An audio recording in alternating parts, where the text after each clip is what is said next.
Hey guys, I know you are enjoying this video, so please like, subscribe and share light fanfiction audiobook channel. Chapter 1. The Ninja Academy has 3 semesters a year. The first semester starts on April 1st and ends in mid-July, the second semester starts in early September and ends in late December, and the third semester starts in early January and ends in late March.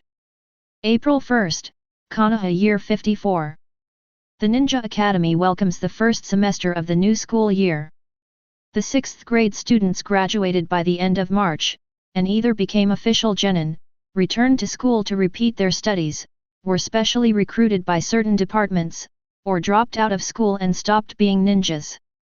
The students in other grades officially moved up to higher grades today. The vacant first grade classrooms will soon welcome new students who have passed the entrance exam. Izayoi is one of them. Unlike other freshmen who were accompanied by their parents or older siblings, Izayoi was one of the few freshmen who came alone. Similarly, unlike the freshmen who looked on with envy at their classmates who were accompanied by their families, Izayoi's gaze towards them was not one of envy or jealousy, but rather one of scrutiny. What she was scrutinizing wasn't their appearance, but something only Izayoi could see. Ninja qualities, white. Chakra control, green. Chunin qualification, green. Whenever Izayoi gazes intently at them, bubbles appear around them. The bubbles may be the same color or different colors, and they contain text that matches their color. Of course, some people don't have bubbles on their bodies. Perhaps it's because they lack talent, or perhaps their talent doesn't even reach the lowest level, such as the talent required for certain professions, which is not included in this category. This is Izayoi's cheat code. Izayoi has no surname, only a given name. According to the dean, the name comes from the fact that he was born on the evening of June 16. After living in the orphanage until he was 3 years old, learning to read and speak, and acquiring some basic survival skills, Izayoi was sent home by the director, who then took him to the cemetery to see his parents in this life. It turns out he comes from a ninja family. Both his parents were orphans without surnames. My father was a Chunin in the village, but unfortunately, during a mission, his entire squad, including their jonin instructor, was killed. His mother died in childbirth, and on her last breath, she did not entrust Izayoi to her husband or her friends, but asked the doctor to entrust him to a welfare home. The village is located behind the orphanage. They won't covet Izayoi's fortune. And that is indeed the case. Izayoi wasn't surprised that she had to start learning to live independently at the age of 3. After realizing what kind of world she had transmigrated to, Izayoi knew that, besides herself, the chosen one of this world had also lived alone since the age of 3. The other person was even more impressive than him. At the age of 3, he dared to take a walk alone in the empty snowy night. The Naruto world, also known as the Legend of the Eyes, the 5 villages clash and Black Zetsu's search for his mother. Arriving in a world where the entire story revolves around the power struggles within the Otsutsuki clan, a world where bloodlines reign supreme, Izayoi remained unperturbed. He did not feel despair at the fact that he was just an orphan without a surname or bloodline limit. Because, he also has cheat codes. The talent ability system is a cheat system that Izayoi unlocked when she turned 1 year old. Besides being able to see the bubbles on other people's bodies, Izayoi can also see a light screen in her own mind that only she can see, and once summoned, it cannot even be reflected in a mirror. Above the light screen, Izayoi's personal information and a newbie gift pack were displayed. However, when he was 3 years old, Izayoi used up the beginner's gift pack. His personal information is now completely different, and extremely luxurious. As Izayoi walked into the Ninja Academy, she summoned the light screen in her mind. Host, Izayoi.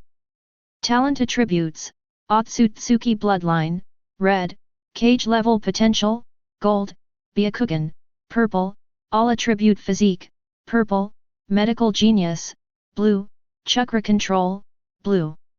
Points, 25. While others have only 1 bubble, or 2, or even none. Izayoi's talent stats have reached an astonishing 6. However, when he obtained the talent attribute system, he only had one talent attribute, Chunin aptitude, green. However, at the age of 3, Izayoi defied fate and became the most powerful prodigy of this era. In terms of talent, there are only those as strong as him in this era, no one stronger than him. Talent stats are ranked as follows: white, green, blue, purple, gold, red. The latest novel is first published here. This level wasn't provided by the talent attribute system, it was something Izayoi figured out on her own. He was quite certain that there were other levels above red. As for what color it is, Izayoi doesn't know yet. The function of the talent attribute system is to allow the host to acquire the talent attributes of others.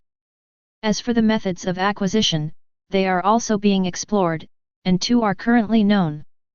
Firstly, defeating an opponent in an equal duel greatly increases the probability of obtaining a low-level keyword, while having a very small probability of obtaining a high-level keyword.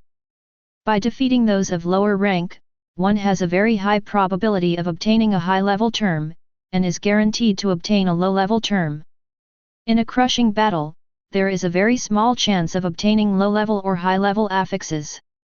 As for the second way to obtain it, it is through the beginner's gift pack of the talent attribute system, which is given away for free once.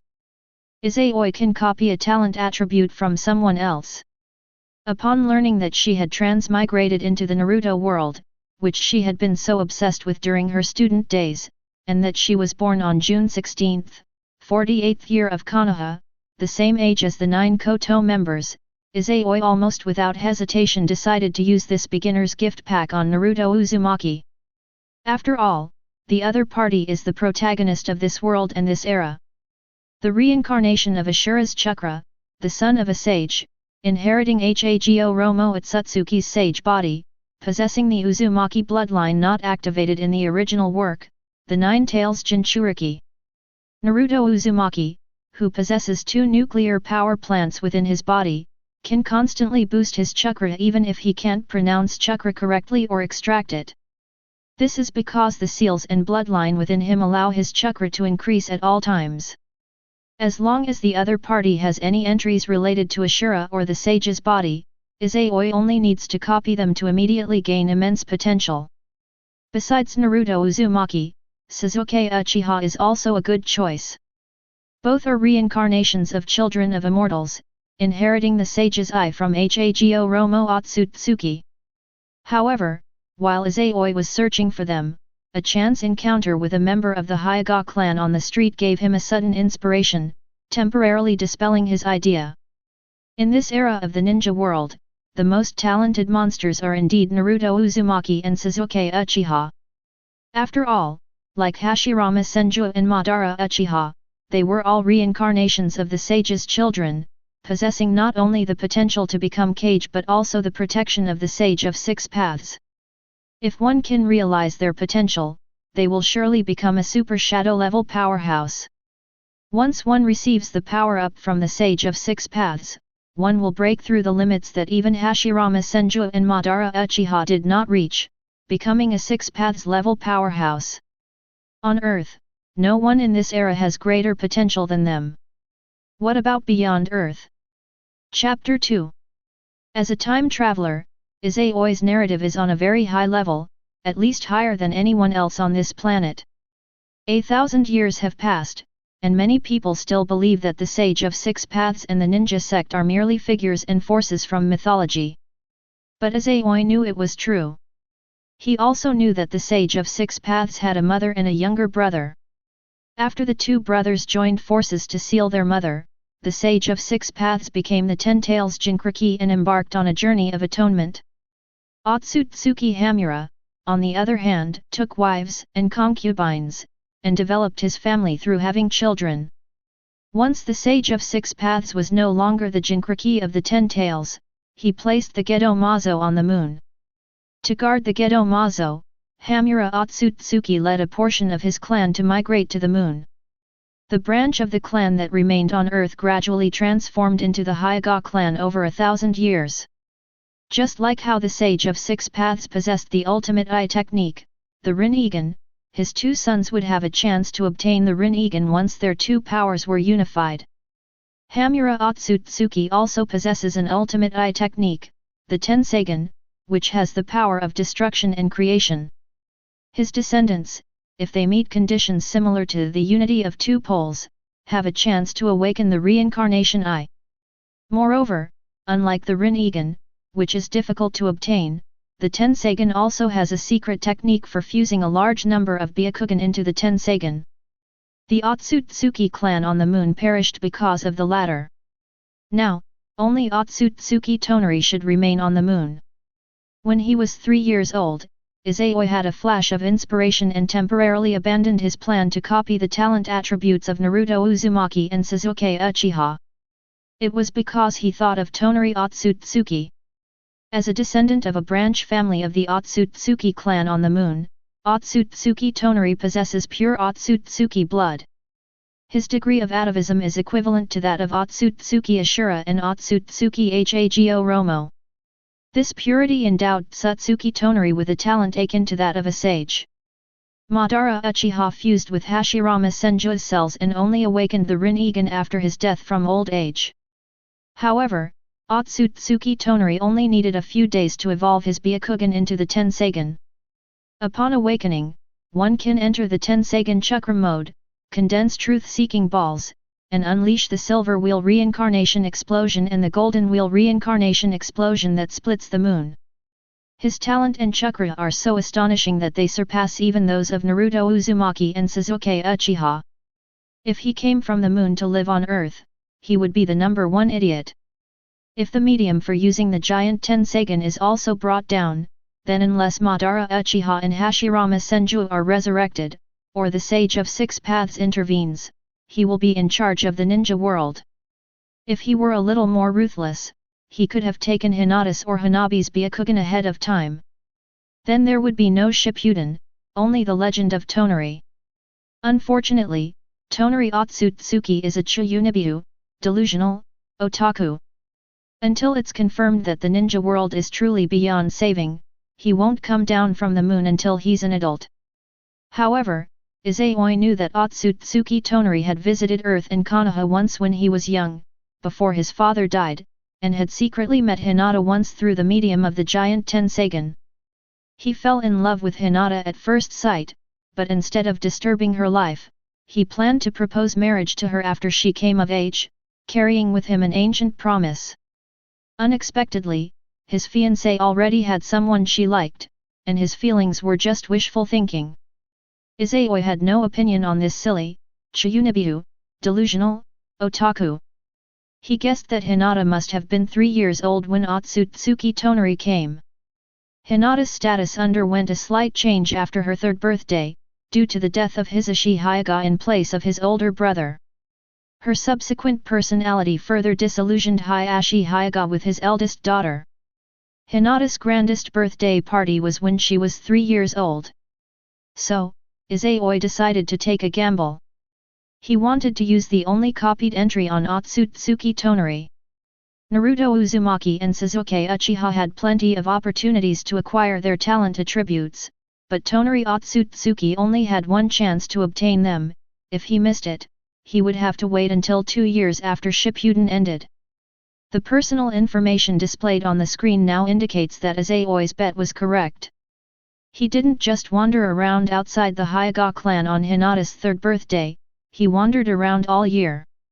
Appearances can be deceiving, but talent attributes never will. Izayoi could see the bubbles on the target's body.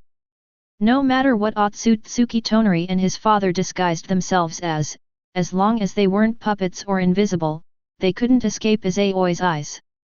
As the saying goes, heaven helps those who help themselves, and thanks to Izayoi's hard work and caution. On Hinata's 3rd birthday, which was also the day of the Cloud Village delegation's arrival in Konoha, he finally saw the blind Otsutsuki Toneri and his father in the crowd. It must be said, the Cloud Village delegation was truly lucky. The latest novel is first published here. If that father and son had stayed until nightfall and dared to kidnap Hinata, they would have been finished. However, the father and son only used the giant Tensagen to take a distant look at Hinata, who was celebrating her birthday in the clan instead of attending the festival, before leaving Konoha. Otsutsuki Toneri was born without eyes, and he does not possess the Byakugan, a bloodline limit. There were no other low-level terms, only a high-class red bubble, Otsutsuki bloodline. Izayoi had seen similar entries on members of the Hyuga clan, but the color was different. The highest color among the Otsutsuki bloodline entries on those people is blue. Even Otsutsuki Toneri's father, whose Otsutsuki bloodline was described as purple, didn't even have a gold hue. Only Otsutsuki Toneri's entry is different, his color surpasses gold and reaches the highest known level, red. Without the slightest hesitation, Izayoi copied the entry directly. For the next 3 years, Izayoi began to defy fate. After completing the first chakra extraction, Izayoi's talent attribute, Chunin aptitude, green, has been upgraded to Super Kage aptitude, gold. As the name suggests, as long as he doesn't die young and grows up smoothly, he will definitely become someone like Hashirama Senju and Madara Uchiha in the future. Once he takes Hinata's or Hanabi's Byakugan and transplants it, and condenses the truth-seeking ball, he will become a 6 paths level being. A few months later, Izayoi unlocked a new talent attribute, all attributes constitution, purple. It turns out that Izayoi has the same all-attribute physique as Tobirama Senju, Hiruzen Sarutobi, Orochimaru, and Kakashi Hatake. When she was 5 years old, Izayoi unlocked a new term. Izayoi was quite frightened at the time. Because, he activated his Byakugan. Yes, it activated the white eye, not the other way around. Influenced by the Otsutsuki bloodline, Izayoi's eyes are like Himawari's under normal circumstances.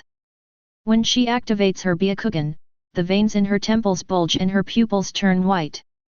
This discovery relieved Izayoi, otherwise, he might have had to wear sunglasses all the time, or like Kakashi Hatake in the original story, disguise himself as a reporter and buy colored contact lenses. Chapter 3. Unlike Naruto, who went from being a superpowered character to being a complete failure due to the interference of the Nine Tails chakra. Having obtained the Otsutsuki bloodline, Izayoi now possesses not only astonishing potential but also an absurdly strong foundation. The Byakugan of the Hyuga clan can see chakra within meridians, giving them a unique advantage in chakra control training. After awakening the Byakugan, Izayoi also unlocked the skill of chakra control. Before even starting school, Izayoi had already learned to climb trees and wade in water. Not to mention the three-body technique, Izayoi has also mastered the B-rank ninjutsu shadow clone technique and low-level escape techniques left by his parents. Like Atake Uchiha, he already possessed the strength to graduate before even entering the ninja academy. In the entrance exam, Izayoi unsurprisingly took first place. So he was assigned to Class 1 of Grade 1, the same class as Xiaoqiang, one of the 9 top students. When I arrived at the classroom, many students were already seated inside. Izayoi glanced around, his gaze settling on a little girl who had also noticed him and looked delighted. With a slight upturn at the corners of his mouth, Izayoi walked towards her with a clear purpose.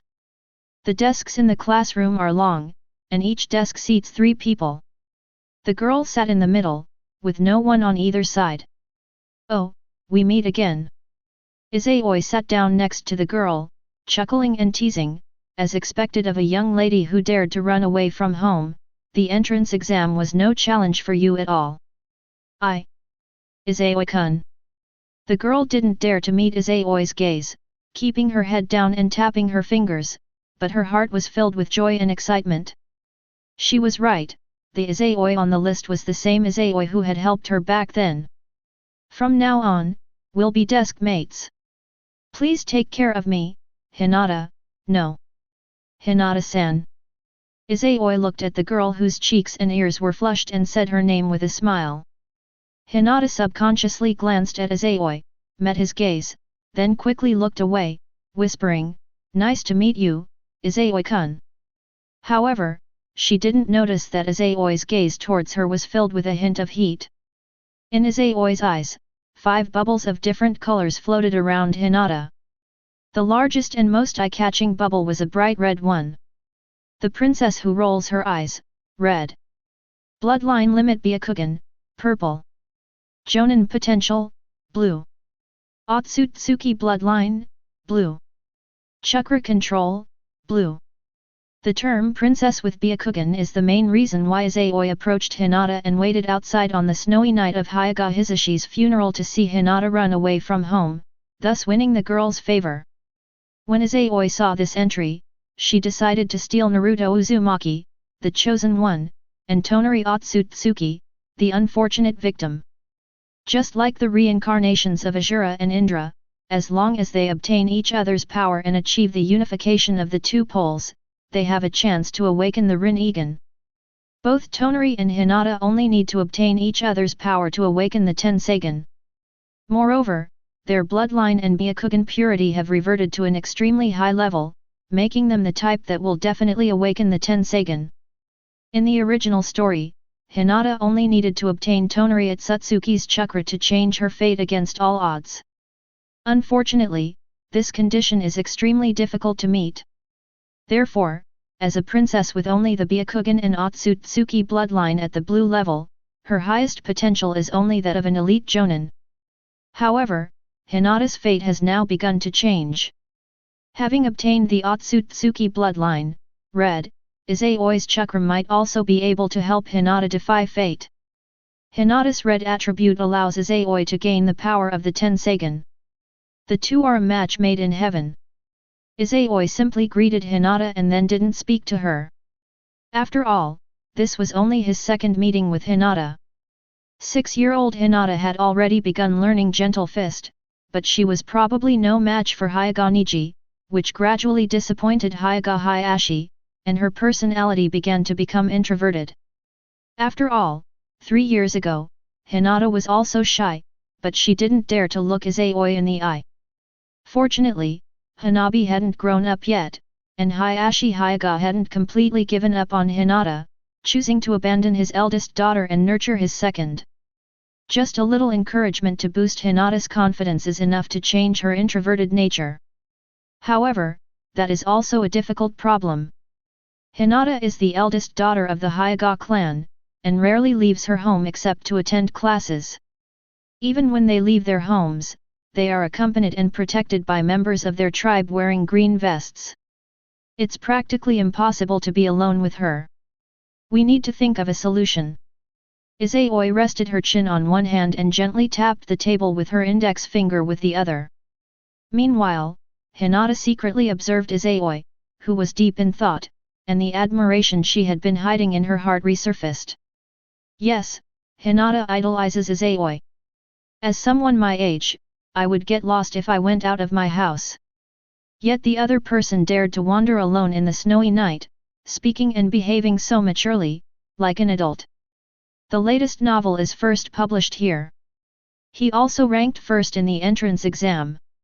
If she could be as good as him, her father wouldn't be disappointed in her. In addition, Izayoi is Hinata's only peer besides Hyaga Neji. Even after 3 years, she never forgot the boy named Izayoi, with his black hair, blue eyes and chubby cheeks. Hinata, who longs for friendship, really wants to take the initiative to talk to Izayoi. But, she couldn't do it. She's so disappointing. Izayoi was unaware of Hinata's thoughts. At this moment, he also came to his senses. Because he saw his goal again. Naruto Uzumaki, and Sasuke Uchiha. Several bubbles also floated around them, all of them red like Hinata's. Naruto Uzumaki's talent attributes are as follows. Immortal Body, red. Super Shadow Qualification, gold. Whirlpool Bloodline, purple. Otsutsuki Bloodline, blue. Izayoi didn't see the words Ashura or Nine Tails in Naruto's talent stats. However, the level of Sage Body and the talent attribute of Uzumaki Bloodline indicate that Naruto Uzumaki's Sage Body is different from that of the Senju and Uzumaki clans, it is on the same level as that of pure Otsutsuki bloodline.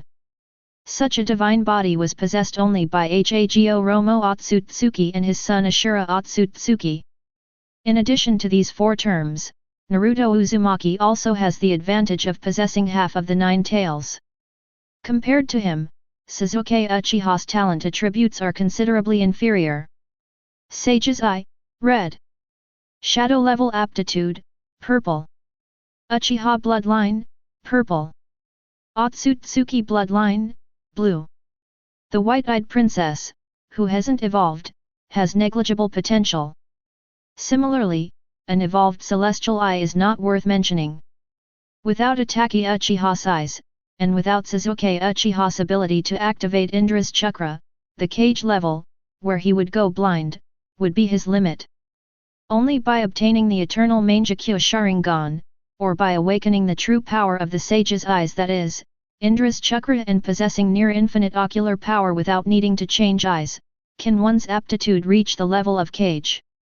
Just like Madara Uchiha, who was always being beaten down by Hashirama Senju, Naruto Uzumaki may be trash now, but when he starts to exert his strength, he can instantly surpass Sasuke Uchiha, who has worked hard for many years. The same applies to the 6 years at the Ninja Academy and the 3 years of Shippuden. That's the difference between talent and cheat codes. Chapter 4. Hello everyone, my name is Irika Umino, and I will be your homeroom teacher from now on.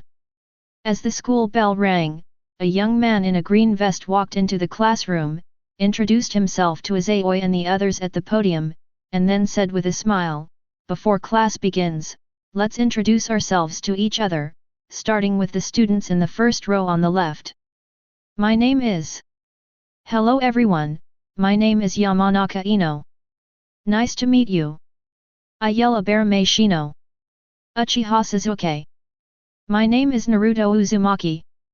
Remember this name, I'm going to be the Hokage."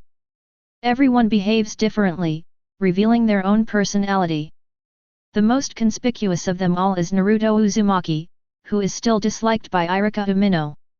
Since they had just met, his arrogant self-introduction did not draw ridicule from the whole class. When it was Hinata's turn, she whispered and stammered, I'm Hinata Hyuga, nice to meet you." Her shy demeanor contrasted sharply with the lively and cheerful Yamanaka Ino. Fortunately, this is not an ordinary world, otherwise such a shy young lady would probably easily be isolated and bullied. "Hello everyone, my name is Izayoi." Izayoi stood up and said her name, a very ordinary self-introduction. However, her adorable face, just like Sasuke Uchiha's, attracted the attention of many girls. Although she already knew that girls in this world matured very early, Izayoi still couldn't help but click her tongue slightly when she felt those burning gazes. They start living independently at the age of 3, understand love and romance at 5 or 6, go to the battlefield before they are even 12 during wartime, and become saviors at 16 or 17. This world is just that absurd. That's why the title of genius carries immense weight in the Naruto world. After the self-introduction segment, it was soon time for Izayoi's familiar routine. Book release. However, after receiving those books, Izayoi's lips twitched slightly involuntarily. Hyuxia language and mathematics, that's normal. But what exactly are biology, medicine, and chemistry? Suddenly, Izayoi understood. No wonder the children in this world understood love and romance so early.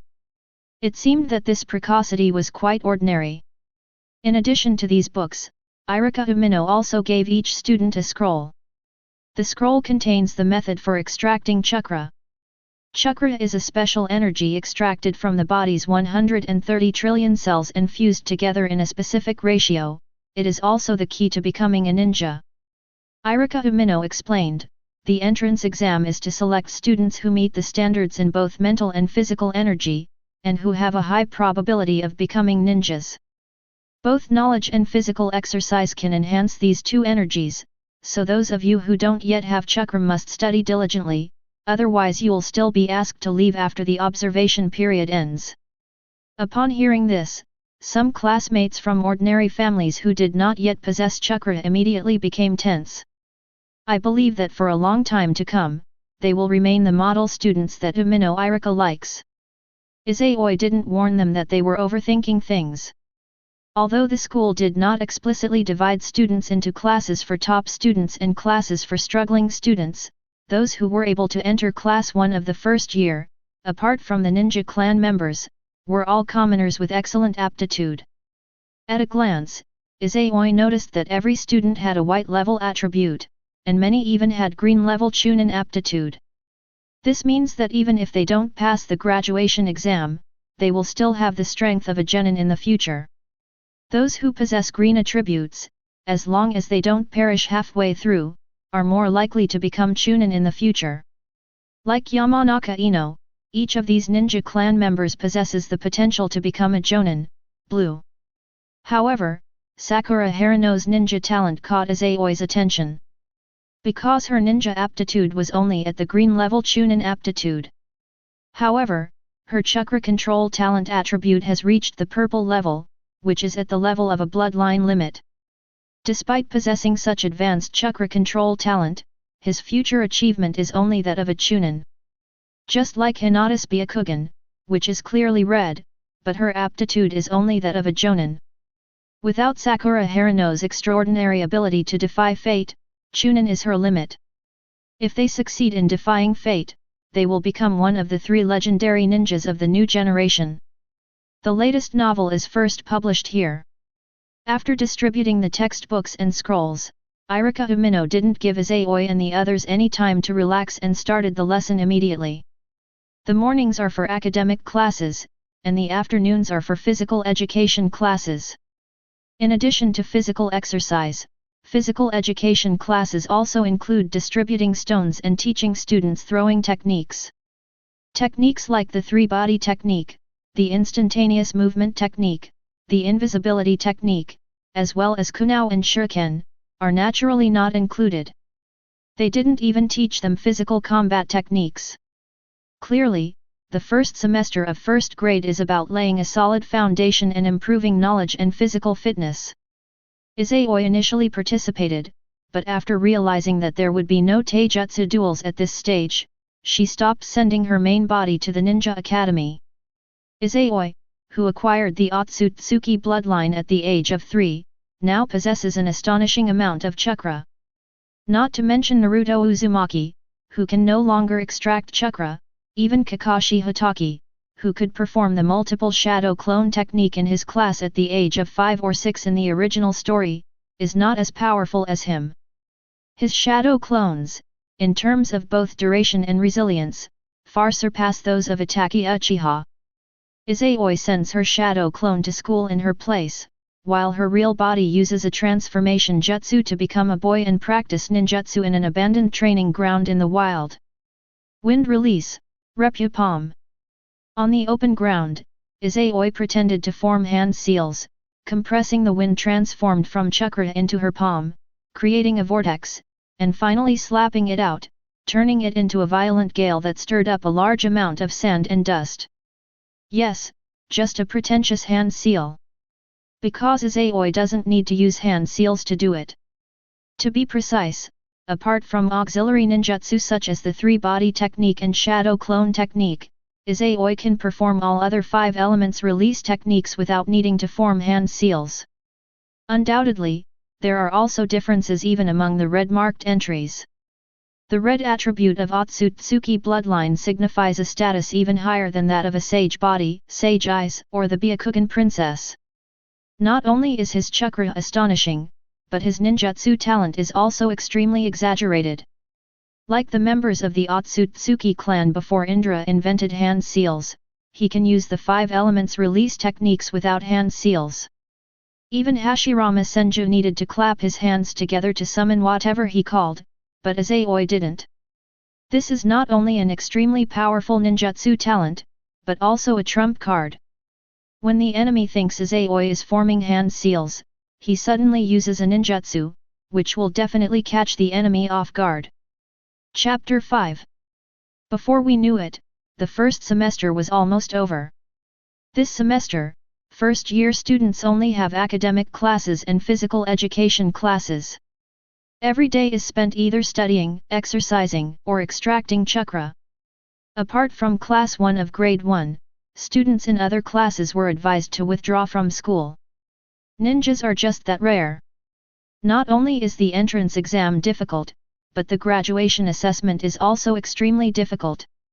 Because graduation isn't a real graduation, if you can't gain the approval of a jonin, you'll have to go back to school to repeat the course, resulting in an absurdly high dropout rate. And this is merely the promotion of a trainee ninja to a genin. Above genin are chunin and special jonin, as well as all-around jonin. However, none of this has anything to do with Izayoi and the 9 main characters. Except for the first 2 weeks, Izayoi did not use her true form to go to school. He won't come over until there's a physical duel. After all, the reason Izayoi entered the Ninja Academy was for Hinata, Naruto, and Sasuke. To be precise, they've been targeting their red-labeled entries. Before graduating from the Ninja Academy, Izayoi must reveal their red-level stats, at least 1 or 2. Otherwise, once he graduates from the Ninja Academy, it will be much more difficult for Izayoi to obtain their red-level keywords. It's not a difference in strength, but rather that the opportunities for them to meet and fight will be greatly reduced. After graduating in the original story, the 9 yokai reunited during the Chunin exams. Graduation at the end of March and the Chunin exams on July 1 are both important dates every year. A season passed in between. Ring ring. As the school bell rang, another day came to an end. The students, who had a physical education class all afternoon, were still full of energy. Izayoi-kun, would you like to play a ninja game with us? Izayoi, shall we go home together? Some students left school to go home, while others stayed and formed small groups with other students. Izayoi also received many invitations. He was a very popular and influential figure in the class. Although only shadow clones went to school, and their targets were only Hinata and Naruto and Sasuke, Izayoi didn't show a cold face to the others, but instead treated them with a smile. Even the refusal was very tactful. The same goes for today. Faced with the invitations from his male and female classmates, Izayoi's shadow clone clasped his hands together and smiled sheepishly, "Sorry, I already have plans with someone else. Maybe next time, definitely next time." Got invited out again? Izayoi-kun is really popular. Let's play ninja games together next time. The students looked disappointed, but they didn't try to force them. After Izayoi's shadow clone left the school, it disappeared into a small alley and automatically dissipated. Memory and fatigue all returned to the original body. Having processed today's memories and finished his training, Izayoi, resting at home awaiting his exhaustion, murmured, "The holiday is in a few days, it's time to get moving." On July 20th. After the morning classes ended, it was lunchtime. Some students live relatively close to home and choose to eat at home. Some students brought their own lunch to school. They might be in the classroom, or out eating lunch. Since Izayoi usually comes to school as a shadow clone, she usually goes home for meals. But today, Izayoi unusually came in her true form, bringing a bento box with her. He and Hinata were eating their lunch in the classroom. In 3 months, Izayoi and Hinata have become friends. Although we're not exactly inseparable, we do know each other's hobbies and some little secrets. For example, Hinata's hobby is pressed flowers. Hinata also knew that her desk mate was actually just a shadow clone. When Hinata first learned of it, her mouth was slightly open, her beautiful eyes widened, and she looked completely surprised. Then, his gaze toward Izayoi became even more one of adoration. It's simply unbelievable that Izayoi mastered the shadow clone technique when the school hadn't even taught the 3-body technique. While eating a bento with Hinata, Izayoi suddenly asked, "Hinata, tomorrow's the holiday, what are your plans?" "I should still train at home," Hinata replied softly. "Would you like to cultivate with me?" Izayoi extended an invitation. Is that okay? Hinata looked at Izayoi with surprise and delight. Before Izayoi could answer, she shook her head dejectedly. No, father doesn't allow me to go out freely. Since the kidnapping incident, Hinata has had to be accompanied by a bodyguard whenever she wants to go out alone. The latest novel is first published here. Furthermore, she cannot go out frequently because she has already entered the Ninja Academy, and there is another Uchiha in her class. For the sake of her family's honor, she must train diligently and not be suppressed by the Uchiha clan. Hey, don't worry about that. Izayoi grinned and said, I'm just asking you, do you want to go out and have fun during the holidays, or train with me? Hinata kept her head down as she ate, responding in a barely audible voice. Okay, I'll help you tomorrow, then. Izayoi leaned close to Hinata's ear and whispered her plan. The hot breath hit Hinata's ears, causing her cheeks and ears to flush red quickly, and her hands holding the chopsticks trembled slightly. This was the first time she had been so close to Izayoi, and her immune system, which she had built up over the past 3 months, instantly dropped to 0. Fortunately, Hinata's personality isn't as outrageous as in the original story, and she didn't faint from embarrassment. However, with her mind blank, she forgot what Izayoi was saying. Remember, you need to be more proactive tomorrow, otherwise my plan will definitely be exposed, Izayoi instructed. Oh. Hinata nodded blankly, looking adorably silly. Then, she looked up at Izayoi. Izayoi-kun, what did you just say? Izayoi. Then, with a smack, he flicked Hinata's forehead without hesitation, and under the girl's pitiful expression, he repeated his plan. Hinata, covering her forehead, had a slight glint in her beautiful eyes. The following day, the Ninja Academy began its 40-day summer vacation. Izayoi left her house and came to a small alley. With a loud bang, like the sound of a balloon popping, the sound rang out in the alley. Then a blonde girl wearing a hat, but whose hair color was still visible, ran out from inside and headed straight for the Hyuga clan. If any of the students were here, they would surely recognize this girl as Yamanaka Ino. Hello, my name is Yamanaka Ino. I'm here to ask Hinata to go out and play. We already made plans yesterday. Arriving at the entrance of the Hyuga clan, Izayoi, using her transformation jutsu to become Yamanaka Ino, smiled sweetly at the gatekeeper. The 2 security guards exchanged a glance. Please wait a moment. One of the gatekeepers carefully examined Izayoi, bowed politely, and then entered the clan's territory. He came out shortly afterward. Behind him followed a little girl in a white trench coat. It was Hinata. Hinata, who was running towards them, exchanged a smile with Izayoi, who had transformed into Yamanaka Ino. The plan went very smoothly, and the young lady went out. Chapter 6. Izayoi-kun, great! We did it! As Hinata left the clan's territory with Izayoi, she could no longer contain her excitement, and her voice trembled slightly. Calm down, be careful, your father might send guards to secretly follow us and overhear what you said, Izayoi reminded him with a smile. Upon hearing this, Hinata quickly covered her mouth and secretly glanced around, looking incredibly cute. Come on, I'll take you somewhere. Izayoi wasn't sure if any guards were secretly following them, so he didn't deactivate his transformation jutsu. Instead, he took Hinata away from the central town and headed towards the training grounds in the countryside. Shadow Clone Technique. Upon entering the forest, Izayoi created a shadow clone, which instantly vanished. A short while later, Izayoi deactivated the transformation jutsu. Seeing this, Hinata asked with delight, Izayoi-kun, is no one following us? Yes, it's confirmed. Nobody's following us. Izayoi nodded, grinned, and said, I'll teach you a trick later.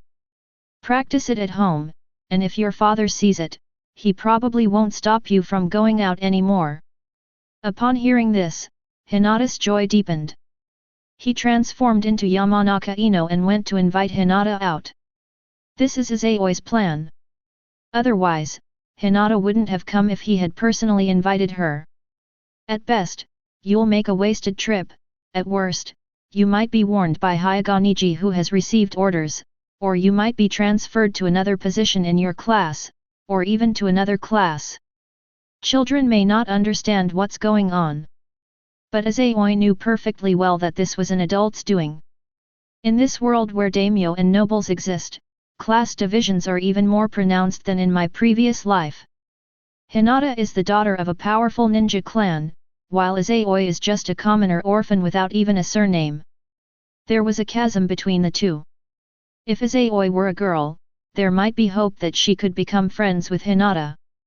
However, he is a man, and to prevent Hinata from falling in love with him and to prevent his bloodline limit from being leaked, neither Hayashi Hyuga nor the elders of the main clan would allow Izayoi and Hinata to get too close. Unless, Izayoi is extremely valuable. If he is a commoner genius worth recruiting, then he is qualified to marry into the family. If he were a hero of Konoha, a savior of the ninja world, like Naruto Uzumaki, then he could marry the eldest daughter of the main branch of the ninja clan. Before she could prove her worth, Izayoi had to resort to underhanded tactics. Ino Yamanaka is the eldest daughter of the Yamanaka clan and one of the new generation of the Ino Shikacho trio. Even if she is not very strong, she can become a big shot in the intelligence department and a person with real power in the future through the family's secret techniques.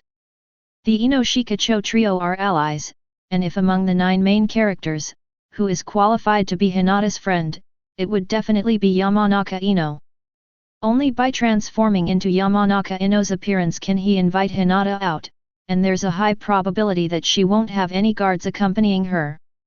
If it weren't for the worry that her strength would continue to grow, widening the gap between her and Hinata, and making it increasingly difficult to obtain red-level items, Izayoi would genuinely not want to take such a risk. When the first major exam arrived, he won the title of top student, which gave him some confidence. However, compared to Naruto and Sasuke's red-level attributes, Izayoi would rather see Hinata's red-level attribute revealed. Once he awakens the reincarnation eye, he will have no more scruples. So he didn't want to miss this holiday. Arriving at the abandoned training ground, Izayoi looked at Hinata and asked, "Hinata, have you learned the 3-body technique?" "Not yet." Hinata shook her head. "My father told me to focus on practicing Gentle Fist. I can practice other ninjutsu in my spare time after the academy teaches them. Since that's the case, then I won't teach you the 3 bodies technique." Izayoi smiled and said, "I'll teach you a technique that will improve your chakra control. Whether you're practicing your clan's Gentle Fist or learning the Shadow Clone technique, it will make all the difference." Hinata's beautiful eyes widened in astonishment as she asked, "Izayoi-kun, you're going to teach me the Shadow Clone technique?" "That's right." Izayoi nodded and said, "From now on, my main body will rarely go to school. You can come here to find me anytime, or you can practice the Shadow Clone technique and secretly send your Shadow Clones to class, just like I did, while your main body comes and trains with me." Upon hearing this, Hinata was very interested. After learning that Izayoi was a Shadow Clone Jutsu user, Hinata had the idea of learning the Shadow Clone Jutsu herself. For no other reason than not wanting to be left too far behind by Izayoi. But just as she said, Hayashi Hyuga only wanted her to focus on learning Gentle Fist, he wouldn't teach her anything else, nor would he allow her to learn anything else. The latest novel is first published here.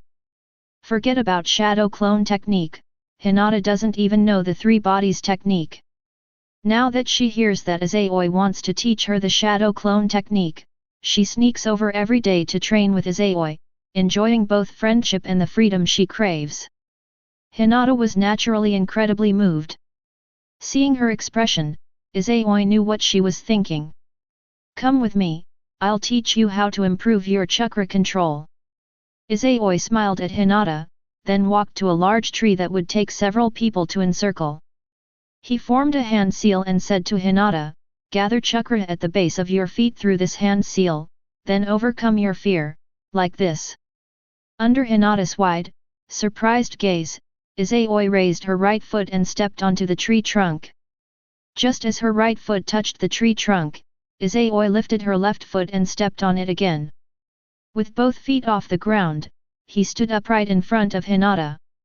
Then, step by step, as if walking on flat ground, Izayoi walked from the base of the tree to the top of it. Turning to face Hinata below, Izayoi's body formed a right angle on the tree, and he laughed, "Climbing trees with your feet, that's the technique I taught you. Wow, that's amazing." Hinata was stunned as she watched Izayoi defy gravity. Climbing down from the tree, Izayoi laughed, "Climbing trees with your feet is just the first stage, there's an even more difficult one, treading water with your feet. Once you master these two techniques, whether it's the three-body technique, the shadow clone technique, or the instantaneous movement technique, none of them will be difficult for you." Can I really learn it?" Hinata asked, somewhat unsure of herself. "Don't underestimate yourself, you are the young lady of the Hyuga clan." Izayoi patted Hinata on the shoulder, encouraging her, "Go ahead and try. Don't be afraid of falling, I'll catch you. If I leave you too far behind, I won't wait for you." In her last sentence, Izayoi spoke with a hint of humor, as if she were teasing him. That one sentence solidified Hinata's resolve, and she nodded firmly, yes. She had already disappointed her father, she absolutely couldn't disappoint Izayoi as well, and she didn't want to lose her only friend. Chapter 7. Hinata stood under the big tree, her hands forming a mudra, and channeled her chakra, gathering it at the soles of her feet as Izayoi had instructed. Then, she lifted her right foot and stepped on the tree trunk. Then Hinata felt as if her feet were glued to the tree bark. Feeling somewhat relieved, Hinata then lifted her left foot and stepped on it again. Just like Izayoi had just done, Hinata's body was suspended in mid-air. Holding her breath, Hinata took her third step. Ah! The next second, Hinata's expression changed drastically, and she cried out in surprise. His feet, which had been stuck to the tree bark, suddenly came off, and he was about to fall to the ground. Just then, two arms caught Hinata and helped her straighten up. Izayoi chuckled, "Don't be afraid. I told you, I'll catch you." "Izayoi-kun, I'm sorry," Hinata said with her head down, looking as if she had disappointed him. "Why are you apologizing to me?" Izayoi patted Hinata's shoulder again, encouraging her, "It's normal to fail. You managed to stick your feet up on your first try, that's amazing. When I practiced, it took me over 10 tries to succeed." "This is a lie." Izayoi succeeded on her first try, and even went up several steps. Neither Naruto Uzumaki nor Sasuke Uchiha had chakra control listed in their talent attributes. Both Izayoi and Hinata have reached the blue level in chakra control. With this level of talent, let alone climbing trees and wading through water, even medical ninjutsu, sensory techniques, sealing techniques, and barrier techniques would be much easier to master than for those without chakra control talent. Gentle Fist involves channeling chakra into the body, which is a form of chakra control. If Hinata has enough chakra and someone to guide her, she should be able to learn to climb trees very quickly. "Keep going, I believe you'll reach the top of the tree soon." Encouraged, Hinata's confidence soared. She formed hand seals again, gathering chakra at the soles of her feet, then stepped onto the tree trunk, her body quickly becoming horizontal in the air once more.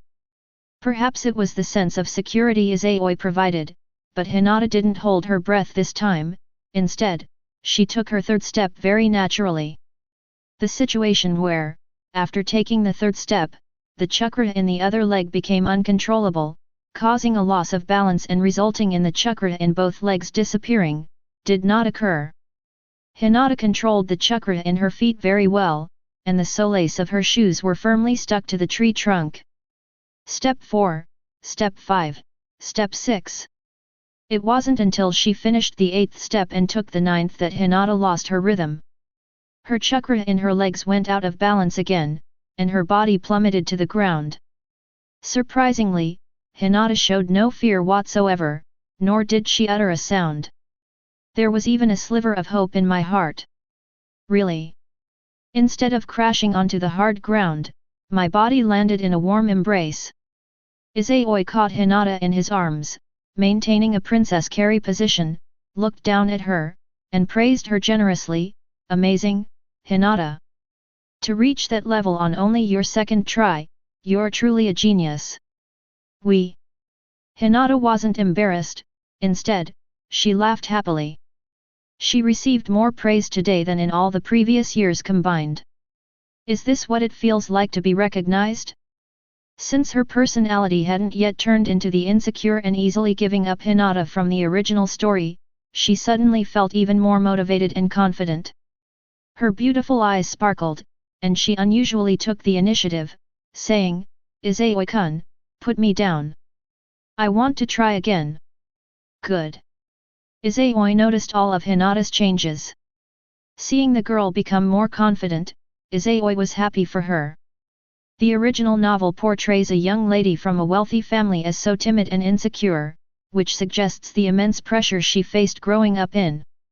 Now that he has come into this world and chosen to steal Naruto Uzumaki and Toneri Otsutsuki, Izayoi is determined to change this girl.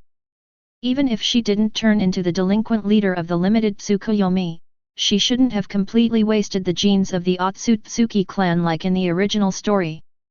Let's start by changing her personality. Izayoi will mold her into the person she wants to be. Hinata is very talented. After all, among the 4 girls of the Konoha 12, she is the only one from a wealthy family and possesses the Byakugan, one of the 3 great dojutsu. What she lacks is self-confidence. When she regains her confidence, she will radiate a dazzling light. The latest novel is first published here. Climbing trees and wading through water don't require much chakra, all you need is control. This ability to control oneself can be acquired either through diligent practice or solely through innate talent. In the original work, Naruto Uzumaki and Sasuke Uchiha are the former, while Sakura Haruno is the latter. Izayoi and Hinata are also the latter. Hinata, who was able to take 7 or 8 steps on her second attempt, did not regress on her third attempt. Instead, she made progress again, taking more than 10 steps before falling down once more. Izayoi caught her steadily as before. On the 4th attempt, Hinata did not fall again, she successfully climbed to the top of the tree. Izayoi-kun, I did it. Standing atop the tree, Hinata didn't admire the surroundings from her vantage point, instead, she immediately shared her joy with Izayoi below. Impressive! You reached the top of the tree on your 4th try. Hinata, you're much better than me. Izayoi gave a thumbs up, praising him generously. Hinata, pleased with the praise, smiled happily again. Although both Izayoi and her father were receiving guidance, the feeling I had towards Izayoi was completely different from that towards her father. At home, Hinata only felt nervous when receiving gentle fist instruction from her father, and she never received a word of praise even when she completed the assignments given by Hayashi Hyuga. Sometimes she even receives criticism because she doesn't do things as perfectly as her cousin. In contrast, Izayoi received the praise she had always wanted. The ease that was different from tension, the joy that was different from trepidation, seemed to cleanse Hinata's soul, making her fall in love with training. As if walking on flat ground, Hinata descended from the treetop, looking at Izayoi expectantly, and asked, Izayoi-kun, is wading through water the same as climbing a tree? Yes, but it's more difficult. Izayoi nodded and smiled. Climbing a tree only requires gripping the trunk, but water flows. To grip the surface, your control needs to be several times stronger. I won't teach you now, but you can go home and try it out in the bathtub or a water tank. Once you have more chakra, I'll teach you the real water walking and shadow clone techniques. Hinata nodded repeatedly. Seeing Hinata's obedient demeanor, Izayoi finally revealed his true colors, laughing, Next, I'll teach you taijutsu. And while I'm at it, let me experience the pressure point techniques of your Hyuga clan. Good. The naive Hinata was naturally unaware of Izayoi's true purpose. Having already sparred with her cousin many times at home, she obediently nodded, not seeing anything wrong with practicing physical combat techniques that weren't taught at school. Chapter 8. Izayoi spent the entire summer vacation training with Hinata. Every day, he would first locate Yamanaka Ino, then use his transformation technique to invite Hinata out. The two would arrive at the abandoned training ground, where they would either practice climbing trees or engage in hand-to-hand combat. Hinata, who gained friendships and found confidence, underwent an amazing transformation this summer. It's not just about ability, but also about charisma. Hayashi Hyuga was the first to notice the changes in his eldest daughter. When he learned that Hinata was practicing treading water, he realized that her going out wasn't just about making friends and playing. Izayoi also discovered that someone was secretly watching him and Hinata. However, Izayoi didn't hide it. Instead, she prepared to test the waters and see what Hayashi Hyuga's attitude was. That day, Izayoi found an excuse to let Hinata see how he treads water. Furthermore, Izayoi also demonstrated shadow clone technique and a low-level wind release technique, and completely overwhelmed Hinata in taijutsu combat. The next day, Izayoi transformed into Yamanaka Ino again and went to the Hyuga clan to invite Hinata out. The moment he saw Hinata emerge, he knew Hayashi Hyuga's attitude. This powerful clan patriarch tacitly allowed Hinata to train with him. For these ninja clans, Izayoi's identity was no secret at all. Born into a ninja family, this commoner orphan, before even completing 3 semesters of first grade, had already mastered tree climbing and water walking, skills not even taught in ninja academies, and could also use shadow clone technique and low-level wind release. Such talent, along with such a vast amount of chakra, undoubtedly makes him a commoner genius of this era. Hinata will have even greater motivation to train alongside such a genius. This can be seen from Hinata's diligent practice of treading water at home, and the changes in her personality and temperament. Although Hayashi Hyuga was somewhat disappointed with his eldest daughter's performance, he had not yet discovered Hanabi's talent and had no intention of giving up on Hinata and nurturing his second daughter. Seeing such a big change in Hinata just from making a friend, Hayashi Hyuga could only feel delighted. As for the idea of breaking up a couple, Hayashi Hyuga did not have it. First, they are both too young, their relationship is likely just a pure friendship. Secondly, in his eyes, Izayoi and Hinata were impossible. The Byakugan of the Hyuga clan cannot be passed down. Izayoi was merely a tool used to change Hinata. He would constantly observe the relationship between Izayoi and Hinata, and if either of them changed, Hayashi Hyuga would intervene and tell them the harsh reality. Unless Izayoi is exceptionally talented, like the 4th Hokage Minato Namikaze, neither of them will have a future. Neither Izayoi nor Hinata knew any of this. Seeing that Hayashi Hyuga didn't stop him from playing with Hinata, Izayoi was completely relieved. He taught Hinata the 3 body techniques and chakra control techniques while trying to break Hinata's red stats through taijutsu duels. This summer, both Izayoi and Hinata had a very rewarding experience. Hinata has mastered the skills of climbing trees and wading through water, and has also learned the 3 body technique. However, perhaps due to insufficient chakra, she has not yet mastered the shadow clone technique. In addition, her pressure point techniques have also seen an astonishing improvement. Among Izayoi's talent attributes is the attribute medical genius. His mother was a medical ninja, and her legacy included scrolls of basic medical ninjutsu, which Izayoi had already mastered. In order to get Hinata to reveal the red tag about the Byakugan princess, Izayoi went easy on her for the first few days, giving Hinata some time to adjust, but afterwards she went all out and mercilessly beat Hinata. After the attack, treat Hinata. Both were direct combat, and although Hyuga Neji harbored deep hatred for Hinata, with Hyuga Hayashi watching from the sidelines, he dared not harm her. Izayoi, on the other hand, truly fought without any mercy or tenderness. I don't care what you think, I'll beat you up first and then coax you back. Hinata, constantly being beaten, naturally gained a rapid increase in combat experience, and her attacks became increasingly decisive, mercilessly injecting chakra into Izayoi's body.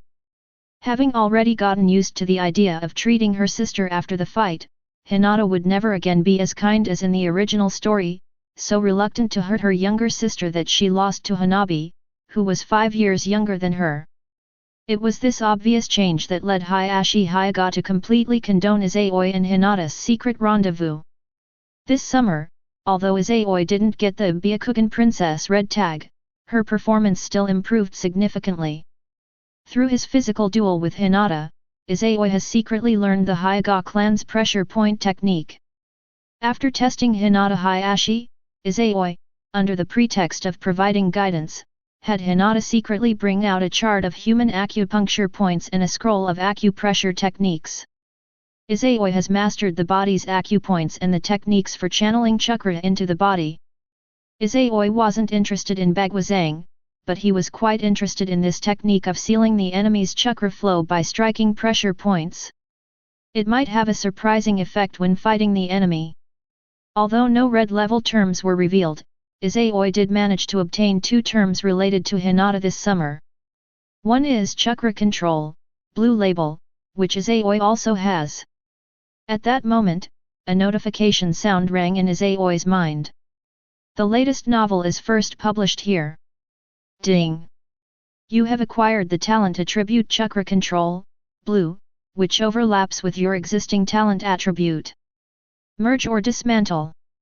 Izayoi chose to merge. After the fusion, the chakra control did not turn purple, it remained blue. However, Izayoi felt a significant improvement in her chakra control. At that moment, Izayoi finally understood why Sakura Haruno was able to surpass Hinata, who had practiced gentle fist since childhood, and Chizuan, who had been learning from Tsunade since childhood, in just 3 years. It's like how, even though they all share the Otsutsuki bloodline, the Hyuga clan is completely inferior to the lineage on the moon. Although both are controlled by chakra, the difference between blue and purple is like night and day. Even if 2 blue chakra controls are fused together, it still won't reach the purple level. However, Sakura Haruno's control over purple chakra allowed her to master advanced medical ninjutsu, the Senjua clan's chakra burst, and the S-rank Yin Seal and 100 healings technique in just 3 years. Besides chakra control, Izayoi also revealed a purple attribute, the Byakugan, a bloodline limit. Unfortunately, a bloodline limit is a bloodline limit, and a princess with Byakugan is a princess with Byakugan. If Izayoi didn't have the Byakugan bloodline limit, then this entry would only give him a pair of Byakugan, not the Byakugan's purity as Hinata's. Izayoi chose to decompose this entry. By incorporating the Byakugan, Izayoi's Byakugan purity will definitely be enhanced. However, awakening the Tensagen is impossible. Just like fusing 2 chakra controls, blue, it won't achieve the purple attribute. The Otsutsuki clan sacrificed the Byakugan of the entire branch family to fuse with the Tensagen. The final form of the giant Tensagen might even have incorporated the Byakugan of the main family. Given the purity of the Otsutsuki clan's bloodline, the purity of their Byakugan is definitely higher than that of the Hyuga clan. Izayoi wants to evolve the Tensagen by fusing the Byakugan, but she doesn't know how many attributes she needs to fuse to be enough. Merging the 2 entries would be a waste of time. Izayoi doesn't lack that purity. After dismantling the Byakugan, purple, bloodline limit, Izayoi gained over 1,000 points, and her stats changed accordingly. Host, Izayoi. Talent attributes, Otsutsuki bloodline, red, cage level potential, gold, Byakugan, purple, all attribute physique, purple, medical genius, blue, plus, chakra control, blue, plus. Points, 1791. A plus sign appeared after both medical genius and chakra control, indicating that they are upgradable. This is the purpose of points. Chapter 9. Points can only be earned by breaking down vocabulary entries. Izayoi knew this when she was 3 years old. In order to appear near the Hyuga clan in a plausible way, he made friends with a group of friends and played ninja games with them. Because of his popularity, he incurred the wrath of his peers and got into fights with some children. Among them were several children who possessed ninja potential indicated by white markings on their bodies. After these terms are revealed, the system notification will be followed by either fusion or decomposition. After breaking down those entries, Izayoi received 25 points. Each white entry, after being broken down, yielded a random single-digit number of points. Now, breaking down the purple entries, I immediately got a 4-figure score. All the blue entries can be upgraded. So, how many points are needed to upgrade the blue entries? Izayoi was very curious and couldn't resist clicking the plus sign next to chakra control. Immediately, his panel changed again. Host, Izayoi. Talent attributes, Otsutsuki bloodline, red, cage level potential, gold, Byakugan, purple, all attribute physique, purple, chakra control, purple, medical genius, blue. Points, 793. The entry related to chakra control changed from blue to purple. However, the plus sign was no longer displayed after medical genius. The points also decreased by 999. Word levels are divided into white, green, blue, purple, gold, and red. Decomposing a white word randomly yields a single-digit score, decomposing a purple word yields a 4-digit score, and upgrading a blue word requires a 3-digit score. Is this score distribution random or fixed? Izayoi murmured to herself, if it's a fixed number, does that mean that upgrading from white to green costs 9 points, from green to blue, 99, from blue to purple, 999, from purple to gold, 9,999, from gold to red, 99,999, and upgrading red to an unknown new level costs 999,999 points. Izayoi was unaware that he currently lacked any low-level terms below blue, and even less points to test. Even if she has extra points, Izayoi won't use them to upgrade low-level entries. Aside from special attributes like Byakugan and chakra control, Izayoi doesn't plan to upgrade any attributes below red. Once he awakens the Tensagen, he will have a multitude of moves that are like a dimensional reduction attack. When developed to its fullest potential, it possesses the strength of the 6 paths level. One pair of eyes was enough for Izayoi to endure until the final battle of Shippuden.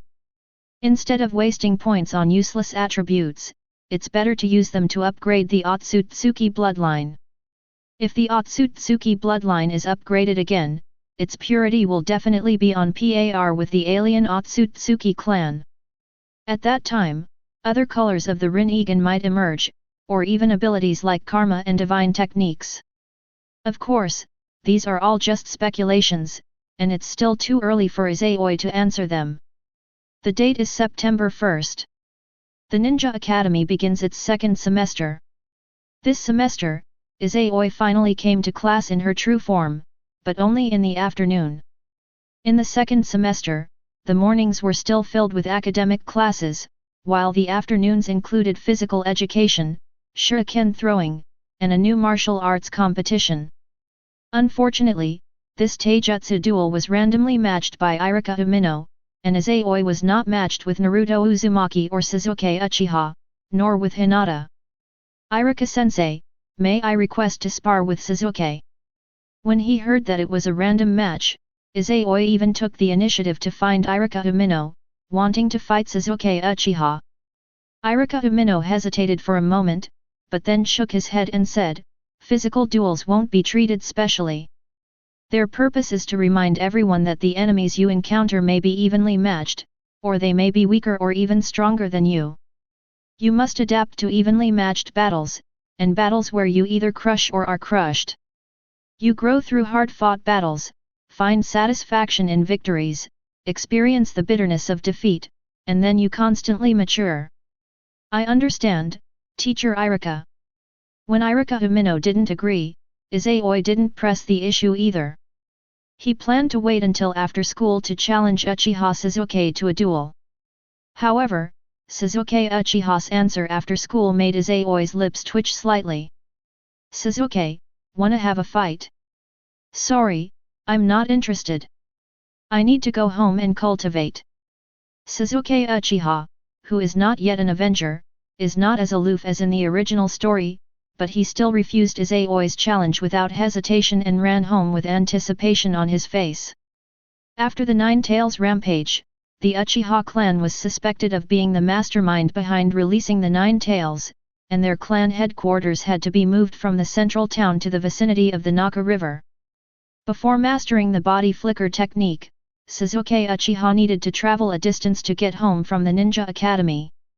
He only wants to go back to his brother to cultivate together, he has no time to waste on Izayoi. The latest novel is first published here. Before Izayoi could even provoke the Uchiha clan or provoke Sasuke into a duel, the Uchiha had already vanished without a trace. Izayoi was quite helpless about this. He didn't change his target and challenge Naruto Uzumaki. Although the final exams for the top students haven't been held yet, Naruto Uzumaki's overall grades for the first semester are already the worst in the grade. Even the worst student knows how to pronounce the word chakra. Naruto Uzumaki, however, could still mispronounce the word chakra even after graduation, which shows that his academic performance was just like the Chunin exams, either blank papers or random fill-ins. Due to some malnutrition, his physical education performance was also below average. As a top student, Izayoi's sudden challenge to a bottom student could easily attract the attention of the Anbu, and even Hiruzen Sarutobi and Danzo Shimura, who have been keeping an eye on Naruto. The former is fine, but the latter is very likely to suspect that Izayoi knows something, or think that Izayoi is a pawn sent by someone to get close to Naruto. To avoid any unforeseen circumstances, they will likely take some kind of measure. At that time, Izayoi's situation will become very passive. This is not what he wanted. Therefore, Izayoi's targets for the time being are only Hinata and Sasuke Uchiha. Izayoi, rejected by Sasuke Uchiha, did not persist in pursuing him. It's already September of Konoha year 54, and there are only 3 months left in the year. Next year, it will be the day the filial son's entire clan is exterminated. When Sasuke Uchiha becomes an Avenger, he will definitely not refuse Izayoi's challenge again. So the next day, Izayoi still used his true form to attend class, but he did not ask to fight Uchiha Sasuke, nor did he challenge him to a duel after class. Being matched with Sasuke Uchiha and Naruto Uzumaki is certainly a good thing. But the other students are no less capable. After all, this generation, in addition to the two saviors of the ninja world, also includes the new generation of Ino Shikacho and the sensory team. The other students are all at least at the minimum ninja aptitude, white. Each one has an entry, and even if it's just a white entry, it still yields single-digit points after being broken down. The 9 strongest members also possess blue and purple, and even gold and red, attributes. Discovering any one of them would be a huge gain. Unsure whether shadow clone technique could yield any relevant information, Izayoi naturally wouldn't miss the afternoon's class. Chapter 10 December 21st, Konoha year 54. Before we knew it, the second semester had come to an end. This semester, the first-year students have all shown very noticeable changes. In their first semester, with only academic and physical education classes and no practical experience, they were practically the same as if they hadn't even enrolled yet. The physical combat added in the second semester allowed them to grow through pain and shed some of their naivety. However, there was a side effect: it taught some students to solve problems with violence. Fights, brawls, or bullying of classmates often occur at the slightest disagreement. More importantly, neither teachers nor schools will stop them. Clearly, in their eyes, cowards are not worthy of being ninjas. Rather than being killed while on missions after graduation, I'd rather be bullied by my own people and choose to drop out and live a normal life. Therefore, in every grade and class, there have been instances of struggling students attempting to bully high-achieving students. Like Ataki Uchiha back then, like Neji Hyuga, like Sasuke Uchiha. They all have one thing in common: they are handsome, geniuses, and have aloof personalities, making them very popular with girls. Despite their popularity, they dislike joining or forming cliques, seemingly indifferent to both boys and girls. This lone wolf attitude made many guys dislike him, and they wanted to teach him a lesson. Unfortunately, all of these bullying incidents were resolved without exception, and some even ended up being beaten up. Getting beaten up is fine, but it's really embarrassing when so many people can't beat the other side. Afterwards, she was bullied by the opposing team's support group, and was ostracized by girls in her class and grade, and even by older students. As a result, they harbored even greater resentment towards these influential figures, and even extended their hatred to their own clansmen.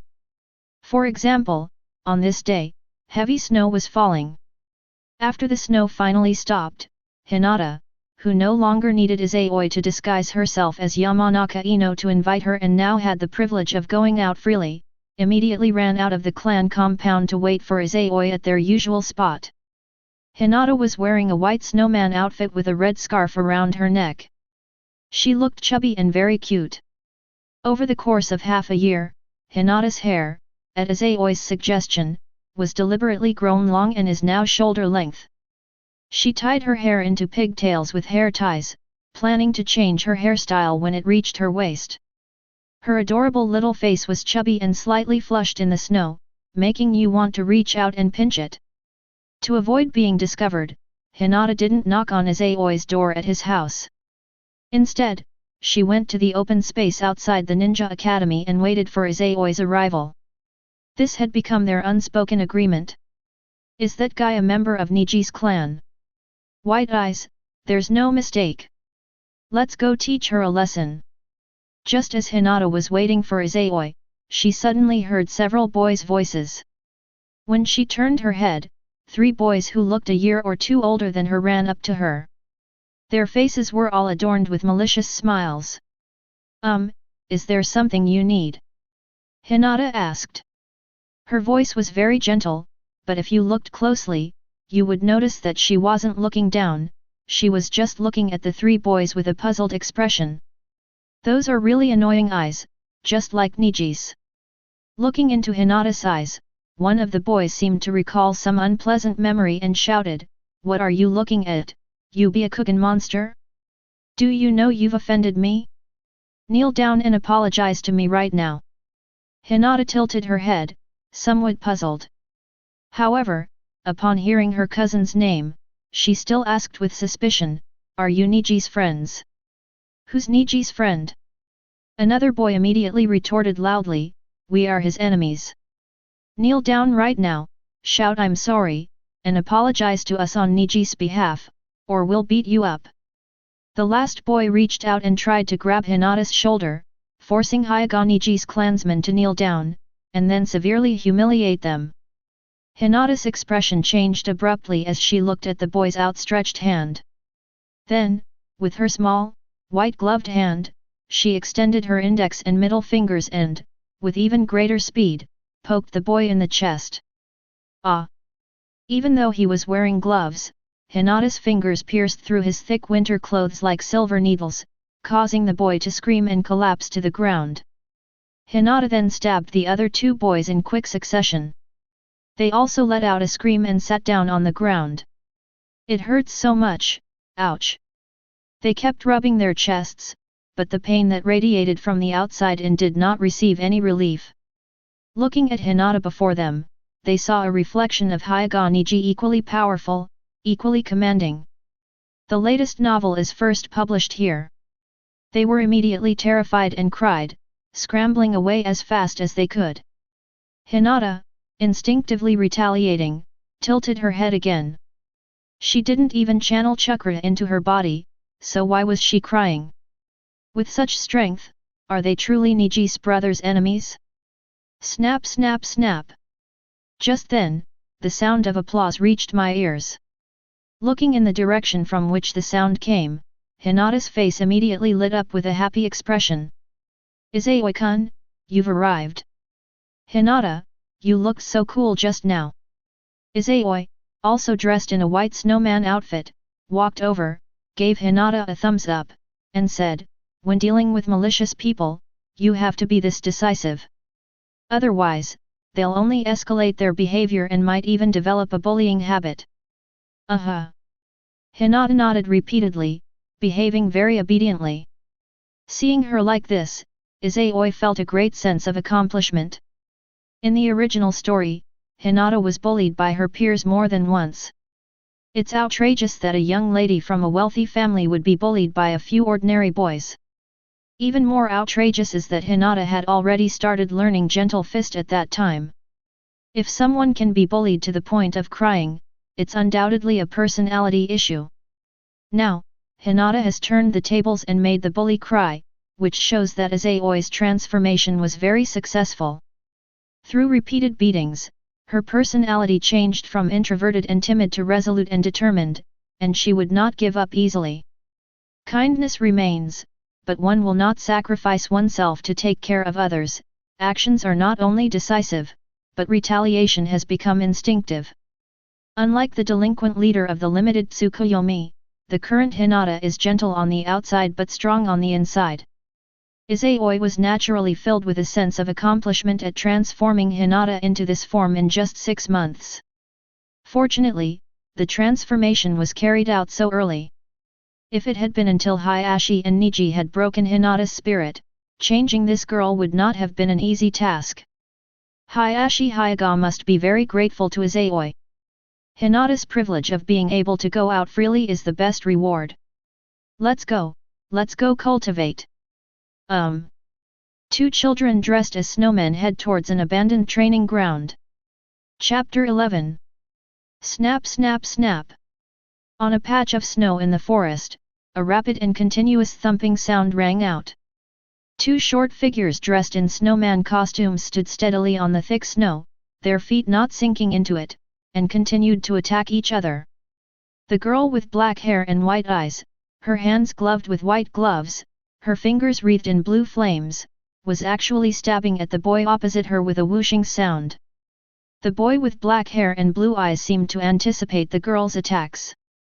Just before her fingers were about to pierce his snowman suit and her chakra entered his body through his clothes, he would strike her wrist with the back of his hand, deflecting the attack. Then, he would seize the opportunity to strike her with a palm, a straight punch, or a kick, sending her flying into the snow. Each time the girl was hit, she would make a muffled groan, and her face would show a pained and distressed expression. However, after falling into the snow, she quickly got up and continued her attack on the boy. Even though she was beaten until her whole body was in pain, and even though her internal injuries were so severe that blood was flowing from the corner of her mouth, she did not stop. The two children were Izayoi and Hinata. All right, that's enough. It's unclear how long the fight lasted, but Izayoi finally spoke to end the duel. Upon hearing this, Hinata sat down in the snow, panting heavily. Her face was covered in sweat, and blood stained her tattered snowman costume, revealing her normal clothes underneath. Across from her, Izayoi's white snowman costume was also tattered, but she was wearing normal clothes underneath. This snowman outfit wasn't just for decoration, it was meant for Hinata to practice hitting a cow through a mountain, improving her technique of channeling chakra into the human body, as well as the power of chakra. The fact that she could inject chakra into Izayoi's body through the snowman costume and cause him great damage means that her finger strength is amazing and her chakra control is also very strong. Therefore, every time Izayoi knocked Hinata away, she would deliberately create an opening so that Hinata could hit her. Otherwise, if Hinata is attacked unilaterally, although it may create an image of invincibility, it may also destroy her confidence. To make Hinata confident, she needs to experience the taste of success. After removing his tattered snowman costume, Izayoi knelt down in front of Hinata and began treating her with the most basic medical techniques. He didn't know if basic medical techniques could cure hidden ailments, and Izayoi couldn't currently detect any hidden injuries in Hinata's body. However, he believed that Hayashi Hayaga already knew about his brutal beating of Hinata. The other party continued to tacitly allow Hinata to train with him, and Izayoi believed that he would find another excuse to make Hinata undergo a physical examination. The Hayaga clan must have excellent medical ninjas. Whether Hinata has any hidden ailments, they will definitely be found out and cured. Even if Hayashi Hayaga didn't know, it wouldn't matter if he didn't have Hinata's body examined. A young body has no problem with many hidden ailments. Once Izayoi awakens the Tensagen, she will automatically acquire yin-yang release, just like with the Rinnegan. At that time, Izayoi can also use yin-yang release to help Hinata recover. This is precisely why Izayoi acted without any scruples. After treating Hinata, Izayoi smiled and said, "Let's go ice fishing later. We'll have grilled fish today." Hinata's beautiful eyes lit up immediately, and she nodded, "Yes." Izayoi's understanding of the Naruto world comes entirely from the TV anime. I haven't read or played the comics or games, the limited information I have comes from short videos. He didn't know if the manga contained any information about Hinata being a glutton. However, in the TV anime, there's a scene where Hinata completely dominates a ramen eating contest. This plot point led to Hinata's gluttonous nature appearing on various forums, with countless netizens considering it a waste of her talent. After all, in the world of anime and manga, being a big eater is a very impressive talent. However, this talent, like the talents for those professions, did not appear in the entry. Izayoi didn't know if Hinata had that kind of talent. So one day, Izayoi deliberately took Hinata to catch fish to grill, secretly observing Hinata's appetite. Then it was discovered that Hinata really could eat a lot, consuming 2 to 3 times the amount of food he did. This discovery delighted Izayoi. A large appetite indicates strong digestive ability, which means more nutrients are absorbed, resulting in stronger physical and mental energy in the cells. This means that Hinata's chakra reserves will far exceed those of her peers in the future. The stronger Hinata is, the greater the chance of her getting a red level attribute. Knowing that she had a big appetite, Izayoi certainly wouldn't let her waste this talent. So after each training session, Izayoi would take Hinata fishing or hunting so she could have a good meal. Today is no exception. The latest novel is first published here. At first, Hinata was still reserved in front of Izayoi and wanted to maintain a ladylike demeanor. But gradually, she noticed that Izayoi always prepared so much food, clearly having discovered her secret and seemingly worried that she wouldn't have enough to eat, so she stopped controlling her appetite. At the same time, Hinata is even more looking forward to training with Izayoi. Even her family didn't know the secret about her large appetite. Hinata was unaware that the family was gradually ceasing to serve individual meals, and that the daily portions were becoming much larger. She thought it was because of the arrival of her younger sister. Izayoi was unaware of these things. Otherwise, he would have smiled with satisfaction. Hinata's fate has undoubtedly changed in this lifetime. With his help and Hayashi Hayaga's quiet support, his strength and personality will definitely not be the same as in the original story. Once she has a solid foundation, and combined with Izayoi's chakra, she might be able to awaken the Tensagen in the future. At that time, Hinata will truly be the Byakugan princess. Time seems to pass slowly when you're reading. During holidays, time flies by. This is a consensus among all students. Winter break is over, and time has entered the 55th year of Konoha. As first graders begin their third semester, sixth graders are also graduating. After 2 semesters of rigorous training, the freshmen have all undergone a transformation, and those who stayed on campus have acquired chakra and adapted to the intensity of academic and practical courses.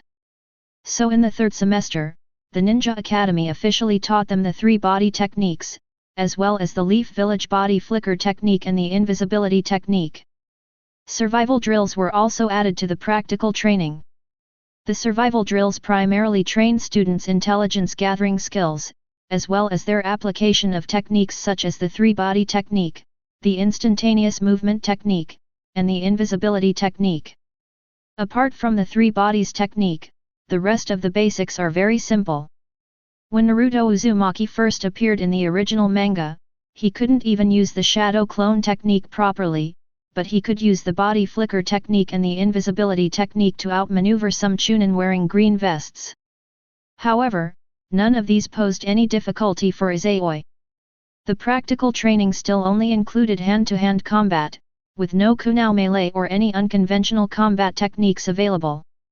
Aside from afternoons with physical duels, Izayoi still doesn't come to school in her true form. Chapter 12. As March arrived, the third semester came to a close. Starting this month, Izayoi herself has been attending classes more and more frequently. Not only in the afternoon, but even the morning cultural classes are the main focus.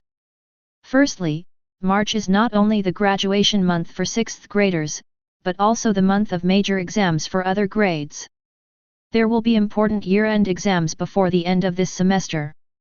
The results of the year-end exams, as well as the results of various quizzes and random tests over the 3 semesters, will all be included in the overall grade.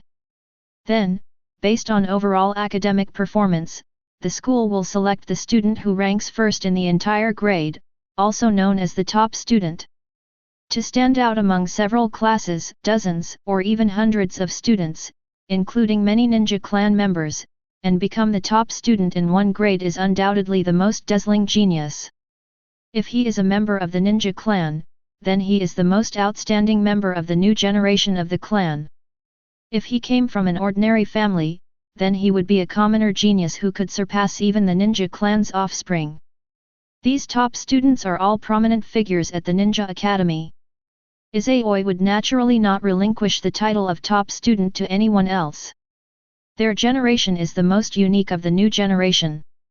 The disciples of each of the major ninja clans are all successors to their clan leaders. Surpassing them to become the top student, his achievement is far more prestigious than that of other grades. Having secured the title of top student and proven his talent, Izayoi would face even less resistance in seeking out Hinata. With Izayoi's current strength, taking the top spot would be no problem for him.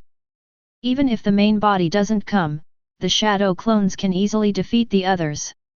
However, Izayoi still came in her true form. Because he knew that things were already starting to go turbulent in Konoha. Konoha Year 55, the 9 strongest warriors are 7 years old. Meanwhile, a major event occurred that year that shocked the entire ninja world.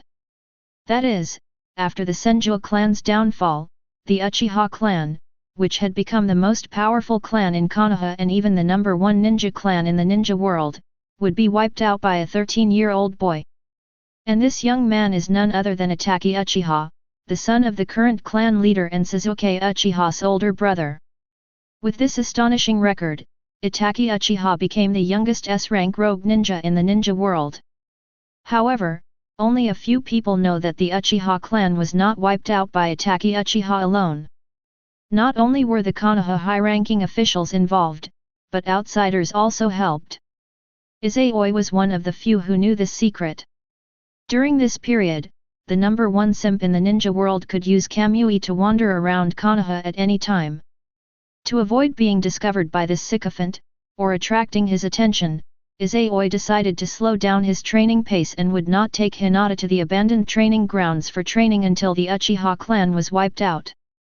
It's better to be safe than sorry. Hinata is the eldest daughter of the main family, and she doesn't have the Byakugan of the caged bird seal. She's a rare find on the black market. After all, Ao, who only has one Byakugan, became an elite jonin of Kirigakure and even made it onto Konoha's golden wanted list. Who knows if Obito Uchiha, or the black and white Zetsu lurking in the shadows, might suddenly set their sights on Hinata's Byakugan. Having already caused a butterfly effect, Izayoi wouldn't gamble on the villain's kindness. March 20th. Students from grades 1 to 5 are facing their year-end exams before their 6th grade graduation exams. On this day, Izayoi arrived at the Ninja Academy early. However, Hinata arrived at the classroom earlier than him. After exchanging the code and discovering that Izayoi was the real person, Hinata smiled gently and said softly, "Izayoi-kun, good luck. Yeah, let's cheer each other on." Izayoi grinned and whispered encouragingly, "Let's try to get first or second place." Hinata imagined herself and Izayoi ranking first and second on the results board, and nodded with longing in her eyes. In the past, Hinata had no interest in rankings. But now, Hinata doesn't want to lose to anyone other than Izayoi. She also has the ability to compete for second place. The exam was about to start after a long time. The morning assessment consisted of academic subjects. Although the three-body technique has been taught this semester, the school does not conduct any assessments for it. After all, not all 6th grade students know the three bodies technique. Some graduation assessments even only test one aspect of the three-body techniques. A newly graduated genin being able to use a C-rank 5 elements release technique, his chakra alone is enough to amaze even a supervising jonin. This shows that over 90% of the first-year students did not possess the chakra to unleash the three-body technique. Therefore, even though Itachi Uchiha's academic knowledge was only at the first-year level, he only used shadow clones to attend classes, which led his teacher to believe that he had nothing left to teach, and he specifically requested the third Hokage to allow him to graduate early. The latest novel is first published here. In this world, culture is secondary, power is primary. Naruto Uzumaki is the best example.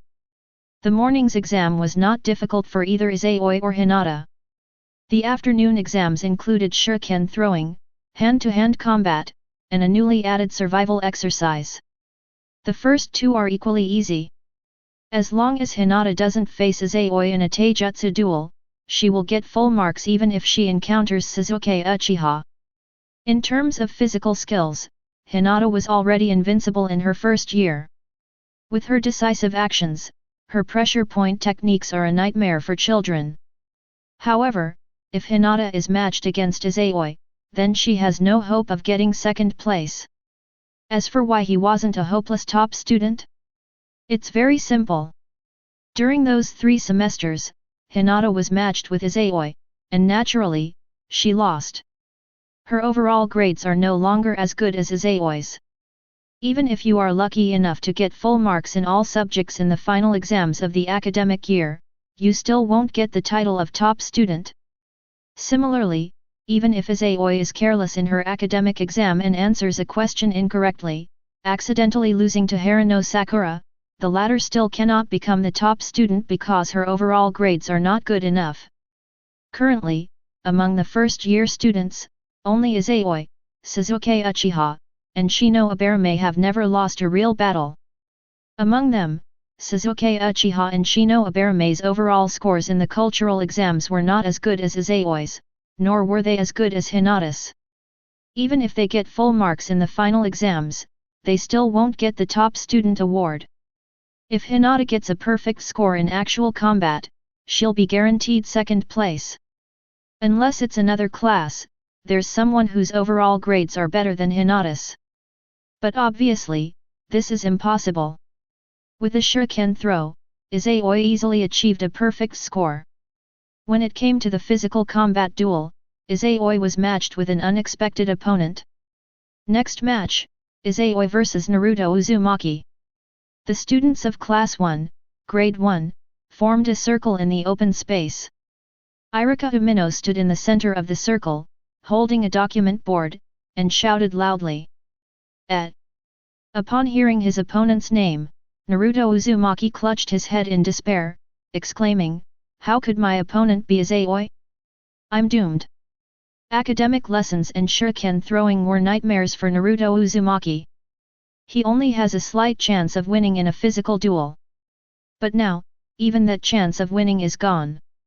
After all, Izayoi is someone even Hinata, a master of taijutsu, is no match for. Unlike the despairing Naruto Uzumaki, Izayoi's eyes lit up. Finally matched with this chosen one. Chapter 13. That's right, this is the first time Izayoi has been matched with Naruto Uzumaki. There seems to be a causal force at work between Naruto Uzumaki and Sasuke Uchiha. In about half of 10 physical combat duels, the two will be matched together. Izayoi is no match for Naruto Uzumaki. Fortunately, the Otsutsuki bloodline, red, possesses an extremely large amount of chakra, just like the sage body. Otherwise, Izayoi doesn't know what method he would have used to unleash Naruto's sage body. Izayoi was extremely excited to finally be matched with Naruto Uzumaki. This means that he was very lucky today. Since I'm so lucky, is it possible that I'll get a rare keyword? Suppressing her excitement, Izayoi got up and walked to Irika Umino's right side. Seeing Naruto Uzumaki walk to the other side, gritting his teeth and unwilling to give up, Izayoi raised his right hand, pointing his index and middle fingers, and smiled, "Naruto, nice to meet you." Upon hearing this, Naruto Uzumaki was slightly taken aback. My initial tension suddenly eased. Looking at Izayoi across from him, a warm feeling welled up inside him. No, the same. This guy's eyes are different from everyone else's. There was no disgust from adults, nor rejection from peers, only equal kindness. Aside from Irika Umino, who recognized him last semester, Izayoi is the second special person. Thinking about this, Naruto suddenly felt an urge to cry. But he suppressed his emotions, nodded vigorously, and grinned, saying, "Yes, please guide me." After saying that, Naruto Uzumaki also raised his index and middle fingers. In his blue eyes, the same color as Izayoi's, his gaze had hardened. Irika Umino, who witnessed this scene, couldn't help but smile with satisfaction. He then took a few steps back and shouted, "The 7th round begins." No sooner had the words left his mouth than Izayoi and Naruto Uzumaki charged toward each other. Naruto Uzumaki's attack patterns are very simple and repetitive, lacking any flexibility. Upon getting close, he threw a punch at Izayoi. Although Izayoi didn't have the Sharingan, his keen perception allowed him to anticipate Naruto's next move the moment Naruto raised his shoulder. Before Naruto could throw his punch, Izayoi had already finished charging up. He raised his left hand, the back of his hand striking Naruto's wrist, sending his straight punch flying, and then threw out his right punch. With a thud, the fist struck Naruto Uzumaki squarely in the left cheek. The powerful blow knocked Naruto Uzumaki to the ground, his face red and swollen, already bruised. "It hurts so much." Naruto Uzumaki gasped for breath, but he wasn't instantly killed by Izayoi's punch. He quickly got up and continued his attack on Izayoi. However, every punch and kick was anticipated by Izayoi, and was either blocked, dodged, or deflected and countered by Izayoi. Even Hinata's attacks, which were as fast as the wind and carried the blazing power of chakra, along with her pressure point techniques that made the air whistle as she struck, were easily countered by Izayoi. Naruto's chaotic attacks were not only powerless but also full of openings. With each punch and kick landing on Naruto Uzumaki, the Chosen One's clothes quickly became filthy, and his face was covered in wounds, making him look extremely disheveled. In contrast, Izayoi was completely unharmed, even spotless. Even a 3-year-old child could see the difference between the two. But surprisingly, Naruto Uzumaki, who was being beaten all the time, did not choose to surrender. At first, he would gasp for breath when he was beaten, but now he doesn't utter a sound even when he's being hit. His expression is so focused, and his attacks are gradually becoming more organized. He is growing, even though he will revert to the same old ways next time. But now, he has indeed become stronger in battle. Having found another opening, Izayoi decided to end the battle.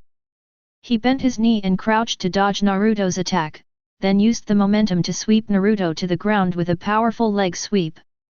Then, without giving Naruto a chance to get up, he threw a punch, but stopped right in front of Naruto's face.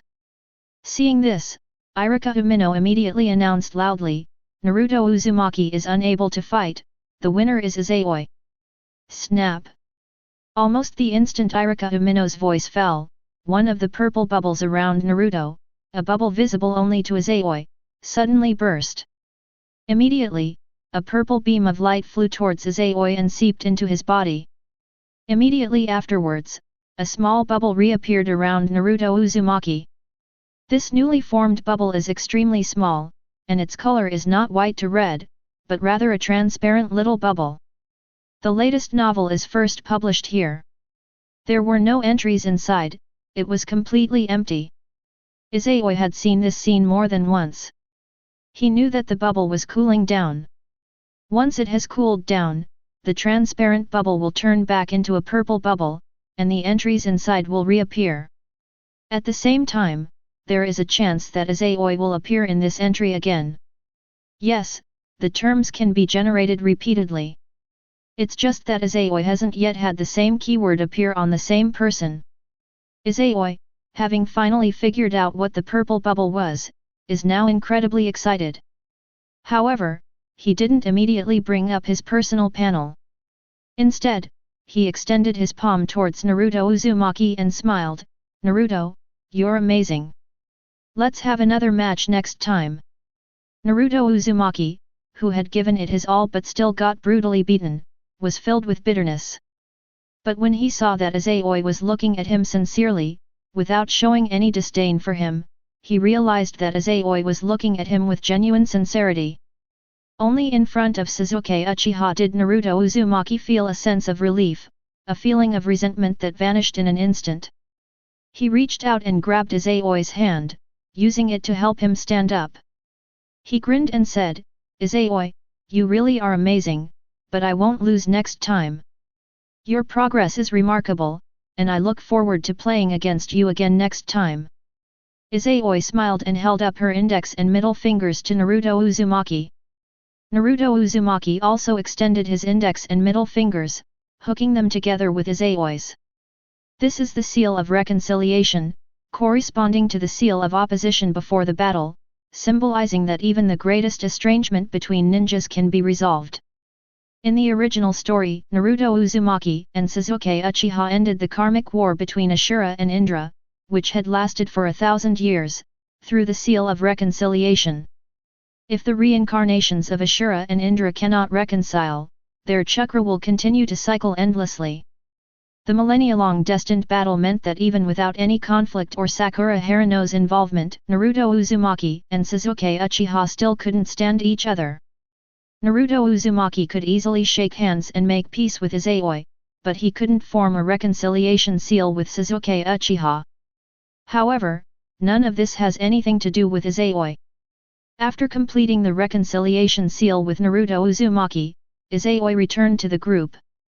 While casually dealing with his classmates, he summoned a light screen that only he could see, and responded to the notification sound that rang in his mind as the beam of light seeped into his body. Ding! You have obtained the talent attribute Vortex Bloodline, Purple. Fusion or Dismantling. Integration. The next second, a new talent attribute appeared in the attribute bar, Vortex Bloodline, Purple. Chapter 14. Although Izayoi felt somewhat disappointed that the immortal body was not revealed. However, to have the Vortex Bloodline revealed is already incredibly lucky. This bloodline, like that of the Senju, Uchiha, and Kagaya clans, belongs to a branch of the Otsutsuki clan. As descendants of the sage's body, both the Uzumaki and Senju clans possess powerful vitality and an astonishing amount of chakra. In addition to their expertise in sealing techniques, the Uzumaki clan also possesses 3 powerful unique abilities. These 3 abilities are, Kagura's Mind's Eye, Vajra Lock, and Physical Healing. Kagura's Mind's Eye is one of the strongest sensory techniques in the ninja world. The Vajra Lock is a combination of offense and defense. It can also be used to create barriers and cast sealing techniques, making it difficult even for tailed beasts to break free when bound. Physical healing can consume chakra to heal injuries to oneself or others, and its effects are quite powerful. All 3 abilities are top-tier support skills. However, just as not everyone in the Uchiha clan can awaken the Sharingan, these 3 unique abilities are not something every member of the Uzumaki clan can awaken. In the original work, Naruto Uzumaki did not awaken any of his abilities before he received Kurama's approval. After gaining Kurama's approval, she acquired the same sense of good and evil as Mito Uzumaki. The other abilities haven't awakened, either because the original immortal body is too strong, or because the original author didn't want to give him any more advantages. However, it is undeniable that Naruto Uzumaki not only possesses the Uzumaki bloodline, but as the reincarnation of Ashura's chakra, the purity of this bloodline is also very high. Now, Izayoi has unleashed the Uzumaki bloodline from Naruto Uzumaki, and if she's lucky, she might awaken one of the 3 unique abilities. If one could awaken all 3 unique abilities simultaneously, like Karin, then one would reach the pinnacle of the ninja world in terms of perception, sealing, and healing. Even if one doesn't awaken any unique abilities, they will still possess the powerful vitality inherited from the immortal body, so it's still not a loss. Izayoi happily put away the light screen and watched the duel on the field. As round after round of duels came to a conclusion, the physical combat duel quickly came to an end. Next comes the final test, a newly added survival drill. However, before starting the survival exercise, Domino Irika first took the students to the infirmary so that the doctor could treat them. Afterwards, he took the students to the prop room and let Izayoi and the others go in to choose props. These items are all necessities for using invisibility. Unlike the bell-grabbing survival drills for genin, the survival drills at the Ninja Academy mostly consist of hide and seek, primarily testing the students' invisibility, body flickering, and 3-body techniques. Those who perform well will receive high scores or full marks. If they perform poorly, they will be given a chance, just like in the Chunin exams. If they still fail to live up to expectations after that, they will be arrested. This kind of test was naturally no challenge for Izayoi, who had already mastered the 3 bodies technique. He unsurprisingly made it to the end of the time limit and once again achieved a perfect score in a subject. Although the grades won't be announced until the new semester starts in April, the title of top student is already in Izayoi's grasp. Hinata, see you at the usual place tomorrow. After school, Izayoi and Hinata parted ways at an intersection, making a promise as usual. Although Izayoi would no longer take Hinata to the abandoned training grounds before the Uchiha clan was wiped out, he still did not stop training with Hinata. The training grounds have simply changed from abandoned training fields to school playgrounds, or perhaps to the yard of Izayoi's house. The Nine Tails rampage did not destroy Izayoi's house. As the parents of ninjas, among the inheritance left to Izayoi was a 2-story detached house with a small yard. Compared to Naruto Uzumaki, whose entire estate was confiscated, and even Kushina Uzumaki's scarf was thrown into the storeroom to gather dust, Izayoi's conditions were incredibly good. Fortunately, both of his parents were ordinary ninjas, so the village's treatment of them wasn't too bad. The school has 3 semesters a year, and apart from the relatively long summer vacation, the other holidays at the Ninja Academy are all very short. In the blink of an eye, it's April 1st. The Ninja Academy begins a new school year. Having graduated from 6th grade and received recognition from their instructors, Jonin, the genin have already begun carrying out missions. Those genin who didn't receive recognition either went back to school to repeat their studies, were specially recruited by other departments, or had already repeated their studies several times, feeling they weren't qualified to become ninjas, and dropped out to live as ordinary people. From grades 1 to 5, students moved up a grade and began to move to different classrooms. The vacant first grade space was used to welcome new students who had passed the entrance exam. On this day, the bulletin board was crowded with students. First-year students are checking out their classrooms. Students in other grades were checking their respective grades' major exam results. Hey! Izayoi-kun, have you checked the results on the bulletin board? Wow, Izayoi! You've become the top student in our grade. The latest novel is first published here. As expected of Izayoi, even Sasuke is no match for you. Izayoi is the top student, and Hinata is second. You 2 desk mates have taken the top 2 spots. That's amazing. As soon as Izayoi arrived at the new classroom, she was surrounded by classmates, both boys and girls. Izayoi didn't seem impatient at all. Instead, she stood there, smiling, and chatted with them for a long time. From their words, we can also learn that Izayoi was the top student, while the second place was not Uchiha Sasuke, but Hinata. Izayoi was not surprised by this. Hinata's academic performance was already among the best. In the first Chunin exams of the original manga, among the 4 girls of the Konoha 12, only she and Sakura Haruno did not need to cheat. With his help, Hinata learned to climb trees and wade in water in her first year. Her personality became less introverted, and she became decisive and ruthless in battle, showing no consideration for others. If Hinata could still lose to Uchiha Sasuke, then Izayoi might as well just find a block of tofu and kill himself. Sasuke Uchiha should be thankful that he didn't encounter Hinata in the Taijutsu duel, otherwise he wouldn't have even been able to secure 3rd place. After all, Shino Abarame is no pushover. Izayoi chatted with her classmates until class was about to start before finally returning to her seat. Good morning, Izayoi-kun. Good morning, Hinata. Hinata arrived earlier than Izayoi as always. After exchanging greetings, the two began chatting. Izayoi-kun, congratulations on becoming the top student. Hinata had obviously checked the results on the bulletin board as well. Izayoi chuckled, congratulations on getting 2nd place. Now your father will be even less likely to stop you from going out. Hinata nodded repeatedly, a happy smile on her face. Clearly, she also realized that her father had already seen through her and Izayoi's plan. Hinata was not confined to her quarters but was able to go out freely, indicating that her relationship with Izayoi was tacitly approved by her father. Thinking back to how she practiced treading water at home and was caught multiple times but never questioned, Hinata figured it must be related to her progress. Now she has achieved 2nd place in her grade, and her tutor, Izayoi, is the top student. If her father knew, he would approve of Izayoi even more. Thinking of this, Hinata couldn't help but feel overjoyed. Chapter 15. The academic workload in 2nd grade is not much different from that in 1st grade.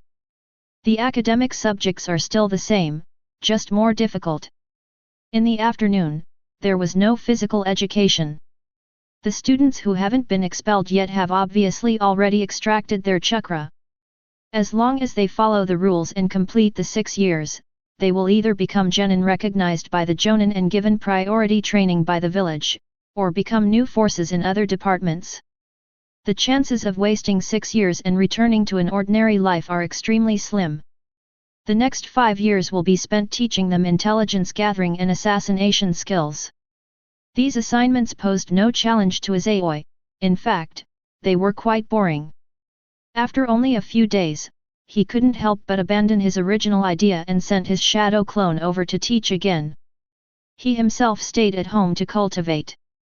Although he cannot practice the 5 elements escape technique at home, he can try to develop ninjutsu.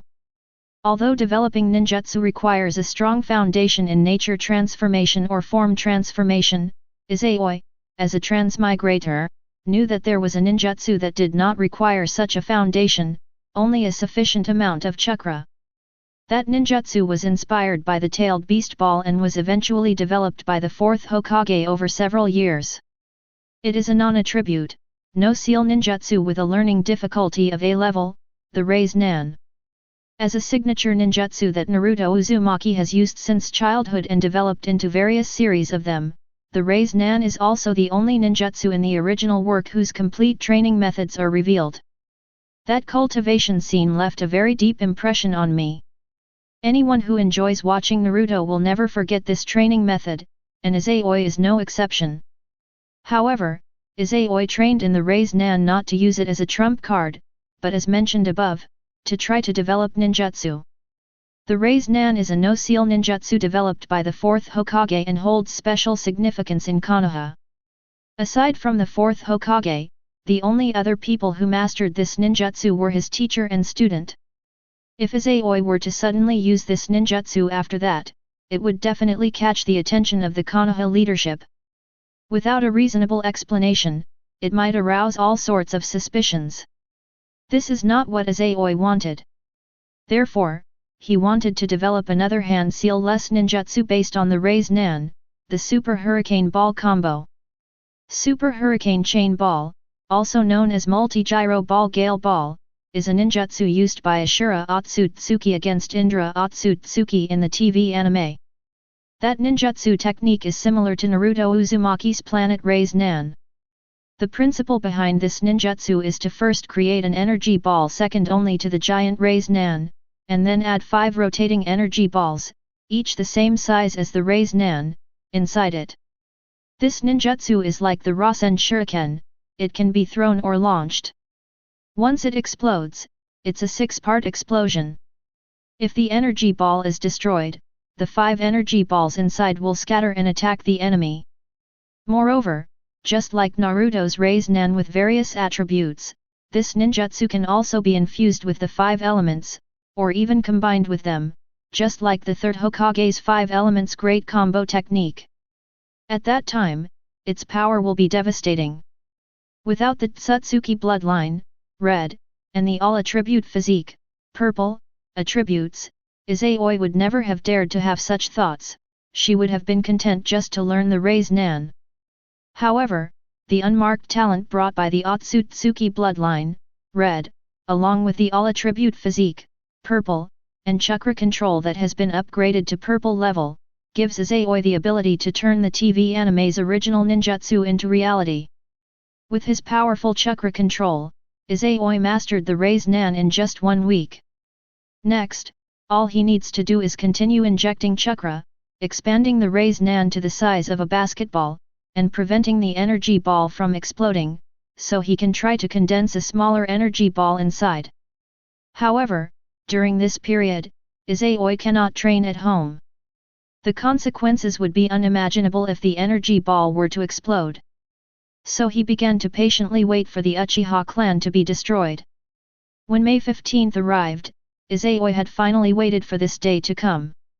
There are usually only 2 or 3 classes in the afternoon, and a survival drill is held every few weeks to test the students' growth during this period. Even in these special circumstances, school will still let out around 5 p.m. But on this day, the students in Class 1 of Grade 2 had an unusually long afternoon with 4 classes. The final survival drill didn't end until dusk. The Uchiha clan's territory is located near the Naka River, and it's practically indistinguishable from the outskirts of the city. Without using the body flicker technique to travel, by the time Uchiha Sasuke returned to the clan's territory, night had already fallen. At this moment, a full moon had appeared in the sky. The latest novel is first published here. Bathed in the glow of the setting sun, it appeared somewhat blood-red. Izayoi's shadow clone glanced at Uchiha Sasuke's retreating figure as he walked out of the school gate and jogged home. He knew that after today, this Urjuzi, who wasn't aloof and didn't care about grades, would disappear completely. At that time, a Sasuke who exudes a cold aura, values his achievements and family honor above all else, and whose emotions can fluctuate wildly with the slightest verbal provocation, making him extremely easy to break down, will appear before Izayoi.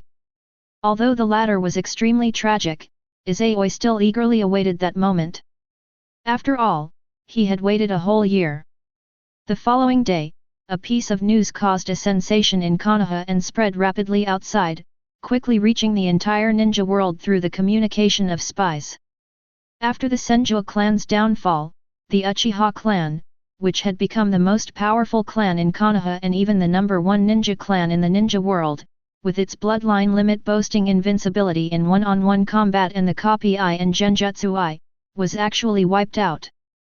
The culprit who wiped out this clan was not the Hyuga clan, which was on par with them, nor the Konoha leadership or other ninja villages, but Uchiha Itachi, the eldest son of the current Uchiha clan leader, who was only 13 years old this year.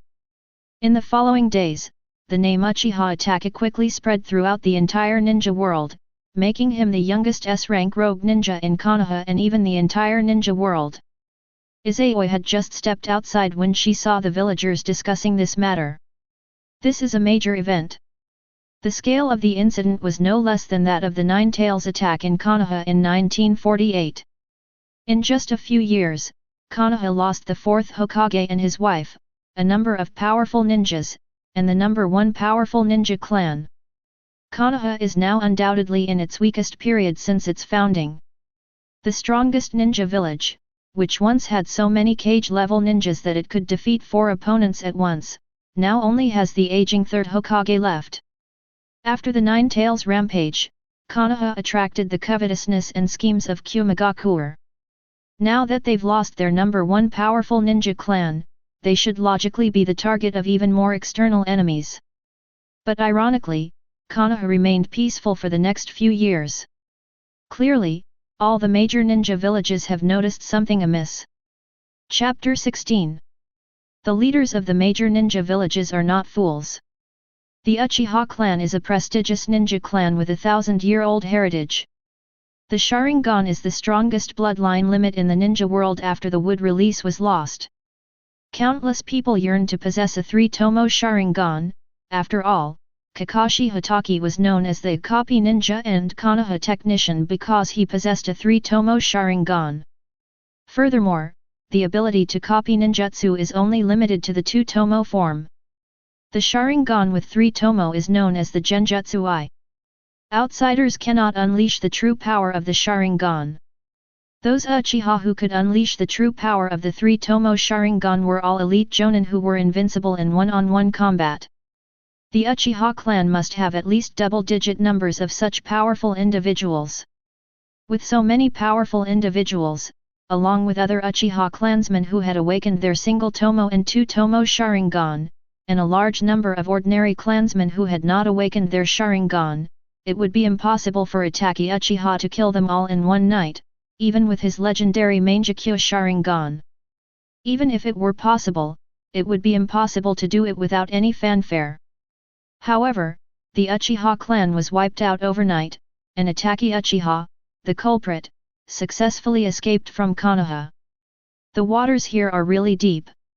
Without a doubt, there must be high-ranking officials from Konoha involved. The ability to wipe out the number one powerful ninja clan overnight, along with their ruthlessness and cold-bloodedness that disregarded the consequences, shocked all the other ninja villages. Regarding this incident, the major ninja villages simply sent a group of spies to infiltrate Konoha to gather intelligence, and after their failure, they ignored it.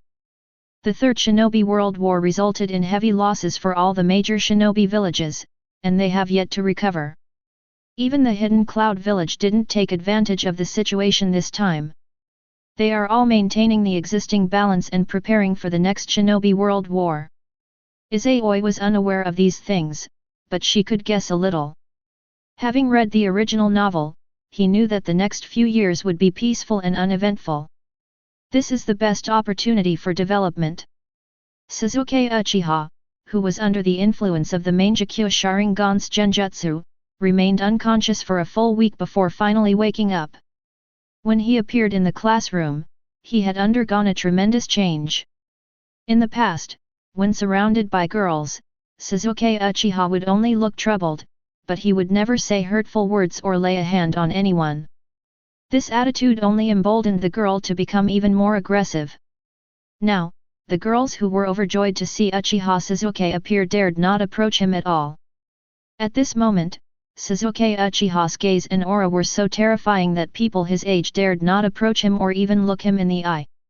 Only Izayoi could see that Sasuke Uchiha was both fragile and stubborn at the moment. Wounded and scarred, they need the warmth and healing of love the most. But his personality also made him unwilling to accept anyone's pity. Only Naruto Uzumaki, who has reincarnated 1,000 years ago and whose fate in this life is similar to Sasuke's, can enter Sasuke Uchiha's heart and gain his approval. After school in the afternoon, Izayoi finally witnessed the scene she had been waiting for. After the physical combat competition ended, the students, as usual, formed small groups, some stayed at school, some left, and some went home alone without joining any group. The former Uchiha Sasuke was the last one. However, today, Sasuke Uchiha didn't go home alone. Instead, he approached Izayoi and said the same words Izayoi had asked years ago, "Izayoi, how about a fight?" Upon hearing this, Izayoi, who had come to the Ninja Academy in his true form today and did not go home with Hinata, secretly smiled to himself. But on the surface, he feigned surprise, looking at Uchiha Sasuke, who seemed not yet recovered and whose eyes held a hint of gloom, and couldn't help but tease him, "You weren't interested in my challenge back then, why are you interested now? Stop talking nonsense, are you scared?" Sasuke Uchiha didn't answer, but instead said provocatively. Previously, he only wanted to train with Itachi Uchiha and naturally did not want to waste his time on others. Now that his clan is destroyed, his only purpose in life is to kill Itachi Uchiha and then revive the Uchiha clan. To kill Itachi Uchiha, he must obtain immense power. If we want to revive the Uchiha clan, the first thing we must do is make people remember the Uchiha clan's strength and glory, and not let them be inferior to others. Therefore, Izayoi became Sasuke Uchiha's target. Defeating Izayoi would prove that he is stronger than all his peers. Izayoi, of course, had no idea what Uchiha Sasuke was thinking. Seeing that the other party was using reverse psychology to mask their tsundere attitude, Izayoi knew when to stop and nodded with a smile, "All right, let's have a match then." "Very well, let's go to the training ground then," Uchiha Sasuke said with a fighting spirit. "Let's skip the playground and go somewhere else." Izayoi shook her head and smiled, "I'll take you somewhere. The latest novel is first published here." After saying that, Izayoi headed towards the abandoned training ground. Uchiha Sasuke followed closely behind. The Uchiha clan has been wiped out for a week now. Except for the anniversary of Rin Nohara's death, Obito Uchiha probably won't be wandering around Konoha anymore. On the anniversary of Nohara Rin's death, Izayoi made a special trip to the cemetery to mark it, and decided that she would avoid going to the countryside at this time every year from now on. So a few days ago, Izayoi resumed her training in the wild. Soon, the two arrived at the training ground where Izayoi and Hinata usually practiced. The ground and trees there were covered with marks of blows and ninjutsu. Upon seeing these marks, Sasuke Uchiha's pupils constricted slightly, and a considerable turmoil stirred within him. If all these traces were left by Izayoi, does that mean this guy, like me, has mastered the 5 elements escape technique? If I remember correctly, he was an orphan. While he had his father to teach him, Izayoi was self-taught. Sasuke Uchiha suddenly realized why this guy was able to outmaneuver him. It wasn't luck, it was because the other person worked harder than me. With this in mind, Sasuke Uchiha's fighting spirit intensified. Only by fighting against such opponents can one become stronger. Only by defeating such an opponent can one prove their strength. How do you want to fight? Looking at Sasuke Uchiha opposite him, Izayoi asked, "Will it be a taijutsu duel, or a no-rules duel?" The so-called ruleless duel refers to using any means necessary. He can freely use the 3-body technique, the invisibility technique, the body flicker technique, tools, and even the 5 elements escape techniques that are not taught in ninja academies. A no-rules duel is also an extremely dangerous one. The Ninja Academy also has unregulated duels, a subject only taught to 6th grade students. Furthermore, during a no-rules duel, in addition to the referee teacher, there must also be a medical ninja present. After all, unexpected events can easily occur in such battles. If we're not careful, some students could even be in mortal danger. If Irika Umino were here, upon hearing Izayoi's words, he would surely be shocked and immediately try to stop and reprimand her. However, Sasuke Uchiha replied without hesitation, "A no-rules duel." Chapter 17. You have guts. Izayoi was not surprised by Sasuke Uchiha's choice. However, on the surface, he still gave Uchiha Sasuke a thumbs up. This choice is also a good thing for Izayoi. In physical combat, you can't unleash your full potential, and even if you win, the chance of a critical hit is even lower than in a no-rules duel. This has been confirmed by Izayoi. Hinata didn't use pressure point techniques. When she channeled chakra into her body, Izayoi defeated her without triggering any special abilities. The difference in strength between her and Izayoi was simply too great. Although it's possible for a single, overwhelming victory to yield a special item, this extremely rare occurrence was something Izayoi hadn't encountered all year. When Hinata used her pressure point technique and went all out, 2 terms appeared on Izayoi's body that year, one purple and one blue. These 2 terms refer to the bloodline limit Byakugan, purple, and chakra control, blue. It wasn't that Izayoi looked down on Uchiha Sasuke, but rather that he was familiar with the plot and, with his amazing talent, had started taking shortcuts at the age of 3. The cheater was 3 or 4 years ahead of the cheater. If Sasuke Uchiha hadn't already mastered the fire release, great fireball technique, he would have posed absolutely no threat to Izayoi. The fire release, great fireball technique can increase Sasuke Uchiha's critical strike rate. No rules, no rules. That's the best option. Let's begin. Izayoi took a few steps back, creating distance between herself and Uchiha Sasuke, and then raised her index and middle fingers. Seeing this, Uchiha Sasuke also formed the opposing hand seal. Immediately, the two rushed towards each other. Upon getting close, Uchiha Sasuke threw a punch. As Izayoi dodged to the side, she simultaneously turned 180 degrees and kicked Uchiha Sasuke in the face, displaying astonishing flexibility. Sasuke Uchiha had no time to dodge, so he could only raise his other arm and use his forearm to block, his body being kicked back several steps. By the time he regained his footing, he was already in a very passive position. Izayoi charged forward, swinging her arms left and right, aiming for Uchiha Sasuke's face and chest. Its power wasn't great, but its attack speed was so fast that Sasuke Uchiha couldn't react. He had just parried the first punch when the second punch seized an opening and landed on his face. Upon taking the first punch, Uchiha Sasuke completely lost his rhythm and became a mobile punching bag. The raised arm can also be used by Izayoi to grab, pull, and disrupt the body's balance. In contrast, Izayoi's combos started haphazardly, but gradually became very rhythmic. Just like the Hyuga clan's 8 trigrams palm, if chakra isn't injected into the body, the damage won't be significant, but during the combo, the opponent is completely powerless to resist.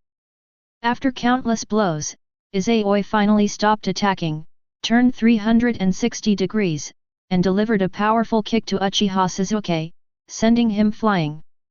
The power of this kick was even more painful than the previous combo, making it difficult for Uchiha Sasuke to breathe. However, looking at Izayoi who had just finished moving, Sasuke Uchiha, who had been trapped in the genjutsu space for days and constantly watching the scene of the massacre of his clan, suddenly saw the reflection of Itaki Uchiha in Izayoi. The other person's words, "I disdain killing you," echoed in his mind. "You're too weak now. From now on, live an ugly life, do your best to eke out a living." Sasuke Uchiha's expression suddenly twisted. "Uchiha Itaki, I will definitely kill you." Fire release. Great fireball technique. He mistook Izayoi for Itaki Uchiha, then formed hand seals and spat out a wisp of flame from his mouth, which quickly grew into a high-temperature fireball, hurtling towards Izayoi. Perfect timing. Wind release, wind-slash technique. Instead of being surprised, Izayoi was delighted. Then, she pretended to form hand seals, exhaled a breath from her mouth, and suddenly transformed from nothing into something, turning into a transparent white wind blade in the shape of a scythe, which collided with the flying fireball. The next second, the huge fireball was sliced in half diagonally, and the wind blade, whose power had suddenly decreased, continued to fly forward and landed on Uchiha Sasuke. Tear. As the sound of tearing cloth rang out, blood spurted from Uchiha Sasuke's body. Sasuke Uchiha, who had just landed, instantly fell silent. Izayoi, however, remained completely calm and walked over at a leisurely pace. Anyone could die now, except for Sasuke Uchiha and Naruto Uzumaki. The news that the demonic statue of the outer path descended from the moon must have already been known to the Sage of Six Paths. The other party must know that a second pair of Rinnegan has been created. To prevent Indra and Ashura from being resurrected before they could fully mature, the Sage of Six Paths would absolutely not allow this generation's Indra and Ashura reincarnations to die easily. The latest novel is first published here. Furthermore, if Sasuke Uchiha were to be killed by a C-rank windcutter whose power had been greatly reduced, he wouldn't deserve to be the second male lead. Upon arriving beside Uchiha Sasuke, they found that he was indeed still breathing. The wind blade only tore his clothes, leaving a scratch on his body, it didn't reach the bone. Izayoi crouched down and used basic medical ninjutsu to treat him. Snap! Just then, as if hallucinating, Izayoi heard a sound even crisper than a balloon being popped. He looked in the direction of the sound, his expression focused. Bubbles that only Izayoi could see appeared around Uchiha Sasuke. Izayoi happened to see a bubble that had just burst, and a red beam of light flying towards him. Ah! As the red beam of light rapidly enlarged in his vision, Izayoi, unusually, showed a stunned expression. Red, red? How many red robes did Uchiha Sasuke have? Is red the highest known level, or is purple? But the notification sound that immediately rang in his mind told Izayoi that he wasn't seeing things. He won the lottery. Ding! You have obtained the talent attribute Eye of the Immortal, Red. Fusion or disassembly. Merge. Izayoi shouted in her heart, and at the same time, she couldn't help but smile excitedly. But not knowing if someone was secretly watching them, Izayoi suppressed the urge, causing her lips to twitch slightly, making her look somewhat comical. At this moment, Izayoi's feelings were simply indescribable. With Hinata as an example, Izayoi thought it would take a long time to get Sasuke Uchiha's red tag. He was already prepared to fight Uchiha Sasuke whenever he had the time in the next 5 years. If Izayoi still hasn't managed to get a red level attribute during her time at the Ninja Academy, then she'll slow down her growth and bring her strength to the same level as Sasuke and Hinata. Unexpectedly, in Izayoi's first no-rules duel, Sasuke Uchiha's Sage Eye, Red, was revealed. He actually encountered this extremely rare occurrence. At this moment, Izayoi finally understood how those lucky people felt. Chapter 18. Izayoi, who won the grand prize, didn't rush to experience the changes brought about by the Eye of the Immortal. He first cleared his mind and focused on treating Uchiha Sasuke. Seeing the dark circles under Uchiha Sasuke's eyes, Izayoi felt a pang of pity. He must have had a tough time these past few days. The Naruto world is not lacking in orphans with tragic fates, but Izayoi seems to only remember 2 orphans who first had a happy family and then lost everything. One is Nagato, and the other is Uchiha Sasuke. But compared to Nagato, who had Yahiko, Conan, and Jiraiya, Sasuke, who was arranged by Itachi, was undoubtedly in a more tragic situation.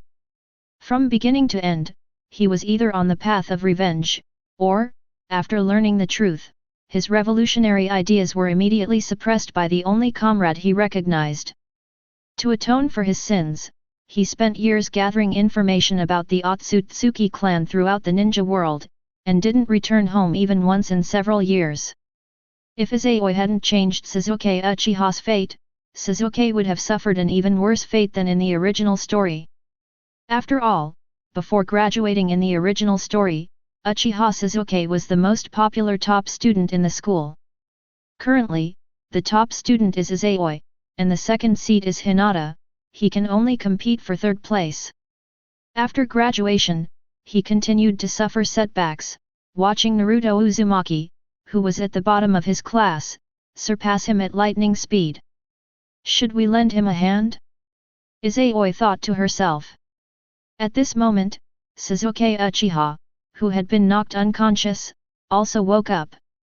Seeing Sasuke Uchiha's bloodshot eyes, Izayoi made a decision and said, "You're in too bad shape right now. Go back and rest for a while, and come back to me when you're fully recovered." Uchiha Sasuke didn't speak, but sat up and looked at his chest, where the wound had healed but a small scar remained. The battle from just now involuntarily resurfaced in my mind. Whether it's taijutsu or ninjutsu, he's no match for Izayoi. The fluid attacks and the lower body that supported that attack speed were on completely different levels.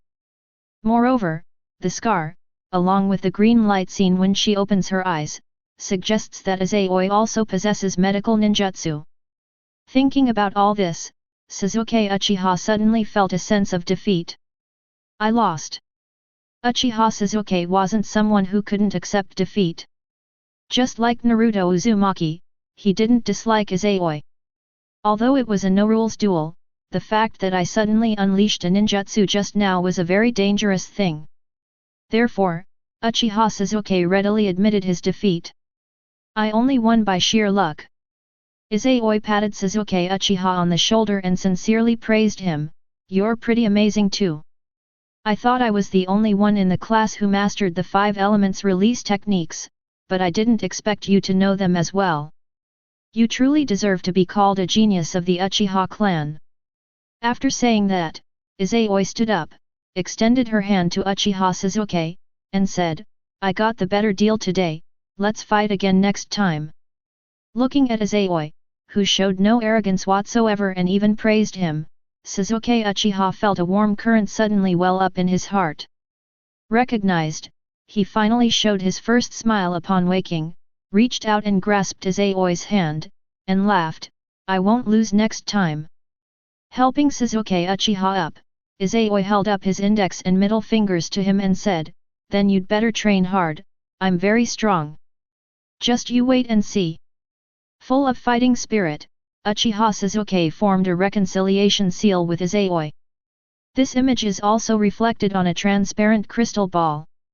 Seeing this, Hiruzen Sarutobi, pipe in hand, puffing out smoke, couldn't help but smile with satisfaction, saying, "The new leaves are beginning to sprout." At this moment, Uchiha Sasuke was in his most vulnerable state. To prevent him from taking his own life, Hiruzen Sarutobi promised Ataka he would take good care of Sasuke, and also to allow Ataka to focus on his spy work without worry. Neither of them would abandon Sasuke. The Anbu, from a place unseen, were secretly watching Uchiha Sasuke. The news of the two leaving the ninja academy for the abandoned training grounds reached Hiruzen Sarutobi's ears immediately. Fortunately, Izayoi hadn't been talking to herself, and when she was stunned, she kept her head down and didn't act exaggeratedly or strangely. Otherwise, he might be facing the mind-reading abilities of the mountain tribe. Hiruzen Sarutobi is no stranger to Izayoi. This generation of newborns is very special. The Nine Tails Jinchuriki is in the same class as the heirs of the various ninja clans. Izayoi, who was able to surpass them to become the top student, had long been noticed by Hiruzen Sarutobi. Through his observations over the past year, he also discovered that Izayoi had already mastered the shadow clone technique and a basic level of wind release, and that she often trained with the eldest daughter of the Hyuga clan's main family in the abandoned training grounds. Every era has its outstanding ordinary geniuses. Like Orochimaru, like Minato Namikaze, like the little-known Kabuto Yakushi. The latest novel is first published here. Even Kakashi Hatake can be considered a genius among ordinary people, since he doesn't have a bloodline limit. Compared to these ordinary geniuses, Izayoi is not special, and cannot even be called the best. However, such talent is enough to warrant focused development. If trained properly, he will at least become an all-around jonin in the future. If one could master a forbidden technique, they might even become an elite jonin with ace-level combat power. Therefore, Izayoi was on Hiruzen Sarutobi's watch list very early on. After parting ways with Sasuke Uchiha, Izayoi returned home while summoning a light screen that only she could see. At this point, in the entry list, the first item listed, Otsutsuki bloodline, red, was no longer golden cage level potential, but Sage's Eye, red. The appearance of this entry has not yet brought about any significant changes for Izayoi. However, Izayoi was quite certain that an unknown change was taking place within his body at that moment. The Sage's Eye is different from the true Sage's Eye, the Rinnegan. It is an exclusive term for Indra Otsutsuki, inheriting the yin release chakra and spiritual energy of the Sage of Six Paths, representing the ultimate yin power. Moreover, this entry does not refer to Indra's chakra, which means that the ultimate yin power obtained by Izayoi is not the power containing Indra's will, but rather the pure yin power separated from Hago Romo Otsutsuki. A reincarnated being needs to gain recognition, or gradually uncover this power through growth and talent. But Izayoi doesn't need that, he will grow stronger rapidly, just like Indra Otsutsuki. In the next few years, Izayoi's spiritual energy and yin release chakra will increase wildly. I guess I could be considered the second Indra Otsutsuki now. Izayoi chuckled to herself. If Izayoi could see Indra Otsutsuki's talent attributes, he would be absolutely certain that Indra's attributes would not include Uchiha blood, but rather a high-level Otsutsuki bloodline. It was this bloodline that gave him the ability to possess limitless pupil power without needing to change his eyes. Realizing that he could unleash the 5 elements escape technique without forming hand seals, Izayoi knew without a doubt that Indra's Otsutsuki bloodline level was definitely red. As for anything above red, that's probably impossible. Otherwise, the reincarnation of Indra's chakra wouldn't need to unify the 2 poles to awaken the Rinnegan, they could directly transform the Sharingan into the Rinnegan, just like Hago Romo Otsutsuki. The current Izayoi is equivalent to a second Indra Otsutsuki. Only by elevating the Otsutsuki bloodline to a higher level can he become the second Otsutsuki Hago Romo and Otsutsuki Hamura. Chapter 19 July 23, Konoha Year 57. Konoha, the territory of the Hyuga clan. Thump thump thump. A series of crisp yet heavy impacts rang out from the dojo in the patriarch's mansion. The scene cuts through to the viewer, revealing a boy and a girl engaged in a martial arts duel. The series of sounds clearly came from their hands. Hinata and Neji Hyuga both had bulging veins on their temples, their hands moving like afterimages, their fingertips wreathed in blue flames as they attacked each other's pressure points. Every attack failed. Before it could even touch the body, it was blocked by the opponent or an opening was found, forcing the attacker to abandon the attack and switch to defense. The constant collision of chakra created roaring waves of energy. However, this kind of pace really tests one's willpower. If you're not careful, your opponent might seize on your weakness and you could lose everything. Sure enough, after dozens of rounds, a crisp thrust ended the battle. Snap!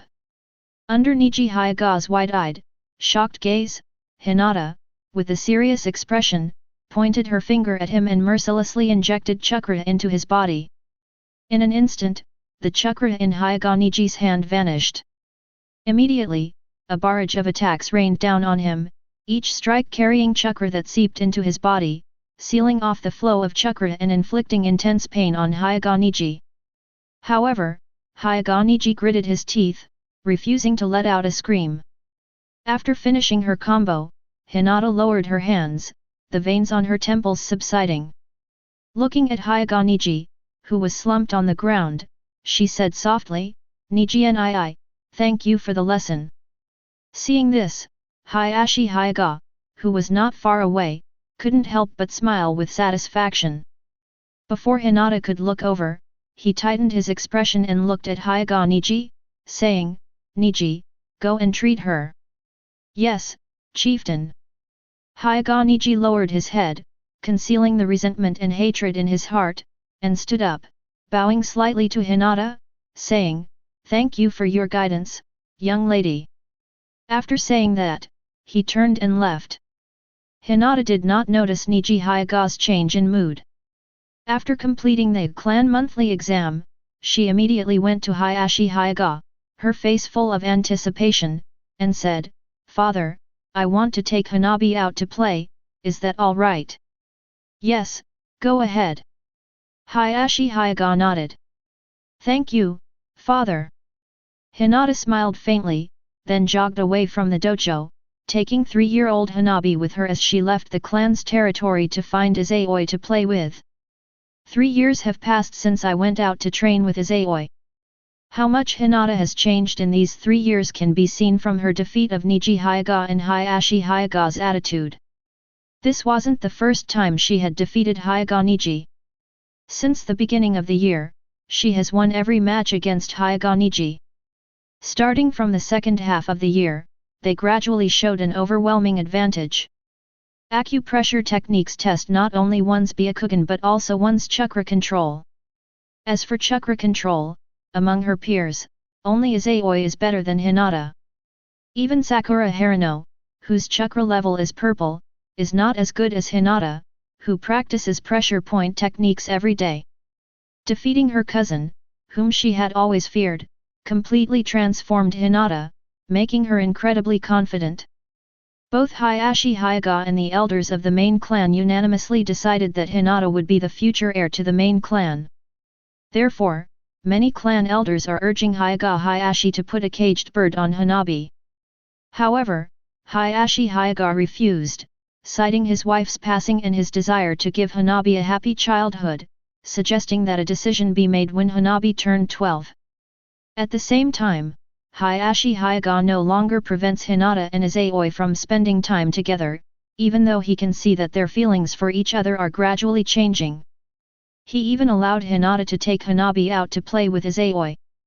No one knew what Hayashi Hayaga was thinking. He seems to be playing a very big game, wanting to prevent either of his daughters from being caged. Izayoi was completely unaware of this. He thought that Hinata and Hanabi were able to go out because Hinata's excellent performance laid the foundation for her to become the successor of the Hayaga clan. As for Hinata securing her position, it might lead to Hanabi being prematurely imprisoned, something Izayoi hadn't anticipated. Even if she knew, Izayoi wouldn't care.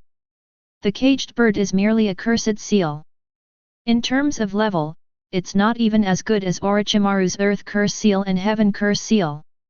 Even if the Hayaga clan doesn't have a way to break the caged bird seal, once Izayoi masters yin-yang release, he can still break the curse seal. Even if fireworks are put into a cage, it's just a temporary pain. After all, Shippuden has ended, and she hasn't even graduated from the Ninja Academy yet. Whether the whites of the eyes are flawed or not has absolutely no impact. Knock knock knock. Ani-chan, I've come to play with you. Open the door. The knocking and childish shouts kept reaching Izayoi's ears. He opened the door, and 2 figures, one tall and one short, appeared before him. The shorter figure lunged forward, hugging Izayoi's waist and shouting, "Ani-chan, let's go out and play." The latest novel is first published here. 3-year-old Hanabi wore a custom-made pink kimono, showing that she has already developed the habit of wearing kimonos at such a young age. His short, black hair just covered his ears, and his bangs were parted in the middle. Her chubby little face was so round and cute that you couldn't resist pinching it. And that's exactly what Izayoi did. Izayoi pinched Hanabi's cheek and smiled, "Okay, Hanabi, what do you want to play today?" In Izayoi's eyes, several bubbles of different colors floated around Hanabi. The princess with the white eyes, gold. Bloodline limit Byakugan, purple. Otsutsuki bloodline, blue. Jonin potential, blue. Chakra control, blue. Compared to commoners and ordinary ninja clan members, Hanabi's stats are incredibly impressive. The only area where she falls short of Hinata is that she's a princess with a gold level Byakugan. In the movie, it was taken away by Toneri Otsutsuki, and it evolved into the Tensegan in just a few days. Hanabi's Byakugan purity is also extremely high. She's just 1 level away from being on the same level as Hinata. The other entries are exactly the same as Hinata's, essentially a weaker version of Hinata. Like Hinata, she also possesses the qualifications to defy fate. Izayoi naturally adored her cute and incredibly promising sister-in-law. I want to eat glutinous rice balls, and I want to ride on a high heel. Hanabi tiptoed, trying to climb onto Izayoi. Okay, today, fireworks is in charge. Izayoi rubbed Hanabi's little head, then squatted down and let Hanabi straddle his shoulders. Holding Hanabi's small hands, Izayoi stood up and, looking at Hinata who was smiling at them, instructed, "Hinata, close the door." Yes. After closing the door, Izayoi took the Hinata sisters to the bustling shopping street. Since Hinata's mother passed away, their relationship gradually evolved from just the two of them to a trio. I vaguely remember that Hinata cried so heartbreakingly that day. After all, before Hanabi grew up, only Izayoi and her mother gave her the tenderness and love she wanted. After her mother's passing, Hinata's dependence on Izayoi reached an even higher level. From that day onward, our feelings gradually began to change. To prevent Hanabi from becoming a second version of herself, Hinata trains even harder, wanting her younger sister to grow up happily. Whenever he had time, he would take his younger sister out to look for Izayoi. Because in Hinata's eyes, Izayoi was better at taking care of children than her father. Her father's aura was terrifying, his serious expression and high-pressure discipline were too much. If it weren't for her mother's love, Hinata would have broken down long ago. Now that her mother is gone, Hinata cannot let Hanabi follow in her footsteps. Looking at Hanabi sitting on Izayoi's shoulders with a big smile on her face, Hinata felt that her decision was absolutely right. Chapter 20. While Izayoi and Hinata were shopping with Hanabi, below a huge waterfall on the Naka River near the Uchiha clan. If any members of the Hyuga clan were here and activated their Byakugan, they would discover a cave beneath the waterfall. At that moment, a tremendous sound was coming from inside the cave, but it was drowned out by the sound of the waterfall. If you touch the mountain walls surrounding the waterfall, you can feel the occasional vibrations. Blue light tore through the darkness of the cave. A blue and white sphere appeared, like a water-filled balloon, rapidly inflating. Then, the basketball-sized energy ball flew into the darkness. Boom! An explosion rang out, followed by a roaring blast of air and a shower of sand and gravel. The dust and mist did not escape the cave, they were dispersed by a gust of wind. After everything calmed down, another energy ball appeared, flying deeper into the darkness and causing a violent explosion. The cave was clearly formed by being bombarded by such an energy sphere. The core is complete, now we can create smaller balls inside. Izayoi's shadow clone appeared at the entrance to the cave where there was light, sorting out today's haul. Izayoi has mastered the basics of the Super Hurricane Chain Ball, an original technique from the TV anime, which involves transforming the Raise Nan into a size second only to the giant Raise Nan. This took Izayoi 2 whole years. Izayoi finally understood why Naruto Uzumaki needed shadow clones to assist him even after 3 years of training to unleash the giant Raise Nan. He can't even make a Raise Nan with one hand, so it's practically impossible for him to make a Raise Nan that size, maintain his balance, and prevent his chakra from exploding. Even Izayoi took 2 full years to raise her chakra control to this level. If it were simply a matter of gathering chakra together to create something this massive, it wouldn't be that difficult. The challenge lies in gathering so much chakra together and making it spin at an extremely high speed. This is hellish difficulty. After all, the Raise Nan is already the most advanced form transformation, with a learning difficulty level of A. The giant Raise Nan is definitely somewhere between rank A and rank S. No wonder S-rank ninjutsu is called an ultimate ninjutsu that even with the greatest effort and talent, it is not guaranteed to be learned. Even creating an energy ball this large is already incredibly difficult. Creating 5 spheres inside would be no less difficult than Naruto perfecting his wind release, Rasen Shuriken. To simultaneously inject 5 different property changes into 5 small balls, just thinking about that difficulty gives me a headache. If successful, putting aside its power, the learning difficulty would definitely be above S level, that is, SS level. Even Ashura Otsutsuki couldn't do that. However, he became Izayoi's target. His current potential is even more astonishing than that of Ashura Otsutsuki, who needed to obtain power from Hago Romo Otsutsuki. If purple level chakra control isn't good enough, then he'll upgrade that chakra control talent attribute to gold level. Once you successfully develop the Super Hurricane Combo Ball, you'll be able to rely on just one trick like Naruto Uzumaki. No matter what the enemy is, they can be dealt with using dumplings. Sitting cross-legged in front of the waterfall, Izayoi's shadow clone continued to gather chakra in his hands, creating an energy ball the size of a basketball, but this time he did not throw it. Only after cultivating until there was no more chakra left did the shadow clone dissipate into a cloud of white mist. Fatigue and experience are all fed back to the original body. Izayoi, who was feeding Hanabi with rice dumplings, merely raised an eyebrow slightly before returning to her original expression. Even Hinata, who had been secretly watching him, didn't notice Izayoi's change. Since mastering the Raise Nan and attempting to develop the Super Hurricane combo, Izayoi has rarely trained his physical body. They always sent their shadow clones to the caves to train, while the main body, even when training, only accompanied Hinata in the abandoned training grounds. He was absolutely certain that he had been spied on by Hiruzen Sarutobi using the crystal telescope technique. Over the past 2 years, Izayoi has fought Sasuke Uchiha every 1 or 2 weeks. He simply couldn't believe that his unconventional duel with Uchiha Sasuke hadn't attracted Hiruzen Sarutobi's attention. After all, before Itachi Uchiha left Konoha, he reported to him first, and then went to threaten Danzo Shimura. If it weren't for the fear of being discovered, Izayoi would have even activated her Byakugan to check if there were any ANBU watching her. Having consistently allowed the shadow clones to train, Izayoi had long since mastered controlling their chakra levels, ensuring that fatigue levels remained within acceptable limits.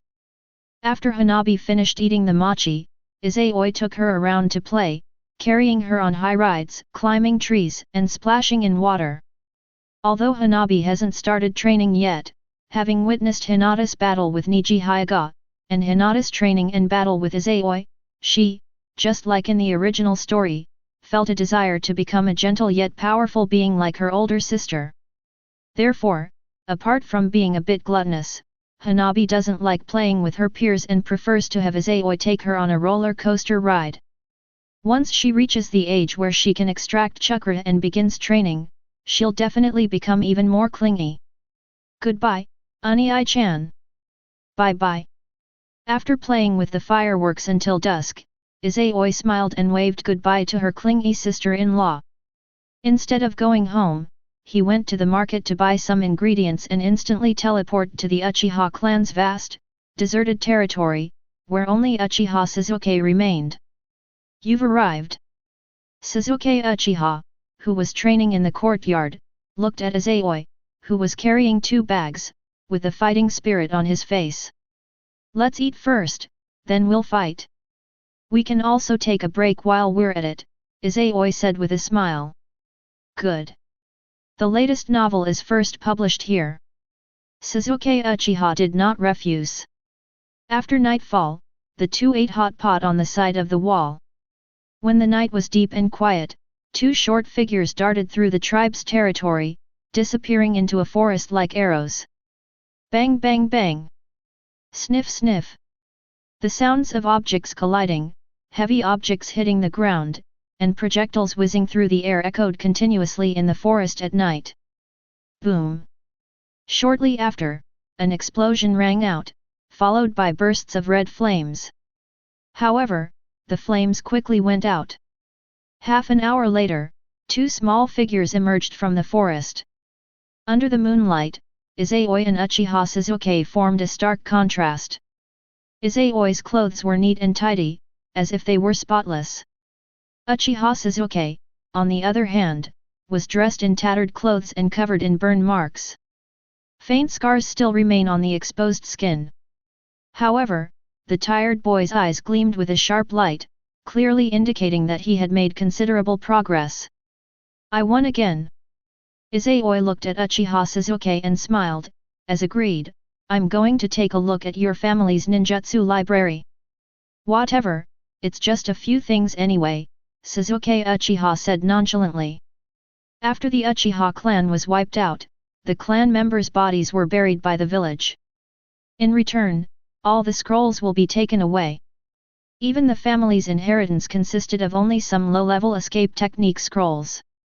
Sasuke Uchiha asked the third Hokage, and the village hadn't touched any of his family's high-level ninjutsu scrolls, so they must have been taken away by Itachi Uchiha. Sasuke Uchiha didn't seem to care that the village had taken away the family's scrolls. The third Hokage had promised him that once he became a ninja and grew strong enough to take over the Uchiha clan, he could apply to the village to reclaim the land deeds and ninjutsu scrolls. He doesn't yet have the ability to safeguard those things. Izayoi knew that what Hiruzen Sarutobi said was true. Aside from secret techniques like Izanagi and Izanami, there's really nothing else in the Uchiha clan's ninjutsu scrolls that's worth coveting. Compared to a powerful Uchiha fighter, this little thing isn't worth coveting at all. Just like the legacy left by Izayoi's parents. However, Sasuke Uchiha's ninjutsu library was still very useful to Izayoi. His skill in changing form is extremely high, but his ability to change nature is almost zero. Practicing the 5 elements escape techniques can enhance one's nature and transformation.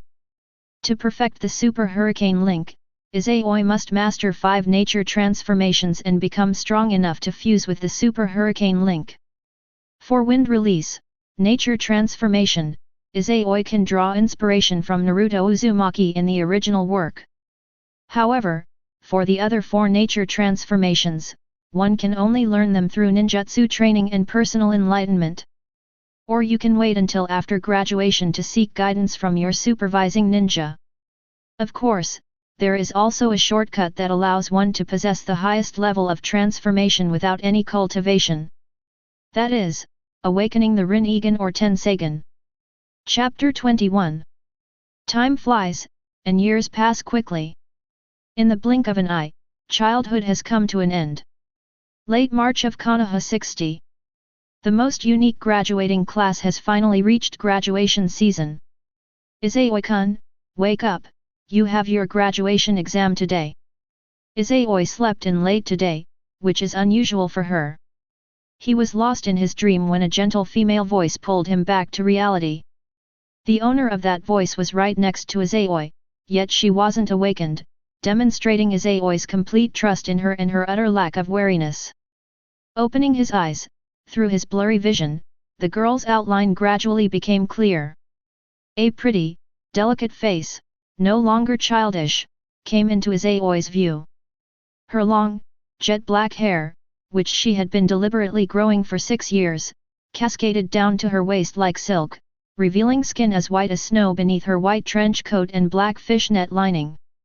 Unlike the other members of the Hyuga clan, her Byakugan had a faint, almost imperceptible purple hue, making her beautiful eyes appear like precious jade, crystal clear and translucent. Her cherry-red lips curved slightly upward, a faint smile playing on her lips. With her hands behind her back, she leaned down to look at Izayoi, who had just woken up. After staring at Hinata for a few seconds, Izayoi felt a little dazed, as if that adorable little face full of baby fat was still yesterday. But soon, his gaze suddenly shifted downwards, a mischievous smile spreading across his face. Hinata, have you grown up again? Ah! Hinata gasped in surprise, realizing just how indecent her posture was. She quickly zipped up her trench coat, her face flushed, and turned around, her voice trembling slightly, saying, Izayoi-kun, go wash up quickly, I brought you food. After saying that, the girl hurriedly left the room. Izayoi, who habitually teases her childhood friend, got up, stretched, and went to the ensuite bathroom in her room to wash up. While brushing her teeth, Izayoi looked at herself in the mirror. 6 years have passed. The child with black hair, blue eyes, and chubby cheeks has also lost his childishness. His features are like those of a sculpture, with distinct angles and exquisite beauty. Her short, Black hair, just covering her ears, was slightly tousled from just waking up. Blue eyes, like a deep ocean, shimmered under the light. But the next second, those blue eyes, the same color as Naruto's but a little deeper, suddenly turned white, just like Hinata's. Under the light, it also had a faint, almost imperceptible, pale purple hue. However, no veins bulged on Izayoi's temples. In the past, whenever Izayoi activated her Byakugan, the veins in her temples would bulge. However, this characteristic has not been present since the beginning of the year. Izayoi's eyes narrowed slightly, and then a screen of light, visible only to him and imperceptible even to a mirror, appeared out of thin air in front of him. Host, Izayoi.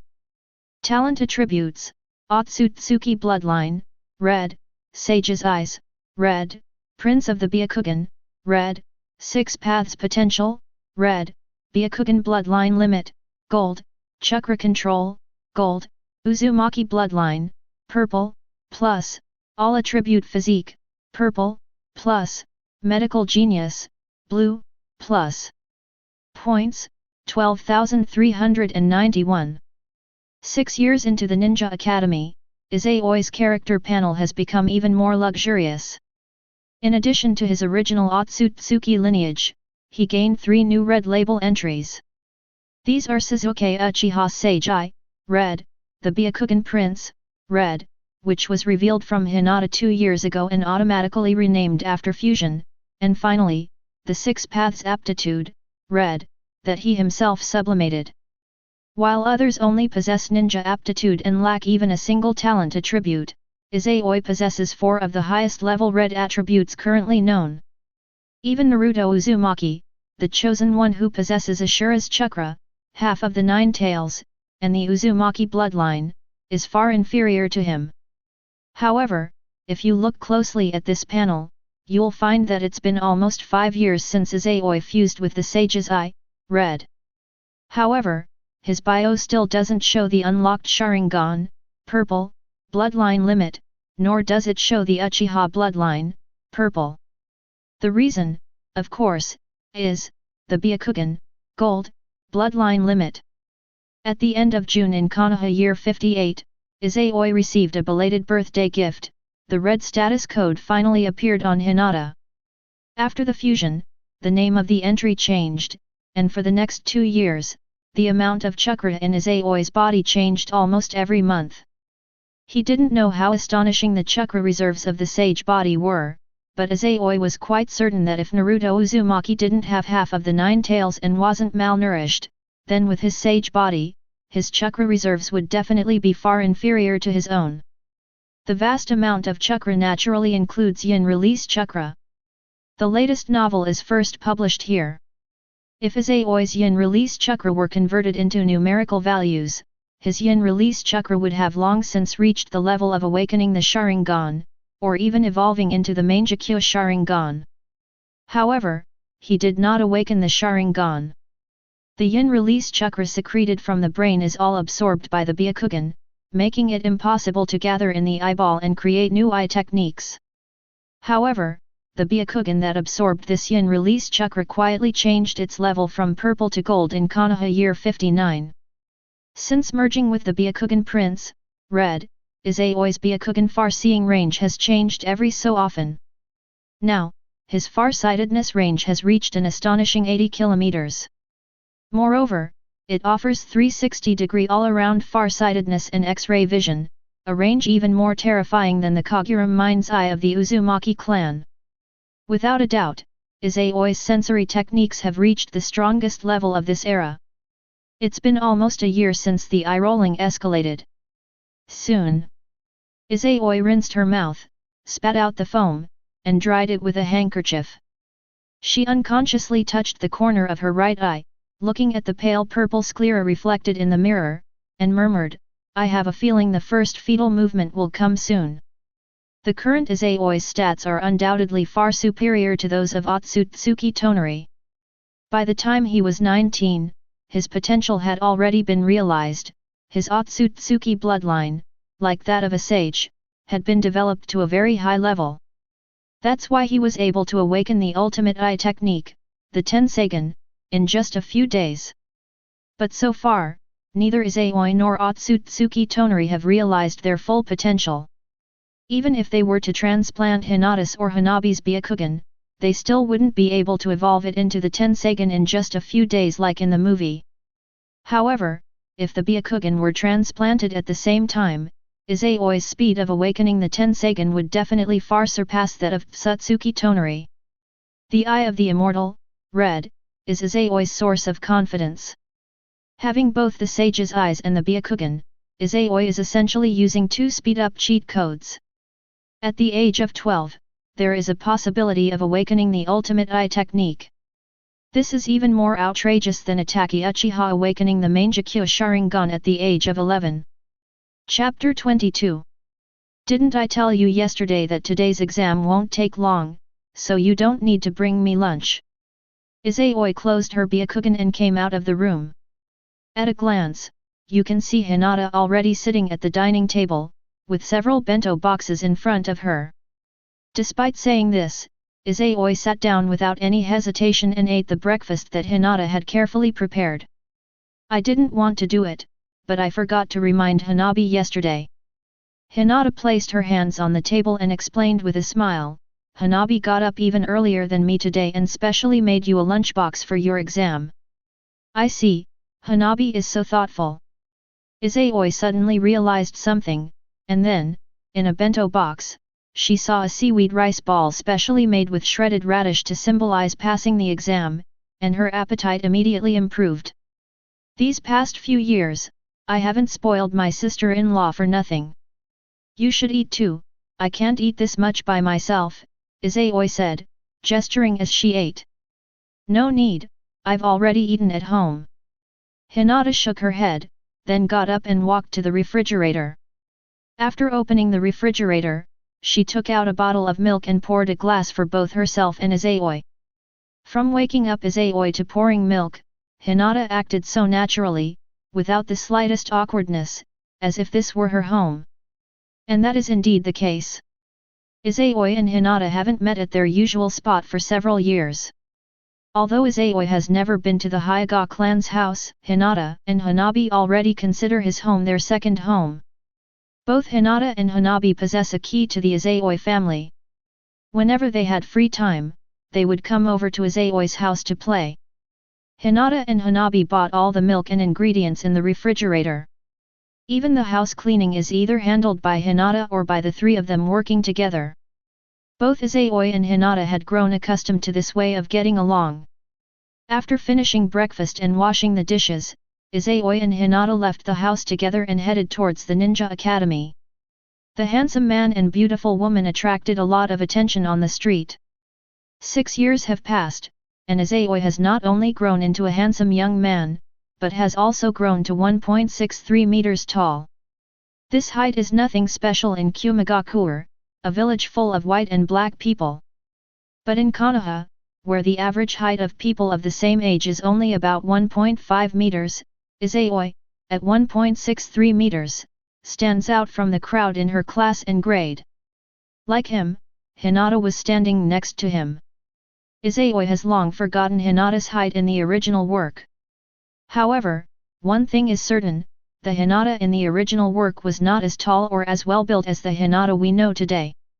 Hinata, who has a huge appetite, has never lacked nutrition since childhood, and has an amazing amount of exercise, has already reached a height of 1.55 meters, which is 6 or 7 centimeters taller than girls of the same age.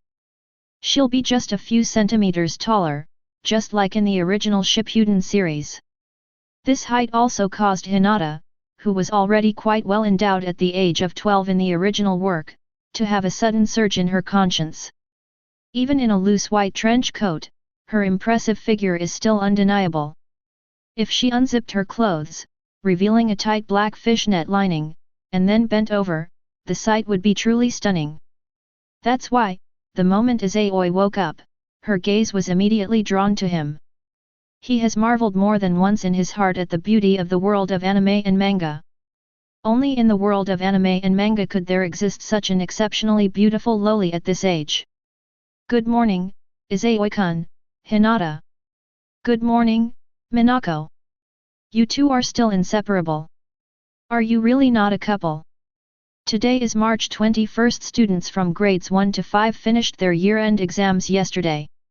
The 6th grade students' graduation exam is one day later than theirs. So when I arrived at school, the campus was much quieter than usual. All the people I saw were 6th grade students. At the entrance, many parents were already standing, unusually dropping their children off at school today and waiting outside for the results. 6 years of hard work. Whether the child can escape mediocrity and become a ninja depends on today. Of course, the parents waiting at the door were all ordinary people or commoner ninjas. None of the ninja clan members had their parents come. Their presence today is merely a formality. The ninja headband was already theirs for the taking. Even if they fail the graduation exam, those who possess family secret techniques can still use their privileges to join a department and become special ninjas. The latest novel is first published here. On their way to the classroom, Izayoi and Hinata encountered several classmates, both boys and girls, who all greeted them warmly. Those who are close to Izayoi and Hinata even joke about their relationship. To this, Izayoi simply smiled and remained silent. Hinata lowered her head slightly, her cheeks flushed. Despite both being prominent figures at school, Izayoi, despite being the top student, was far less popular and well-liked than Uchiha Sasuke.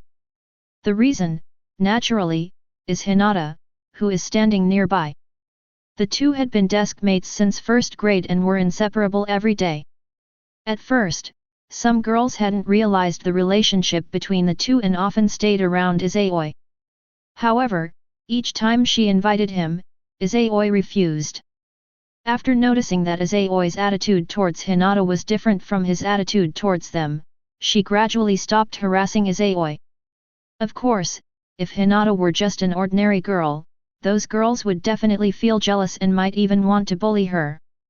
However, Hinata is not only the heiress of a prestigious ninja clan, but also consistently ranks among the top 3 in academic performance.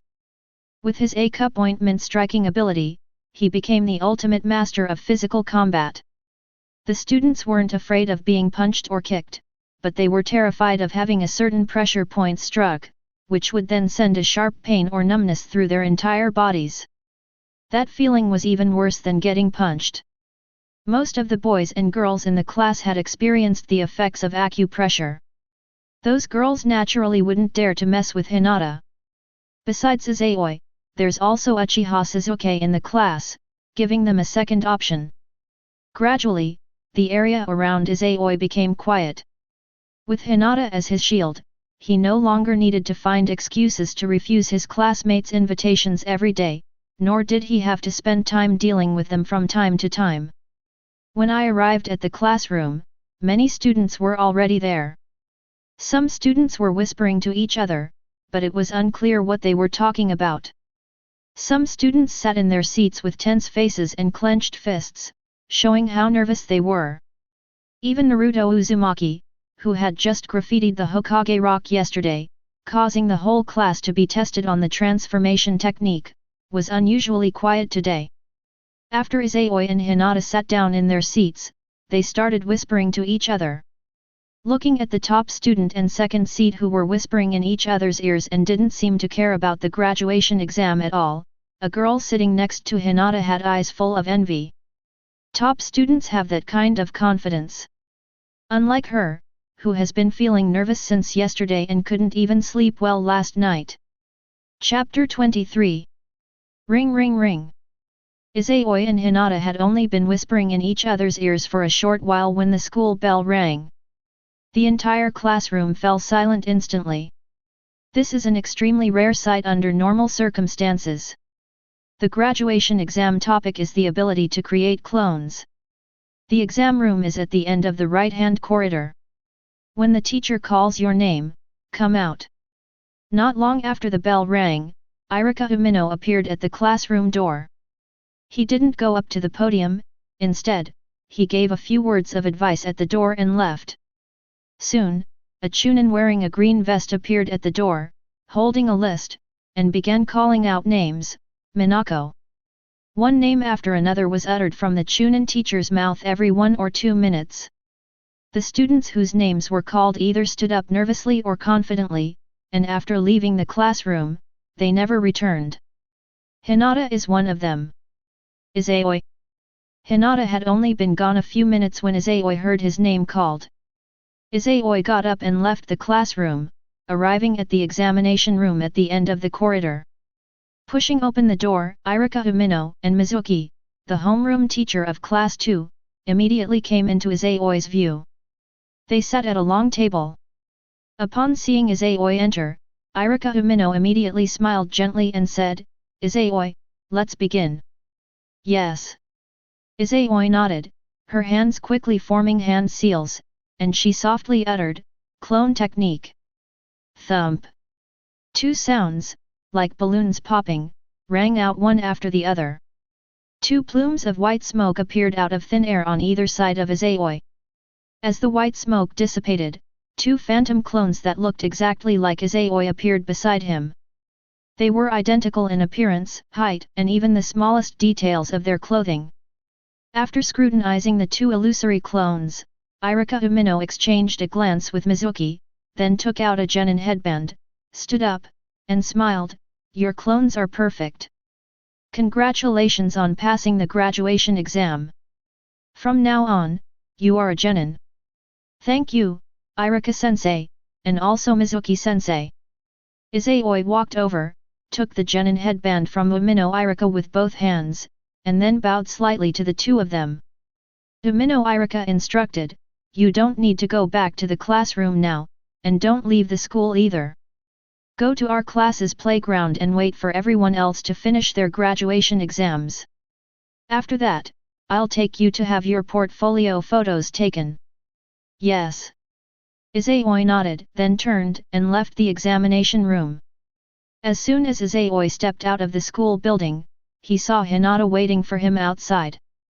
The 2 exchanged a smile and then walked towards the playground. There were already about 10 students waiting for them on the playground. "Yo! Izayoi, Hinata, you're here too. The graduation exam was indeed no challenge for you at all. After taking the archival photos, should we celebrate?" Maybe not. I want to celebrate with my family, they're waiting for me outside." "That's true. Let's get together again sometime. How many people in our class do you think will pass the graduation exam?" "There must be at least 20, after all, we're in class 1. Anyway, Naruto is definitely doomed." As soon as Izayoi and Hinata arrived, many classmates gathered around and started chatting with Izayoi. Izayoi also joined in with a smile. Just then, a figure walked over. "Izayoi, shall we have a fight later?"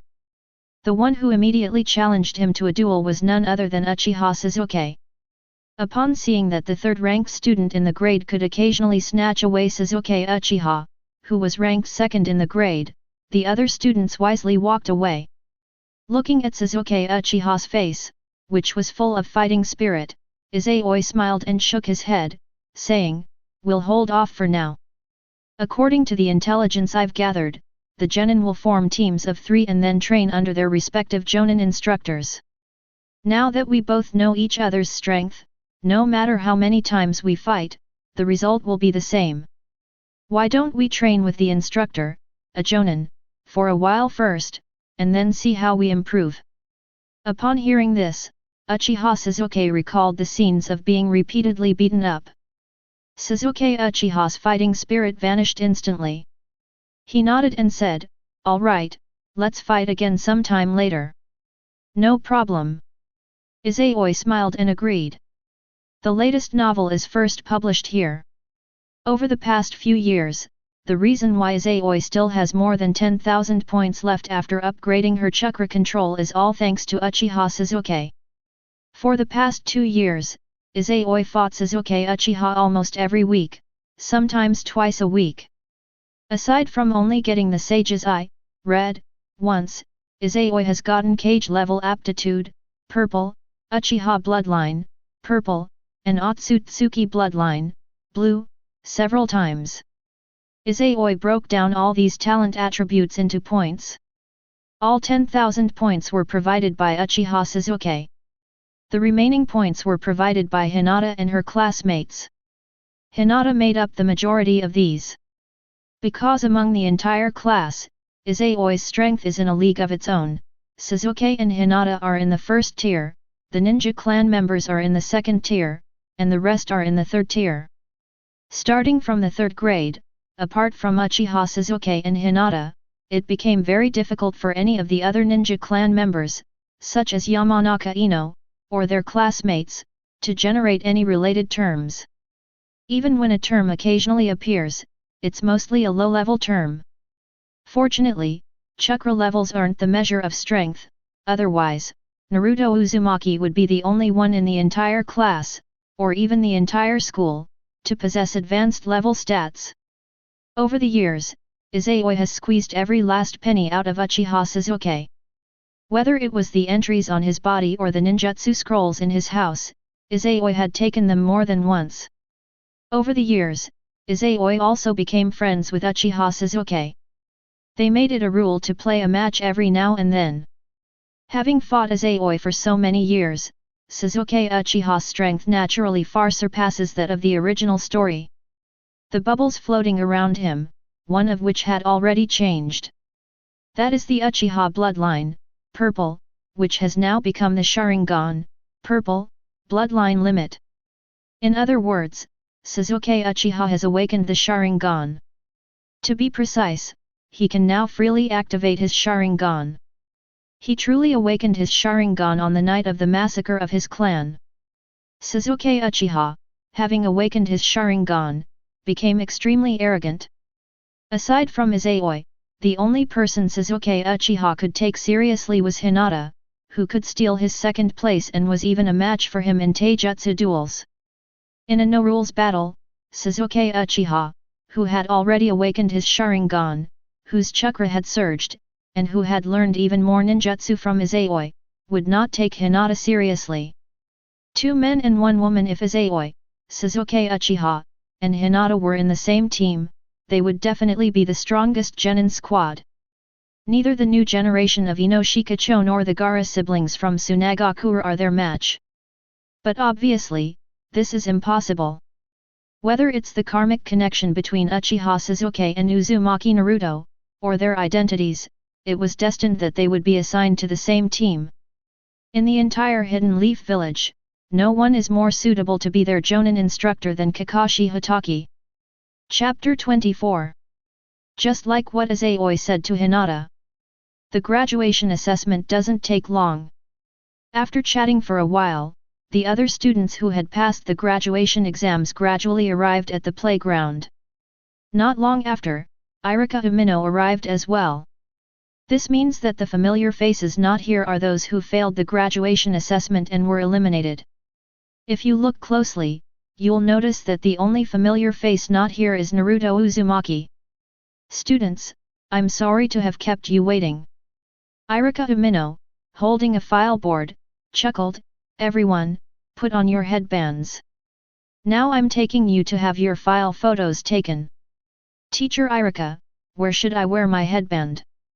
A student raised their hand and asked a question. Anywhere on the upper body is fine, said Irika Umino. So, the students wore their headbands either on their foreheads, tied them to their arms, hung them around their necks, or used them as headbands, etc. Hinata is one of those who hang around the neck. Izayoi was tied to her left arm. After everyone had put on their protective gear, Umino Irika led them to the rooftop of the main building. The photographer had been waiting there for quite some time with a standing camera. After queuing to have their photos taken, the students couldn't wait to leave the main building, some strolling leisurely, others rushing towards the school gate. The school gate was already crowded with parents. Some parents were comforting their rejected children, while others looked towards the school with hopeful eyes. They all knew that those who hadn't yet emerged were all genin who had passed the graduation exam. The school gate immediately became lively as the students arrived. But this lively scene hurt some orphans who had no parents. They either watched this scene with envy, or ran out of the school without daring to look. Uchiha Sasuke is both the former and the latter. He glanced at her with envy, then vanished in a blur. Izayoi does not belong to either the former or the latter. Because Ani-chan, Isis, over here, over here. At the school gate, a girl's voice rang out loudly. Hanabi, dressed in a yellow-brown kimono with flame patterns on the hem, was waving her little hand at Izayoi and Hinata.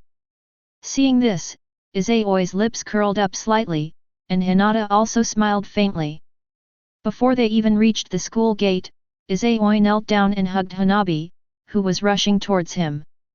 Ani-chan, Iona, I've come to pick you up.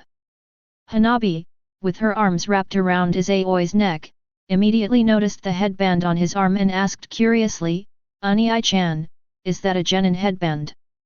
Okay, you can play with it. Izayoi nodded, took off her headband and handed it to Hanabi, then picked Hanabi up and exchanged a smile with Hinata. Then the three of them left the school together. Several years have passed, and now, 7-year-old Fireworks has also undergone considerable changes. In the original story, Hanabi at this age still had shoulder-length short hair. However, seeing that her sister had grown her hair long, she also deliberately grew her hair long. Now her hair is waist-length, just like in the movie, and the 2 strands of her bangs are braided. When fighting or training, she either has long, straight black hair or it's tied into a single ponytail. Coupled with her resolute eyes and serious expression, she already has some of the heroic bearing from Boruto. Perhaps due to precocious development, Hanabi is growing much faster than Hinata.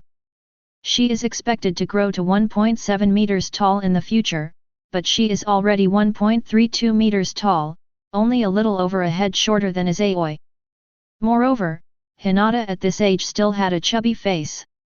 But Hanabi's face has lost a lot of baby fat and is now shaped like an oval.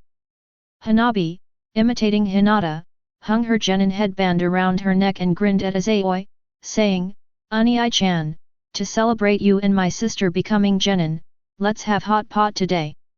It was clearly fireworks, but you wanted to eat them. Hinata extended her slender, jade-like index finger and gently tapped Hanabi's forehead. Hanabi stuck out her tongue sheepishly and said, it's because father doesn't allow us to eat this kind of thing, but Hanabi just wanted to eat hot pot today. Izayoi was charmed by Hanabi's adorable appearance and immediately said, okay, then we'll have hot pot today. Very good. Hanabi cheered immediately, then, pushing her luck, said, Ani-chan, I want to ride high. No. Hinata immediately pouted and scolded, Hanabi, you're so tall now, you can't do things like that anymore. I'm only 7 years old, what does it matter? The latest novel is first published here. Hanabi made a face at Hinata, then pleaded with Izayoi, Ani-chan, please. No problem. Izayoi immediately freed one hand, struck a strongman pose, and said, don't even mention 7 years old, even if Hanabi is as tall as Ani-chan, she can still ride high. As expected of Ani-chan. Hanabi immediately adopted an expression of adoration, then climbed down from Izayoi's arms and straddled his shoulders from behind. Really? Watching Izayoi walk ahead, directed by Hanabi towards the market, Hinata first sighed helplessly, then followed with a doting smile. Swoosh! The three had just left when a figure suddenly appeared out of thin air in their place. Upon closer inspection, it turned out to be a Hyuga clan member wearing a green vest and with eyes just like Hinata and Hanabi. This person is Hanabi's guard. Hinata always has bodyguards when she goes out, so how could Hanabi not? For some reason, he didn't personally protect Hanabi, but instead secretly guarded her. Aside from Hanabi being unaware, both Izayoi and Hinata knew about the existence of the guards. 6 years have passed, and although Izayoi has never met Hyuga Hayashi, he has developed a tacit understanding with his future father-in-law. The former was responsible for gently raising Hinata and Hanabi, allowing them to grow up in his love and doting care after losing their mother. The latter, on the other hand, treated them harshly, making them bear the burden of the family's glory. Hinata and Hanabi, who lead stressful lives at home, naturally become very dependent on Izayoi.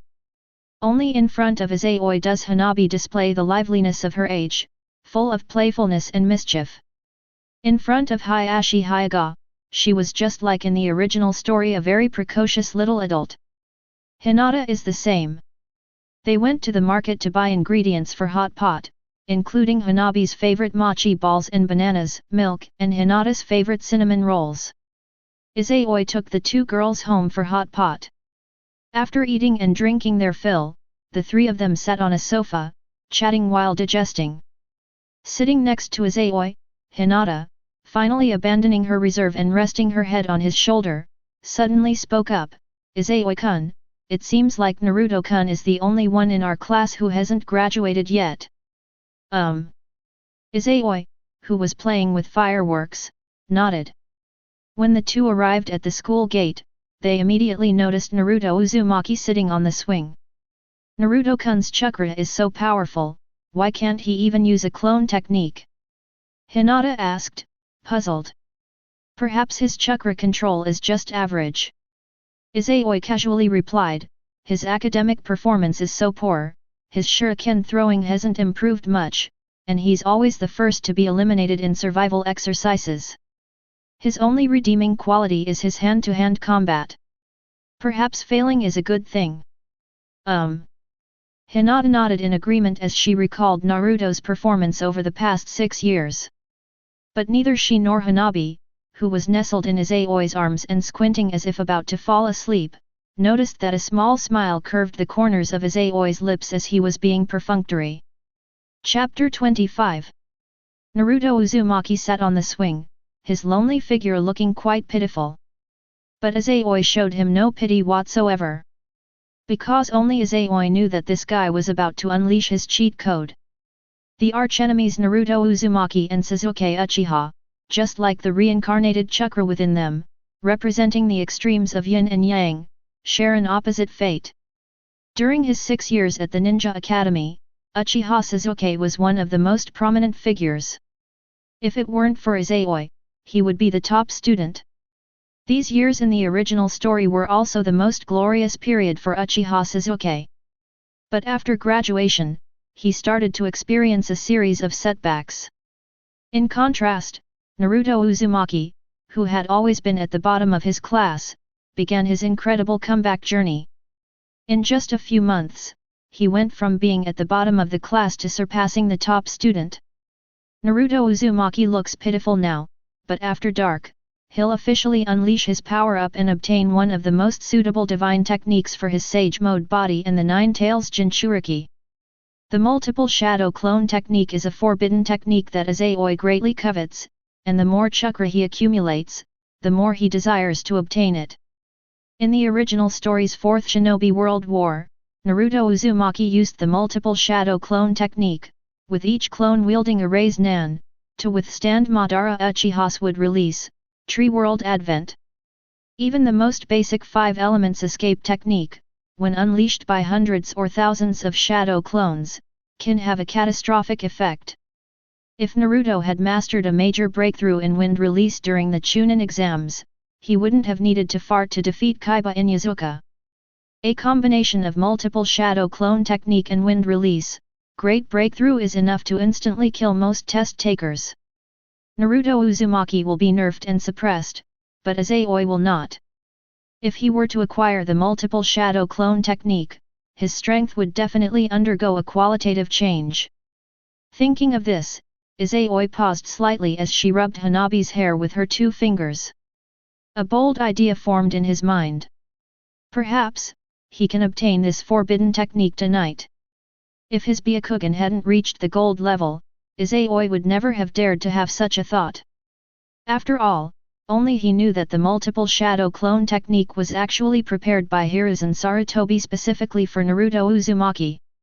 Upon opening the Book of Seals, the first forbidden technique is the multiple shadow clone technique. The Book of Seals, which was placed in the most conspicuous place to prevent Naruto from losing it, is also quite suspicious.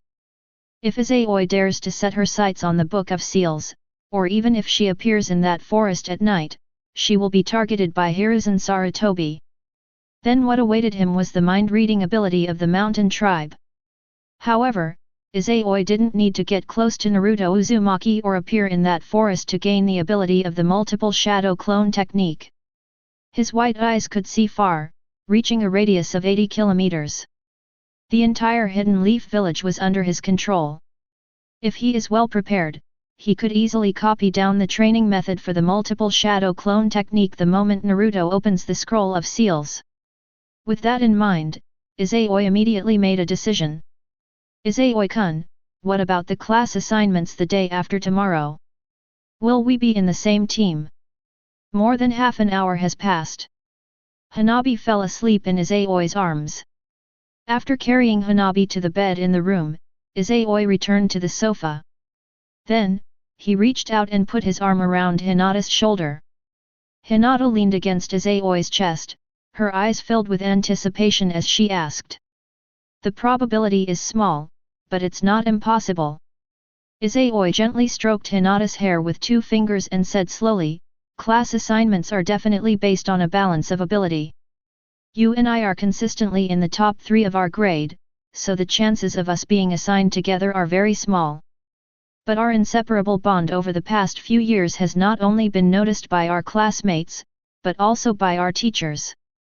If the class assignments were decided by the teacher, they might have taken our teamwork into account and put us in the same group. Hinata made a praying gesture with her hands and wished, I hope Izayoi-kun and I can be assigned to the same team. Izayoi couldn't help but chuckle. Her fingers, which were rubbing her hair, unconsciously pinched Hinata's chin, and then pinched her little face. He didn't discourage Hinata, the chances of the 2 of them ending up together were practically 0. Hiruzen Sarutobi was assigned to the class, but in the original story, only Sakura Haruno, the lucky one who was liked by Naruto Uzumaki, managed to get into the circle of ninja clan members. The remaining 8 strongest members are divided into 3 teams, Naruto Uzumaki and Sasuke Uchiha are in one team, the Inoshikacho trio of the new generation is in another team, and the Inyazuka clan, the Hyuga clan, and the Abarame clan are in yet another team. This year, there were no ninja clan members and commoners in the same team. Similarly, this team composed of members of several ninja clans will surely gain the approval of the supervising jonin. The latest novel is first published here. The remaining teams composed of civilian ninjas had an extremely high elimination rate. If we don't follow the traditional class division, Izayoi, the top student, could just squeeze out Sakura Haruno. However, Hiruzen Sarutobi clearly couldn't break with tradition, and besides, Izayoi and Sasuke Uchiha were friends. What if the 2 of them isolated Naruto Uzumaki? 2 men and 1 woman are together. The 2 men are having a conflict, and the woman is mediating or taking sides. If 3 men get into a fight, it's like a powder keg. Considering the new generation of pig deer butterflies, it is impossible to separate them. Class 7, due to its special nature, will definitely be the same as in the original story. The only one Izayoi could squeeze in was Class 8. If Izayoi were to actually get in, then Hiruzen Sarutobi would be offending either the Abarame clan or the Inyazuka clan. If Kaiba Inyazuka and Shino Abarame were just ordinary members, then it wouldn't matter. After all, Izayoi was the top student, proving her worth. But by chance, they were all the sons of the clan chief and the heirs of the ninja clan. What if the heirs of the ninja clan are assigned to ordinary squads and trained by regular jonin? What if they encounter danger during a mission? The Inyazuka clan and the Abarame clan are 2 distinct groups. The former is not only a clan skilled in sensory perception and combat, but also provides a large number of ninjas with ninja dogs as summoning beasts. The latter is a renowned clan in the ninja world known for its insect users, whose various insects are feared by all. Izayoi wasn't sure if Hiruzen Sarutobi had the guts. Therefore, this is an extremely small probability. However, Izayoi was unaware that not only Hinata wanted to be in the same team as him, but Hayashi Hyuga also wanted Hinata to be in the same team as him. My future father-in-law has already made his move. As dusk fell, Hiruzen Sarutobi placed a specially made book of sealing on the Hokage's desk and then went home. Not long after he returned home, a middle-aged man wearing a white robe, with long hair and a pair of white eyes, came to visit him in person. Meanwhile, Mizuki also approached Naruto Uzumaki. As soon as it got dark, a blonde boy wearing an orange jacket and dark green goggles brazenly broke into the Hokage's office and stole the book of seals from the table. Before long, a large number of figures wearing green vests were seen flying around the rooftops of the central street. Chapter 26. Sniff sniff. The sound of something cutting through the air echoed continuously above the central street. Watching the figures flash by, both ninjas and civilians realized that something big was about to happen tonight. However, no alarm sounded, and the figures flying by did not direct them to the shelter, so the villagers were relieved. The matter was none of their concern, and there was no danger involved. Izayoi sat on the single sofa on the balcony, sipping juice and admiring the starry sky. Even the figures flying over his rooftop didn't attract his attention. After an unknown amount of time, until the afterimages of those leaping across rooftops disappeared from the central street, and the number of pedestrians on the street dwindled. As if she had grown tired of watching Izayoi, she finally got up and went back to her room. A short while later, the living room lights went out. After taking a shower, Izayoi emerged from his pajamas, a faint smile on his handsome face. Multiple shadow clone technique. Got it. Unbeknownst to anyone, inside a man-made cave at a waterfall, several different-looking figures blended into the mountainside using invisibility techniques and, with their farsightedness covering a range of up to 80 kilometers, kept a close eye on Naruto Uzumaki, who was wearing an orange jacket suit. From the moment he stepped out of the Hokage building, his every move was under the watchful eyes of those few people. With his powerful farsightedness and X-ray vision, neither the Nine Tails inside Naruto nor Hiruzen Sarutobi, who had been watching Naruto with the crystal telescope technique, noticed anything. When Naruto Uzumaki opened the Book of Seals, these figures also opened blank scrolls and worked together to write down the training method for the multiple shadow clone technique.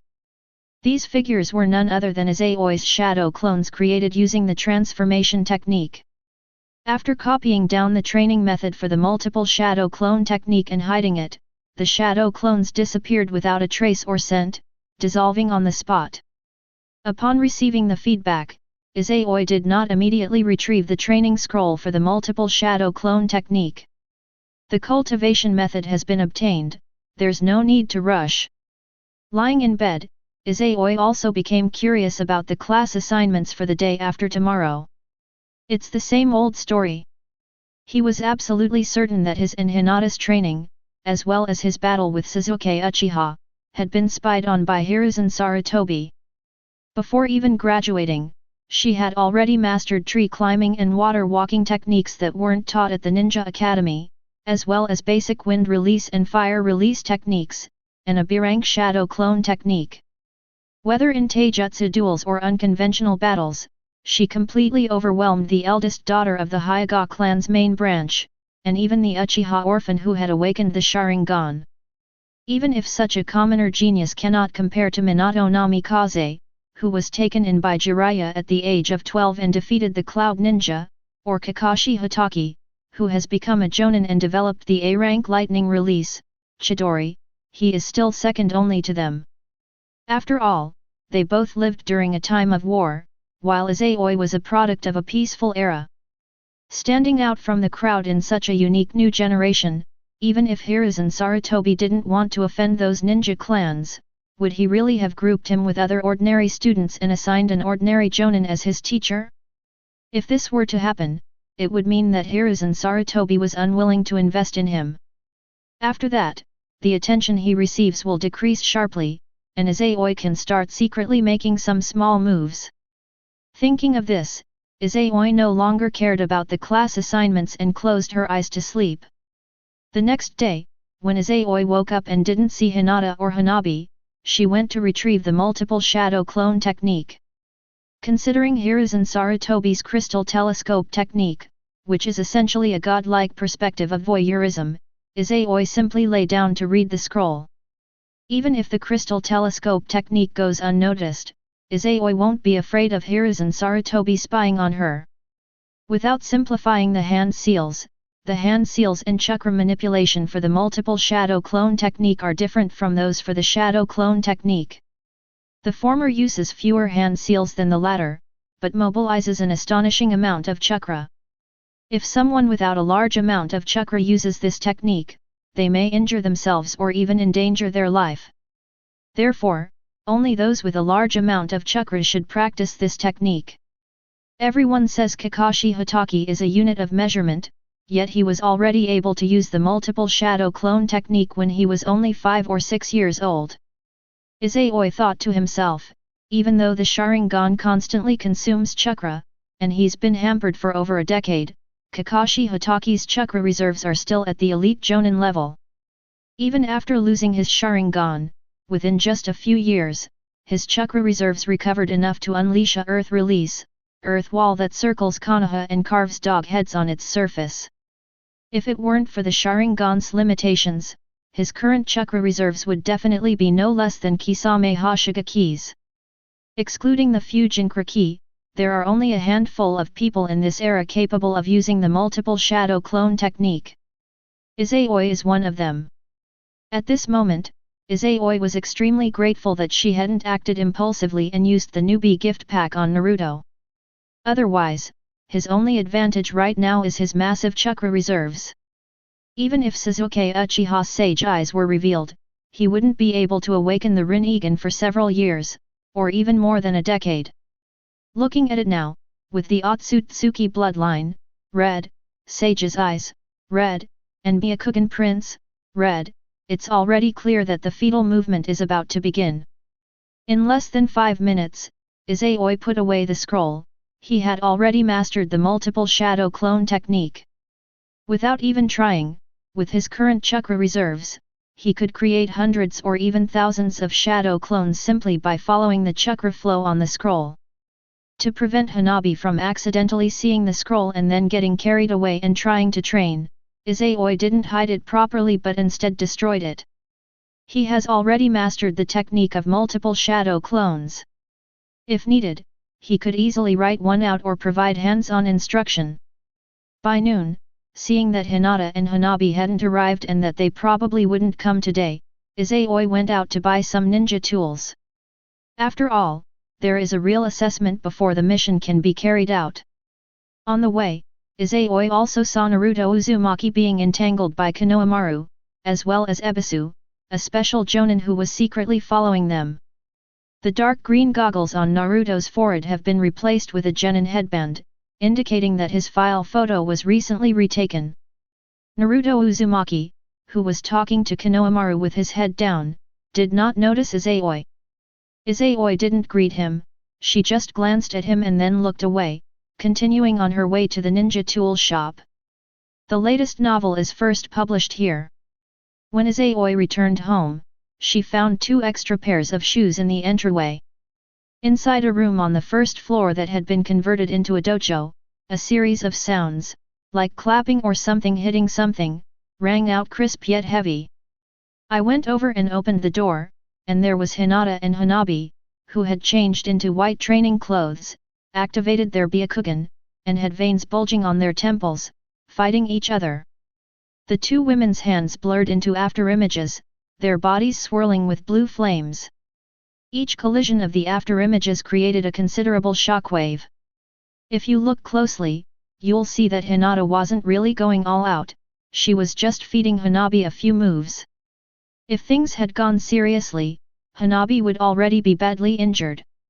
After all, in Izayoi and Hinata's eyes, Hanabi, who currently only knows acupressure techniques, has an attack pattern that is too easy to understand. Moreover, his lower body was too weak, full of flaws. With that in mind, Izayoi thought it would be a good time to start teaching Hanabi how to climb trees and wade in water. After all, apart from the purity of her Byakugan being slightly inferior to Hinata's, Hanabi is no weaker than Hinata in any other aspect. She could learn a higher level of chakra control ahead of time, just like Hinata did back then. Ani-chan, take this. Just as Izayoi was thinking this, Hanabi's sharp voice suddenly pulled him back to reality. Hanabi, dressed in her training clothes, was already charging towards him. The image of his bulging veins and blue flames swirling around his fingertips was quite intimidating among his peers. However, Izayoi merely raised the corner of her mouth slightly, without even putting down the bag she was carrying, and transformed into a blur, appearing next to Hanabi as if she had teleported. The bare instep was pressed against Hanabi's belly. A powerful yet gentle force lifted Hanabi's body into the air, sending her flying towards Hinata. Hinata reached out and caught her younger sister who flew towards her. "Come on, let's all come at him together." Izayoi tossed the bag of props into a corner, beckoned to the two girls with a provocative look on her face. The Hyuga sisters exchanged a glance, then nodded seriously before rushing towards Izayoi. "Ani-chan, you're too arrogant. You'll regret this!" Hanabi shouted. Hinata didn't speak, but her slender, jade-like fingers contained astonishing finger strength and chakra, slicing through the air like arrows. Immediately afterwards, an even louder impact resounded on the first floor of Izayoi's house. The sounds were interspersed with cries of pain and screams. If it weren't for the good soundproofing, passers-by might have misunderstood. However, after just over half an hour, the sounds of fighting were replaced by the sounds of playful fighting. "Wah-ah, it hurts so much, ouch, Ani-chan, I hate you, I'm going to bite you to death. Didn't you say you'd make me regret it? Where did that fierceness go? Stop biting me. Your injuries have healed, but your sister hasn't received treatment yet. Let's bite. Sister, bite the other side, let's bite together and make Ani-chan cry. Haha, the teeth marks will disappear on their own soon, stop licking them, it's so itchy. Hehe, let's lick it. We're going to get revenge on you, Ani-chan." Chapter 27. Izayoi-kun, it's time to get up, we're about to be assigned to different classes. The next day, Izayoi woke up to Hinata's calls as usual. He had developed a habit of sleeping in late, and now he needed a princess-like wake-up call every day. Hinata also got into the habit of waking up early every day to bring food and wake Izayoi up. The two of them enjoyed it. "You drained my chakra yesterday, I can't get up." Izayoi didn't get up immediately. Instead, she stretched out her hands to Hinata and said in a spoiled tone, "Hinata, help me up." "You're lying.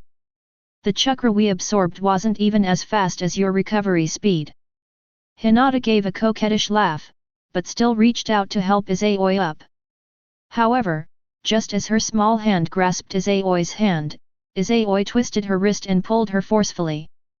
Hinata's body crashed directly onto Izayoi. But her figure, which was superior to that of her peers, easily neutralized the impact, allowing her to lie unharmed on top of Izayoi. Ah! Although she wasn't injured, the sudden attack still made Hinata gasp in surprise. Izayoi felt the sensation in front of her, then suddenly switched places with Hinata, turned around and pinned her down, placing her hands on either side of Hinata's head, looking down at the girl who had become a steam princess. 2. Izayoi-kun. Over the years, Hinata's immunity had become incredibly strong, but now it was as if her stats had been reset to 0. She avoided eye contact with Izayoi, her gaze darting away. Seeing Hinata's long-lost adorable appearance, Izayoi felt a strange impulse. However, considering the other person's age and the fact that their relationship hadn't completely progressed, Izayoi suppressed the impulse.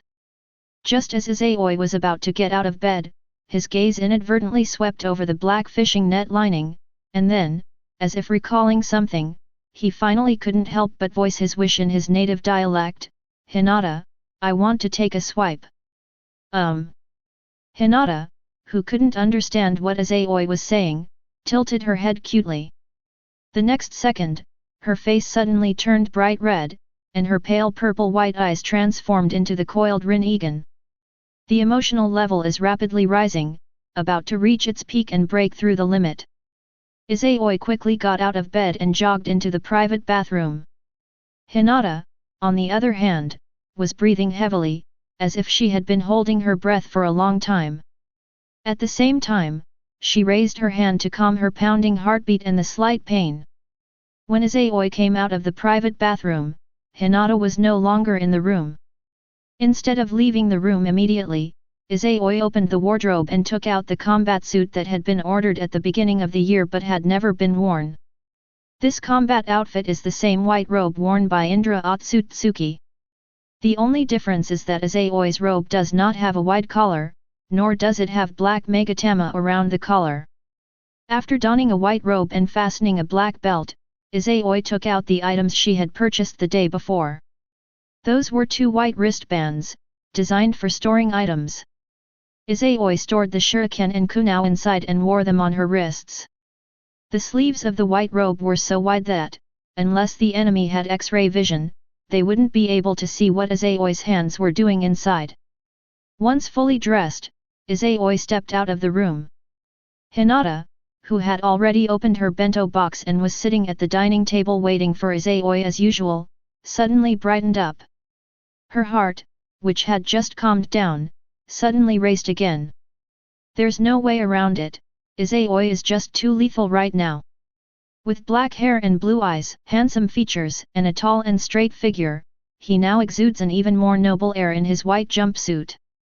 Judging by appearance alone, everyone would think that Izayoi is a nobleman of extraordinary birth, rather than a commoner orphan who has been orphaned since childhood and has never been taught manners.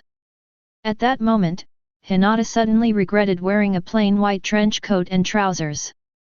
She should have a kimono custom-made, just like her sister. In this way, she and Izayoi would be an even better match. With that in mind, Hinata immediately made a decision: she would go home and ask her younger sister for advice. Hinata's thoughts were completely unknown to Izayoi. After breakfast, the two left home and headed to the Ninja Academy. Yo, Izayoi, Hinata, good morning. That's great, you're still inseparable. I hope you can stay together even if you are in different classes. On their way, Izayoi and Hinata encountered several classmates who were also traveling to school together. The two, who were always inseparable, naturally couldn't avoid being teased. Izayoi remained silent with a smile, while Hinata lowered her head shyly, recalling the ambiguous scene from not long ago. When I arrived at the classroom, most of the students were already there. Originally, only Naruto Uzumaki hadn't graduated, but after Naruto passed the graduation exam, everyone in class 1 of the 6th grade passed. Of course, it's unknown how many teams will be able to gain the approval of the supervising jonin. Since they had already graduated, the students didn't sit in their own seats, but instead sat and chatted with their closest friends. Izayoi and Hinata both casually found a place to sit down. Before the two even started whispering in each other's ears, a figure that everyone was eager to see sat down next to Izayoi. Glancing at the figure, Izayoi smiled and greeted him, "Good morning, Sasuke. The latest novel is first published here." "Morning." Sasuke Uchiha nodded, a hint of anticipation in his eyes, and said, "When we're assigned to teams later, I hope I can be in the same squad as you guys." Excluding Naruto Uzumaki, who occasionally resonated with him, Sasuke Uchiha only took Izayoi and Hinata seriously throughout the entire grade. "If I could be in the same team as them, I could challenge them more often and improve my skills." To this, Izayoi smiled and shook her head, "I'd also love to be in a team with you and Hinata, but you should know that the top 3 in the grade can't all be in the same group.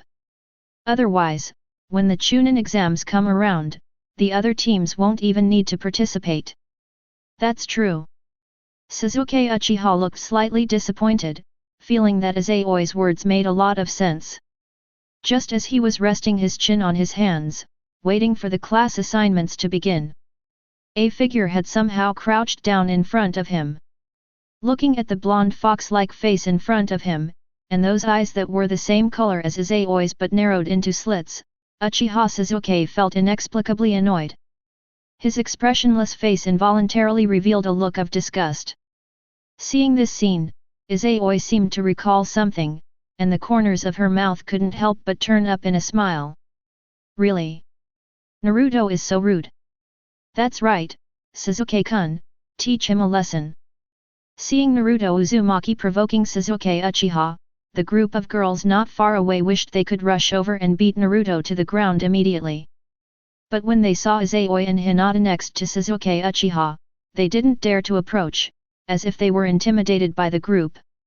Just then, the male classmate in front of Uchiha Sasuke, seemingly engrossed in conversation, suddenly nudged backward with his elbow, unaware that Uzumaki Naruto was squatting on the table behind him. Naruto Uzumaki, whose buttocks had been nudged by an elbow, involuntarily leaned forward. As he looked at the face magnified in his eyes, his narrowed eyes widened instantly. Like him, there was also Uchiha Sasuke. Wee! Under the stunned, petrified gazes of the girls, Naruto Uzumaki and Sasuke Uchiha pressed themselves together, staging an iconic, historic kiss. Wow! At that moment, Izayoi almost couldn't help but whistle, deeply regretting not having bought a camera. Hinata covered her mouth with both hands, her face flushed as she looked at Naruto Uzumaki and Sasuke Uchiha. This scene is just too shocking. Vomit. A few seconds later, Naruto Uzumaki and Sasuke Uchiha seemed to realize what was happening, and they quickly broke free and began to gag. Uchiha Sasuke, retching, roared menacingly, "Loser, I'll definitely kill you." However, he didn't need to lift a finger, a dark shadow appeared and enveloped him. Having witnessed their idol's first kiss being stolen, the cheering squad, led by Sakura Haruno, completely ignored the intimidating presence of Izayoi and Hinata. They shoved aside the male student in front of Sasuke Uchiha, then dragged Naruto Uzumaki off the desk and beat him up under the podium. Have mercy! Amidst the dust and mist, Naruto Uzumaki's screams and pleas for mercy echoed.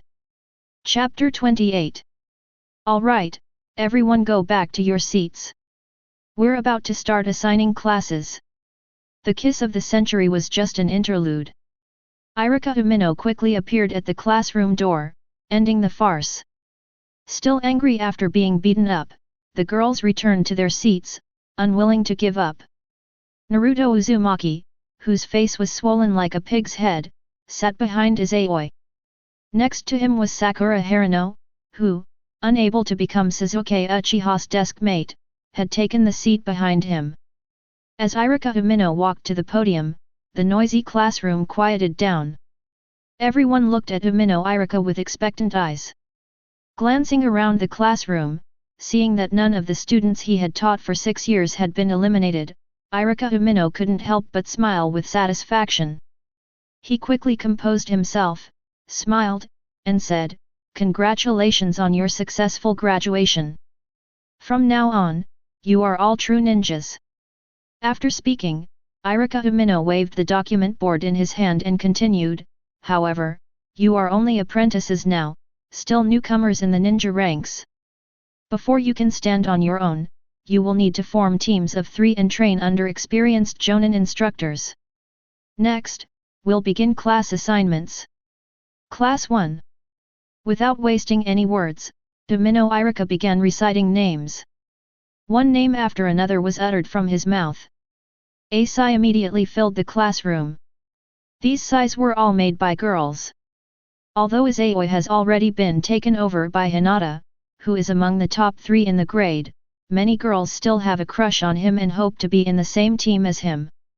And now, they are neither in the same team as Uchiha Sasuke nor in the same group as Izayoi, which is incredibly unlucky. However, the remaining girls became nervous and excited. Each team consists of 2 boys and 1 girl. There are only 10 girls in the class. The fewer girls there are, the greater their chance of being grouped with Izayoi and Sasuke Uchiha.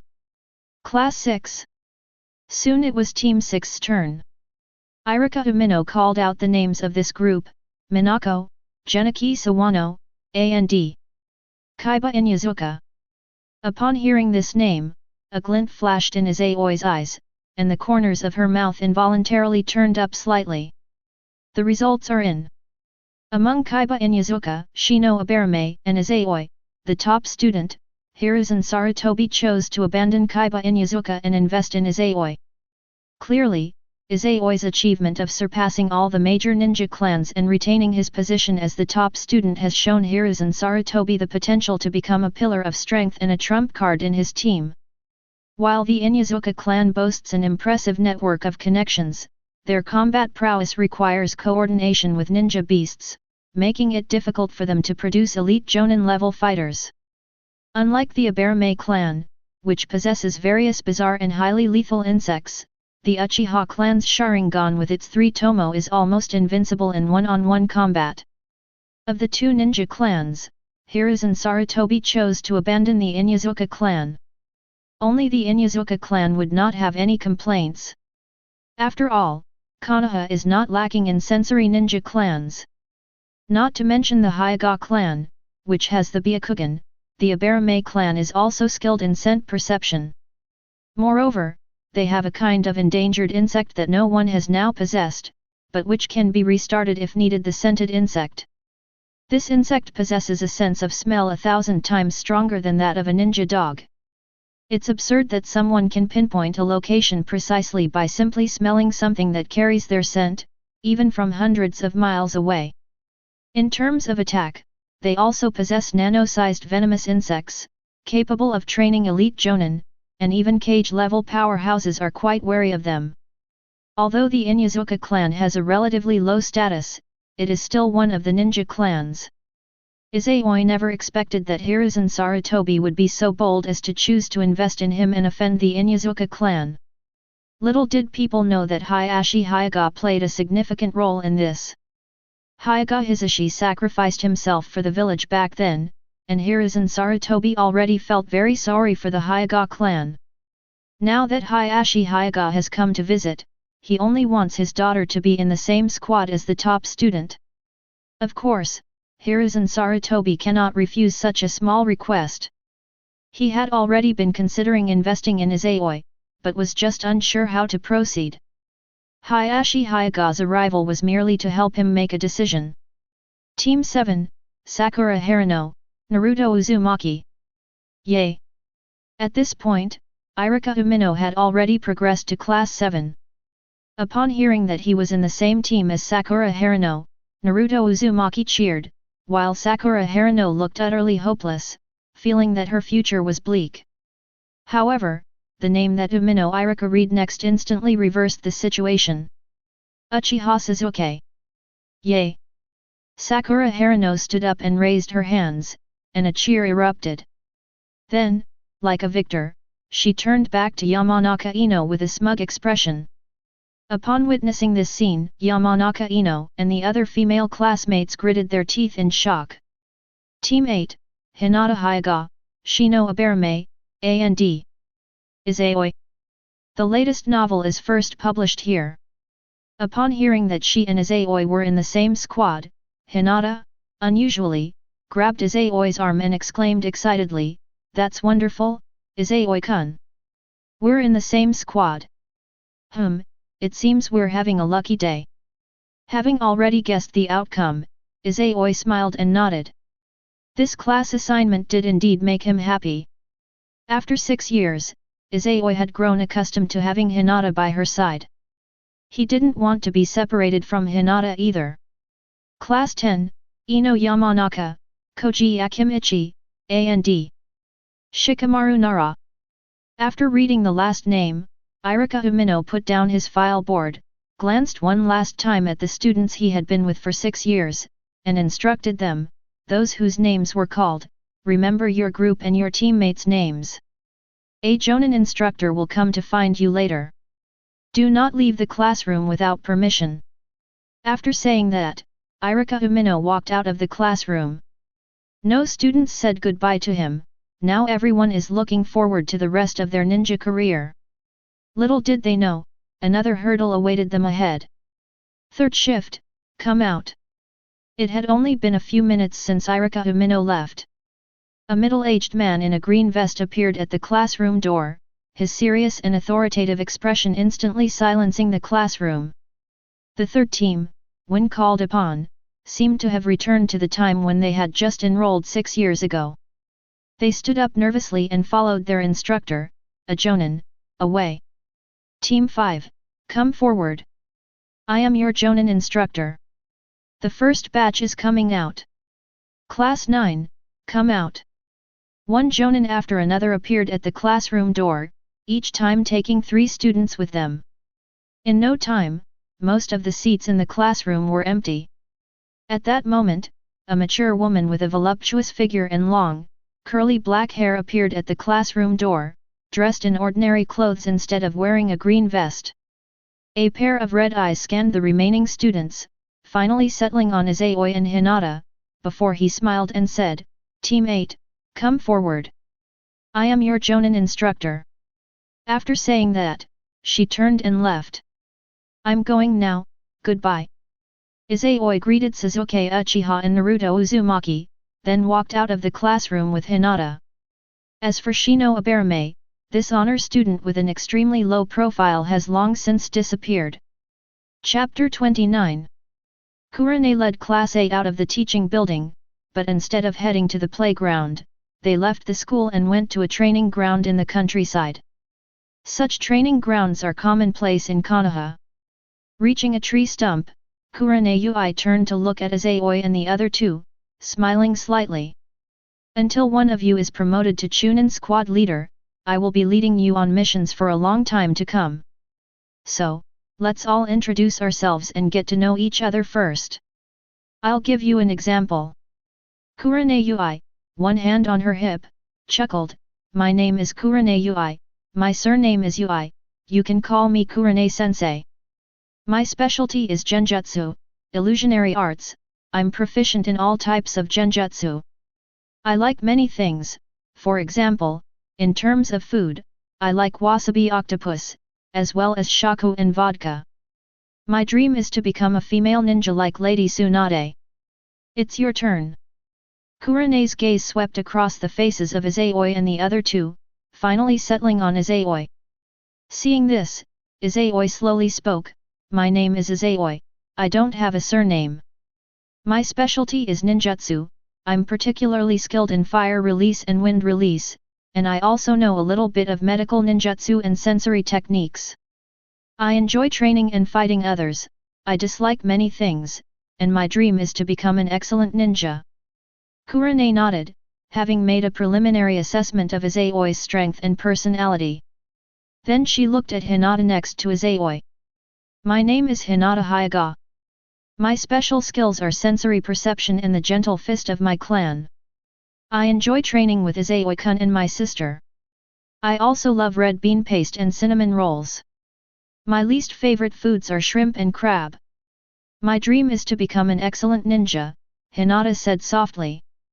After listening to Hinata's self-introduction, Kurane gave Izayoi another once-over, her gaze shifting back and forth between the 2 faces until Hinata's cheeks flushed slightly and she couldn't help but lower her head.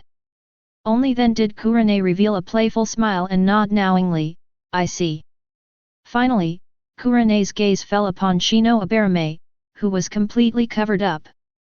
Her hood covered her hair, her forehead was covered by a headband, her eyes were hidden by sunglasses, and her collar covered her chin and nose, leaving only a small part of her face exposed. Shino Aberame said calmly, my name is Shino Aberame. My special skills are also sensory perception and family secret techniques. I usually enjoy going to the forest to find insects.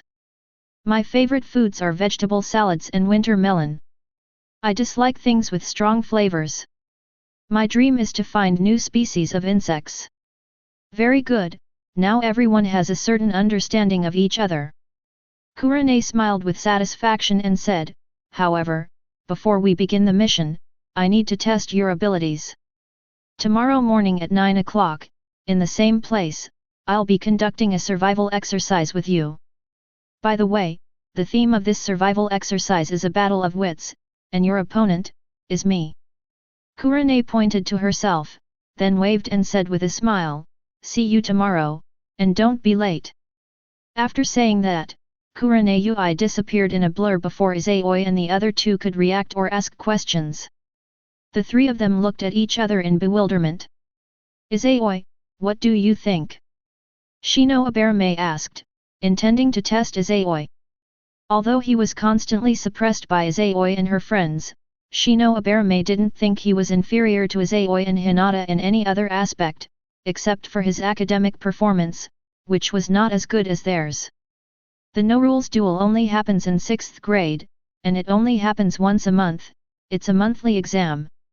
Even after graduation, Shino Aberame hadn't been matched with any of Izayoi's friends.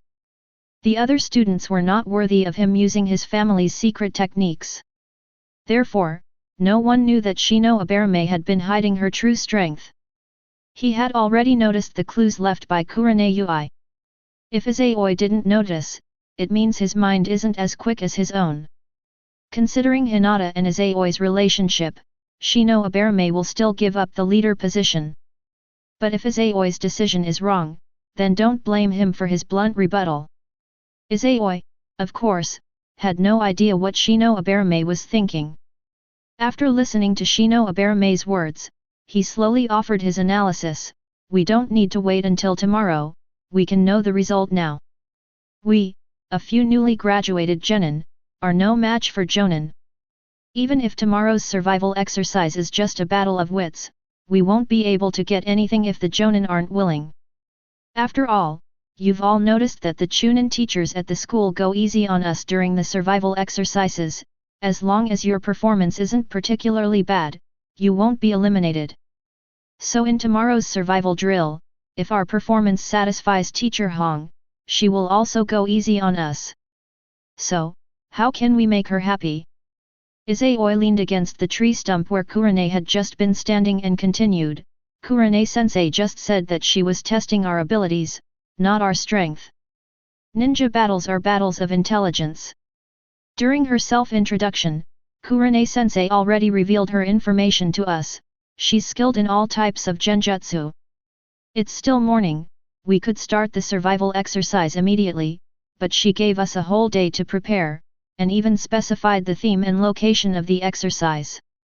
This is clearly giving us time to develop a battle plan and set up traps. As long as our tactics and teamwork are up to par, Kurane should deliberately let us win, allowing us to successfully grab the item needed to clear the stage. As Hinata watched Izayoi speak eloquently, her beautiful eyes sparkled, making no attempt to hide her admiration for him. Shino Aberame maintained his composure, hands in his pockets, his face completely covered, and no change in expression was visible. The latest novel is first published here. However, in his heart, he had completely accepted Izayoi and even admitted that he was inferior to her. Although he also noticed the clues left by Kurane, Shino Aberame didn't think of them in as much detail as Izayoi. No wonder he's the top student. It seems that not only is he hiding his strength, but apart from Hinata who just said she likes to train with Izayoi, probably no one in the class has ever seen Izayoi's true strength. Then, Shino Aberame asked again, so, Izayoi, what's your strategy? Unlike her previous probing, Shino Aberame this time acknowledged Izayoi's leadership role and was prepared to follow his instructions. To formulate tactics, we need a deeper understanding of each other. Izayoi beckoned to Hinata and Shino Aberame and said, come over here and tell me your secrets. Tell me your best moves and how they work. Upon hearing this, Hinata and Shino Aberame immediately came over. The three of them then formed a circle and began to whisper among themselves. Not far away, Kurane stood on the treetop of a large tree, watching the three people talking. A gratified smile appeared on her face, and she was even more satisfied with Izayoi's three students and subordinates. The hint I just saw was indeed left behind intentionally. The purpose was to test the observation skills of Izayoi and her two companions, to see how long it would take them to react. Unexpectedly, the three of them, including Izayoi, were actually quite outstanding. She had barely left when she immediately guessed that the survival drills and assessments were designed to test their abilities and teamwork. That's excellent. With this combination, there's definitely a chance of winning. I'll make you pay for underestimating me. Kurane recalled the bet before the class assignments, and the scene where neither Kakashi Hatake nor Asuma Sarutobi, who had always tried to please her, took her seriously. She thought to herself. Then, her body twisted and disappeared like a mirage.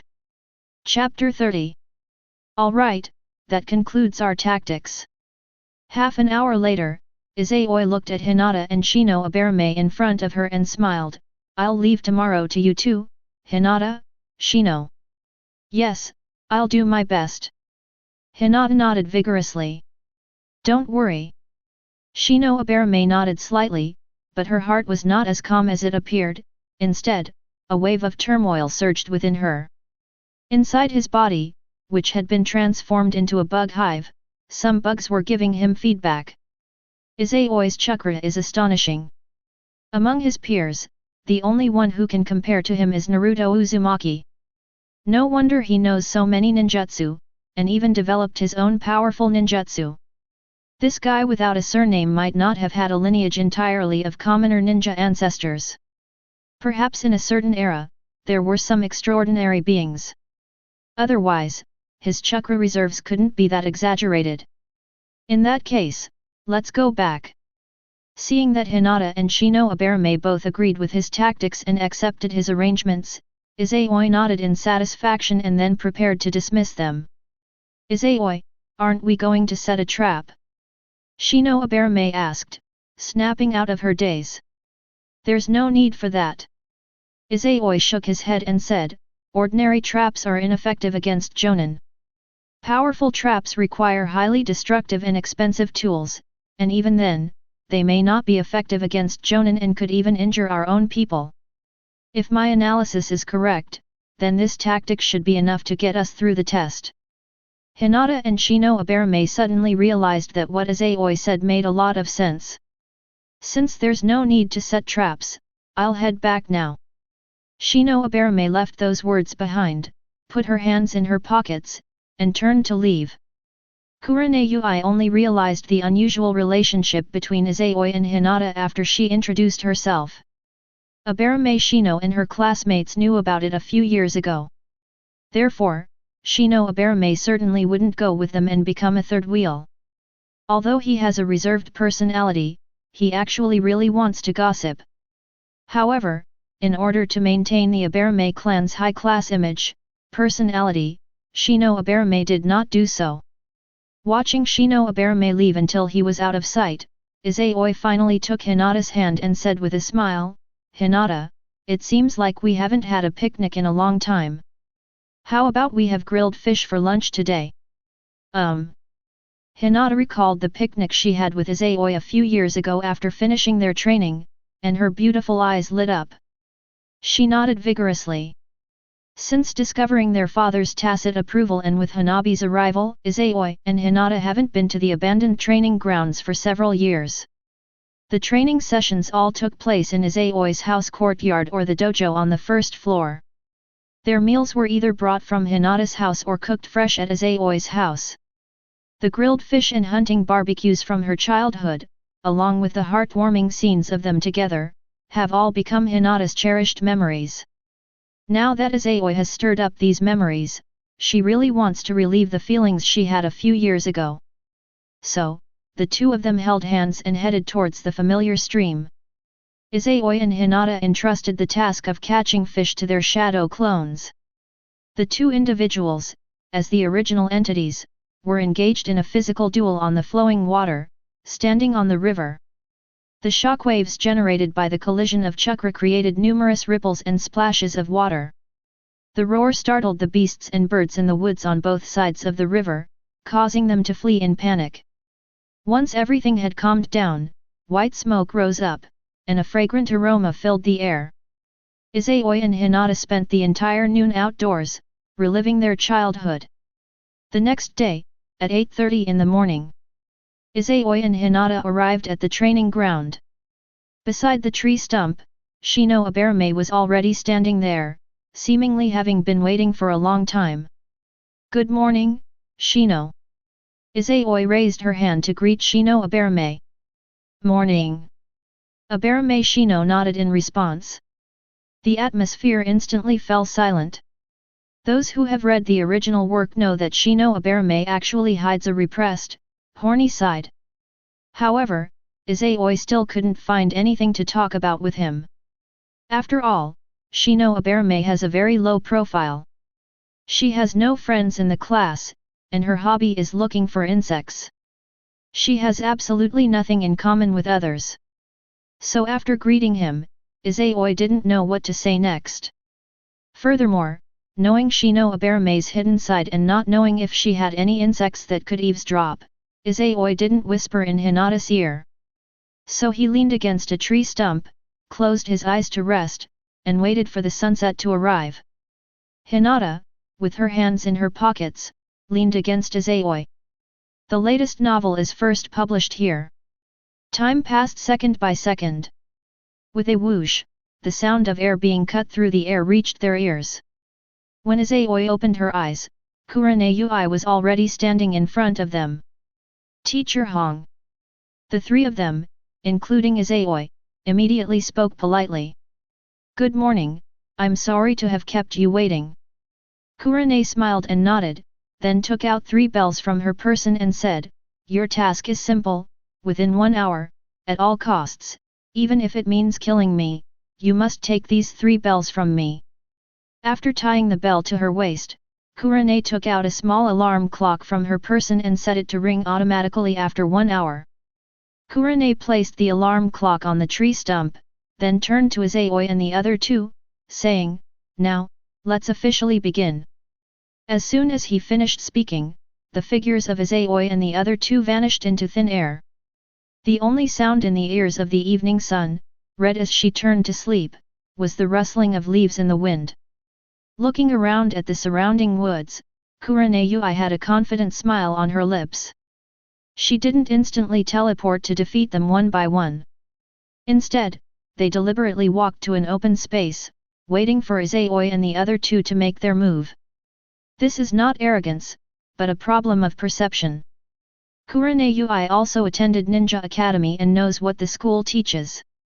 Even if Izayoi and the other two are exceptionally talented, they only have a good foundation and have mastered the basic escape techniques and family secrets left behind by their families.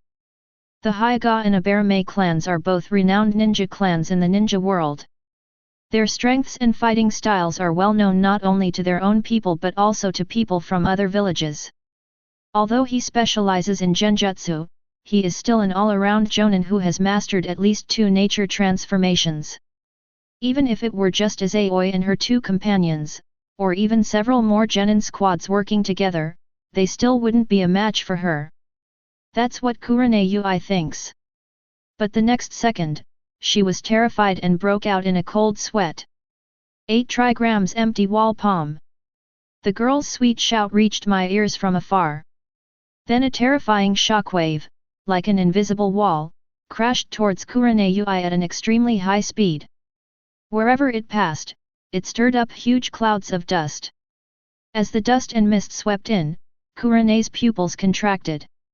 There was no time to gather chakra in her feet to perform the body flicker technique, she could only instinctively leap backward. The shockwave passed in front of her, but the dust and mist engulfed her. Boom boom boom. The shockwave flew into the forest, snapping several large trees that would take several people to encircle in a single blast, demonstrating its immense power. The scene shifts to the origin of the shockwave, where 2 identical girls stand back to back, hand in hand, with their eyes rolled back in their eyes, under a large tree. It was Hinata and her shadow clone. Chapter 31. What a powerful combination technique! It seems these top 3 are all hiding their true strength.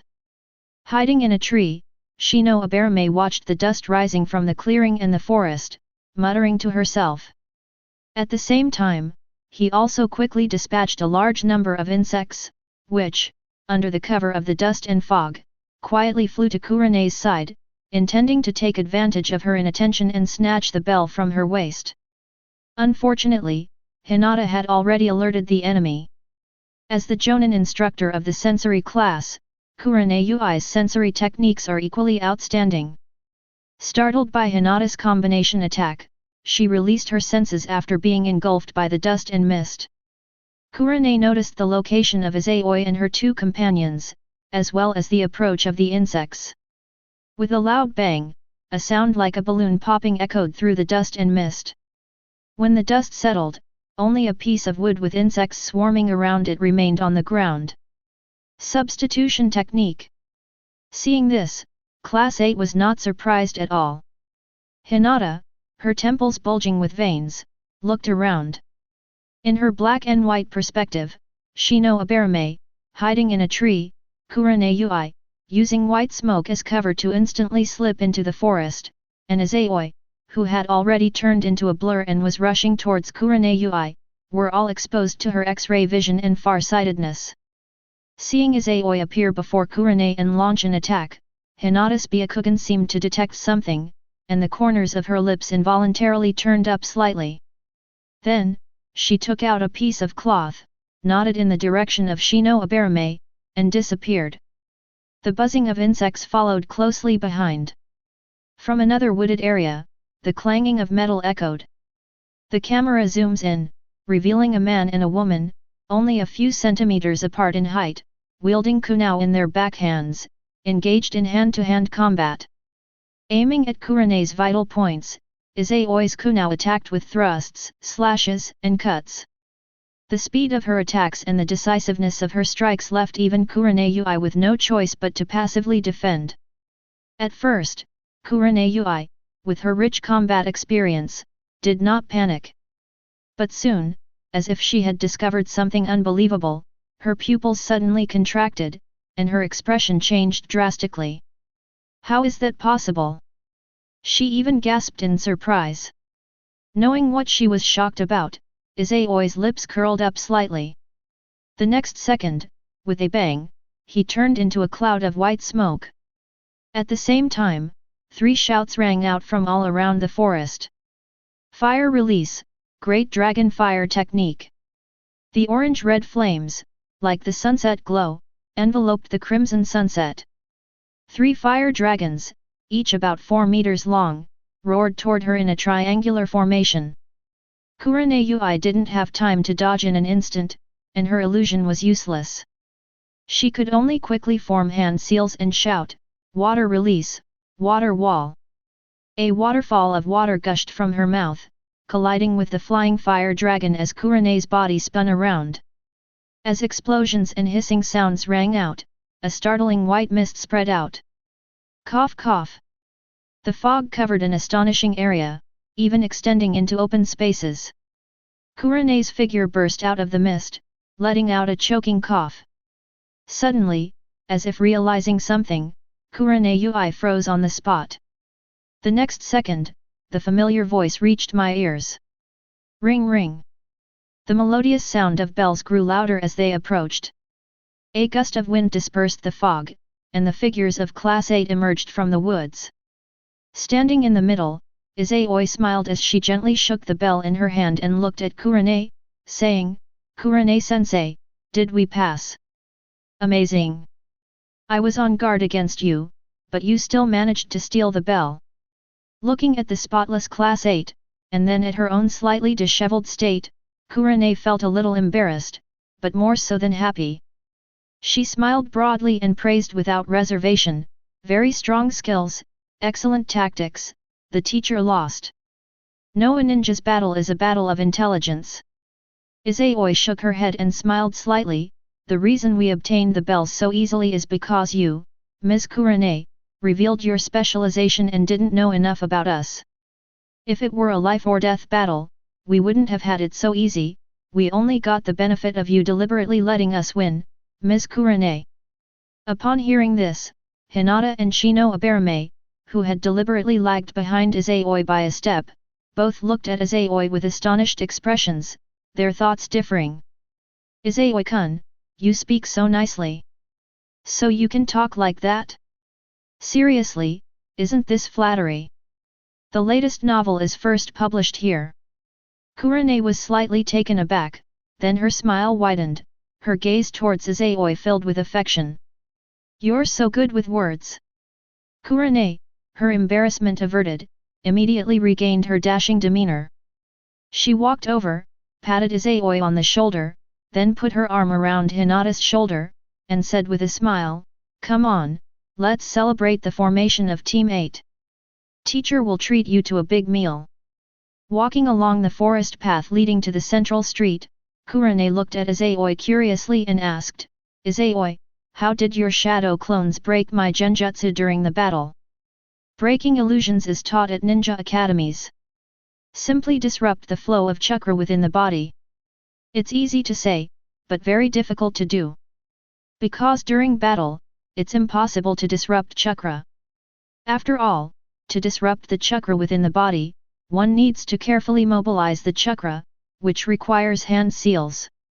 The reason Kurenai was shocked just now was not because the person she was fighting was just Izayoi's shadow clone, nor was it because Izayoi's real body and shadow clone were lying in ambush around. Instead, Izayoi's shadow clones completely ignored her illusion.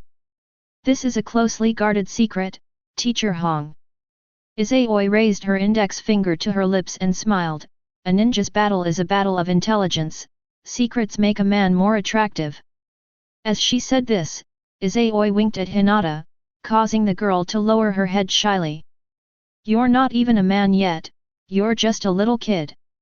Kurenai rolled her eyes and said, wait until you're 20 and able to drink with your teacher before you say that. Even so, she did not press the matter further.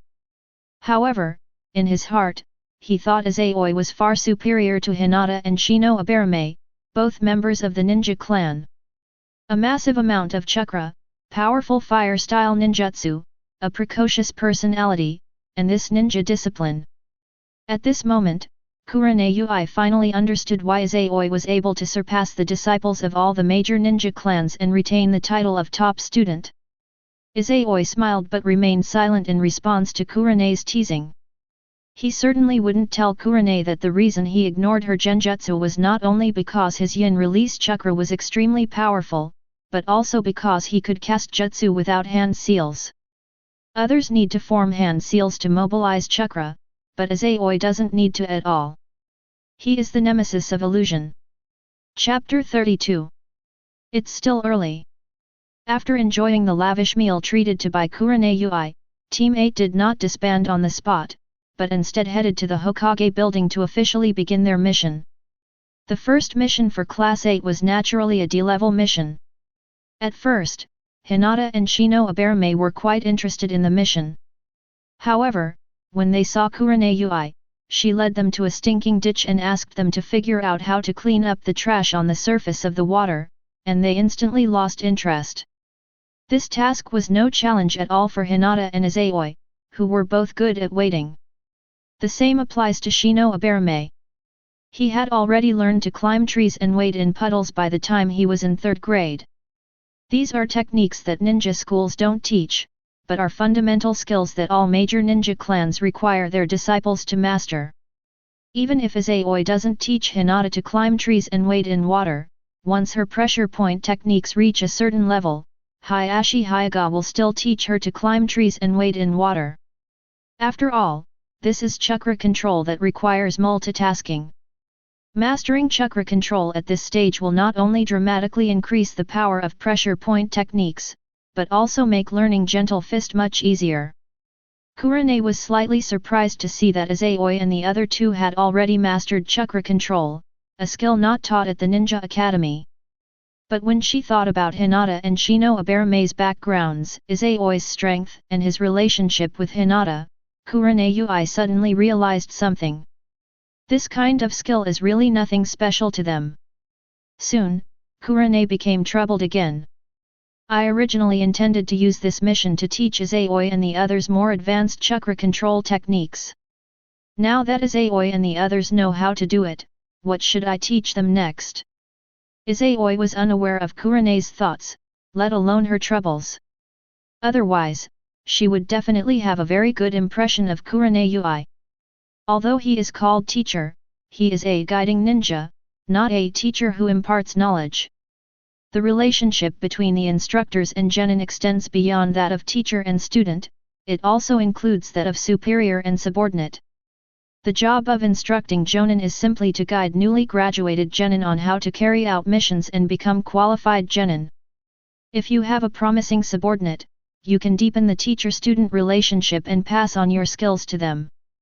If they don't like it, then once someone in the squad is promoted to Chunin squad leader, the supervising jonin will become a hands-off manager, and the squad will only regroup when the village assigns them a high-level mission. Therefore, instructing jonin does not necessarily mean teaching your subordinates ninjutsu. Genin can learn ninjutsu not only from instructing jonin, but also by completing missions to earn merit points, which can then be exchanged for in the village. Of course, the 5 elements escape techniques that genin can exchange for are all relatively low-level techniques, which have long been rampant in the ninja world. Only advanced ninjas who have mastered form and nature transformation can exchange for more advanced ninjutsu. On their second day of knowing each other, Kurenai was already thinking about teaching Izayoi and the others their skills. This teacher is truly dedicated. If Class 7 saw this, they would definitely be moved to tears. After all, they still need tools to clean up the trash, and Kakashi Hatake, who was lying in a tree reading erotic books, was too lazy to even teach them how to climb trees and wade in water. After completing their first mission and receiving their reward, Team 8 disbanded in front of the Hokage building. Hinata, let's have a good meal today. Izayoi and Hinata used their first paycheck to go to the market to buy ingredients, preparing to enjoy a good meal. However, when they returned to Izayoi's house with their bags, and were about to finish cooking the meal before calling Hanabi over. Hiss! Izayoi, who had just changed her shoes in the entryway, suddenly frowned and gasped. The bag in her hand also fell to the ground. Izayoi-kun, what's wrong? Hinata asked with a worried expression. Hinata, my bloodline limit, is about to awaken. Izayoi covered her eyes, leaned against the wall, looking somewhat uncomfortable, but a smile appeared on her lips, and her tone was full of excitement. Upon hearing this, Hinata, who had come to help him up, immediately opened her red lips wide, exclaiming with a mixture of surprise and joy, really? Izayoi-kun, you also have a bloodline limit. Yes, this is a secret only you know. Izayoi placed a hand on Hinata's shoulder and smiled, Hinata, help me upstairs. I need your help with something. Yes. Hinata immediately nodded with a serious expression, ignoring the ingredients, and helped Izayoi upstairs. Once in the room and lying on the bed, Izayoi, with her eyes closed, said, Hinata, go get a roll of bandages. Okay. The latest novel is first published here. Hinata walked out of the room, took out a first aid kit, took out a roll of bandage, and put it into Izayoi's hand. Izayoi bandaged her eyes, then said, open the drawer by my bed and take out an eye patch for me. Yes. Hinata nodded again, opened a drawer, took out a black eye patch, and placed it in Izayoi's hand. After putting on the blindfold, Izayoi formed a hand seal, and his astonishing senses instantly enveloped the entire central street of Konoha. A few seconds later, Izayoi lowered her hand and solemnly instructed, Hinata, remember not to reveal that I awakened my bloodline limit across generations, not even to Hanabi now. I understand, Izayoi-kun. Hinata nodded solemnly. Even without Izayoi reminding her, she wouldn't tell anyone. After all, Izayoi-kun is just a commoner without a surname, and he is all alone now. If the fact that he has a bloodline limit were to be exposed, it would likely attract a lot of attention. If this bloodline limit belongs to the Land of Fire, and the ninja clan still exists, then it's possible to trace one's ancestry back to the clan. However, if it's a bloodline limit from a foreign country, it means that Izayoi's ancestors moved to the Land of Fire from elsewhere. Even if Konoha hadn't been established yet and they had already settled in the Land of Fire, their background wouldn't be problematic. Izayoi wouldn't gain the village's trust, and her future would basically be over. There was no future for her and Izayoi. Therefore, this secret cannot be revealed to anyone, including Hanabi, who is still very young. I have a feeling that it will take several days for my bloodline limit to fully awaken. Izayoi continued, during this time, if Team 8 has a mission, use your shadow clone to transform into my appearance and go there. Remember, you must come over and put on my clothes before you go, otherwise Shino will notice the deception. Also, have your shadow clone tell them that this is my shadow clone, and that I've been perfecting a ninjutsu I've developed. Yes. During this time, find an excuse to keep Hanabi from coming here. Good. I won't be able to see for the next few days, so please bring me food. I might use invisibility to hide, so if you notice I'm not there, please call me. Remember not to activate your Byakugan. I see. Hinata wrote it all down. Then I'll have to trouble Hinata for the next few days, Izayoi said with a smile. Hinata nodded repeatedly, her face flushed with excitement. From childhood to adulthood, Izayoi has always taken care of me, now it's finally my turn to take care of Izayoi. Hinata suddenly felt a surge of anticipation for the next few days. She even wanted to go home and prepare a daily routine. Chapter 33. I don't know if it's because his potential hasn't been fully unleashed yet, or because he doesn't have enough chakra. Izayoi's first fetal movement didn't last for a few days, but for a full 2 weeks. For the past 2 weeks, he has been living a life without sight, just like a blind man. If others can't see it, you'll definitely feel very depressed and irritable. However, Izayoi lived a very happy life. Hinata is so caring, just like her Yamato Nadeshiko personality, she's practically the epitome of a virtuous wife and loving mother. Every day, I either bring my own meals from home or buy ingredients to cook for Izayoi. Worried that Izayoi might get tired lying in bed, she often helped him walk around the room and living room, patiently attending to his washing and grooming needs, and even rubbing his back and washing his hair. If Class 8 has a mission, she will play 2 roles and go out on the mission in place of Izayoi. If she doesn't have a mission, she either leaves a shadow clone at home while her real body comes over, or she sends a shadow clone over to take care of Izayoi and keep her company, afraid that Izayoi might feel lonely. All I need to do every day is to be waited on hand and foot, and be a useless person. Hinata enjoyed it too. Having been cared for by Izayoi since childhood, this was her first time taking care of him. She was filled with energy every day, and even dreamed about how she would take care of Izayoi and receive his praise. Fortunately, Hayashi Hyuga didn't witness this scene, otherwise he would have felt his fists harden. However, happy times always pass too quickly. After being blind for half a month, with her brain constantly secreting chakra and her eyeballs feeling like something was wriggling inside, Izayoi finally felt everything calm down. The power of all things in the universe in the first stage has been generated. That day, Hinata drew the curtains, closed the door, and as she removed Izayoi's bandages, she asked curiously, "Izayoi-kun, is your bloodline limit also a dojutsu?" Izayoi nodded. "Could it be that you, Izayoi-kun, have awakened the legendary Rinnegan, or perhaps the red eye that can counter the Byakugan?"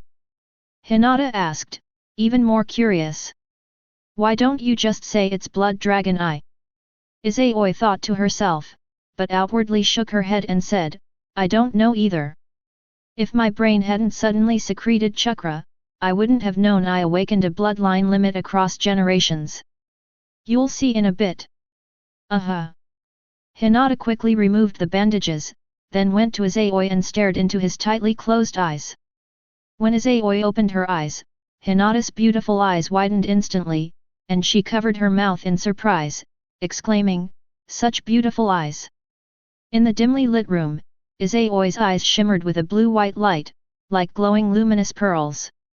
The whites of his eyes were still there, but the color of his pupils had turned sky blue, and even the irises had turned blue, emitting a white shimmer that formed a white flower pattern around them, making it exquisitely beautiful.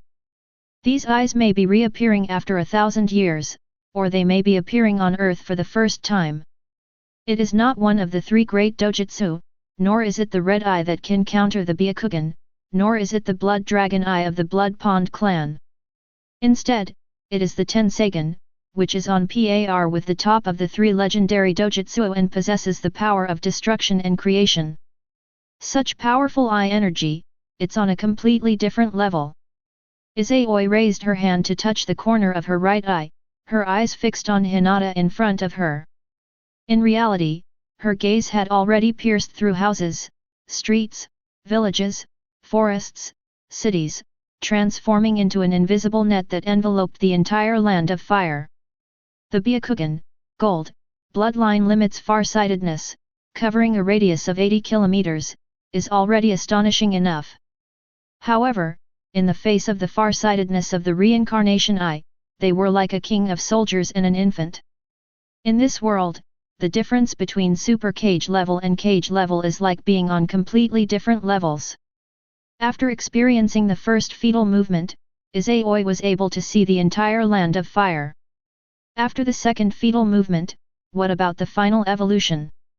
At that time, how exaggerated will his farsightedness range be?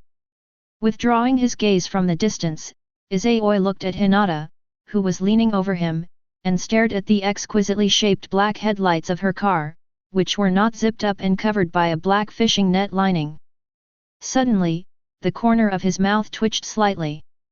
Wow, it even comes with a built-in green and healthy harmony system. That's right, Izayoi just tested the Tenseigan's X-ray vision. After the Byakugan evolved into the Tenseigan, the scenes that Izayoi saw were no longer black and white. Its long-distance vision is astonishing, and its perspective allows it to easily penetrate all objects and buildings. So, Izayoi did something that every man with X-ray vision would want to do. However, when Izayoi used her X-ray vision to see through the human body, she did not see the scene she wanted to see. Instead, she saw colored bones, internal organs, meridians, and chakra. Garbage. This is how Izayoi thought to herself. However, the thought that there was also a Tenseigan on the moon instantly made Izayoi feel better. It's good that we can't see it. Noticing Izayoi's changing expression, Hinata asked curiously, Izayoi-kun, are you exploring the power of your bloodline limit? Izayoi smiled and nodded, saying, my eye technique is probably not the Rinnegan or the red eye you mentioned, but a completely new eye technique, possibly one that has been lost for many years. What are its abilities? Hinata asked, full of interest. Its ability is this, rise. Izayoi raised her hand towards Hinata.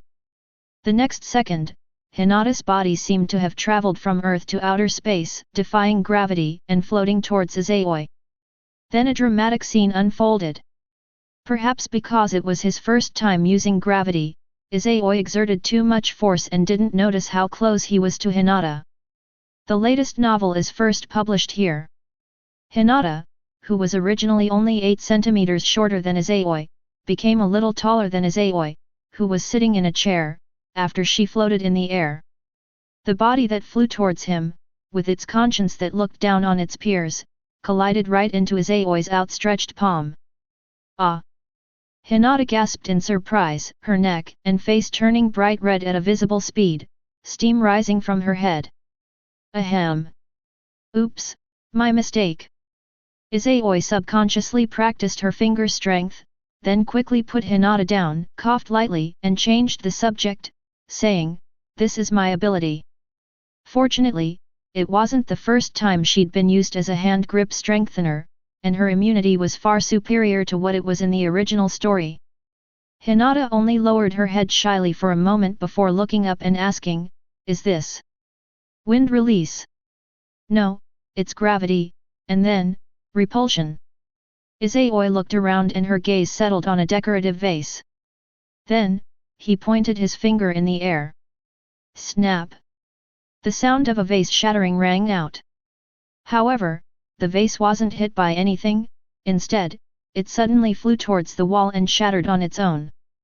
The shards of the vase didn't fall to the ground, instead, they floated in the air, and then, as if possessing a sense of self, flew into the trash can on their own.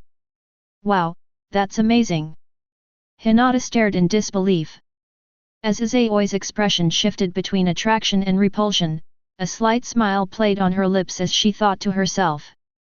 Finally, we have the ability to protect ourselves.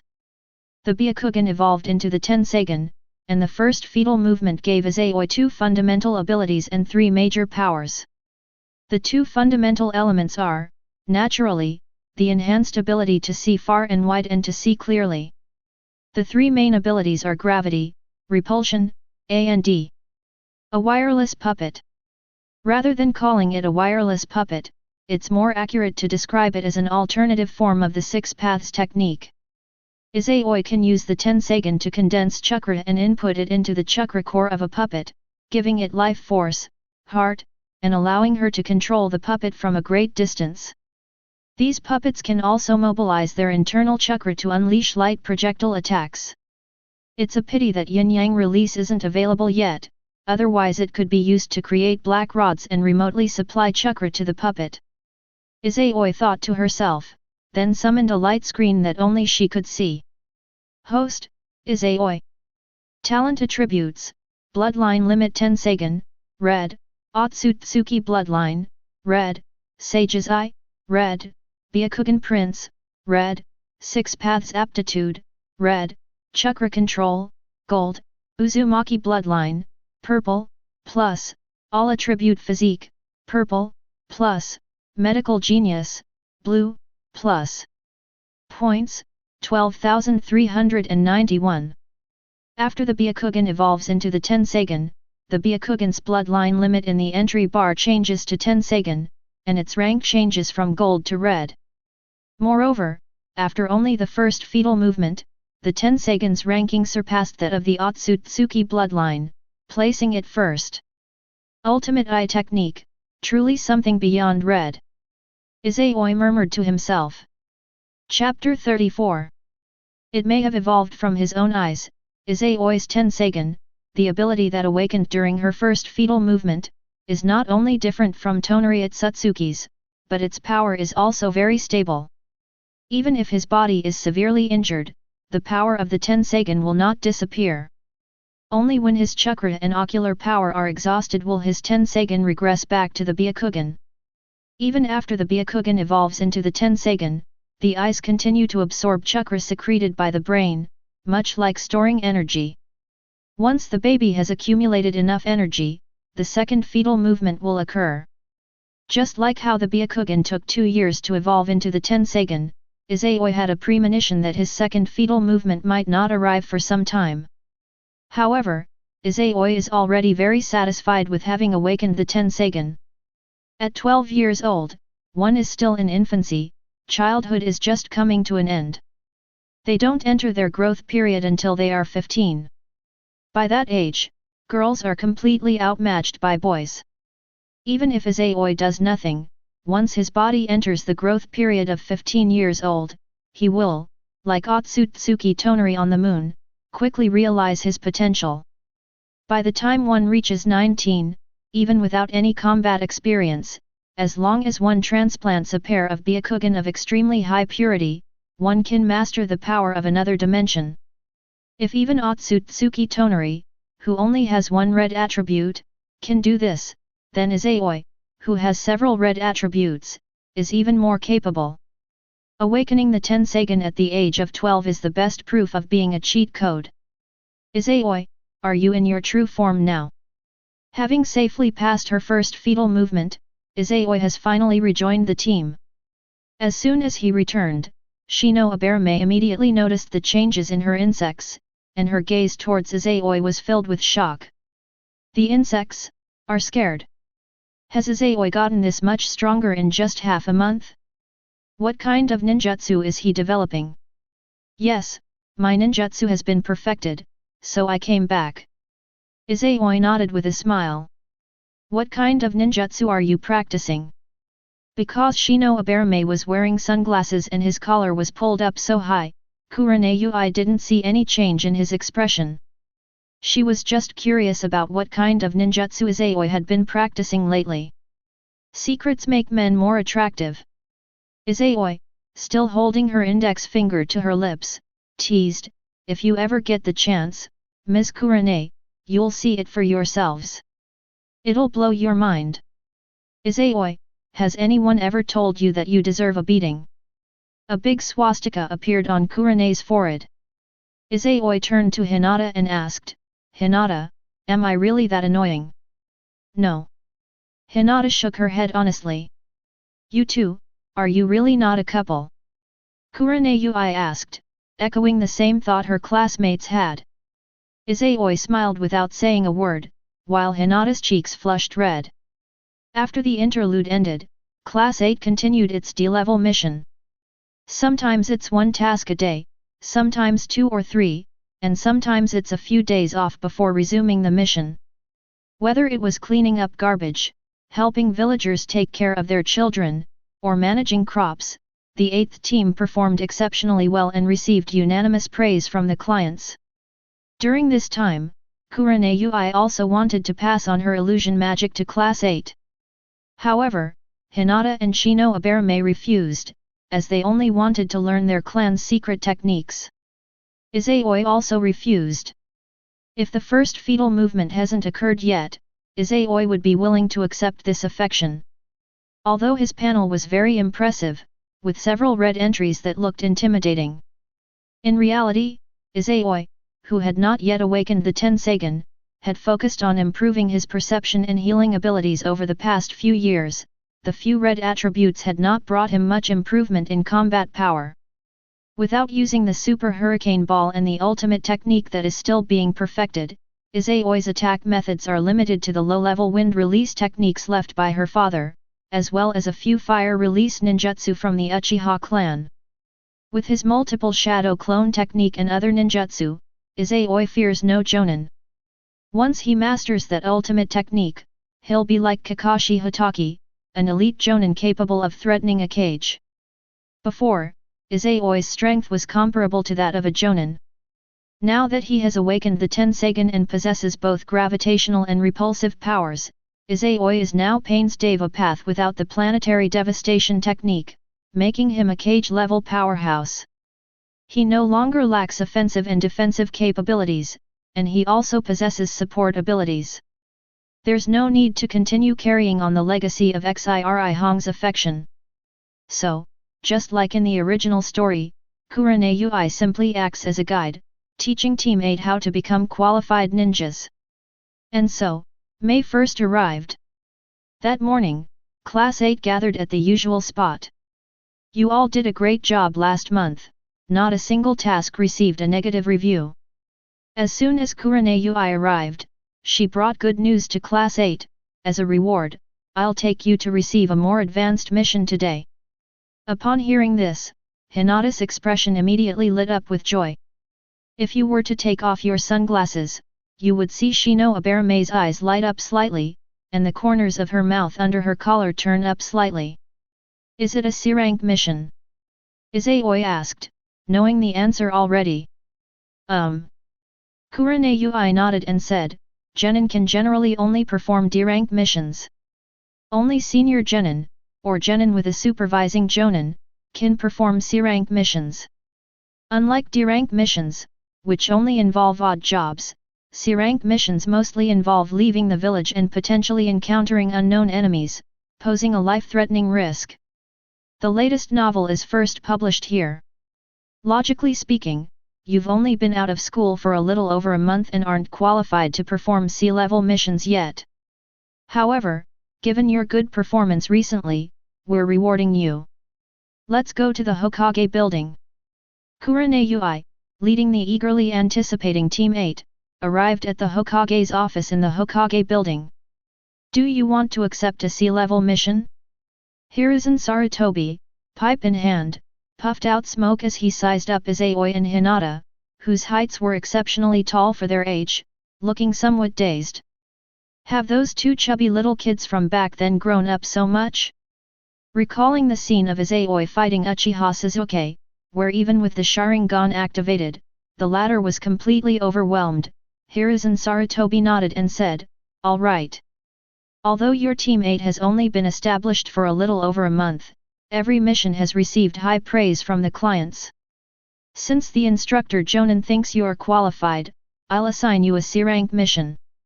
After saying that, Hiruzen Sarutobi took out a large scroll from under the table. Hiruzen Sarutobi unfurled the scroll, his fingers gliding lightly across the surface before quickly stopping. "Your senses are excellent, here's a task that's perfect for you." Hiruzen Sarutobi exhaled a puff of smoke and slowly said, "Recently, a mining team came to Konoha to do business. They're afraid of being robbed by bandits and ninja on their way back, so they've entrusted Konoha to escort them back to the land of rivers. I'll leave this task to you guys, is that all right?" Hiruzen Sarutobi asked Kurenei. "Yes." Kurenei nodded respectfully. The three of them remained silent. Hiruzen Sarutobi pressed his fingers, which were wreathed in chakra, onto the surface of the scroll. With a bang, a small cloud of smoke dissipated. A scroll that could be held in one hand appeared in Hiruzen Sarutobi's hand. Hiruzen Sarutobi tossed the scroll to Kurenei, saying, "This contains the client's information. Go and negotiate with him." "Yes, Hokage-sama." Kurenei spoke respectfully again. Then he led Team 8 away from the Hokage's office. Throughout the entire process, Hiruzen Sarutobi did not speak to Team 8, and no one in Team 8 acted as recklessly as Naruto Uzumaki. After leaving the Hokage building, Kurenei opened the scroll and led Team 8 to the outside of an inn. "Wait here for me, I'll go and negotiate with the client." After leaving those words behind, Kurenei walked to a carriage parked outside the inn and spoke with the person in charge of looking after it. Soon, that person led Kurenei into the inn. If you look closely, you'll see that there's a flag hanging on the carriage with the character Iron written on it. The destination is the land of rivers, and it's certain that the word iron in this context has nothing to do with the land of iron. Mining team probably means iron ore. The book seems to mention that the land of rivers has a complex geography, with dense forests and people living either on or at the foot of mountains, and the villages are called mountain villages. The three of them analyzed the situation in their minds. Chapter 35. Several minutes later, Kurenei emerged from the hotel. The client still needs to make purchases in Konoha. Be at the village entrance promptly at 8 AM tomorrow, Kurenei instructed. After we disperse, go back and prepare changes of clothes, camping tents, and blankets, and it would be best to also pack some soldier rations.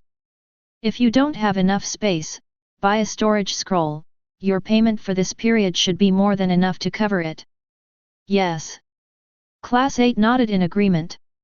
Meet at 8 o'clock tomorrow morning, remember not to be late. Kurenei reminded her again, then vanished in an instant. Izayoi and Hinata also parted ways with Shino Aberame. Izayoi-kun, you don't need to buy a storage scroll. I'll bring one over tomorrow, Hinata said softly. Izayoi pinched Hinata's cheek and teased, as expected of a rich heiress, "You're already going to take care of me. Sugar baby, sugar daddy." Hinata's face instantly turned bright red, and her voice began to tremble. "Just kidding." Izayoi patted Hinata's head, then took her small hand and smiled, "No need to bring storage scrolls, I'll just bring a backpack. If you need to camp in the wild, I'll keep watch and protect you." Upon hearing this, Hinata's face turned even redder. She subconsciously looked down at her hand, which was clasped with her own, and a happy smile immediately appeared on her lips. My heart felt as sweet as if I had eaten honey. Although their relationship hasn't completely broken through to the next level, Izayoi and Hinata's interactions are already indistinguishable from those of a couple. If it weren't for the fact that announcing their relationship might reach the clan and cause some elders to object, Hinata would have already taken the initiative and confessed to Izayoi.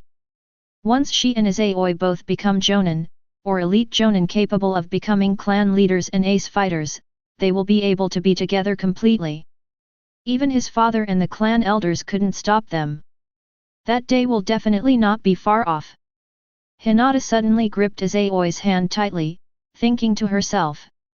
Izayoi was unaware of Hinata's thoughts, otherwise, she would have smiled with satisfaction once again. Hinata, whose personality has changed, is already excellent enough. Hinata, with her goals in mind, will become even more outstanding. With proper guidance, the princess who rolls her eyes will shine brightly.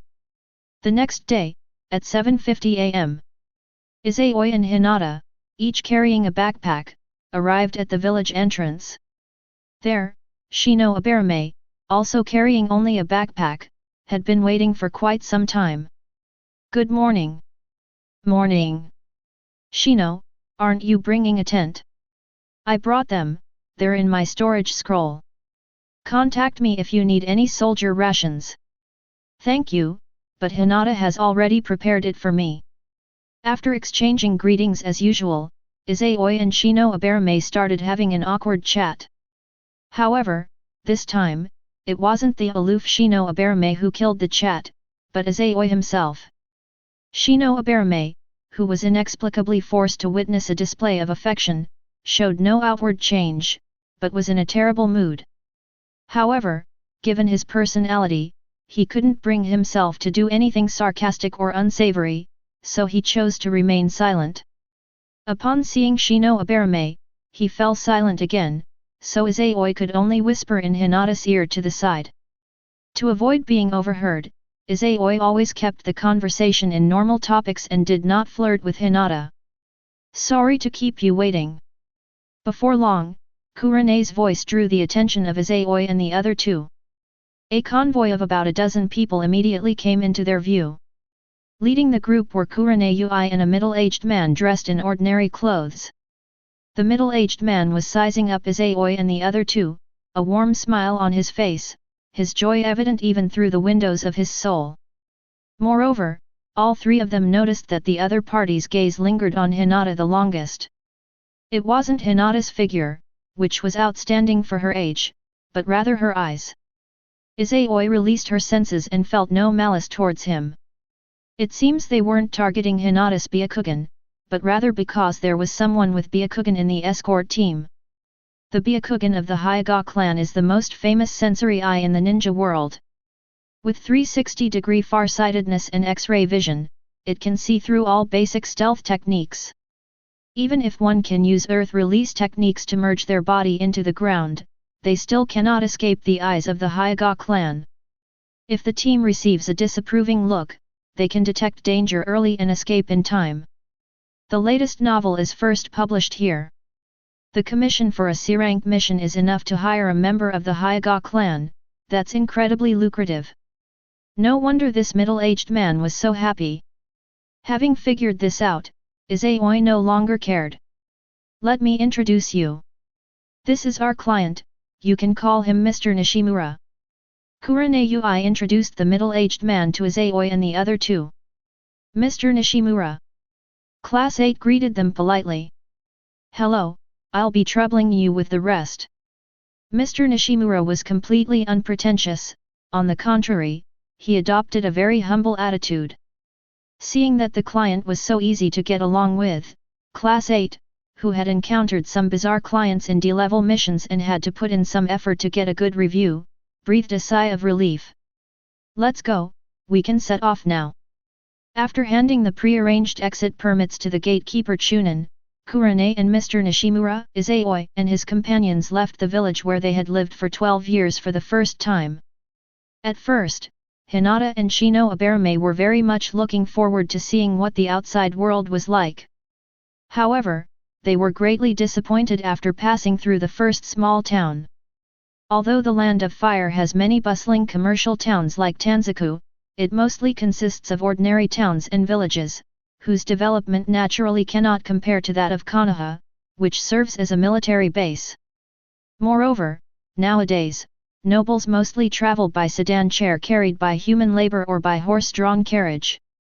High-tech innovations like trains will still be many years away. In less than a day, Hinata and Shino Aberame lost all hope and focused on the mission. Ninjas move very quickly, if they travel at full speed, they can reach the hidden sand village in the land of wind from Konoha in the land of fire in about 3 days. In just over a week, we will reach the most remote place in the ninja world.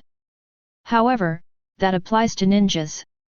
If there are ordinary people in the team, then it depends on the opponent's movement speed. The mining team consisted of a dozen or so people and 2 horse-drawn carts. They had no cargo on the return trip, but their speed was much faster than walking. Even so, the group traveled at a stop-and-go pace, taking 8 days to finally leave the land of fire. Hinata, what's the situation around here? Having just left the land of fire's territory and transitioned from a forest path to a mountain path, Izayoi asked Hinata, whose Byakugan was activated and veins were bulging on both temples. There is no danger within a radius of 20 kilometers. What? Hinata gave a seemingly safe answer, but it nearly made Izayoi and Shino Abarame's jaws drop. There was no way around it, they were all shocked by Hinata's stats. Chapter 36. As is well known, the Byakugan of the Hyuga clan allows them to see things within a radius of 1 kilometer.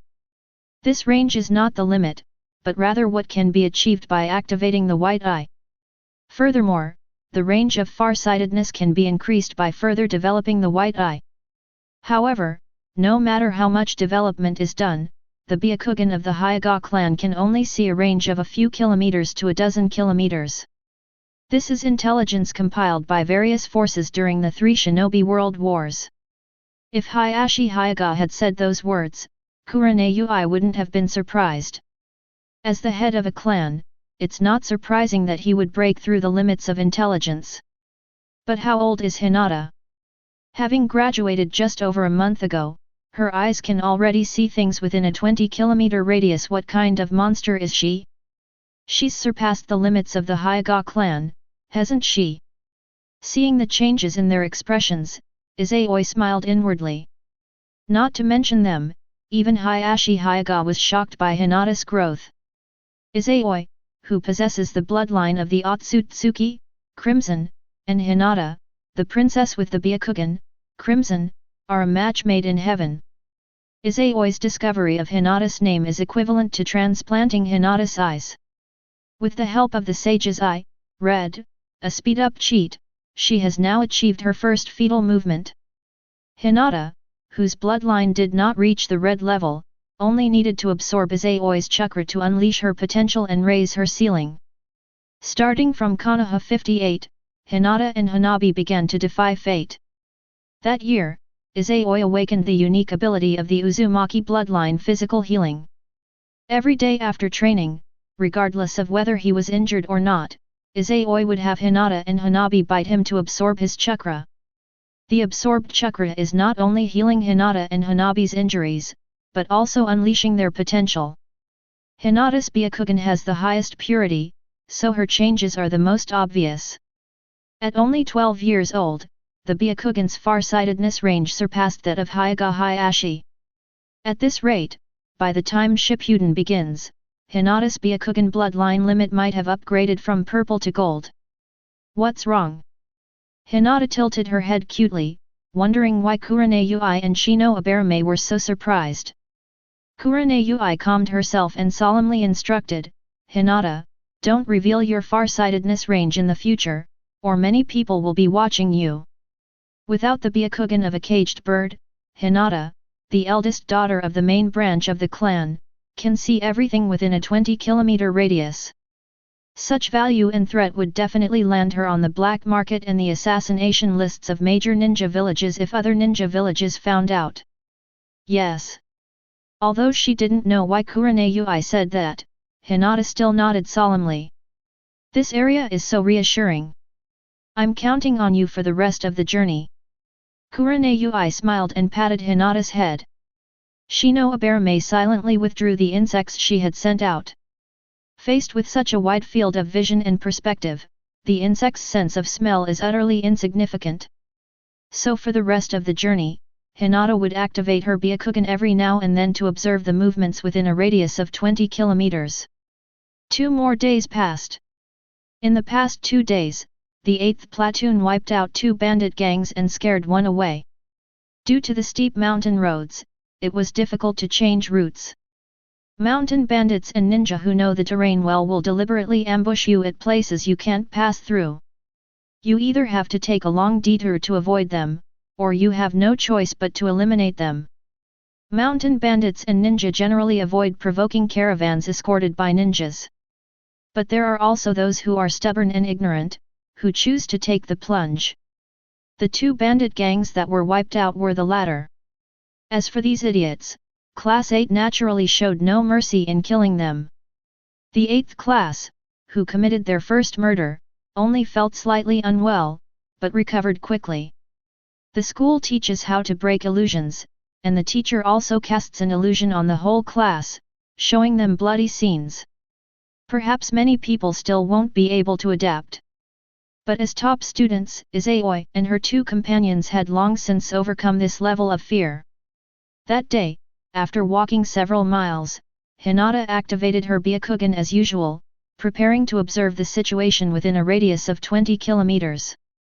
Just then, as if she had seen something unbelievable, her expression changed drastically, and she instinctively cried out, "Everyone, stop right now!" Upon hearing this, the caravan, which could only travel on foot and with horses due to the steep mountain road, immediately stopped. Kurenayui asked with a serious expression, "Hinata, have you discovered something?" Hinata nodded hurriedly, her expression even showing a hint of panic and disbelief. About 17 kilometers ahead, there are two mysterious figures. Their chakra is incredibly strong, much stronger than yours, Kurane-sensei. The latest novel is first published here. In the end, Hinata didn't know how to describe it anymore, and could only convey the danger of those two mysterious people by belittling Kurenayui. Kurenayui didn't seem displeased, but quickly asked, "What are the distinguishing features of those two people?" They were wearing overcoats and straw hats. One of them looked like a scorpion, and another was standing on a bird, flying low, as if searching for something, Hinata said. Kurenayui's expression immediately changed, and she said to Mr. Nishimura and the others, "Turn around immediately and change your route. There are S-rank rogue ninjas ahead. Quickly, turn around." Mr. Nishimura urged loudly, clearly aware of what an S-rank rogue ninja meant. So they were S-rank rogue ninjas. Hinata realized with a slight realization. Izayoi didn't speak, but a white pattern had appeared in her blue pupils at some point. My gaze pierced through the mountains, reaching a point about 17 kilometers ahead. One tall and one short, one in the sky and one on the ground, suddenly appeared in his field of vision. These two individuals are the S-rank rogue ninjas Kurenayui mentioned, and also members of the Akatsuki organization Sasori of the Red Sand and Deidara. Why are these two guys here? What are they looking for? Watching Deidara riding a giant clay bird, searching for something around him, Izayoi thought to himself. Then, his gaze fell on Sasori of the Red Sand, who was hiding in the scarlet amber, and suddenly a flash of inspiration struck him. To control puppets wirelessly using the Tensagen, one must first learn how to create puppets. To create a puppet, you need to buy materials, which requires money. Puppets? Aren't there ready-made ones right now? So they turned around and changed their route. After walking for a few minutes, Izayoi left the group under the pretext of going to the toilet. When it returned, it was merely a shadow clone with a massive amount of chakra. As for its main body, it rushed towards Sasori and Deidara at an extremely fast speed. Hinata, as if she had noticed something, glanced casually at Izayoi's shadow clone. The shadow clone, noticing her gaze, shook its head. Hinata immediately returned to normal, pretending she hadn't seen anything. Hinata wasn't worried when she saw Izayoi heading towards the two S-rank rogue ninjas. From her perspective, Izayoi was sometimes seen flashing by and sometimes flying through numerous obstacles. Having experienced the effects of gravity and repulsion, Hinata didn't believe that the clay bird could withstand an attack of repulsion. If Izayoi wants to run away, no one can stop her. Chapter 37. Brother Scorpion, we've been searching for 3 days now, and we still haven't found the mining village. Was your information false? At this moment, the artistic duo had no idea that they were being watched. After circling in the sky for a few times without finding anything, Deidara couldn't help but come down and complain. The intelligence was provided by Zetsu, so it shouldn't be wrong. A family called the Black Ho family has recently emerged in the land of rivers, specializing in selling various minerals on the black market. Sasori's voice sounded heavy and hoarse. That family must have vast mineral resources. Once we find them, we won't have to rely on Kakuzu anymore, and we won't have to carry out missions everywhere anymore.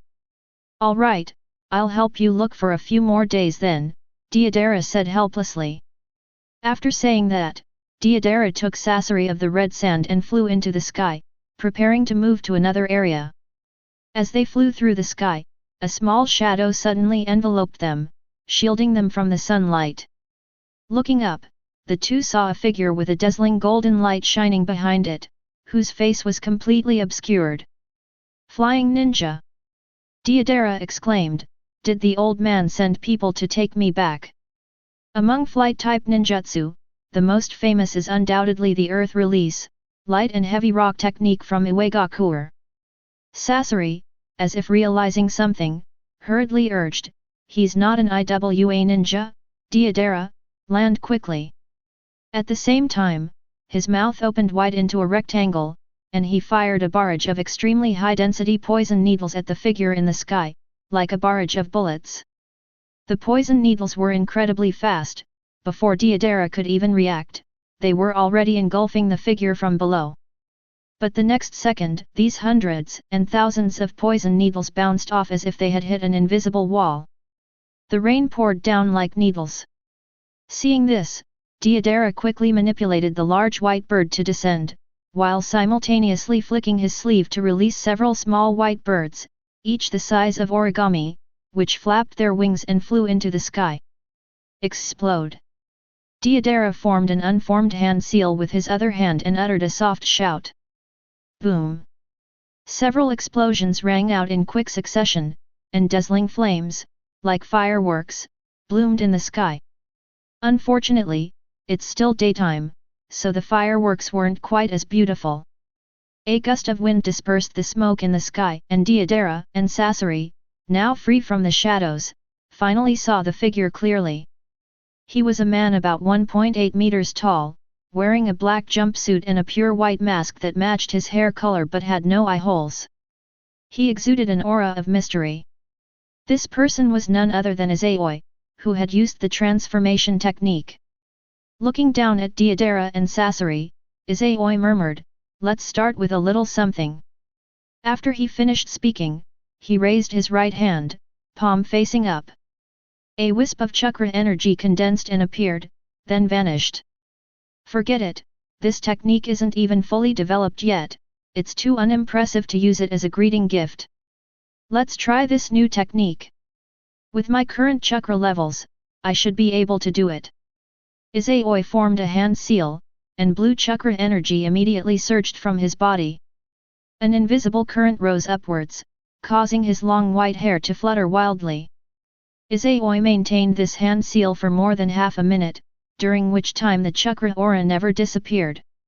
Seeing this, Deidara, who had already landed on a slope, asked, what is he doing? It's probably a spell. Be careful, any ninja who can fly is no pushover. Sasori of the Red Sand spoke in a deep voice as he took out a scroll from his body, preparing to release his puppet army. But soon, he stopped moving.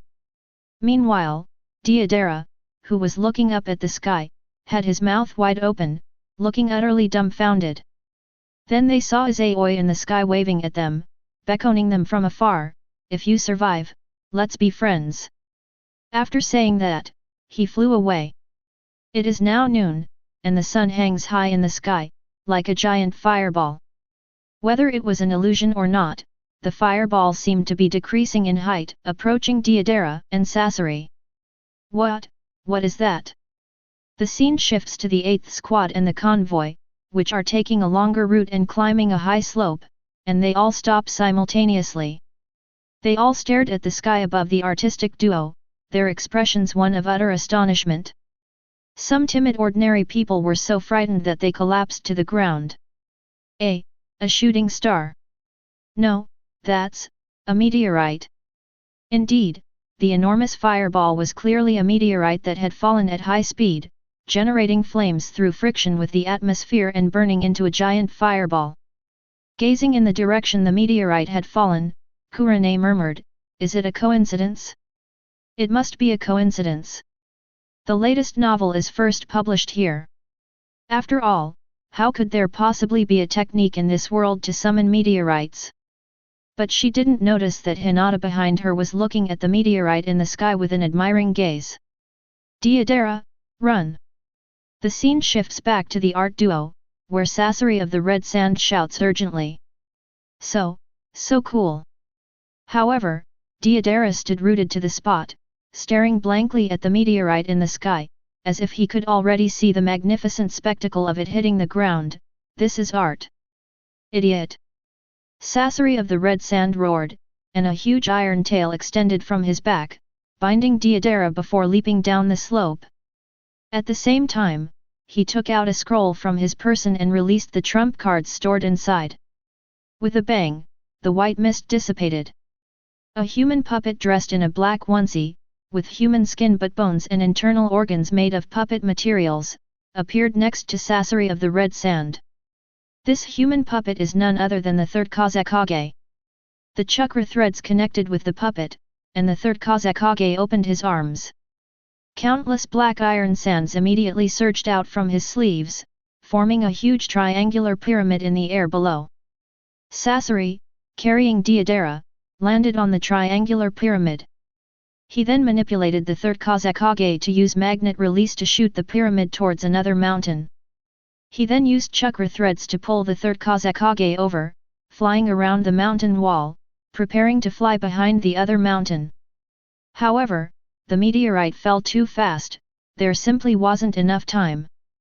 Therefore, Sasori of the Red Sand had no choice but to change his mind and have the third Kazekage control a triangular pyramid to shoot down at an angle, blasting an artificial cave into the mountain.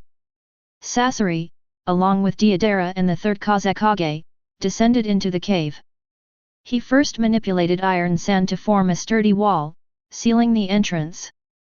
Then they manufactured a large amount of iron sand, layered it around them, and formed a large black sphere. Boom! Almost the instant the black sphere was formed, a deafening explosion resounded throughout the mountains. The explosion of the meteorite hitting the earth amplified through the overlapping echoes in the valley, instantly piercing through the walls formed of iron sand, depriving Sasori of the Red Sand, Deidara, and even all the animals in this area of their hearing. The terrifying high-temperature shockwave killed a large number of organisms and plants, and instantly destroyed the mountain at the point of impact. The shockwave violently crashed into the surrounding mountains, shattering the mountain walls.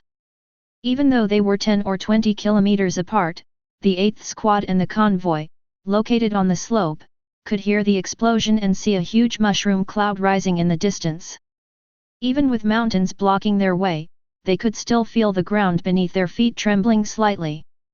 They were standing on a slope, which meant that the mountain was swaying slightly. This demonstrates just how powerful that fireball was. Chapter 38. Because the meteorite was in a burning state, its size was nowhere near that of Madara Uchiha's Heavenly Barrier meteor, it was only slightly larger than a tailed beast ball when it landed. The mushroom cloud's coverage area was also less than that of the impact of 2 celestial meteors. However, the high-temperature shockwave generated by the meteorite explosion was more powerful than that of the heavenly meteorite, and its power was in no way inferior to that of the tailed beast ball from the energy body explosion. After the mushroom cloud dissipated, the mountain where Sasori and Deidara had been standing was completely obliterated. The mountain where they were hiding was much larger than the surrounding hills, so only a small portion of it was blasted apart. A huge meteorite crater appeared in the mountains. All that remained were countless rubble, as well as hot, molten lava fragments, possibly remnants of meteorites. Art, this is simply art. The tremors had just stopped. Protected by the mountains and the iron sphere, Deidara, who was unharmed, emerged from the black sphere and created a large clay bird, which flew in the air and looked down at the scene below. His face was contorted with fervor, as if he wanted to self-destruct on the spot to challenge Izayoi. "Idiot, get down here right now." Sasori's reprimanding voice came from below. "That's impressive, they all survived unscathed." At that moment, an unfamiliar voice reached their ears. Izayoi's figure reappeared above Deidara at some point. Upon hearing this voice, Deidara immediately looked up with a delighted expression and asked nonsensically, "Hey, do you also believe that a fleeting moment of beauty is true art? Are you talking about an explosion?" Unlike those who didn't understand or scoffed, Izayoi nodded and answered earnestly, "Explosions are indeed very beautiful, and a powerful kind of beauty, the stronger, the more beautiful. The reason why tailed beasts and Jinchuriki are so terrifying is precisely because they can unleash tailed beast balls with astonishing explosions." "Right, right!" Deidara shouted excitedly, as expected, explosions are art. "Brother Sasori, look, my art has been recognized." "Idiot, that guy is the enemy." Sasori of the Red Sand scolded again, while firmly upholding his artistic principles, and, "Eternal beauty is true art. No, it's beauty in a fleeting moment. It is eternal beauty." In an instant, the two started arguing both in the sky and on the ground. Izayoi didn't disturb them, but instead crossed her arms and watched the scene with great interest. "Humph, I'm not talking to you anymore." In the end, it was Deidara, who was only 16 years old this year, who lost patience and ended the argument. He first turned his head and snorted, then looked at Izayoi and said enthusiastically, "Hey bro, you know so much about art, why don't you join our organization?" Having finally found someone with similar interests, Deidara was eager to recruit Izayoi into his group. "Oh? What organization are you from?" Izayoi asked with a playful smile. "We are." Deidara was about to answer when he heard Sasori's reprimanding voice, "Shut up! Deidara, do you want to die?" Upon hearing this, Deidara seemed to remember something and had to stop talking. However, he still said to Izayoi, "Brother, if you join us, I'll tell you. Joining your organization is out of the question, but we can be friends." Izayoi looked down at Sasori of the Red Sand and said, "I've already given you the gift from my friend. As a return gift, could you please give me your puppetry techniques and the method for creating human puppets? Is this why you came looking for me?" Sasori of the Red Sand said in a deep voice, a secret sense of satisfaction creeping into his heart. It seems this guy actually knows a thing or two about art. However, he's a bit fickle. He clearly likes Deidara's eternal art, yet he still gives Deidara's explosion art such high praise. Good. Izayoi, of course, had no idea what Sasori of the Red Sand was thinking. He nodded, ready to act at any moment. "Hey bro, what do you need Sasori's puppetry for? That stuff isn't art at all. You'd be better off learning explosion release from me, Deidara said. No sooner had Deidara finished speaking than Sasori's voice rang out, "Okay, I'll give it to you." A question mark involuntarily appeared on the forehead beneath Izayoi's mask. "So easy?" He looked so serious, I thought he was unhappy and ready to fight. Suddenly, as if remembering something, Izayoi felt a slight sense of realization. "I almost forgot, Sasori's true form has also become a human puppet. Thanks then." Izayoi was quite pleased to get what she wanted so easily. Izayoi's original plan was to kill Sasori of the Red Sand, confiscate his inheritance, and even turn him into a member of the wireless puppet army. However, while admiring the explosion and glancing at the stats on Sasori's body, Izayoi dismissed the idea. Puppet Master, purple. Shadow level aptitude, purple. Chakra control, purple. In a world where without associating with the Otsutsuki clan, one has no hope of surpassing cage level, and even if one could obtain power beyond cage level, one would have to pay the price with their life. The purple attribute is the highest level attribute that any genius can possess. The purple entries correspond to the cage level. There are far too few cage level powerhouses in this era. There are even fewer cage level powerhouses like Sasori of the Red Sand with 3 purple stats. Deidara next to him only has 2 purple attributes, Bloodline Limit Explosion Release, purple, and Cage Level Aptitude, purple. However, no one is born a puppet master. At most, they are just geniuses, blue, like Izayoi. The latest novel is first published here. Sasori of the Red Sand clearly transformed himself into a human puppet, defying fate, and turning the puppet genius, blue, into a puppet master, purple. It's such a waste to kill someone like that. We should be like Sasuke Uchiha, repeatedly taking advantage of others. Once Izayoi's Tensagen completes its final evolution, he will need to upgrade his Otsutsuki bloodline to advance further, which requires a massive amount of points. A purple entry, when broken down, yields a random 4-digit integral. Since they didn't die during the greeting earlier, Izayoi wouldn't mind letting them go. Even when pushed to the brink, Deidara's C4 Garuda and C0 self-destruction could pose a threat to Izayoi. However, none of them reached the level of a Shadow Realm expert. If you're not a cage-level fighter, then you're still considered a ninja who fights based on intelligence. As a time traveler, Izayoi knew all too well about their intelligence. In contrast, the two of them knew nothing about Izayoi. Perhaps this is why Sasori of the Red Sand agreed so readily. Otherwise, if a random passerby were to appear and demand that he reveal the techniques for puppetry and the methods for creating human puppets, Sasori of the Red Sand, in a good mood, might even reward him by making him a member of the puppet army. If I'm in a bad mood, I'll either give you a poisoned needle or swat you with my tail, then leave your body to rot in the wilderness. Here, take the things.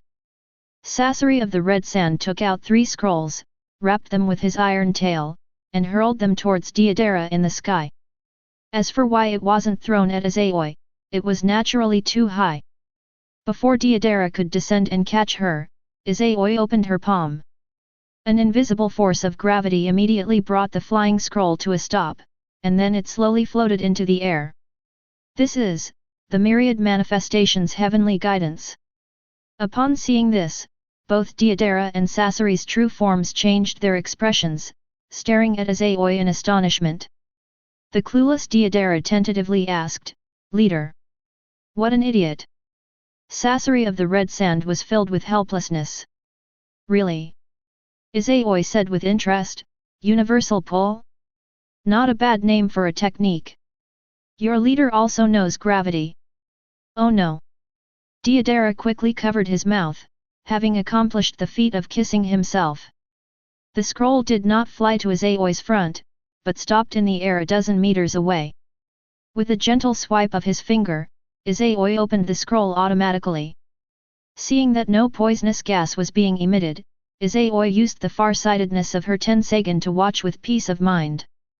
After glancing at it a few times, Izayoi nodded and sucked the scroll over.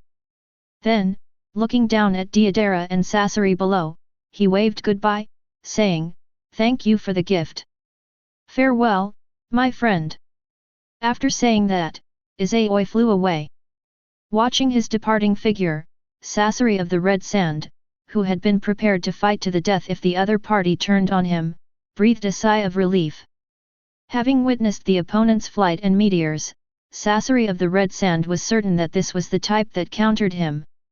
If it weren't for Deidara, he would have run away before the smoke cleared.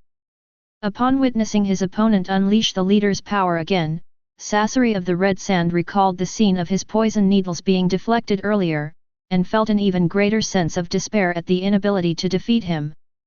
Fortunately, the other party had no intention of killing. It's really frustrating to be robbed on the road and almost killed. Chapter 39. As expected of the ultimate eye technique in its final form, Capable of controlling the trajectory of planets, it was able to pull down a meteorite from outer space with gravity during its very first movement.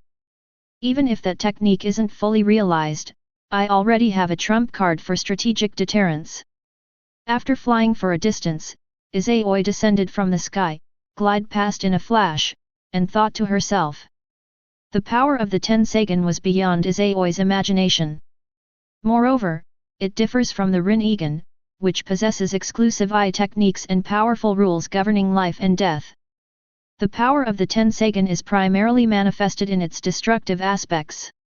With such strong attraction and repulsion, I'm really looking forward to unlocking the Tensagen Chakra mode. Since the shadow clones didn't have a suitable reason to leave, Izayoi wasn't in a hurry to rejoin the group. Instead, after returning to a certain area, she took out the scroll given to her by her good friend and began to read it. I only glanced at it briefly, and put it away after confirming its authenticity. Now, Izayoi is finally reading it carefully.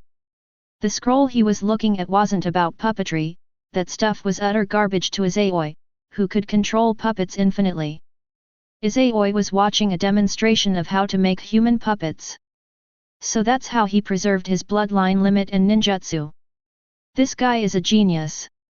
After watching for a while, Izayoi couldn't help but exclaim in amazement, no wonder his entry is Puppet Master, Purple. This chakra core has surpassed all his predecessors. Even the puppetry techniques of the Otsutsuki clan on the moon are far inferior to his. After saying that, Izayoi turned to another scroll, which contained the method for creating the chakra core of a human puppet. The chakra core is the most important core of the puppet. Simply controlling puppets with chakra threads is just playing with glove puppets. This powerful puppet is equipped with numerous mechanisms and hidden weapons, and can even utilize the power of the 5 elements. These functions cannot be activated using chakra threads. A chakra core must be installed on the puppet, and chakra must be fed into the puppet through chakra threads in order to freely use various abilities. How powerful a puppet is depends entirely on what its creator puts inside it. Sasori of the Red Sand, however, forged his own path. Instead of using materials to create puppets, he injected materials into human bodies, turning human corpses into puppets. Then, the puppet's heart, or chakra core, was modified to enable the puppet to use its prenatal bloodline limit and ninjutsu. This is practically a new faction of puppets. As the pioneer of the genre, Sasori of the Red Sand truly lives up to the system's evaluation of him, Puppet Master, Purple. In Izayoi's eyes, Sasori's human puppet was more suitable for him than the puppets of the Otsutsuki clan on the moon. Etc. Suddenly, Izayoi had a flash of inspiration and said excitedly, perhaps I can upgrade the human puppet again. Sasori's human puppets are remarkably similar to Nagato's 6 Paths of Pain. In the original story, during the Fourth Shinobi World War, Obito Uchiha created 6 Paths clones of the Jinchuriki, all of whom could use the tailed beast's chakra and abilities from their previous lives. This means that, like human puppets, the 6 avatars can retain the abilities of the puppets in their previous lives. The only difference is that human puppets need chakra threads to control them, while the 6 Paths of Pain cannot stray too far from the outer path, otherwise they will lose signal. However, both of these shortcomings can be overcome by the Tensagen. The Tensagen's wireless puppets can be controlled at will as long as the puppet is still within the range of vision and there is still chakra in the chakra core. Even inside the space tunnel connecting the moon and the earth, the puppet can still receive signals. If such puppets could also use bloodline limits and ninjutsu, and replenish chakra remotely, wouldn't they be equivalent to an army of reanimated puppets without immortality, or even an army-sized pain army? The more I thought about it, the more feasible it seemed. However, he has not yet unlocked yin-yang escape, and therefore cannot fuse the 3 elements. However, you can first create a large number of puppets, and once you unlock yin-yang escape, you can directly insert the yin-yang escape black rod to upgrade them. That evening, Izayoi returned to the group without incident. Apart from Hinata, neither Team 8 nor the caravan realized that the giant meteorite was actually summoned by Izayoi. They deliberately took a longer route to avoid the 8th class of the art duo and their convoy, which added 3 more days to their journey before finally reaching their destination. During this time, they also avoided a mountain village where there was a chakra stronger than that of Kurenai. Mr. Nishimura and his family lived in a remote mountain village. Such mountain villages are common throughout Sichuan. However, villages that discover mineral resources and know how to mine and sell them are extremely rare in the land of rivers.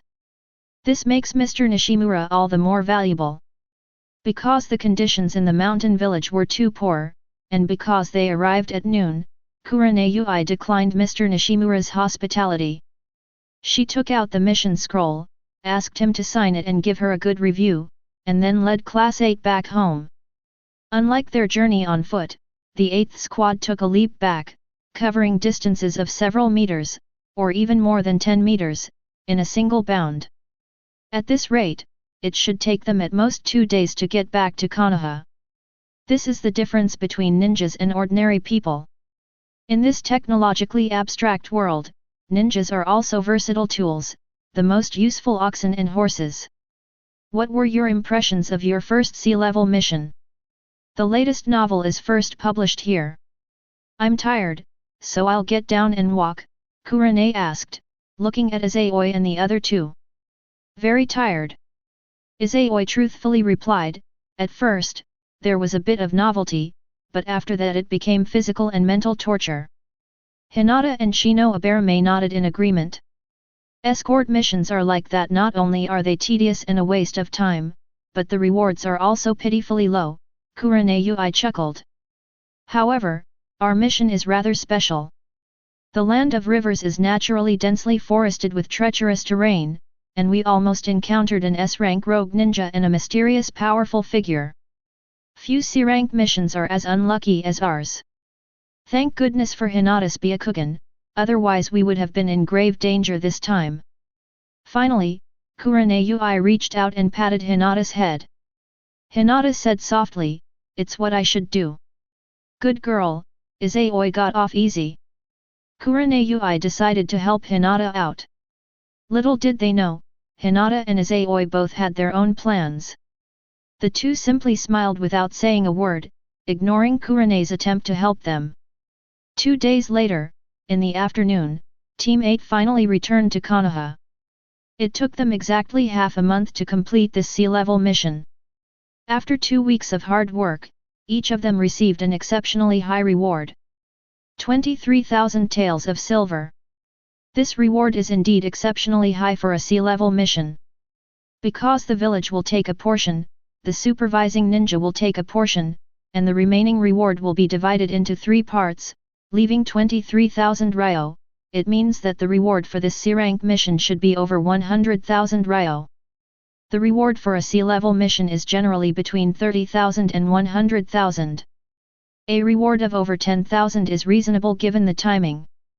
But if they had a choice, Class 8 really wouldn't want to carry out this sea-level mission. Seemingly noticing their exhaustion, Kurenai smiled and said, I'll give you 3 days off. Go home and get some rest. Yes. Class 8 is dismissed on the spot. See you tomorrow, Izayoi-kun. Hinata, feeling somewhat exhausted, also unusually did not go to Izayoi's house. Having only taken a few baths in the wild, all she wanted to do now was go home, take a bath, get some sleep, and then appear before Izayoi in her best condition. Even physical healing methods couldn't help Izayoi, so she could only use special methods to heal Hinata. Suddenly, Izayoi leaned down and kissed Hinata's forehead, then waved and smiled, go back and get a good night's sleep. See you tomorrow. After saying that, Izayoi vanished in an instant. Hinata froze for a few seconds, then quickly looked around. When she met the amused gaze of a woman, her neck and cheeks instantly flushed red from the bottom up, and she ran away with steam rising from her head. Chapter 40. When Izayoi returned home, she didn't immediately cook or take a shower. He went into the room and then came out carrying a locked box. Judging from Izayoi's serious expression, this box must contain something very valuable. The keys to the chain were hidden in a secret compartment in the living room. Upon opening the box, instead of scrolls and weapons, it contained a red ceramic piggy bank.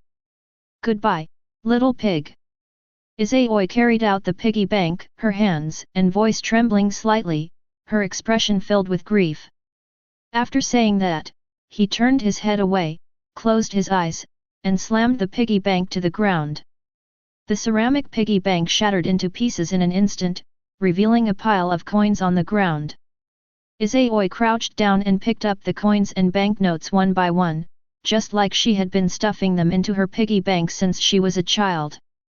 This money was saved by Izayoi from her monthly pension and the rewards she received for carrying out D-rank missions during this period. As for the inheritance left by his parents, it has long been used up. After all, he not only has to support himself, but also a big eater. If it weren't for the village providing monthly relief payments until he became a genin, Izayoi would have been eating tree bark and wild grass long ago. He put the coins into a bag, and Izayoi also threw the 23,000 ryo he had just received into it. He then took the bag and went out to a shop. With a thud, Izayoi slammed the bag down on the counter, pointed to something, and said, "Boss, there's 388,300 taels in here. I want to buy a film camera. The rest will be used for film and developing supplies." "Okay, thank you for your patronage." The boss's enthusiastic voice immediately rang out. A short while later, Izayoi came out of the shop with a camera in her hand. "Finally got it. It's not too late now." Izayoi lovingly played with the camera, smiling to herself, "Although I can't record Hinata and my childhood, I can record Hanabi's growth. It's worth it. We're penniless, and the food in the fridge is probably inedible. Let's go hunting and have a barbecue tonight. Ani-chan, wake up, the sun's already high in the sky."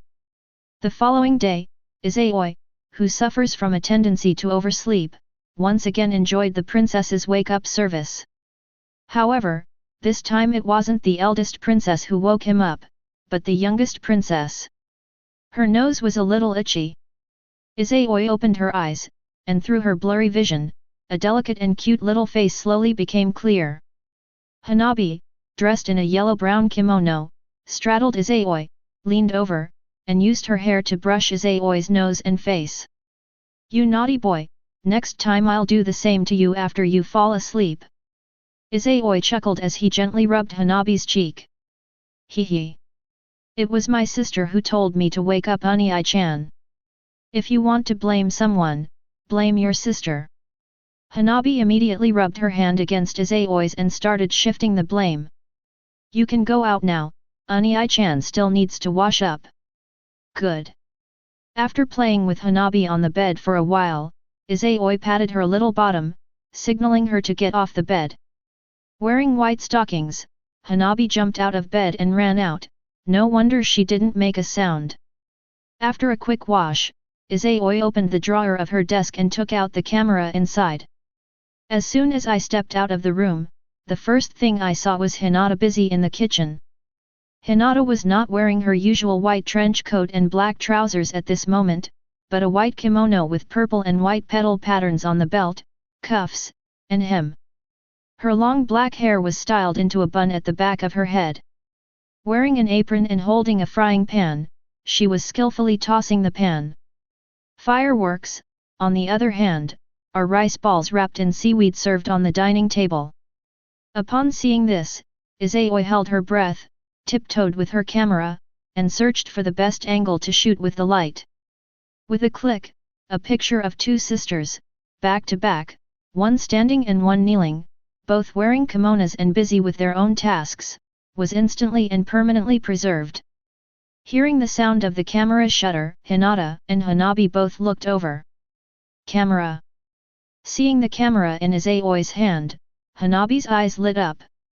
She took off her gloves and ran over, her face full of surprise. "Ani-chan, when did you buy this camera?" "Bought yesterday."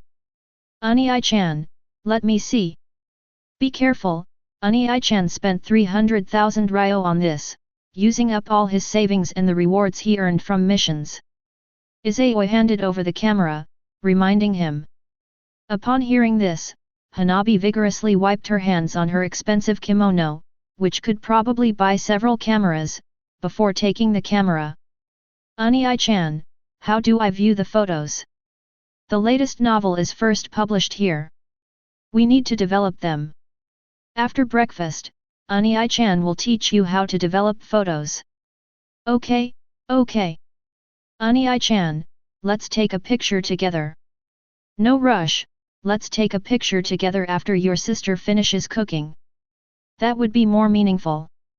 Hinata watched Izayoi and Hanabi playing around, a happy smile playing on her lips. After Hinata finished making breakfast and Izayoi and Hanabi finished wrapping the rice balls together, the three of them sat at the table, holding seaweed rice balls, and took their first group photo with bright smiles.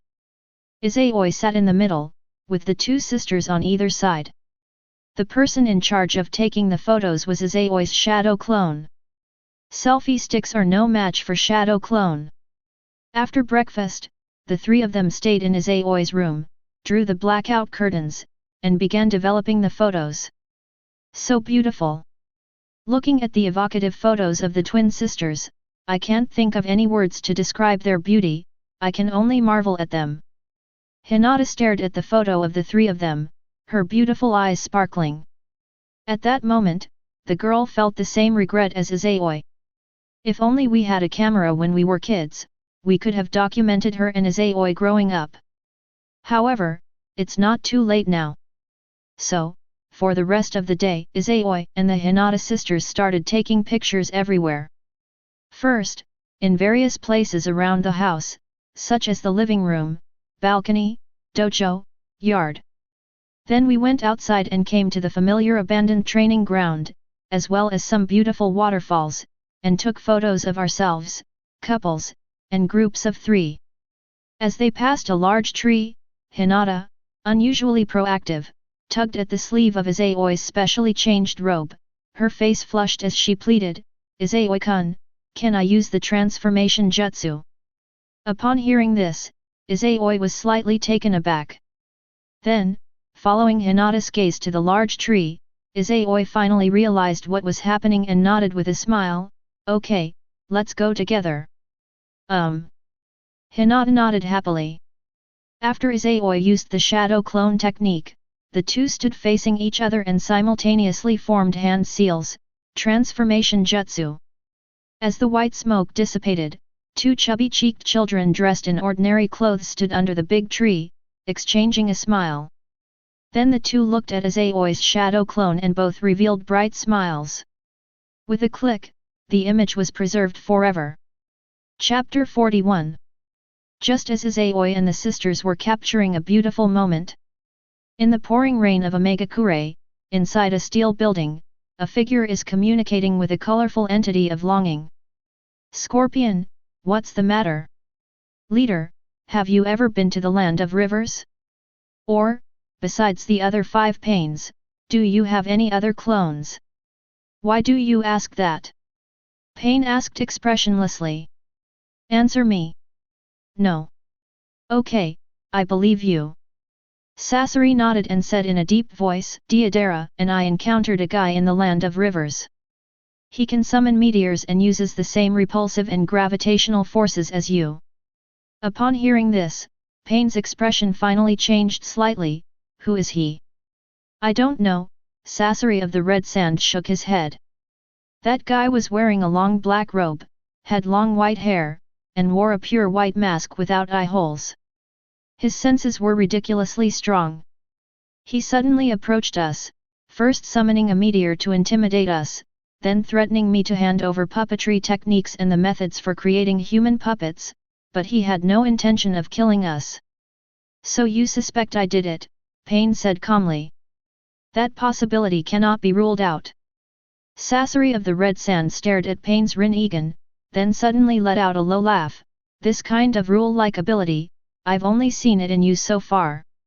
If it's not you, then it means there's another person in this world who possesses eyes like yours," or at the same level as you. It seems the ninja world isn't as boring as I imagined. After he finished speaking, Sasori's mental form slowly contracted and disappeared. Pain stood still for a few seconds, then his ringed hand emerged from his sleeve. The next second, the number 0 on the ring began to shimmer with a faint light. Minutes later, a creature that looked like a pitcher plant wearing a black trench coat, with its face and body divided into black and white sides, emerged from the ground. "Leader, what are your orders?" Black Zetsu asked in a hoarse voice. "Send your clones to investigate someone." Pain relayed all the information Sasori had just provided to Zetsu. "What?" White Zetsu exclaimed in astonishment. "Besides the leader, there are actually people in this world who know Shinra Tensei and Bansho Tenin. It's possible he possesses a secret technique that allows him to control repulsion and attraction, but that's highly unlikely," Pain stated his analysis. "He wears a pure white mask without eyeholes, probably not to show off his senses, but rather to hide his eyes. He specifically targeted Sasori, solely to obtain his puppetry techniques and the methods for creating human puppets. If the eyes beneath his mask are like mine, then it's very likely he's aiming to create the 6 paths of pain. Investigate this person. If his eyes truly possess the Rinnegan, then we must find and kill him before he can seize control of the Gedo Mazo from me." "Yes." Black and White Absolute nodded, then used the mayfly technique to sink into the ground and disappear. Half an hour later, Zetsu and Obito Uchiha began communicating in the Kamui dimension. "A mysterious person who can use Shinra Tensei and Bansho Tenin." Obito Uchiha stared at Black Zetsu, who represented Madara Uchiha's will, and asked, "Do you think it's possible that, besides the Rinnegan, there are other secret techniques that can utilize gravity?" "I think Nagato's analysis makes a lot of sense," Black Zetsu said. "So, in other words, a lucky person was born in a previous era and inherited the Rinnegan and 6 paths techniques after the death of the original user." Obito Uchiha instantly understood Black Zetsu's meaning, his expression hidden beneath the mask. Black Zetsu remained silent, but his heart was heavy. He didn't believe that anyone other than Nagato possessed the Rinnegan. After all, Black Zetsu spent 1,000 years, both openly and secretly, bewitching Indra Otsutsuki and his successive incarnations in order to create the second pair of Rinnegan. He was also quite certain that Hagoromo Otsutsuki had not passed down his Rinnegan. Once he passes on the Rinnegan, it's impossible that no one will inherit it and use its abilities within the next 1,000 years. If someone had used the Rinnegan's abilities, Black Zetsu wouldn't have had to wait until Madara Uchiha and Hashirama Senju's generation. However, the abilities of repulsion and attraction cannot be controlled by any secret technique. The moon in the sky is formed by gravity. White hair, a mask without eye holes, powerful enough to replace the senses of sight. Black Zetsu already had a guess in his mind. If nothing unexpected happens, that mysterious creature comes from the moon. The latest novel is first published here. Could it be that Hamura's eyes also possess such abilities? Black Zetsu thought to himself. He was born too late, his mother was sealed away just as he was born. In the peaceful ninja world, only Hagoromo Otsutsuki intervened when he embarked on his journey of redemption, while Hamura Otsutsuki focused on marrying wives and concubines and developing his clan. Fearing their black ancestors, they dared not get too close. All he knew was that after Hagoromo Otsutsuki was not the Ten-Tails Jinkriki, Hamura Otsutsuki led a portion of his clan to migrate to the moon. Initially, the two branches of the clan maintained contact. This also made Black Zetsu realize that somewhere in the ninja world, there exists a spatial passage connecting Earth and the moon. This spatial passage was not created by Hagoromo Otsutsuki, but by Hamura Otsutsuki. The opponent's Byakugan can also evolve, but it is not the Rinnegan.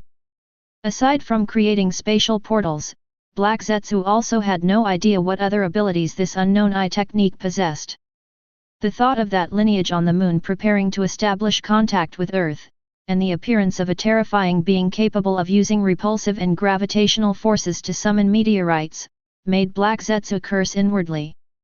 Damn you, Hago Romo and Hamura. 1,000 years have passed, and you two unfilial sons, besides being reincarnations of Ashura and Indra, actually have unknown backup plans. Sasori's puppets can retain their bloodline limits and ninjutsu from their previous life. If that guy also has the Rinnegan and wants to create the 6 paths of pain, he would probably hunt down people with powerful bloodline limits. After mentally cursing his 2 older brothers, Black Zetsu said to Obito Uchiha, "I will have White Zetsu clones keep an eye out for the strong ninjas in the ninja world. Once they discover any trace of them, I will immediately notify you and Nagato." Good. Obito Uchiha nodded. They had no other choice. After all, that mysterious person was too cautious. That's why they need to eliminate each other as soon as possible. Flight, repulsion, and attraction, summoning meteors even without the Rinnegan, that mysterious person is a major threat. Such a dangerous entity, if it cannot be used for our own purposes, must be dealt with in advance, otherwise it may become a major obstacle to our plans. Chapter 42. 3 days passed quickly. Before she knew it, Kurenai's vacation for Class 8 had come to an end. Over the course of 3 days, Izayoi and the Hyuga sisters visited almost all of Konoha's famous tourist spots.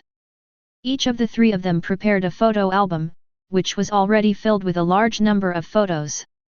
Seeing the smiles on the 2 girls' faces, Izayoi felt that buying this camera was definitely the right decision.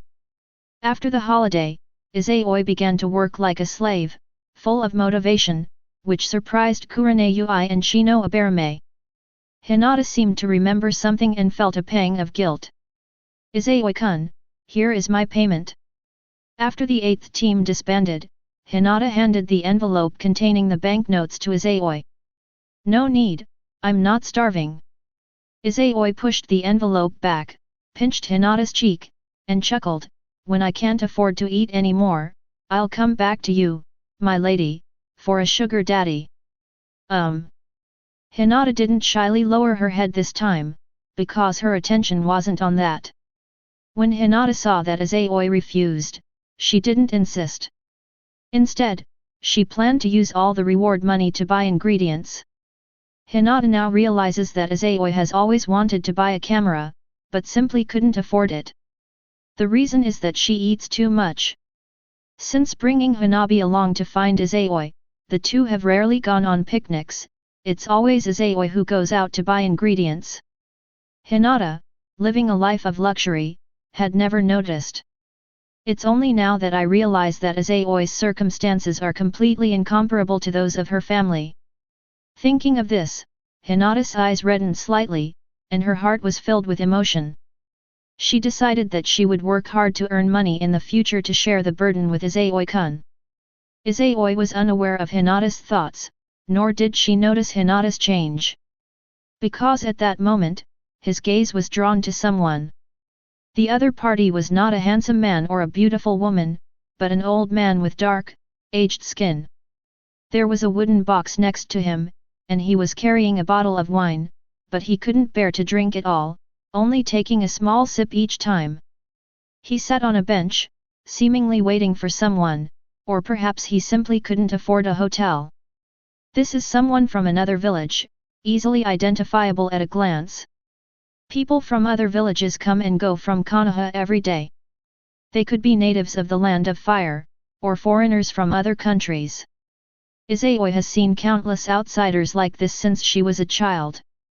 But no one could draw his attention like this old man. Upon seeing this old man, memories that Izayoi had long since forgotten, even those that were now so hazy she could no longer recall, gradually became clearer. Although it was the first time I had met this old man, Izayoi was able to tell him his name. Tazna. A bridge-building craftsman from the Land of Waves. The client of the first sea-level mission for Class 7. The important characters and memorable scenes from the first chapter flashed through Izayoi's mind like a slideshow. "Izayoi-kun, what are you looking at?" Hinata's voice then brought Izayoi back to her senses. He smiled and shook his head.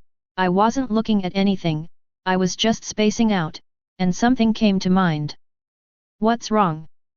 The Chunin exams are coming up in a little over a month. Do you think we should participate? Certainly. Hinata nodded vigorously, her expression earnest. I want to become a jonin as soon as possible. Oh? Why? Izayoi's attention was immediately drawn, and she looked at Hinata with curiosity. He was just trying to change the subject. Unexpectedly, Hinata, who had never seemed to have any ambitions, actually had such a goal. Secret? Hinata suddenly imitated Izayoi, sticking out her index finger and putting it to her lips. Izayoi was slightly taken aback. Seeing Izayoi's stunned expression, Hinata laughed happily. Well, you've even learned how to flirt with people now. Izayoi realized what was happening and immediately reached out to rub Hinata's face, making a fierce face as she said, believe it or not, I'll punish you by making you a hand grip strengthener. What is a hand gripper? Hinata's voice was muffled as her little face was being rubbed. Want to know? I'll tell you when we get home. Izayoi grinned mischievously and was about to drag Hinata home to work out. Just then, a greeting came from afar. Yo, Izayoi, Hinata, long time no see. The latest novel is first published here. Looking in the direction from which the sound came, a figure of 1 tall and 3 short immediately came into view for Izayoi and Hinata. Silver hair and dead fish eyes, blonde hair and a fox-like face, a cool and handsome young man, a girl in a cheongsam who's infatuated with him, that's class 7. Seeing Naruto Uzumaki waving and walking towards them, Izayoi raised his hand in return, smiling slightly, Naruto, Sasuke, Sakura, long time no see. 2 months have passed since graduation without me even realizing it. For Izayoi and the others, it had indeed been a long time since they had seen each other. After all, the Ninja Academy has 3 semesters a year, with only the summer vacation being slightly longer. Are you two on a date? The first words Sasuke Uchiha spoke as he approached made Hinata blush with embarrassment. Sakura Haruno looked at Hinata with envy. He's always teamed up with the most popular people in his class and the people he likes. When will he be able to be like Hinata and Izayoi, with Sasuke as his partner? Izayoi didn't answer, but instead asked, are you going on a mission? We're getting ready to receive the mission.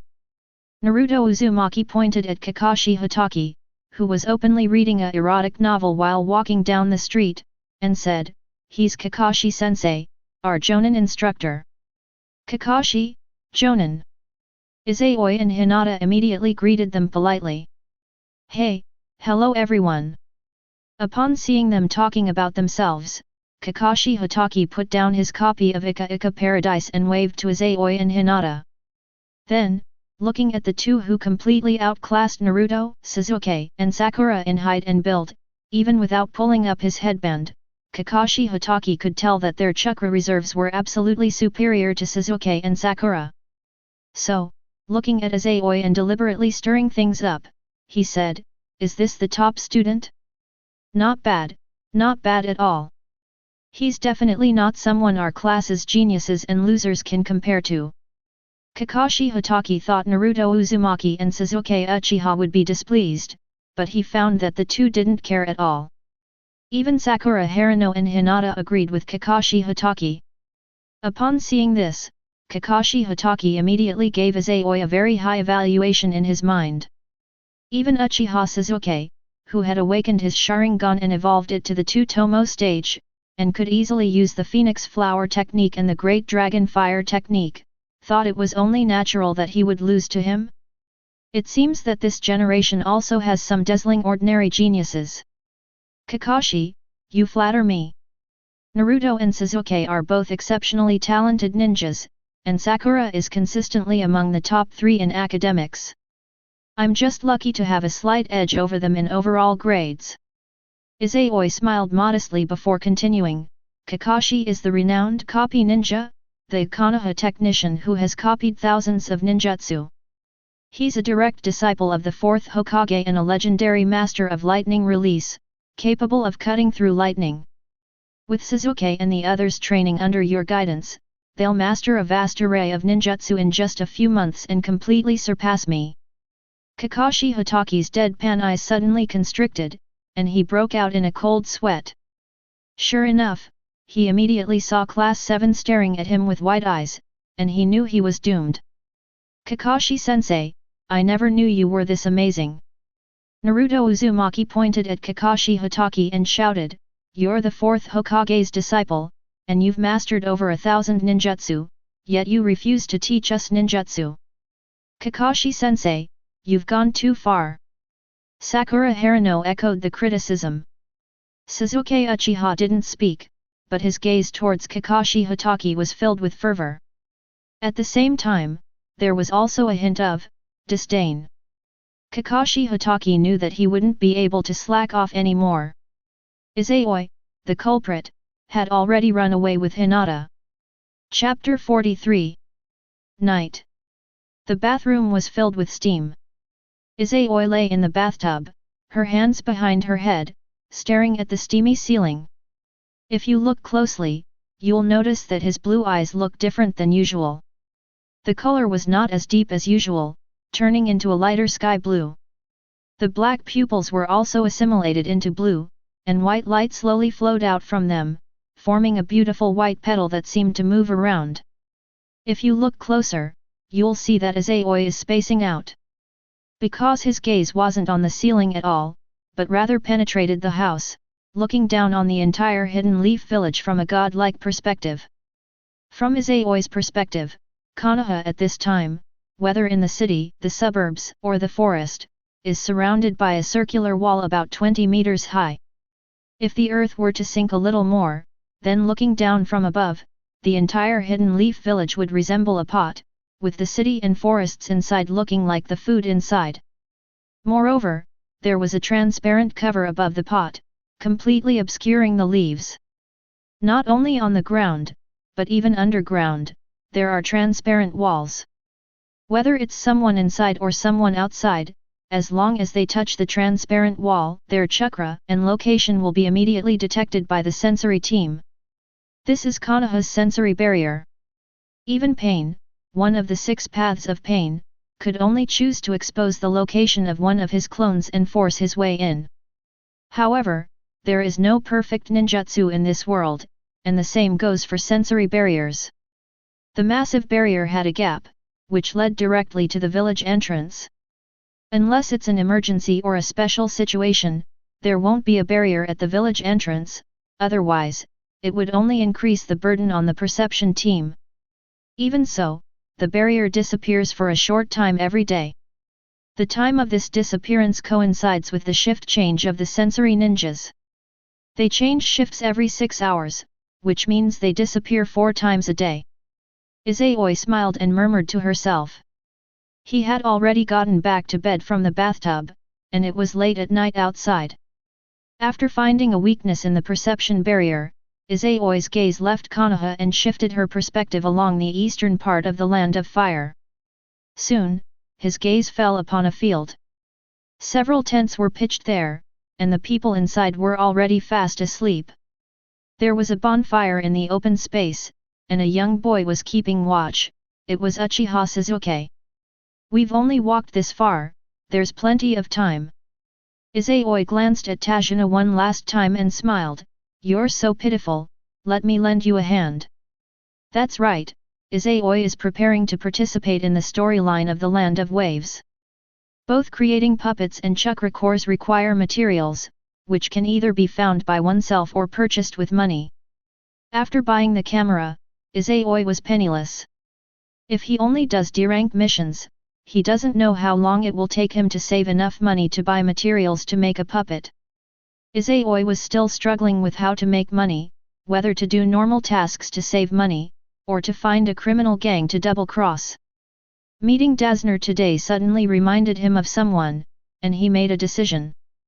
Cardo, one of the world's richest men, specializes in illegal activities. If we rob him, even if Izayoi retires from being a ninja on the spot, he'll never have to worry about money again.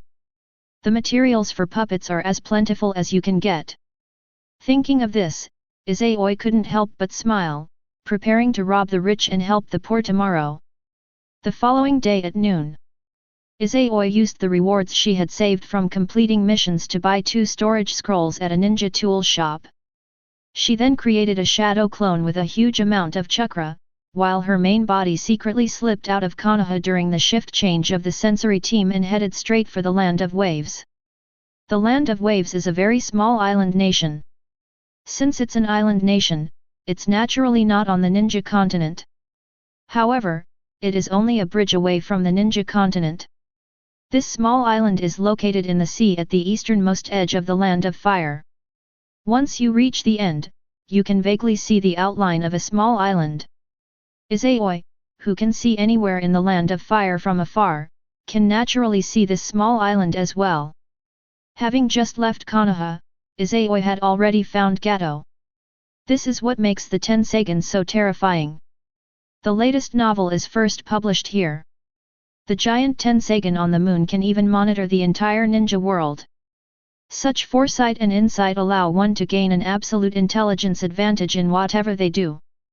Konoha is located in the central region of the Land of Fire. With the ability of ninjas to use body flicker technique at full speed, they can reach the end of any area in less than a day. In the original manga's arc where they recaptured Sasuke Uchiha, Naruto and his fellow Konoha once traveled from the village to the forest at the northernmost edge of the country in less than a day. Izayoi overtook Class 7, who were still walking, in just 3 hours. Even the demon brothers are still waiting for them ahead. At this rate, by the time they arrive in the Land of Waves by ship, Izayoi will have already left. Before even reaching the eastern edge, Izayoi took to the air, preparing to fly into the Land of Waves. The scene shifts to the air, and Izayoi has changed her appearance, now resembling the mysterious black-robed man she encountered when robbing Sasori of the red sand. Her long white hair fluttered in the wind. The plain white mask, devoid of any patterns or eye holes, made him look somewhat eerie. Its flight posture exudes the aura of a powerful being. Upon arriving above the Land of Waves, Izayoi didn't waste any words and landed directly outside Gato's residence, a luxurious villa. Then he stepped inside. Meanwhile, Kato was talking to a man whose body was covered in bandages. "Zabuza, are your 2 henchmen even reliable? It's been over a week, and they can't even handle an old man." Gato's voice was full of displeasure. That old man was lucky, he had already fled into Konoha when the demon brothers found him. But given his poor appearance, he has no money to hire Konoha ninjas to escort him back. Once he can no longer stay in Konoha, his departure will be his death, Zabuza Mamakai said coldly. "If they fail, I will personally intervene." "Humph, I hope so." Kato sneered. "Where does an ordinary person get the courage to speak to a rogue ninja of ace-level combat power like that?" Just then, a voice entered the ears of Gato, Mamakai Zabuza, and Byakuya, who was standing in a corner as if he had blended into the shadows. Izayoi stepped in and, seeing Zabuza Mamakai wrapped in bandages, sitting on a sofa with a large sword beside him, asked curiously, "Is your Kirigakuru's brainwashing this effective? Even after defecting, you still adhere to such professional ethics?" Before Zabuza Mamakai could speak, a figure appeared in front of him. Bai raised his hand, conjuring several senbon needles, and said in a heavy tone, "Lord Zabuza, be careful, this person is very strong." Zabuza Mamakai stood up, raised his executioner's blade, and a slight grin spread across his face beneath his bandages, filled with bloodlust. Clearly, he's a lawless BD, worth killing. Chapter 44. Who are you? Kato showed no sign of impending doom. Instead, he noticed Izayoi's earlier rudeness, pointed at him, and shouted, "What are those guys outside doing? They don't even know an outsider has come in. What a bunch of useless trash." Izayoi stroked the chin of his mask and sighed, "It seems the problem isn't Kirigakure, but rather that those ninjas have been tamed by you guys and have lost their fighting spirit. That explains why a rogue ninja who could be an ace fighter in any of the 5 great shinobi villages wouldn't kill and seize a wealthy tycoon, but instead chooses to hire him for money. Upon hearing this, Zabuza Momokai frowned slightly, glanced at Gato subconsciously, and suddenly realized that what Izayoi said made a lot of sense. What are you saying? Izayoi's words also awakened Gato, reminding him that he was just an ordinary person, while those in front of him were ninjas with extraordinary powers, and even rogue ninjas wanted by major ninja villages. Thinking of this, Kato was so frightened that he took a few steps back, then hurriedly shouted at Zabuza Momokai, "Zabuza, I'll give you 10 million ryo, just kill this guy quickly. Weren't you curious about how I got in?" Izayoi raised her hand to Gato and chuckled, "That's the key." In an instant, Kato's body floated into the air and flew towards Izayoi. Having lost control of his body, Gato cried out in panic, "Zabuza, save me!" Swoosh! Zabuza Momokai shoved Haku aside, gathered his strength, turned around, and hurled his executioner's blade. The enormous guillotine, like a Fuma shuriken, spun toward Kato with a whistling sound as it sliced through the air. Yes, the guillotine wasn't aimed at Izayoi, but at Gato. To be precise, he wanted to kill both Gato and Izayoi. "This guy is my cash cow, I can't let you kill him." Izayoi smiled, then raised her other hand. The next second, the rapidly spinning decapitation blade stopped abruptly, as if the surrounding space had been frozen, and hovered in the air. Both Zabuza Momokai and Haku, who were witnessing such power for the first time, were shocked, their pupils constricting. There was a guy who called himself a god because he possessed power that no one could resist. Izayoi gripped Gato's neck with one hand, her other hand outstretched, fingers spread, a playful smile on her face. "So, do you want to experience the power of a god?" Before Zabuza Momokai and Haku could react, Izayoi softly uttered the name of a technique, Shinra Tensei. Boom! An invisible repulsive force seemed to distort space, stealing the colors from Zabuza Momokai and Haku, turning their bodies into the black and white of a manga, before they were ultimately engulfed by white light. A heavy explosion erupted in the heart of the land of waves. A thick cloud of dust rose into the air, forming a mushroom cloud.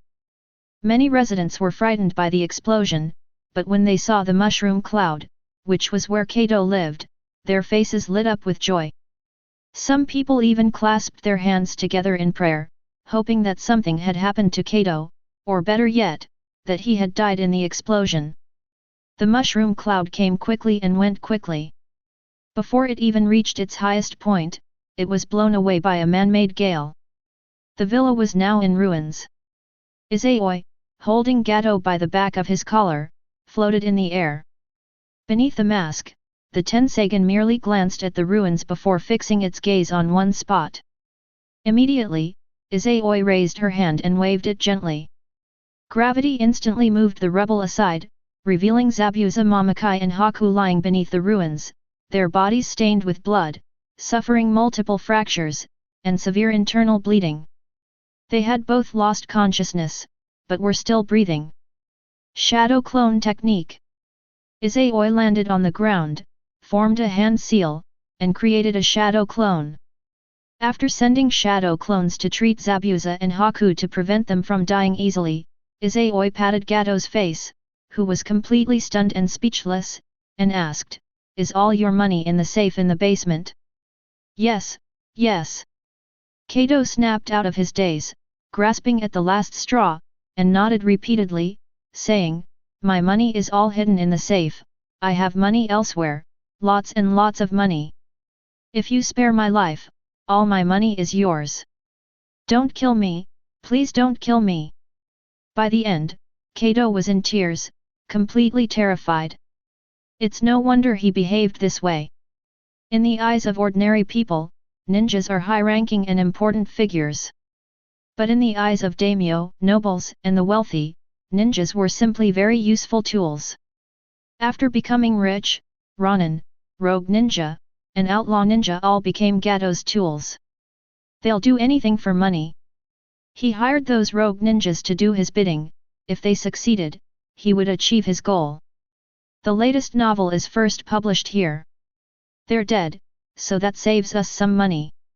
Whether they were rogue ninja or traitors, no one had their eyes on his wealth.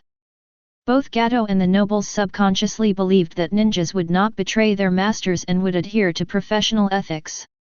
Even a rogue ninja like Kakuzu, who loves money more than anything, earns his living by working part-time and hunting targets on the black market. He has absolutely no intention of robbing or plundering.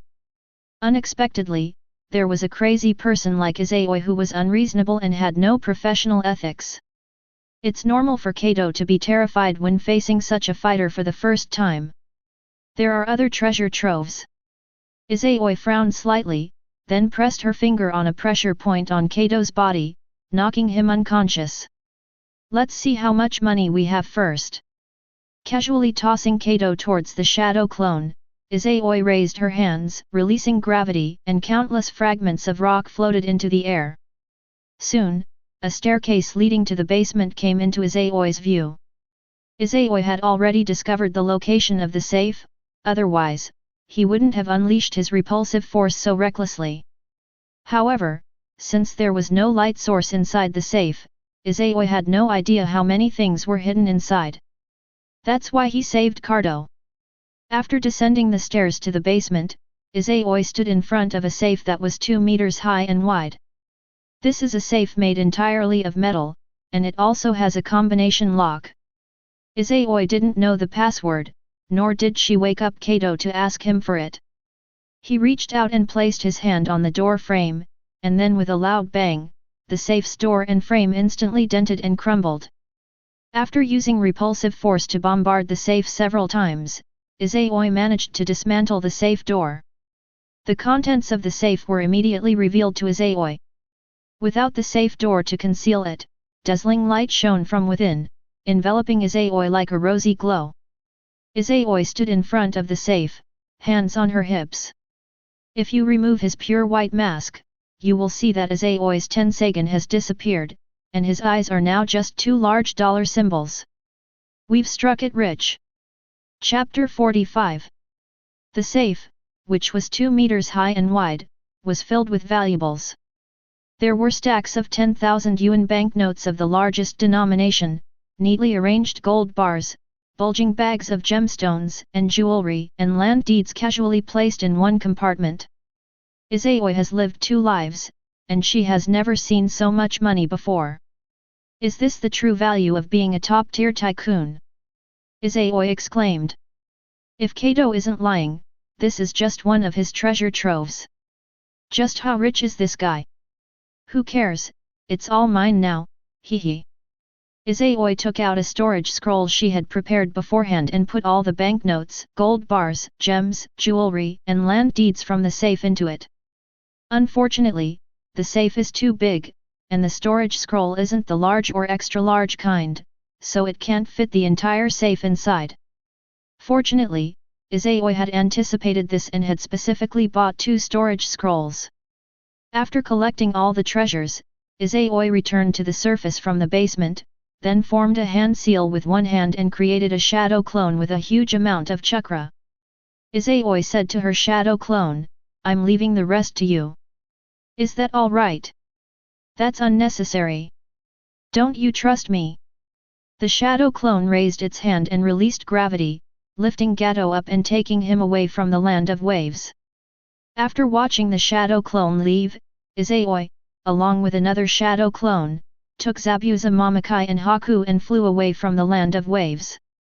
After returning to the ninja continent from the land of waves, Izayoi and her shadow clone each took Zabuza Mamakai and Haku and teleported to the nearest black market.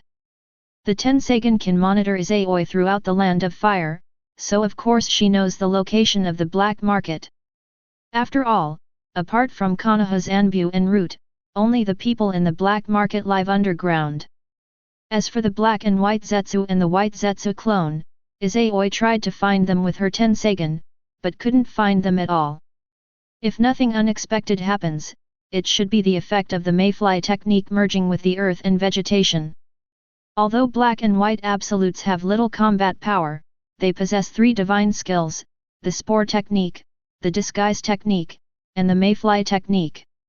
These 3 divine skills can be considered the ultimate versions of the 3-body technique, the instantaneous movement technique, and the invisibility technique. Thanks to these 3 divine skills, even Hago Romo and Hamura failed to detect their third brother.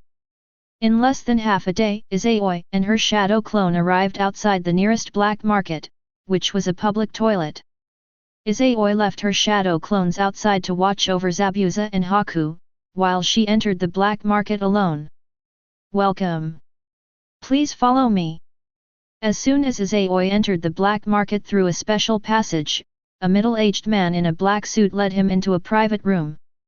People who wear masks are definitely those who don't want to reveal their identities. Those who are unwilling to reveal their identities are either charlatans, or they are either somewhat famous in the ninja world, or they are very well-known figures. Then, by observing his needs, we can determine which type it is. Then it's time to decide on your attitude. Izayoi, of course, had no idea what the middle-aged man was thinking. It was also his first time at the black market. The Tensagen can only see far and see through objects, it does not have the ability to eavesdrop. There were no notices posted in the black market, so Izayoi naturally did not know the rules here. Upon seeing the middle-aged man, they didn't say anything, but led him to a private room, assuming everyone was the same. What are the guests' needs? After inviting Izayoi to a private room and showing him around, the middle-aged man rubbed his hands together and greeted him warmly. "Do you have paper and pens?" "I want to buy some materials," Izayoi asked. "Yes, yes." The middle-aged man's eyes lit up immediately, realizing it might be a big order. He quickly got up to fetch paper and pen for Izayoi. Izayoi took a pen and wrote down all the materials she had memorized for creating human puppets and chakra cores on a piece of paper. Then, turning to the middle-aged man, he asked, "Can you get your hands on these materials?" "Please wait a moment, sir, let me take a look." The middle-aged man picked up the paper, read it carefully, and then said something that made Izayoi look at him with new respect. "This is material for puppets from Tsunagakure. Although some of the materials are different, it's still possible to obtain them." "What are your prices here?" Izayoi asked. The middle-aged man held up 3 fingers and said, 30% of the market price. This means that the price of these materials purchased from them is 30% higher than the market price. "Okay, prepare 30 servings for me. How long will it take?" Izayoi nodded without asking the market price, otherwise her newbie nature would be exposed. Izayoi didn't want to be taken advantage of next time she came here. The customer can come to pick up the goods in 3 days. The middle-aged man rubbed his hands together, feigning embarrassment with a smile. However, the customer needs to pay a small deposit first, not much, just 200,000 taels. 200,000 taels of silver, the reward for a B-level mission. "Okay, I'll come over in 3 days. Izayoi extended her hand from her wide sleeve, placed 20 10,000 yen banknotes on the table, and then got up and left. The middle-aged man also used the power of the black market to start procuring these materials for Izayoi. Then, in less than a day, the message reached someone's mind through special means. "We've found the mysterious person." White Zetsu chuckled and said, just as Black Zetsu expected, that person chose to buy materials for creating human puppets on the black market. He can find the materials for the puppet himself, but it will take a long time. Currently, the only places where he can quickly obtain these materials are Tsunagakure and the black market, so it's normal for him to choose the latter. Black Zetsu said in a deep voice, "Tell Lord Madara this news, and eliminate this threat as soon as possible." Soon, Obito Uchiha and Zetsu, both black and white, were communicating with Pain on the rooftop of the steel building. "The mysterious person has been found. Do you want to take action yourself? Are your injuries still not healed?" Pain asked tentatively. Not yet. That's an injury that time can't heal. After all, you know that man is the one who pacified the chaotic world, Obito Uchiha said. Nagato was the only one who never met Madara Uchiha, otherwise, this statement alone would have been enough to prove that Obito Uchiha was a fake Madara Uchiha. After all, that ninja world demon wouldn't explain things to a junior. Even without eyes, he still maintained an arrogant expression when facing the nine-tailed beasts. Seeing that Obito Uchiha remained as enigmatic as ever, refusing to make a move, Pain said calmly, "Then I will take action, you will assist from the shadows." "Okay, but I need to bring someone with me." Uchiha Itaki. Indeed, his pupil technique is very useful, it might even have miraculous effects. "Okay, when should we act?" "Now." After a brief exchange, Pain and Obito took action decisively. Izayoi hadn't witnessed such a scene, otherwise she would have been slightly astonished. With the Akatsuki's two bosses, one overt and one covert, joining forces, and an undefeated, devoted son providing support, this is undoubtedly the strongest trio in the ninja world. Using this lineup to fight him is going too far. Chapter 46. Let's go back to one day ago. As soon as Izayoi came out of the black market, she saw Zabuza Momokai and Haku, who had been bound by shadow clones, already awake from their coma. Impressive. He woke up so quickly. No wonder he's Zabuza, one of the 7 ninja swordsmen of the mist. Izayoi praised. You didn't kill us, are you planning to hand me over to Kirigakura or the black market? Zabuza Momokai asked weakly. Before Izayoi could speak, Haku said urgently, please don't hand Zabuza over to Kirigakura and the black market. I'm willing to earn money for you to repay Zabuza's bounty. You ninjas have such strange thinking, Izayoi retorted. I've already taken down Gato, so all his treasure is mine. Do you think I need your pittance? After saying that, Izayoi couldn't help but ask Zabuza Momokai, how much is your bounty? 17 million taels, Zabuza Momokai replied. Izayoi immediately looked disgusted and said, you're both elite jonin, how come you're more than half as bad as Konoha's Sarutobi Asuma? Zabuza Momokai remained silent for a moment. How can you even compare them? What is the other person's status, and what is yours? If it weren't for his executioner's blade, Kirigakura might not have been willing to spend even 17 million ryo. I quite like you two idiots. If it weren't for your professional ethics, I wouldn't have gotten my hands on Kato's fortune. Izayoi dispelled her shadow clones and laughed, so do me a favor, and I'll let you go. As long as you spare Lord Zabuza, I'm willing to do anything, no matter what, Haku said immediately. Hearing his words, Zabuza Momokai felt a warmth in his heart, then looked at Izayoi and said, my greatest skill is assassination. We don't need you to kill anyone. Izayoi pointed at Shiro, feigning ignorance, and asked, what's your name? Is there a bounty on your head? My name is Haku. I am Zabuza-sama's tool. I have no bounty on my head. To prove he wasn't lying, Haku endured excruciating pain all over his body and removed the mask that hadn't been destroyed by the force of the attack and the ruins, revealing a perfectly delicate face. Very well, I have a task for you. Izayoi walked to Haku's side, took out a scroll from his person, and threw it on the ground, saying, go to Tsunagakura and buy back these materials for me, and I'll let you and Zabuza Momokai go. After speaking, Izayoi rolled up her sleeves, revealing her fair arms, then, as if remembering something, looked down at Shiro and asked, by the way, are you a man or a woman? I'm a man, Bai replied. That's a shame about your face. Izayoi lowered her sleeves, lifted the hem of her robe, stretched her leg out in front of Shiro, and said, take a bite, and your wounds will heal. Seeing this, Zabuza Momokai's eyes flashed, and he said, physical healing. You're a survivor of the Uzumaki clan. As expected of one of the culprits who destroyed the land of whirlpools back then, your hidden mist village seems to know quite a bit about the Uzumaki clan," Izayoi said sarcastically. Hearing their conversation, Haku realized something and leaned in close, gently biting Izayoi's calf, afraid of biting too hard and making the other angry and killing him and Zabuza. Bai took a bite, and her eyes widened in surprise. It was like suddenly immersing himself in a hot spring on a frozen, icy plain.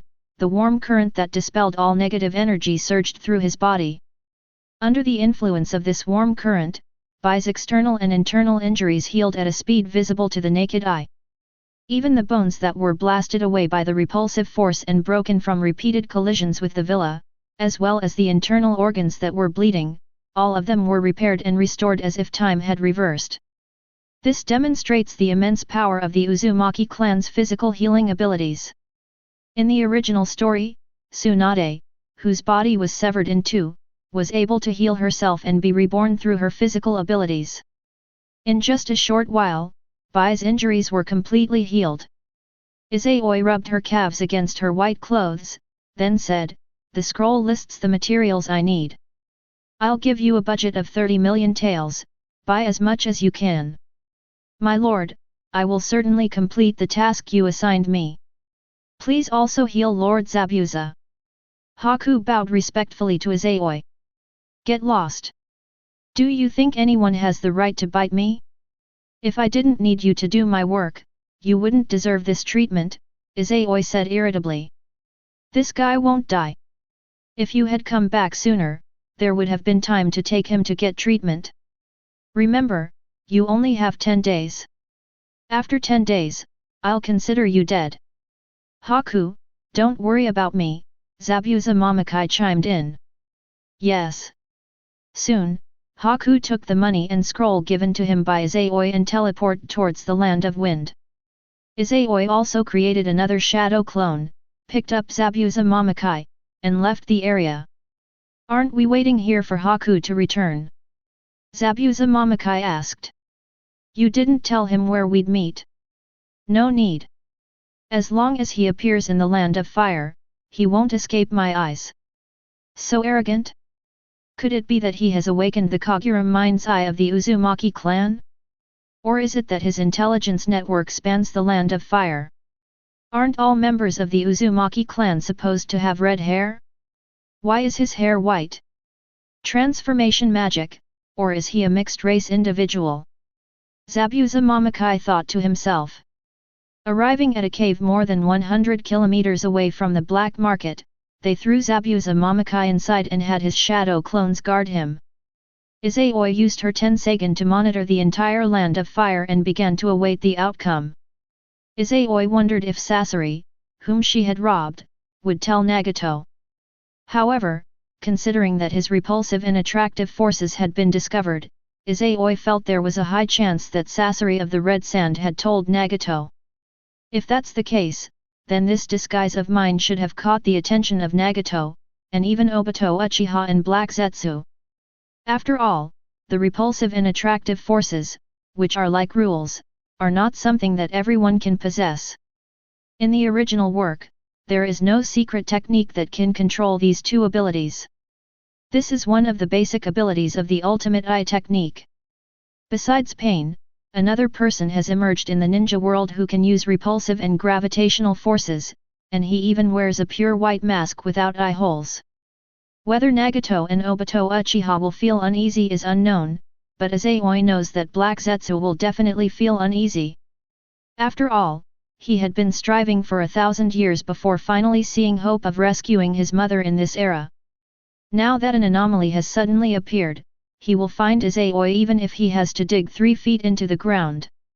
Considering the yin-yang release, spore technique and disguise technique of Black and White Zetsu, as well as the mayfly technique which allows them to move at high speed underground, sever all traces of their presence, and merge with the earth and vegetation, even Hago Romo and Hamura Otsutsuki couldn't detect them, and Izayoi didn't think his Tenseigan could either.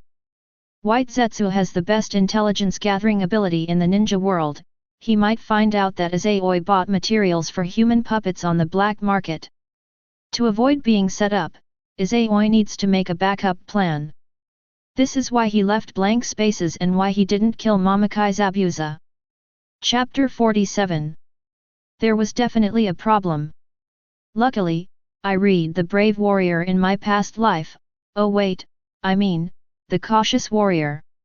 In less than 2 days, Izayoi, who was monitoring the Land of Fire with her shadow clone, noticed something was wrong. Because he saw a familiar figure. He had caught a glimpse of this figure in the neighboring Land of Rain during his time in the Land of Rivers, using his Tensagen. She was one of Jiraiya's disciples, the Angel of Omegakure, and the White Tiger of Akatsuki, Conan. The other party rode a large bird with a sharp beak and entered the Land of Fire, flying in one direction. As Nagato's health deteriorated, Conan gradually left Omegakure less and less. After the Akatsuki members were all assembled, he never carried out a mission alone. He stayed in Omegakure, helping Nagato with affairs and taking care of Nagato's health. Once the original storyline begins, wherever Conan is, there will inevitably be Nagato or pain. Conan's appearance in the Land of Fire definitely doesn't mean she's here for tourism. Izayoi had a premonition that the other person might have come for him. Half a day later, Izayoi's guess was confirmed. 50 kilometers northwest of the Black Market, on a small hill, Conan leaped off the back of the Yatagarasu. Numerous cracks appeared on her body, and then sheets of white paper detached from her body, coalescing into 2 wings on her back. Like an angel descending, she landed in the forest below the hill. The Yatagarasu also swooped down, landing steadily before transforming into a huge cloud of white smoke. As the white smoke dissipated, a large tree formed from white paper appeared. Then the tree automatically colored from bottom to top, and in the blink of an eye, it seemed to transform into a real tree, perfectly blending into the forest. From the perspective of the Tensagen, the tree was covered in blue chakra, with numerous tadpole-shaped runes emerging from it, creating a barrier that isolated perception. Even with Kagura's mind's eye, it's unlikely she could detect this chakra. However, it couldn't stop Izayoi's Tensagen. In Izayoi's eyes, there were 8 chakra streams inside the tree, namely Conan, Nagato, and the 6 paths of pain. Hiding inside the big bird's beak, so that's how it moves. I thought it was summoned by Conan's lip piercing. Having witnessed the entire process, Izayoi was slightly taken aback. Immediately, Izayoi couldn't help but retort, the strongest ninja in the world is personally sending someone? Isn't that giving me way too much credit? But then, Izayoi fell silent. A hole was torn open in the tree, and Pain emerged from it. His figure floated into the air, and Pain arrived at a cliff. A moment later, the space around him suddenly distorted, and a black hole the size of a fist appeared. 2 twisted figures flew out of the black hole. It was Uchiha Obito, and Izayoi, the filial son I'd seen a few times at the school gate when they were first-year students. Uchiha Itachi. Seeing the group standing in a row, resembling a scene from a world-famous painting, Izayoi couldn't help but offer her most sincere greeting in her hometown dialect, "You're awesome." The 6 paths of pain, the gatekeeper of the Cage Realm, Itachi Uchiha, who had developed the Mangekyo Sharingan to its fullest potential and possessed countless trump cards, and Obito Uchiha, who could use Kamui infinitely without fear of going blind. With such a combination, even Oniki, the pinnacle of the 5 Kage, would be certain to die if targeted. These 3 individuals are capable of withstanding the combined might of the 5 Kage.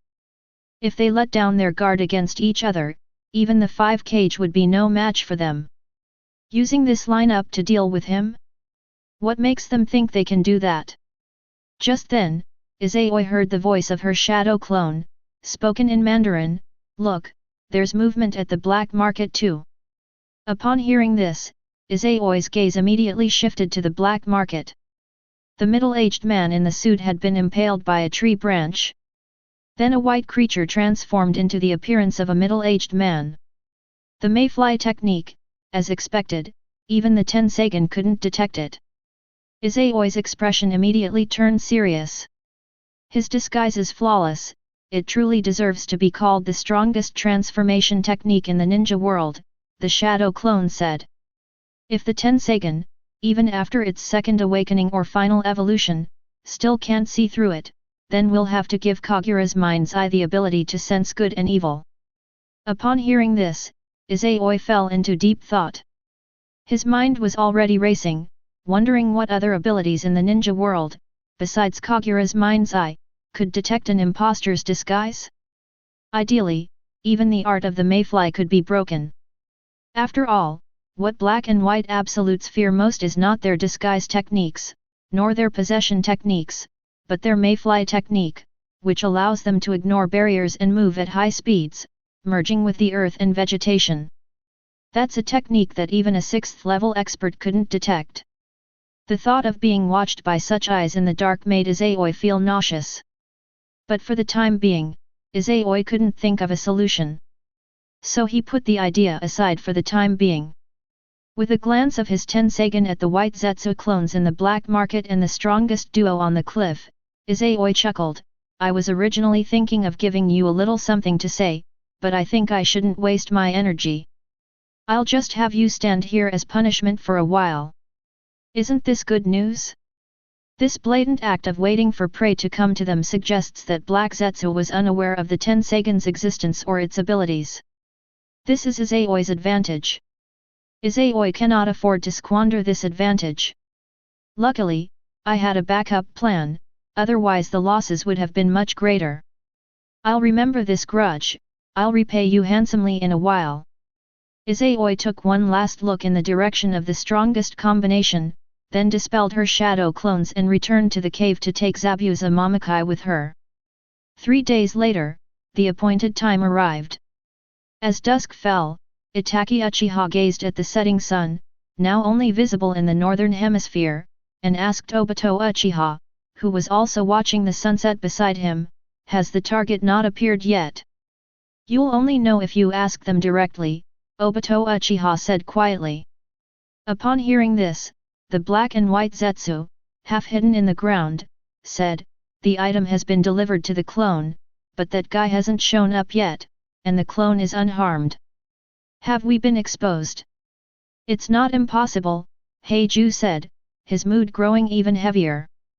"If that mysterious person is indeed a descendant of Hamura, it means that his Byakugan is of extremely high purity, and it's not surprising that his farsightedness exceeds the upper limit of the Hyuga clan.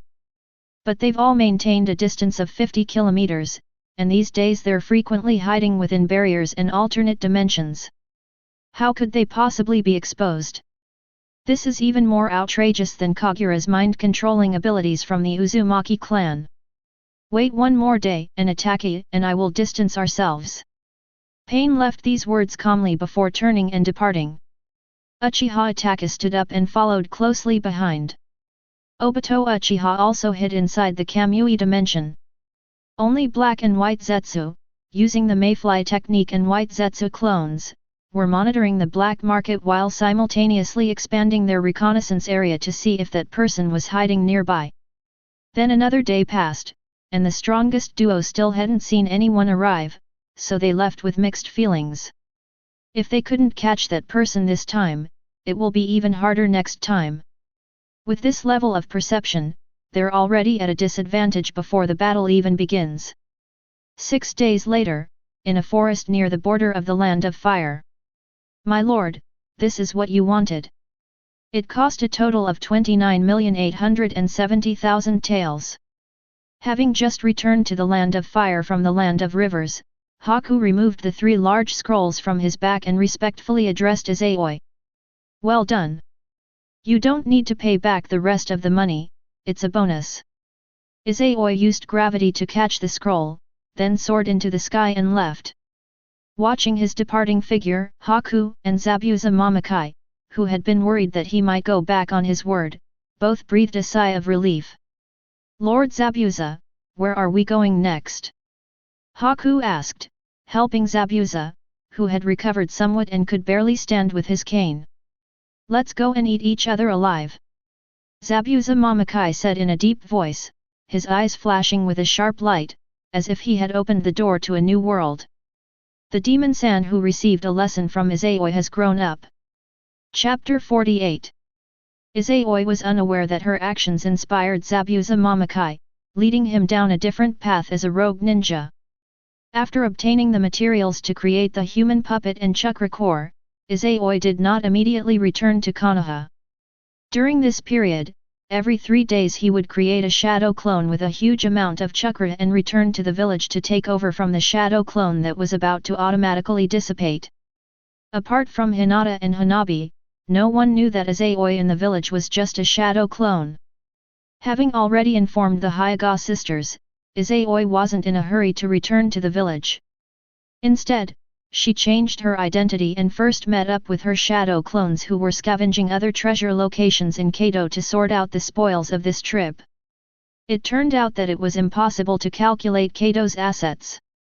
Among Kado's possessions, the most valuable items were not banknotes, gold bars, or jewelry, but rather the land deeds.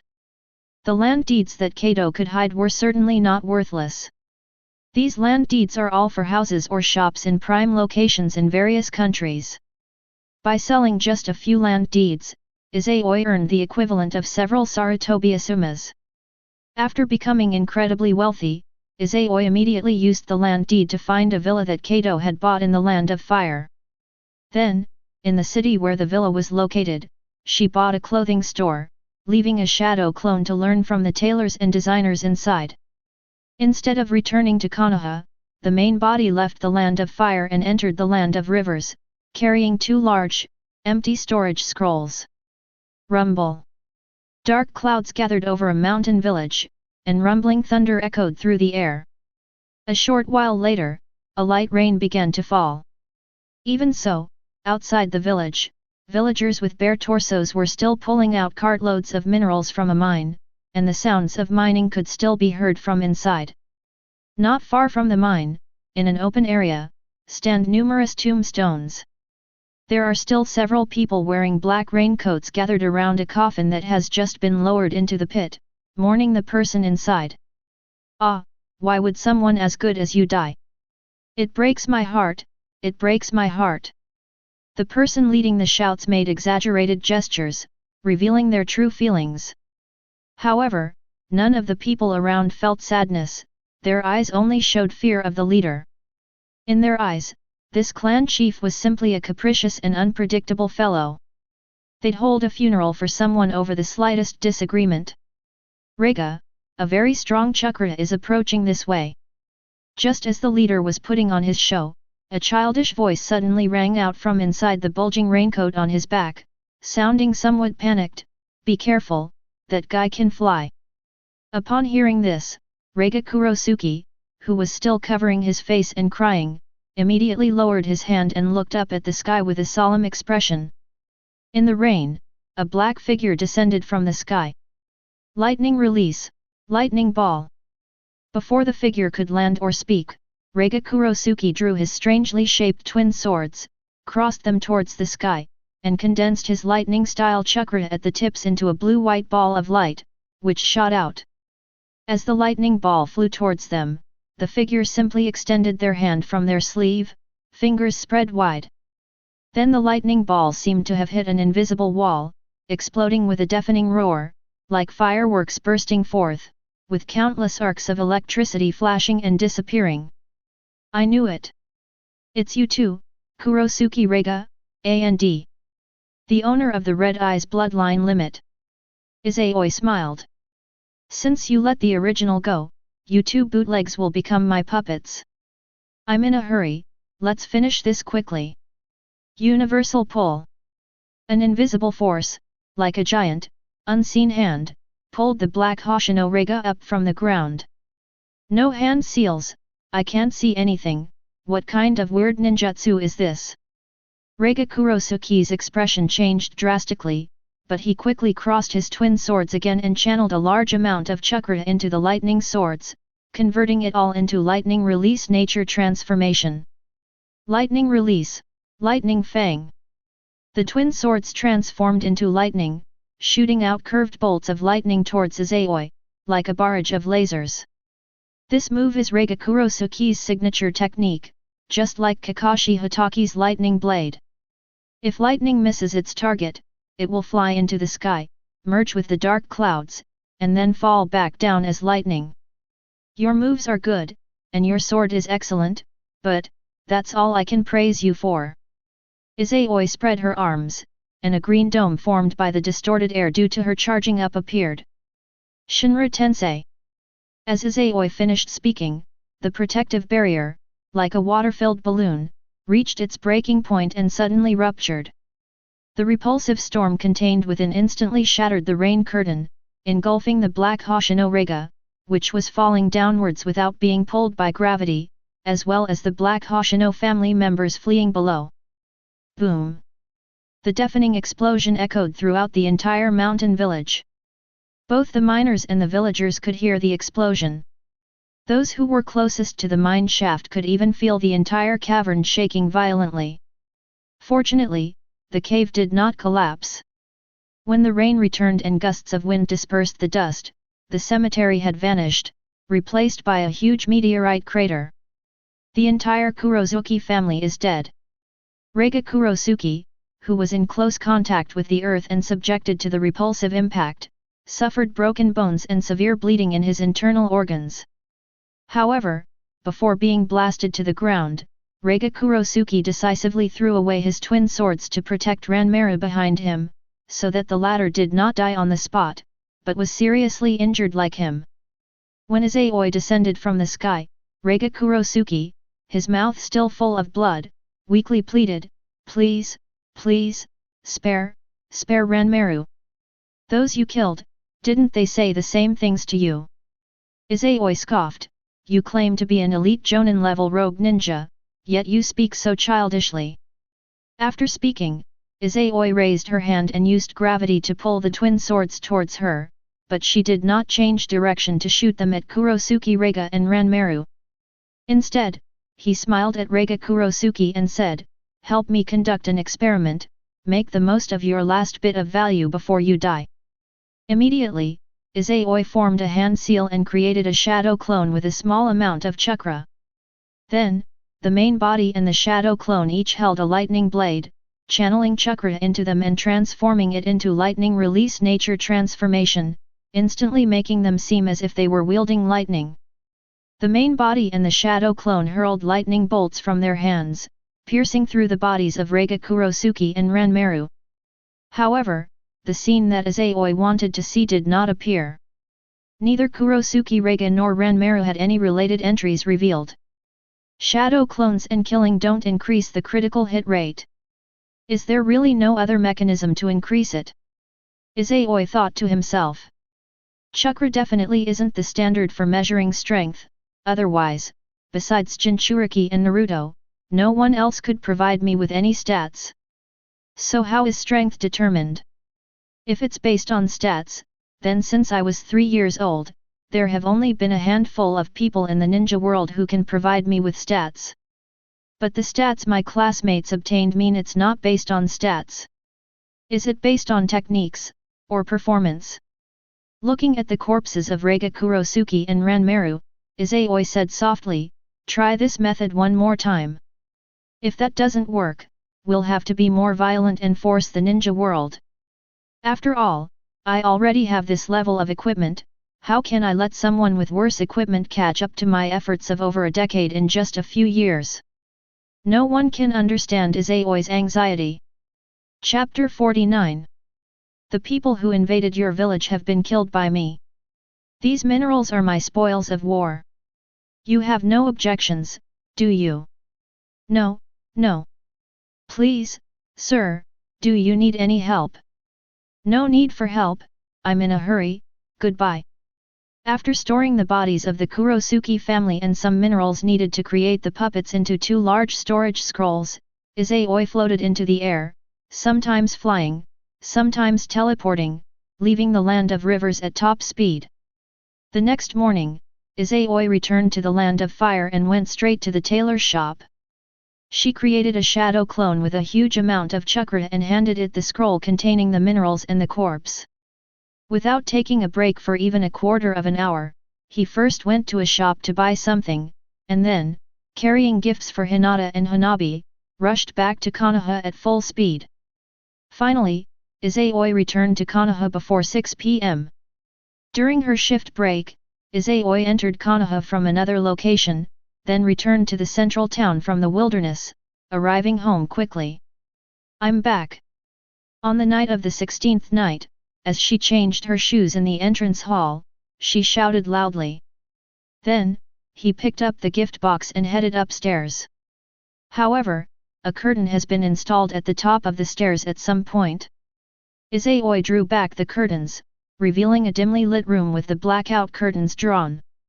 Only on the living room table were 12 candles burning, beneath which sat a 5-tiered cake. The cake was exquisite, with 3 cute little snowmen on each layer, representing the Izayoi and Hinata sisters. "Happy birthday, Unii-chan!" "Happy birthday, Izayoi-kun!"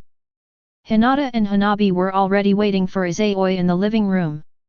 As for the shadow clones, they had been mercilessly destroyed by the 2 women yesterday. Upon seeing Izayoi return, Hinata and Hanabi came over, offering their birthday wishes and pulling Izayoi to the cake on either side of her. That's right, today is June 16th, Izayoi's birthday. This is also why Izayoi was in a hurry to get back. Since the 2 of them became a trio, Hinata and Hanabi have celebrated Izayoi's birthday every year around this time. In particular, after receiving the information that his shadow clone had been defeated by the 2 women, he knew that Hinata and Hanabi wanted to prepare a surprise for him. Izayoi naturally did not want to disappoint the 2 women. He pressed Izayoi down onto the sofa, while Hanabi knelt beside the coffee table, resting her chin on her hands, and said with a smile, "Unii-chan, make a wish." Unii-chan's wish is simple, that Hanabi grows up quickly, that she is as colorful as a rainbow every day, as bright as a star, and as beautiful as her older sister. Izayoi made a prayer gesture with her hands, closed her eyes, and spoke her wish aloud. But in the end, he added in his heart, "I hope everything goes well, and that we can all break free from the limitations of lifespan." After saying this, Izayoi blew out all the candles. "Unii-chan, I love you to death, Mua." Upon hearing Izayoi's wish, Hanabi pounced on him and gave him a big peck on the cheek. Izayoi rubbed Hanabi's little face with her hands and smiled, "I've made all my wishes, so where's Unii-chan's birthday present? My sister and I prepared it for you a long time ago." Hanabi jumped off the sofa and went into the room with Hinata. Then the 2 of them came out carrying 3 beautifully packaged boxes. "Unii-chan, open it and take a look." Hanabi placed the gift box on the ground and said to Izayoi. Hinata didn't draw back the blackout curtains, instead, she turned on the living room lights. There are 3 gift boxes, 2 large and 1 small. Izayoi untied the ribbon, removed the wrapping paper, and opened the small box first. There was a red scarf inside. The moment Izayoi picked up the scarf, she seemed to realize something and looked at the 2 girls, asking, "Did you knit this?" As expected of Unii-chan, he guessed it right away. Hanabi grinned and said, "Then, Unii-chan, guess who knitted this scarf?" "You've already confessed."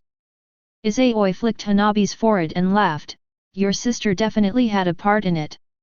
Since it wasn't woven by your sister alone, it must have been woven by the 2 of you together." Hanabi immediately pouted. Hinata watched this scene with a gentle smile, showing no surprise that Izayoi could have guessed it. Autumn is almost here, and winter will be just around the corner. I really like this scarf. Izayoi tied the scarf around her neck and continued unpacking the box. This time, I opened both large boxes at once, they were both filled with clothes. One was a heavy snowman suit, and the other was a white robe made of more expensive materials, with flame patterns. Unii-chan, can you guess who gave you these 2 outfits? Hanabi asked again. This was a gift from Hinata. Izayoi picked up the snowman cover and exchanged a smile with Hinata. And this one? Hanabi picked up the white robe and asked. You 2 gave it to her together. Izayoi flicked Hanabi's forehead again and chuckled, have you forgotten the flame pattern on your kimono? It's your favorite symbol. And you confessed yourself, since Hinata gave you the snowman outfit, this one was either a gift from you, or you two gave it to her together.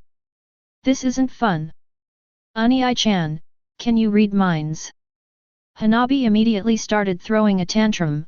I really wanted to beat you this year. I told you, you can't fool Izayoi-kun, Hinata laughed. Okay, don't be angry anymore. Izayoi picked up the fireworks and placed them aside, then picked up the gift box from the ground and said with a smile, I also have some gifts for you. Oh right, Ani-chan, where have you been these past few days? Hanabi, her attention successfully diverted, asked curiously, my shadow clone said you went to do something big, what's so big? You'll find out later, I can't tell you now. Izayoi didn't want to taint her sister-in-law's innocent heart. Ani-chan is so annoying. Hanabi made a face, then opened the gift box that Izayoi had stuffed into her arms, and mimicked Izayoi's analysis, saying, a flat, rectangular gift box, and so big, could it be clothes? You guessed right, the fireworks were amazing. Izayoi, having won the battle, immediately provided emotional support for Hanabi. Hee. Hanabi burst into laughter. After appeasing his sister-in-law, Izayoi pulled Hinata to sit on his other side, placed the gift box in her lap, and whispered in her ear with a smile, I really like the gift. Let's relive our childhood this winter. This is a gift for you, open it quickly. Hinata, who had originally planned to wait until Hanabi finished watching before watching herself, suddenly became excited about Izayoi's gift after seeing Izayoi's expectant look. Hinata quickly unpacked the gift box. Then, her beautiful eyes widened slightly. This is... The Hyuga sisters spoke in unison, then turned to look at Izayoi, asking, Ani-chan / Izayoi-kun, what kind of clothes are those? It's called, a sailor uniform. Izayoi said, slightly excited, I made this myself, go try it on and see if it fits. Good. The Hyuga sisters, who were initially full of doubt, brightened up slightly when they heard that Izayoi had made the clothes herself. They then got up and went into the room together. Izayoi, on the other hand, activated her Tenseigan, not to spy, but to locate Hiruzen Sarutobi. Seeing that the other person had already left work and was having dinner with his grandson Konohamaru, and wasn't using the crystal telescope to spy on him, Izayoi withdrew his gaze. However, before closing the Tenseigan, Izayoi glanced in a certain direction outside the house. At the same time, Hanabi's surprised voice suddenly rang out from inside the room, causing Izayoi to break out in a cold sweat, it fits perfectly. Sister, how did Ani-chan know your size? Chapter 50. A few minutes later, Hinata and Hanabi came out of the room. Having already loaded the film into her camera, Izayoi, her face full of anticipation, suddenly brightened up and exclaimed repeatedly, beautiful. So beautiful. If Hinata and Hanabi, dressed in kimonos before, exuded the air of elegant ladies from a noble family in ancient times, then Hinata and Hanabi now possess a pure and adorable modern charm, making Izayoi feel as if she has returned to her urban school life in her past life. A white sailor collar shirt, a dark blue bow tie and pleated skirt, and black stockings. This is the outfit from Hinata's gift box. At 1.55 meters tall, Hinata's figure is the envy of her peers, even inspiring envy and jealousy in many mature women. Wearing this outfit, she doesn't look 12 at all, she looks more like a high school student with a youthful face and large breasts, causing Izayoi's heart to beat faster for the first time. This is exactly the image of the school beauty he's always imagined. The younger sister-in-law beside her was equally captivating. A miniature version of the same white sailor collar shirt, a dark blue bow and pleated skirt, and white stockings that contrast with Hinata's black stockings. Her waist-length hair is tied into twin ponytails, making her extremely cute. Ani-chan, is it pretty? Hanabi approached Izayoi, bent down with her hands behind her back, winked at Izayoi with her beautiful eyes, and said with a smile. "It's super good." Izayoi said, giving a thumbs up. "Hee. I also think the clothes Unii-chan made by hand are very pretty." Hanabi twirled around in front of Izayoi again, then said with a hint of regret, "It's a pity that this dress is too thin, and the skirt is so short, it's not suitable for wearing out or fighting at all." "It's all right, we can improve it later. After all, this is my first time making clothes," Izayoi said with a smile. "Izayoi-kun, doesn't this outfit come with a jacket?" At that moment, Hinata's voice reached my ears, as faint as a mosquito's buzz.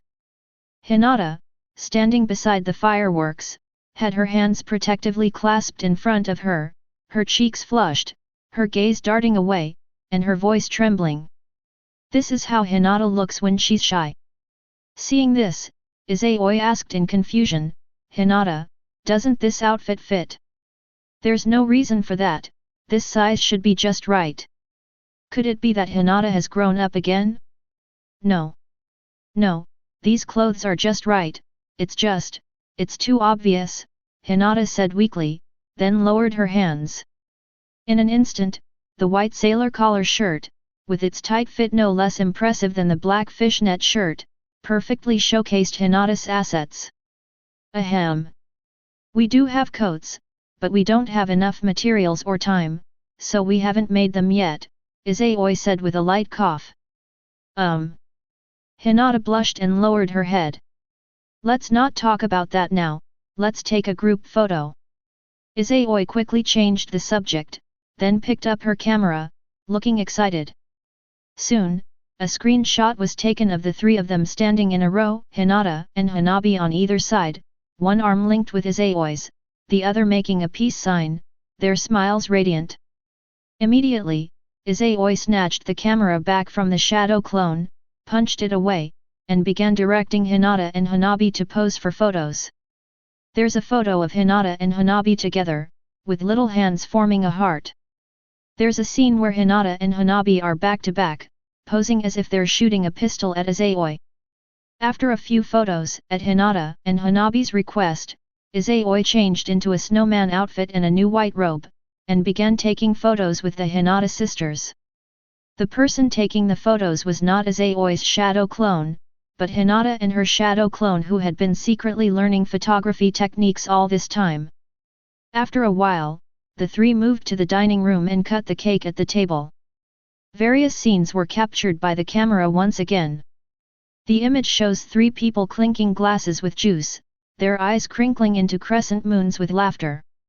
There's a scene where the Hyuga sisters are feeding Izayoi with forks, and he's also feeding them.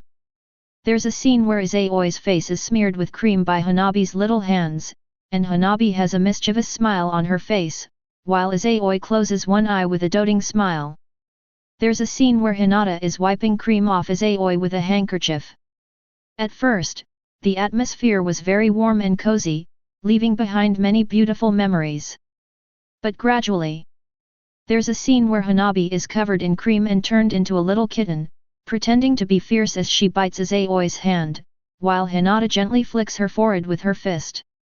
There's a scene where Hinata's face is accidentally hit by a piece of cake, and her forced smile and sudden change in expression from gentle to sharp is quite telling. Then came a series of screenshots of cake wands. Finally, Izayoi emerged victorious, sitting in a chair and laughing heartily. Hinata and Hanabi looked on with distress at their sailor uniforms, which they had just changed into and were now filthy with cake, against the backdrop of a messy restaurant. That day, Hinata and Hanabi played until after 9 p.m., then took a bath at Izayoi's house, changed back into their original clothes, and went home. My reputation is still not enough. Standing on the balcony, Izayoi waved goodbye to the Hyuga sisters. Watching their departing figures, and noticing the guard outside silently protecting them and keeping an eye on them to prevent the young lady from staying out all night, she whispered, "Don't worry, soon no one will stop us." June 23, Konoha 60. Two soft shouts rang out from the Nanhi River in the suburbs. Fire release, Great Dragon Fire Technique. Two enormous fire dragons collided, one on the left and one on the right, and transformed into a dazzling firework above the river. Under the fireworks, two teenagers with a significant height difference are engaged in a fierce physical duel on the water. On the riverbank, a girl with white clothes and flower petal patterns, holding a camera, secretly took a picture of the tall, handsome boy. Bang! Normally, Sasuke Uchiha, who possesses powerful insight with his two Tomo Sharingan activated, could hold out for dozens of rounds before falling into a disadvantage due to stamina depletion. But today, after only a few rounds, Uchiha Sasuke's Sharingan, with its Tomo spinning, widened.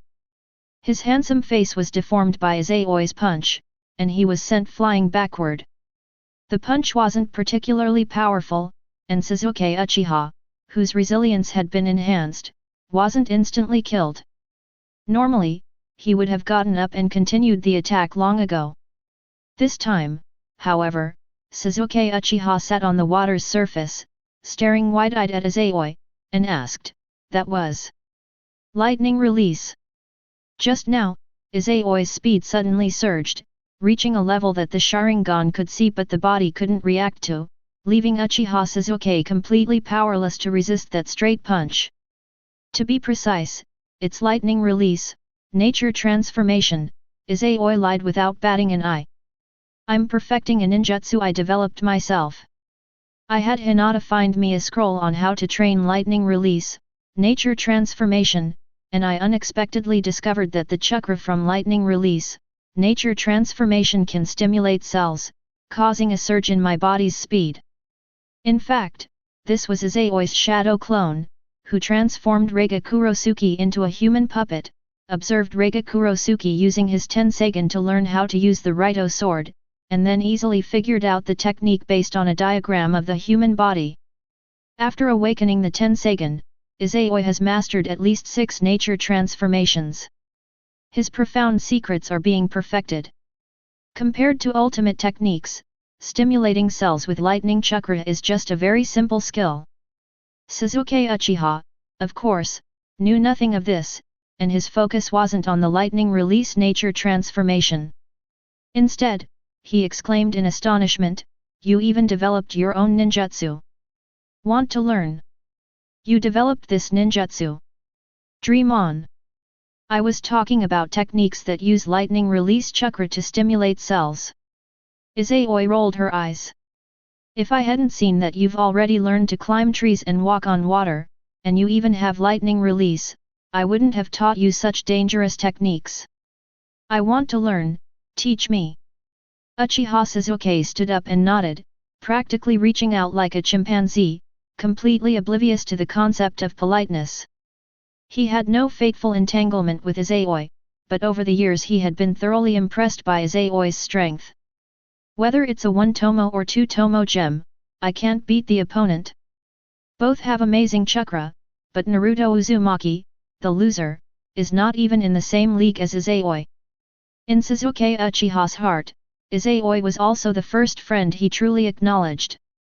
Chapter 51. Time flies, and before they knew it, the 60th graduating class of Konoha had already served as genin for a season. In just a few months, even a small team composed of civilians has gone from being complete novices to becoming competent genin. This promising and well-performing genin squad, under the guidance of a jonin, has already left Konoha to carry out C-rank missions, fought against enemies, seen blood, and undergone a transformation. As June drew to a close, the senior ninjas, knowing what major events were about to unfold, stopped accepting missions outside the village and instead had their subordinates continue doing menial tasks. The genin squads that were on missions outside have gradually returned to the village. A grand event for the genin is about to begin. On this day, the 8th shift, as usual, helped the village clean up the garbage. Just then, a high-pitched eagle cry rang out in the sky, seemingly echoing throughout the entire Leaf Village. Upon hearing the eagle's cry, the jonin all looked up at the sky, their eyes flashing as they gazed at the eagle perched above the village. "After you finish your mission, go to the Hokage building to collect your reward, then you may disband." Meet at the usual place at 9 AM tomorrow. Kurenai left behind those words and then vanished in an instant. Like her, there are many other jonin. A series of afterimages flew by, converging towards the Hokage building. Has something big happened again? Shino Aberame said calmly, watching the eagle cawing incessantly. The alarm hasn't sounded, it seems something serious has occurred internally. It must be some important day, Izayoi laughed. Don't forget, the Chunin exams haven't been held yet this year. Upon hearing this, Hinata and Shino Abarame's eyes, hidden behind their sunglasses, both lit up slightly. Looking at Izayoi's smiling face and Hinata's expectant expression, Shino Aberame asked, if the Chunin exams really are coming, Izayoi, Hinata, are you planning to participate? I want to participate. Before Izayoi could answer, Hinata spoke up. Izayoi laughed and said, Hinata is participating, and so am I. Besides, we both have the ability to participate, don't we? Shino Aberame, hands in her pockets, nodded coolly, since you're all planning to participate, I naturally can't be left out. Then let's fight side by side and show the other genin the power of Team 8. The three of them exchanged a confident smile. Like them, there are also veteran genin who have participated in the Chunin exams, some even many times, and survived each time, just a little bit of luck away from becoming Chunin. June 27, 9 AM. Class 8 was already waiting for sunset red at the usual spot. A few minutes later, Kurenai appeared before them in a flash, holding 3 documents in her hand, and said with a smile, sorry I'm late. Kurenai-sensei, is this the application form for the Chunin exams? Hinata asked, looking at the document in Kurenai's hand. It seems you all know. Kurenai waved the documents in her hand and smiled. That's right, these 3 are applications for the Chunin exams. The Hokage summoned all of us Jonin instructors yesterday and announced that this year's Chunin exams will begin on July 1 st. Although you've only graduated a few months ago, your performance and abilities qualify you for the Chunin exams, so I've registered you. Of course, registering doesn't mean you have to participate. If you're not confident enough, you can choose not to participate in the Chunin exams and just throw this application away. If you are confident in your abilities, sign this application form and submit it at the main building before 3:30 PM on July 1, and arrive at the examination room on time. Handing the 3 application forms to Izayoi, who was assumed to be the team leader, Kurenai lied, saying, you guys should discuss and consider this carefully these next few days. Don't force yourselves or your teammates. It's not necessary for 3 people to participate in the Chunin exams. After saying that, Kurenai vanished in an instant. See you on the 1st, Shino. Meet here at 3 PM. Good. Izayoi handed an application to Shino Aberame, and then Hinata waved goodbye to him. On the way back, Izayoi handed both application forms to Hinata and said, Sasuke asked me to join him for training these next few days. Hinata was somewhat tempted, but still shook her head and said, no, I'm planning to ask my father for some pointers on Gentle Fist these next few days, so I probably won't have time to come see you, Izayoi-kun. Don't worry, I'll definitely help you become a Chunin. Izayoi patted Hinata's head and smiled. Izayoi already had a guess as to why the girl wanted to become a Chunin. This Hinata is so much better than the original character. As the eldest daughter of the main family, she was originally the first heir. Now that the first heir is so outstanding, the elders of the main family must already be putting pressure on his future father-in-law to put Hanabi in a cage. Hinata's eagerness to become a Chunin is probably because she wants to become a Jonin faster, so she can work with her future father-in-law to withstand the pressure and prevent Hanabi from being imprisoned in the caged bird seal. Thinking of this, a cold glint flashed in Izayoi's eyes. If that's the case, then it's necessary to pay a visit to the Hyuga clan after the Chunin exams.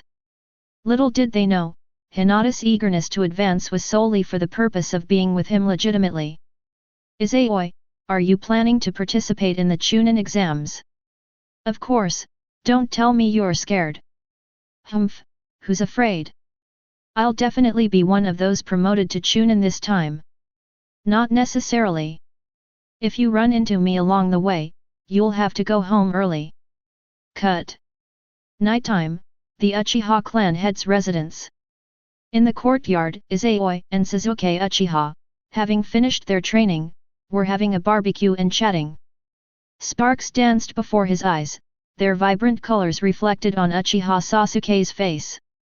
Sasuke Uchiha, who was flipping the grilled fish, suddenly asked, Izayoi, when your team was formed, did you introduce yourselves and talk about your dreams? Yes, what's wrong? So what is your dream? Sasuke Uchiha's gaze was fixed across the fire on Izayoi, who was eating and grilling food. Izayoi spat out a fishbone and laughed. My answer back then was to become an excellent ninja. What about the real dream? I'm afraid you won't believe me if I tell you, and you might even laugh at me. I can't, Sasuke Uchiha said seriously. Izayoi stared at the burning fire, grinning, and said, it's less of a dream and more of a goal. I want to break free from the limitations of lifespan with Hinata and be together forever. Upon hearing this, Sasuke Uchiha's pupils contracted slightly. This far-fetched idea is actually a goal, rather than a fantastical and unrealistic dream? Is this really possible? Before Sasuke could speak, Izayoi asked, knowing the answer already, and you? What's your dream? Like you, it's less of a dream and more of a goal, Sasuke Uchiha said, his eyes filled with malice and murderous intent. I'm going to kill that man to avenge my parents and clan. At all costs? Izayoi asked. At all costs, even if it means sacrificing my life and surrendering my soul to the devil, Sasuke Uchiha said in a deep voice. After staring at the determined-looking Uchiha Sasuke for a few seconds, Izayoi suddenly laughed. Don't worry, you'll succeed and you won't need to surrender your soul to the devil. After all, you are my biggest source of points. Chapter 52. 3 days passed in the blink of an eye. Over the past 3 days, many unfamiliar faces have appeared on the streets of Konoha. These unfamiliar faces are common, but they are all ordinary people from out of town. The unfamiliar faces appearing now all wear headbands engraved with various patterns, clearly indicating that they are ninjas from different villages. The villagers of Konoha were not alarmed at all, on the contrary, they were quite excited. The sudden arrival of so many ninjas from other villages means that the Chunin exams are coming up again this year, and soon they will be able to enjoy ninja battles once more. Shop owners, in particular, have already started stockpiling goods, preparing to make a quick buck later.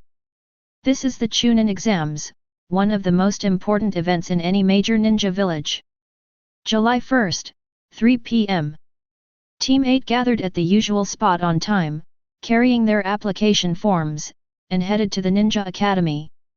On the way, Shino Aberame, hands in her pockets, said, Konoha is the organizer, so we're in a somewhat passive position. There must be quite a few people investigating us lately, but we know nothing about them. It doesn't matter. Intelligence is updated, the information they gathered is already outdated, Izayoi chuckled. I believe you've all grown during this time. Upon hearing this, Hinata and Shino both smiled confidently. Soon, Team 8 arrived at the Ninja Academy. Several months later, upon stepping back into the school, both Izayoi and Hinata appeared somewhat dazed. Walking on familiar streets, their gazes seemed to travel through time, seeing reflections of the past few years. From chubby-cheeked toddlers to children who have shed some of their childishness. Back then, Izayoi and Hinata walked side by side, inseparable. Thinking of this, Izayoi and Hinata subconsciously looked at each other. After their eyes met, they seemed to guess what the other was thinking and smiled knowingly. Upon arriving at the familiar main building, Class 8 had barely stepped onto the first step when Shino Aberame and Hinata's expressions subtly changed. This is a genjutsu. Shino Aberame formed an unfinished hand seal, disrupting the flow of chakra within his body. Hinata is the same as him. To be precise, it's a genjutsu barrier, Izayoi laughed. Looks like the Chunin exams have already begun. Upon reaching the second floor, the three saw that the corridor was filled with people, some of whom looked dazed and confused. Some people seemed to realize something and blocked the stairwell leading to the third floor, but were stopped by two Chunin who were guarding the door. Quickly remove this illusion barrier, we need to go up to the third floor.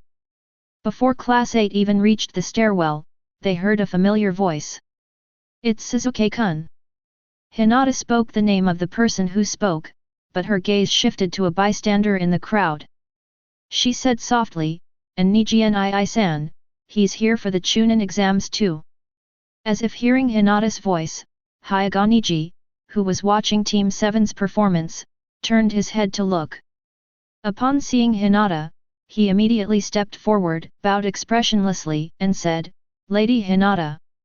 His manners were impeccable, but his tone lacked any respect, and even when he bowed his head, a hint of hatred flashed in his eyes.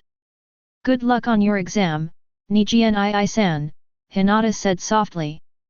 The same goes for you, young lady. Hyaga Neji quickly composed himself, straightened up, and nodded, saying, I hope to have the opportunity to fight you during the Chunin exams. After speaking, Hyaga Neji looked at Izayoi next to Hinata and asked, You're Izayoi. What can I do for you, top student from the previous year? Izayoi said with a smile. You are very strong. Hyaga Neji sized up Izayoi, offering this assessment before coldly stating, but you should know your place. You and the young lady have no hope. This is a difference in bloodline, and it's your fate. Neji, shut up. Before Izayoi could speak, a somewhat cold voice rang out. Hinata's gaze was no longer gentle, instead, it was sharp and full of warning as she looked at Hyaga Neji. Her entire aura has also undergone a tremendous change.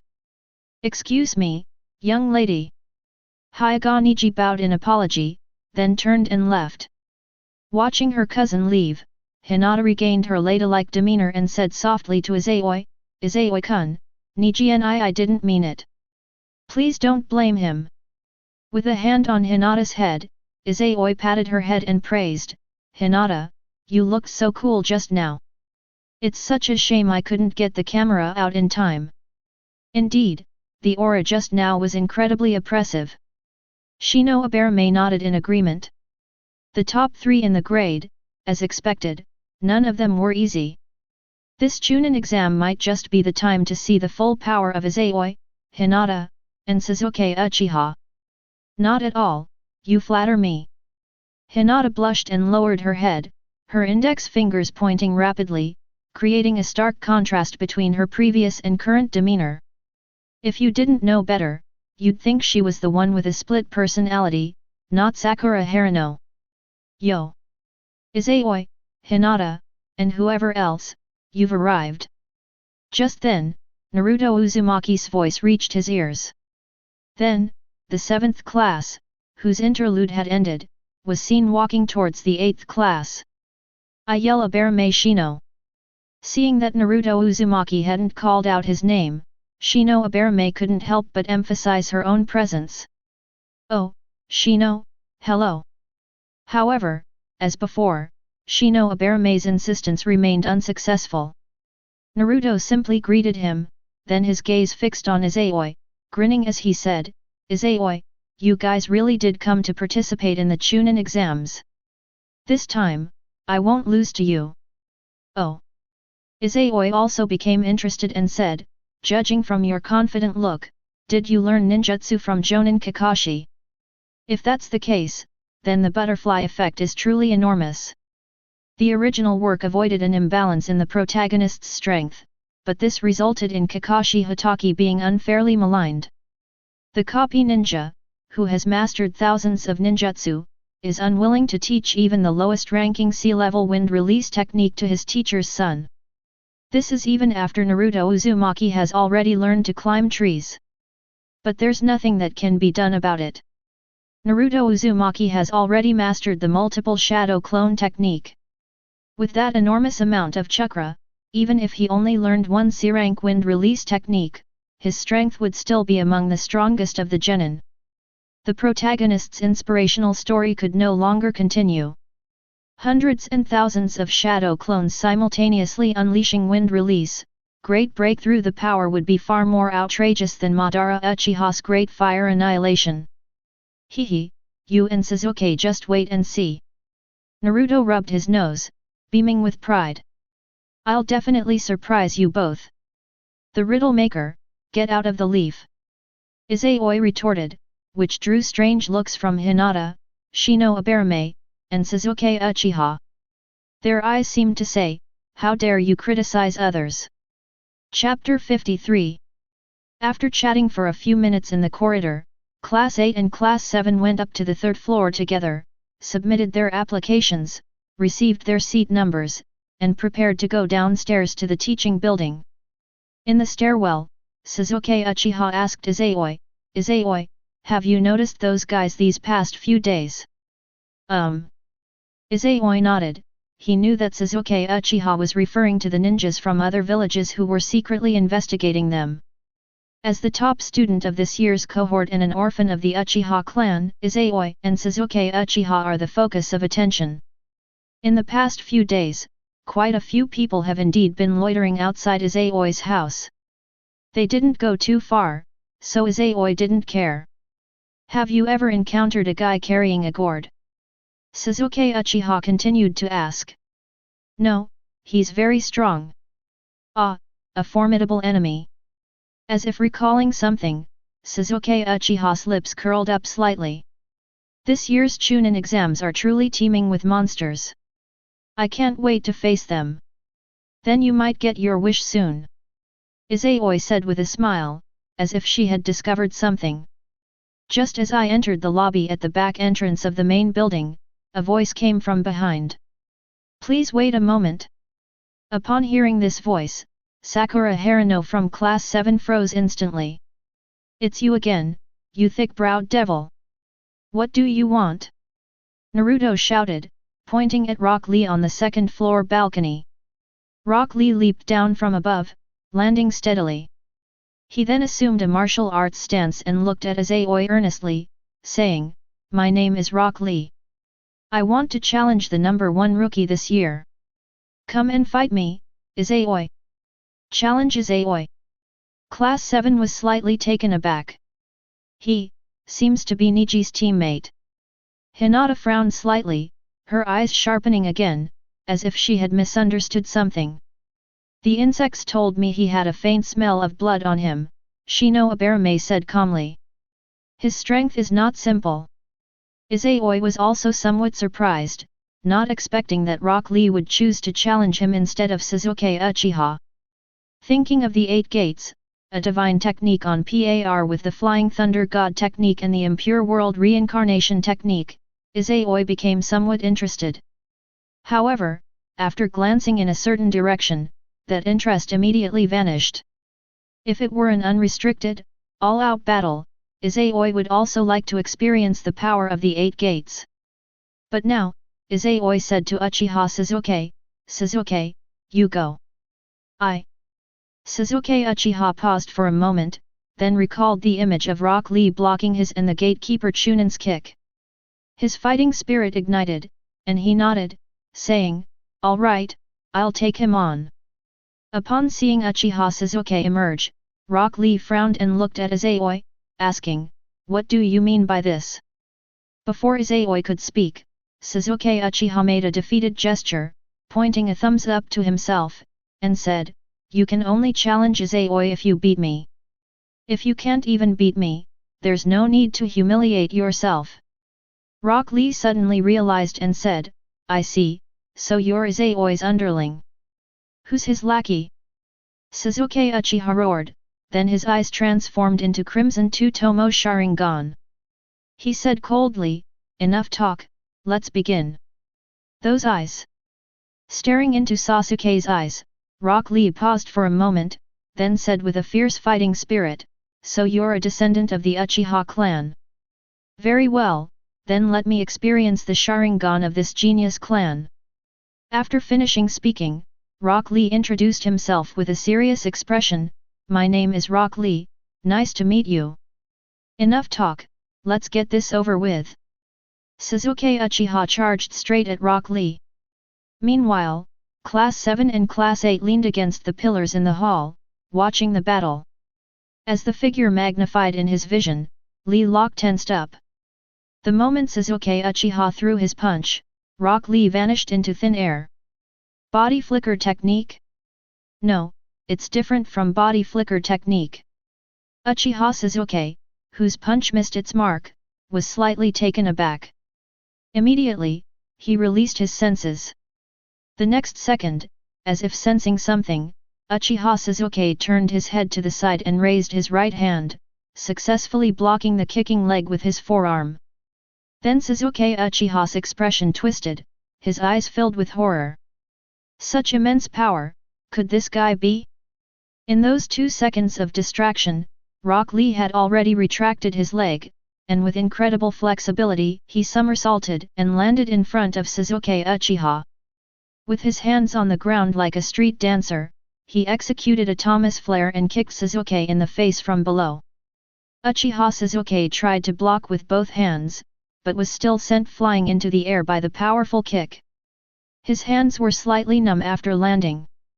Looking at Rock Lee, who had straightened up and assumed a starting stance, Sasuke Uchiha said, "That was high-speed movement, and with that kind of power, you're a taijutsu ninja."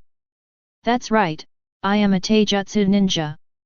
Rock Lee nodded honestly, praising, "It's said that the Sharingan can see through all ninjutsu, genjutsu, and taijutsu, it truly lives up to its reputation. But what surprised me even more was that you were able to see through my movements while still managing to keep up with my speed. No wonder you belong to that genius clan." "Barely? Ha!" Sasuke Uchiha's Sharingan with its 2 Tomo eyes darted around, and he sneered, "I'll return those words to you." After saying that, Sasuke Uchiha vanished into thin air. Upon seeing this, Lee Rock's eyes widened in shock. The sound of something cutting through the air rang in his ears. Lee Locke turned his head and saw the shin kicking towards him. He instinctively raised his arm to block. With a bang, just as the calf and forearm collided, a figure somersaulted to the ground, braced himself with his hands on the ground, executed a Thomas Flare, and kicked down from below towards Rock Lee's face. Lee Rock instinctively raised his hands to block, but the kick sent him flying into the air, landing 2 meters away. Looking at Uchiha Sasuke, who had straightened up and mimicked his earlier movements, assuming the starting stance, Rock Lee's eyes flickered. "You?" The 7th class on the other side of the pillar were completely stunned. "Am I seeing things?" Naruto rubbed his eyes, incredulous. "You arrogant Sasuke, did you just use the same technique as thick eyebrows? Wow, so amazing! As expected of Sasuke-kun." Sakura Haruno exclaimed, her hands clasped together, her face full of infatuation. "Is that the legendary Sharingan copying?" Shino Abarame exclaimed in amazement. "Just one glance, and it copies the enemy's movements. No wonder the Uchiha clan's Sharingan is called an invincible bloodline limit in one-on-one combat." Only Izayoi and Hinata remained expressionless, watching this scene with smiles. No one knew Sasuke Uchiha's strength better than them. If he were still so trash after being trained by Izayoi for so many years, Izayoi, as his teacher, would have committed seppuku long ago. Chapter 54. If this is all the strength you have, then I'm afraid you won't be able to challenge Izayoi. Seeing Rock Lee's shocked expression, Sasuke Uchiha felt a sense of triumph, a smug look spreading across his face. Rock Lee slowly lowered his head, his forehead and eyes obscured by shadow, and silently unwrapped the bandages from his hands, murmuring, "Teacher Kai, I'm sorry, I may have to break this taboo, because..." He abruptly raised his head, his eyes resolute, and said, "I must prove myself to this person." In an instant, Rock Lee's entire aura changed. Just as the two were about to start a new round, with a bang, a cloud of white smoke appeared out of thin air next to Rock Lee. As the white mist dissipated, a man dressed in the same green bodysuit as Rock Lee, except with an additional green vest, appeared in the hall, riding on a red turtle. He struck a rather outrageous pose and laughed, "Seriously, you guys are so youthful. Even, thicker eyebrows." Upon seeing this person, Naruto Uzumaki and Sakura Haruno instantly froze. Sasuke Uchiha instantly lost all fighting spirit, and his lips twitched. Even Hinata and Shino Abarame were taken aback, thinking that Rock Lee and Might Guy were father and son. Only Izayoi stared intently at Might Guy. 2 purple bubbles floated around Might Guy. Martial Arts Master, purple. Shadow Level Aptitude, purple. Just like Rock Lee, who looks like a larger version of him, Might Guy's stats are also a level higher than Rock Lee's, and like Deidara, he has 2 purple stats. But Izayoi knew very well that Might Guy in his normal state was not a cage-level powerhouse. However, the system still rated his aptitude as purple level cage level, indicating that the strength level that Might Guy had previously reached was also included in the assessment. Might Guy, who has opened all 7 gates, is indeed a top-tier cage-level fighter. Just as he had thought, the 8 gates formation was indeed a divine skill capable of defying fate. "So you're Kakashi and Kurane's subordinates? How youthful!" While Izayoi was deep in thought, Might Guy had finished reprimanding Rock Lee and came to Class 7 and Class 8 to greet them. Class 7 was still staring at Might Guy's eyebrows, their mouths and eyes twitching. Izayoi politely replied, "Jonin Guy." Seeing this, Hinata and Shino Abarame also politely greeted, "Jonin Guy. You guys know me too?" "Ha ha ha, that's true, after all, Kakashi and I are known as the village's eternal rivals." Might Guy gave a thumbs up and grinned. "He's an elite Jonin, just like Kakashi-sensei." "You're kidding. Completely, you can't tell at all." Class 7 was stunned by Might Guy's words. "But seeing the other person's exaggerated movements and expressions, I couldn't help but have doubts." Although they had never seen Kakashi Hatake fight, they knew about his achievements through Izayoi's words. "You're being very rude. What Teacher Kai said is true." Seeing the look in Class 7's eyes, Lee Locke immediately shouted loudly. "Might Guy is one of Konoha's ace fighters and a renowned taijutsu master in the ninja world. He's classmates with Kakashi and Kurane, and they are indeed rivals," Izayoi said, speaking up for Might Guy. Then, pointing to the clock on the wall, he added, "Also, the exam is almost here, we'll be late if we don't leave soon." "I almost forgot about the exam."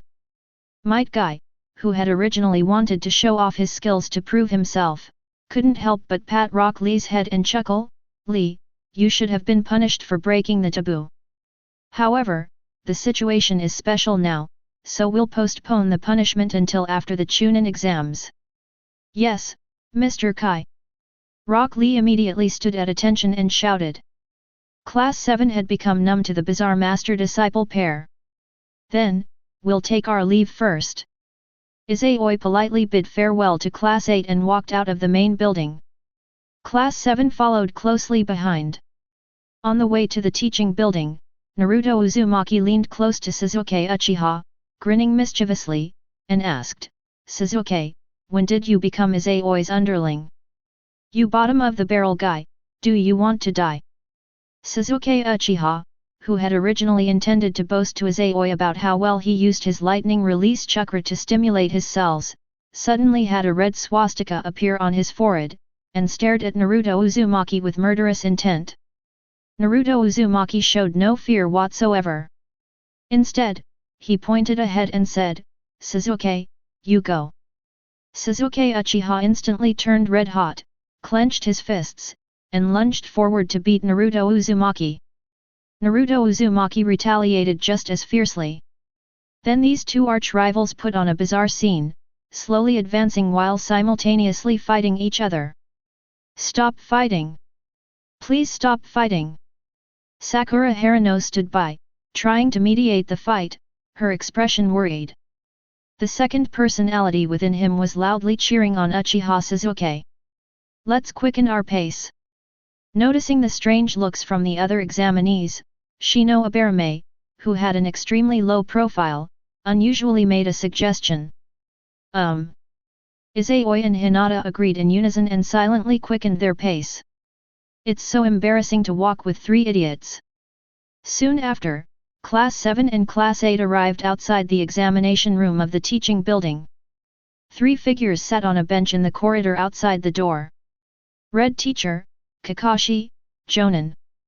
Izayoi led Hinata and Shino Aberame over, greeted Kurenai and Kakashi Hatake, and then glanced at Asuma Sarutobi next to Kurenai, who was enduring his craving for a cigarette and looked utterly hopeless.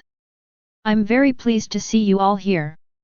Kurenai smiled slightly, then introduced Sarutobi Asuma to Team 8, this is the Jonin instructor of Team 10, his name is Sarutobi Asuma, you can call him Jonin Asuma or Asuma-sensei. Jonin Asuma. Led by Izayoi, Team 8 greeted Sarutobi Asuma. Hello. Sarutobi Asuma chuckled, I've heard Ino and Shikamaru mention you guys. You're the top rookie this year, and you also have 2 other students who are consistently in the top 5. Kurenai is really lucky. Asuma, you flatter me.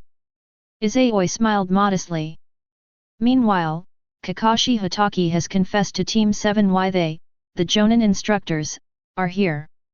Shino Aberame, who had been listening intently, said calmly, so, does that mean if only 2 of us or even just 1 of us comes, we won't be able to participate in the Chunin exams? Good. Kurenai nodded and smiled, do you remember what I said to you when we introduced ourselves?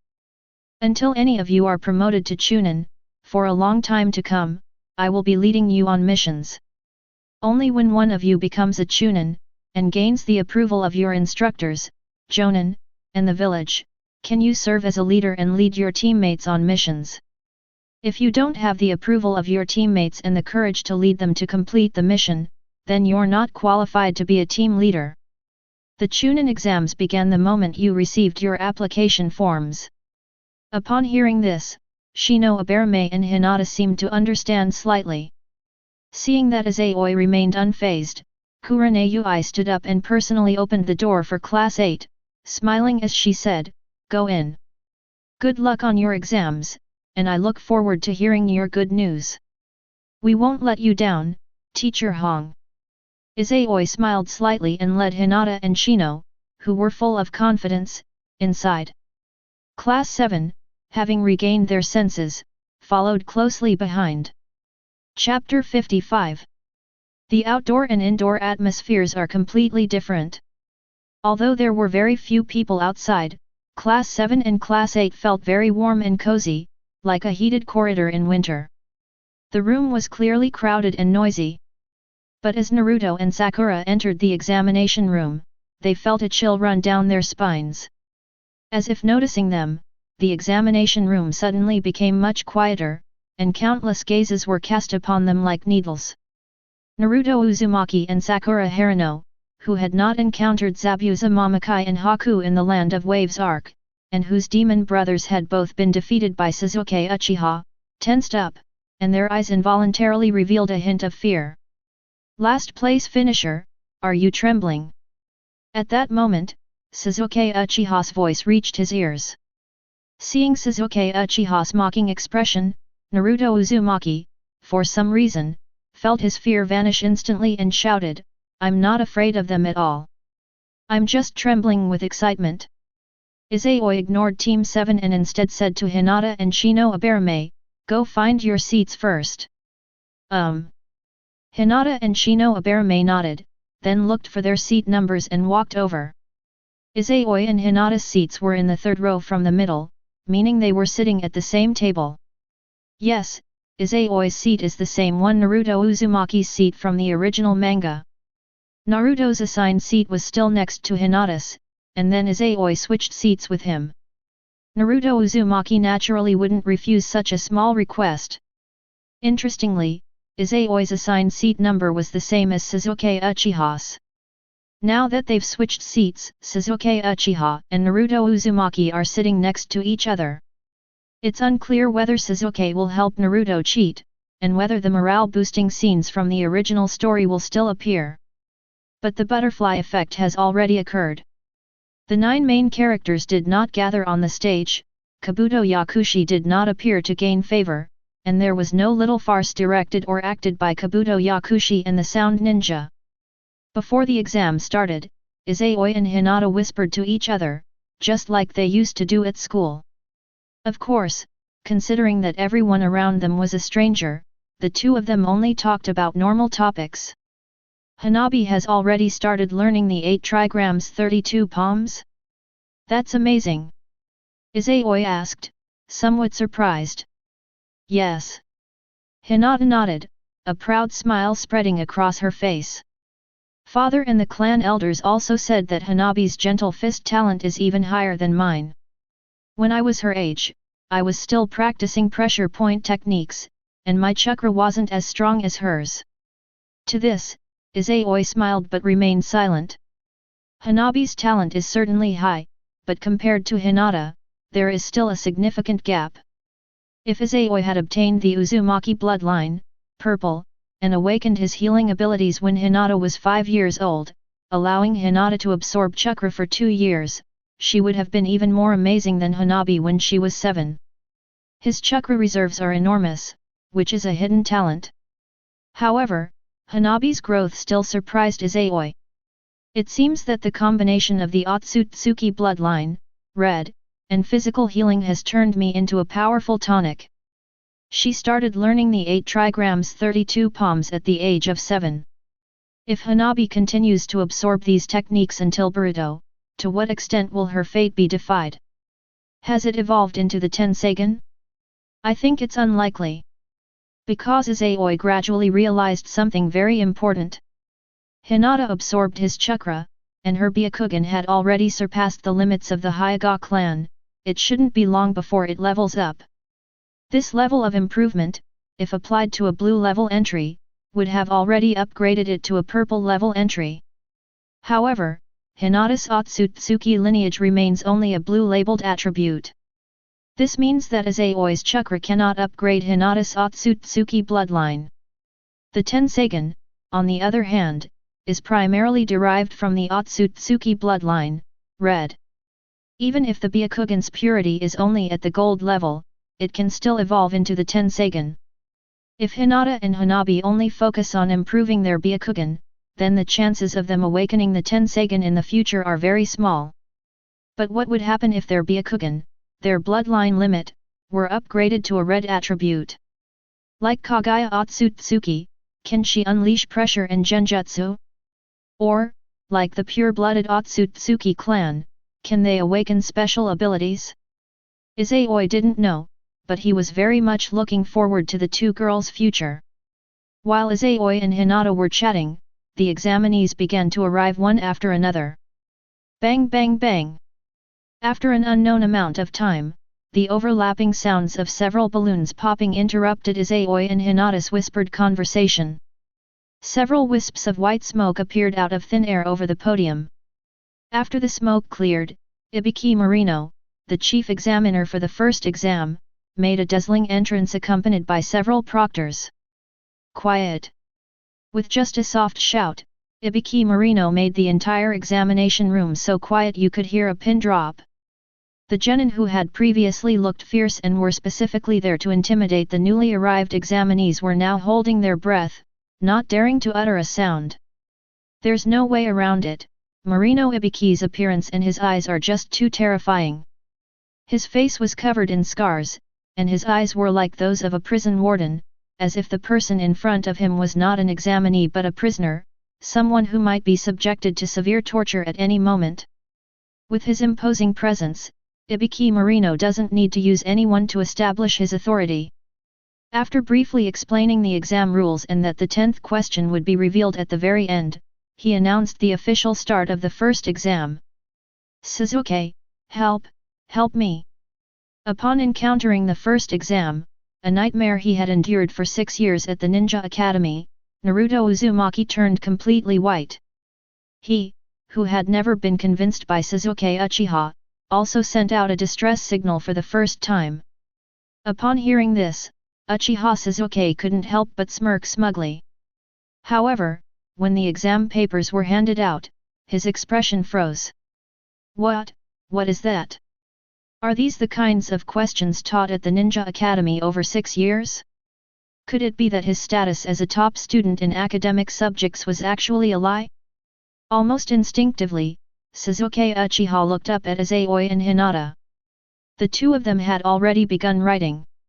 At that moment, Sasuke Uchiha seemed to see a huge chasm slowly appearing between him and the two of them. They're not even in the same league. Fortunately, his seat was in the back row. Then, Sasuke Uchiha's lips curled up again, and his black eyes had transformed into crimson two-tomo Sharingan. His gaze remained fixed on Izayoi, not even glancing at the exam paper, but his pen was writing characters on the blank page. If you look closely, you'll find that the handwriting in these characters is completely different from the names on the exam paper. Just as Uchiha Sasuke was copying Izayoi's movements, the other examinees who couldn't answer the questions also began to show off their extraordinary abilities. Whether it was using secret techniques, bloodline limits, ninja tools, or even the ugly act of peeking, all sorts of cheating methods were seen by Ibiki Marino and the proctors. Neither of them spoke. However, when they saw cheating that was too blatant to look at, the proctor would write -2 next to that person's seat number. The exam is only out of 10 points. If cheating is discovered, 2 points will be deducted, rather than being eliminated on the spot. The entire team is eliminated only when someone loses 10 points, including their teammates. Number 35 was eliminated, and his 2 teammates were also kicked out. In less than 5 minutes, the first person to be eliminated was identified. The first person eliminated naturally felt resentful. However, after being reprimanded by the proctor and witnessing the gap between themselves and Chunin, the psychological pressure on those cheaters increased dramatically. After all, they didn't know if their cheating would be discovered by Chunin of higher rank than them. If he gets eliminated, his teammates will also be eliminated. How will he explain that to them? The only exceptions are those who possess secret techniques and bloodline limits. 40 minutes of the exam time passed very quickly. The previously packed examination room now has many empty seats, as countless teams have been eliminated. Izayoi and Hinata had already answered all the questions and were chatting under the table using the coded hand gestures taught at the Ninja Academy. The proctors who noticed them twitched their lips slightly. 5 minutes later, Marino Ibiki glanced at his pocket watch and barked, "Everyone, put down your pens. The 10th question is about to be announced." Chapter 56. Just like in the original work, before announcing the 10th question, Ibiki Marino presented a choice between challenge or give up. If you choose to challenge the 10th question, regardless of whether you answered the first 9 questions correctly, you will be immediately eliminated if you answer the 10th question incorrectly, and you will be permanently barred from participating in the Chunin exams. If you choose to give up, you will still be eliminated, but you will be able to participate in the next Chunin exams. Upon hearing this rule, the students who had painstakingly filled their exam papers with cheating were outraged. But under Marino Ibiki's imposing presence, they quickly quieted down and began to struggle. "I give up." Soon, some candidates closed their eyes and gritted their teeth as they raised their hands. "I'm giving up too.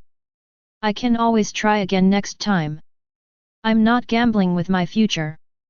With someone taking the lead, soon more and more candidates raised their hands, each finding an excuse for themselves. Because one person is eliminated, the whole team suffers. Each candidate's withdrawal means leaving 3 people.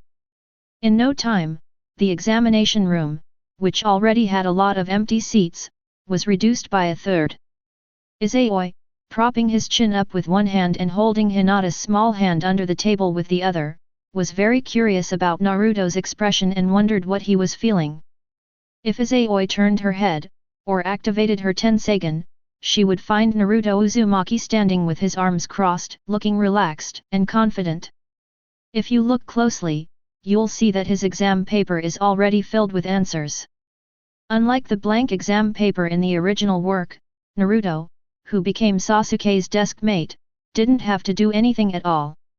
He only needed to hold the pen, and Sasuke handled everything else. Using the Uchiha clan's shurikenjutsu skills, Sasuke Uchiha transformed into a puppeteer using steel wire, controlling Naruto Uzumaki to answer questions. Naruto Uzumaki remained completely unfazed. Without Naruto Uzumaki's morale-boosting words, the number of people eliminated in the first exam was naturally higher than in the original story. But that's all. Many of the test takers from other places discovered the loopholes. Being unable to participate in the Chunin exams does not mean they cannot become Chunin. After all, they aren't Konoha ninjas. As long as they are good enough, the village's higher UPS will definitely give them special promotions. Choosing to give up now, although I can still go to the Great Ninja Village to participate in the Chunin exams next time, will disappoint the village's higher UPS. Therefore, many test takers withstood the psychological pressure from Ibiki Marino. As time was running out, and seeing that no one had chosen to give up, nor would they choose to, Ibiki Marino, whose face had been tense, suddenly smiled and said, "Congratulations, you've all passed the first test." "Hey!" Surprised and astonished voices immediately rang out. The test takers, who had prepared well for the 10th challenge question, were all dumbfounded. Then many candidates who couldn't accept it asked, What do you mean by this?"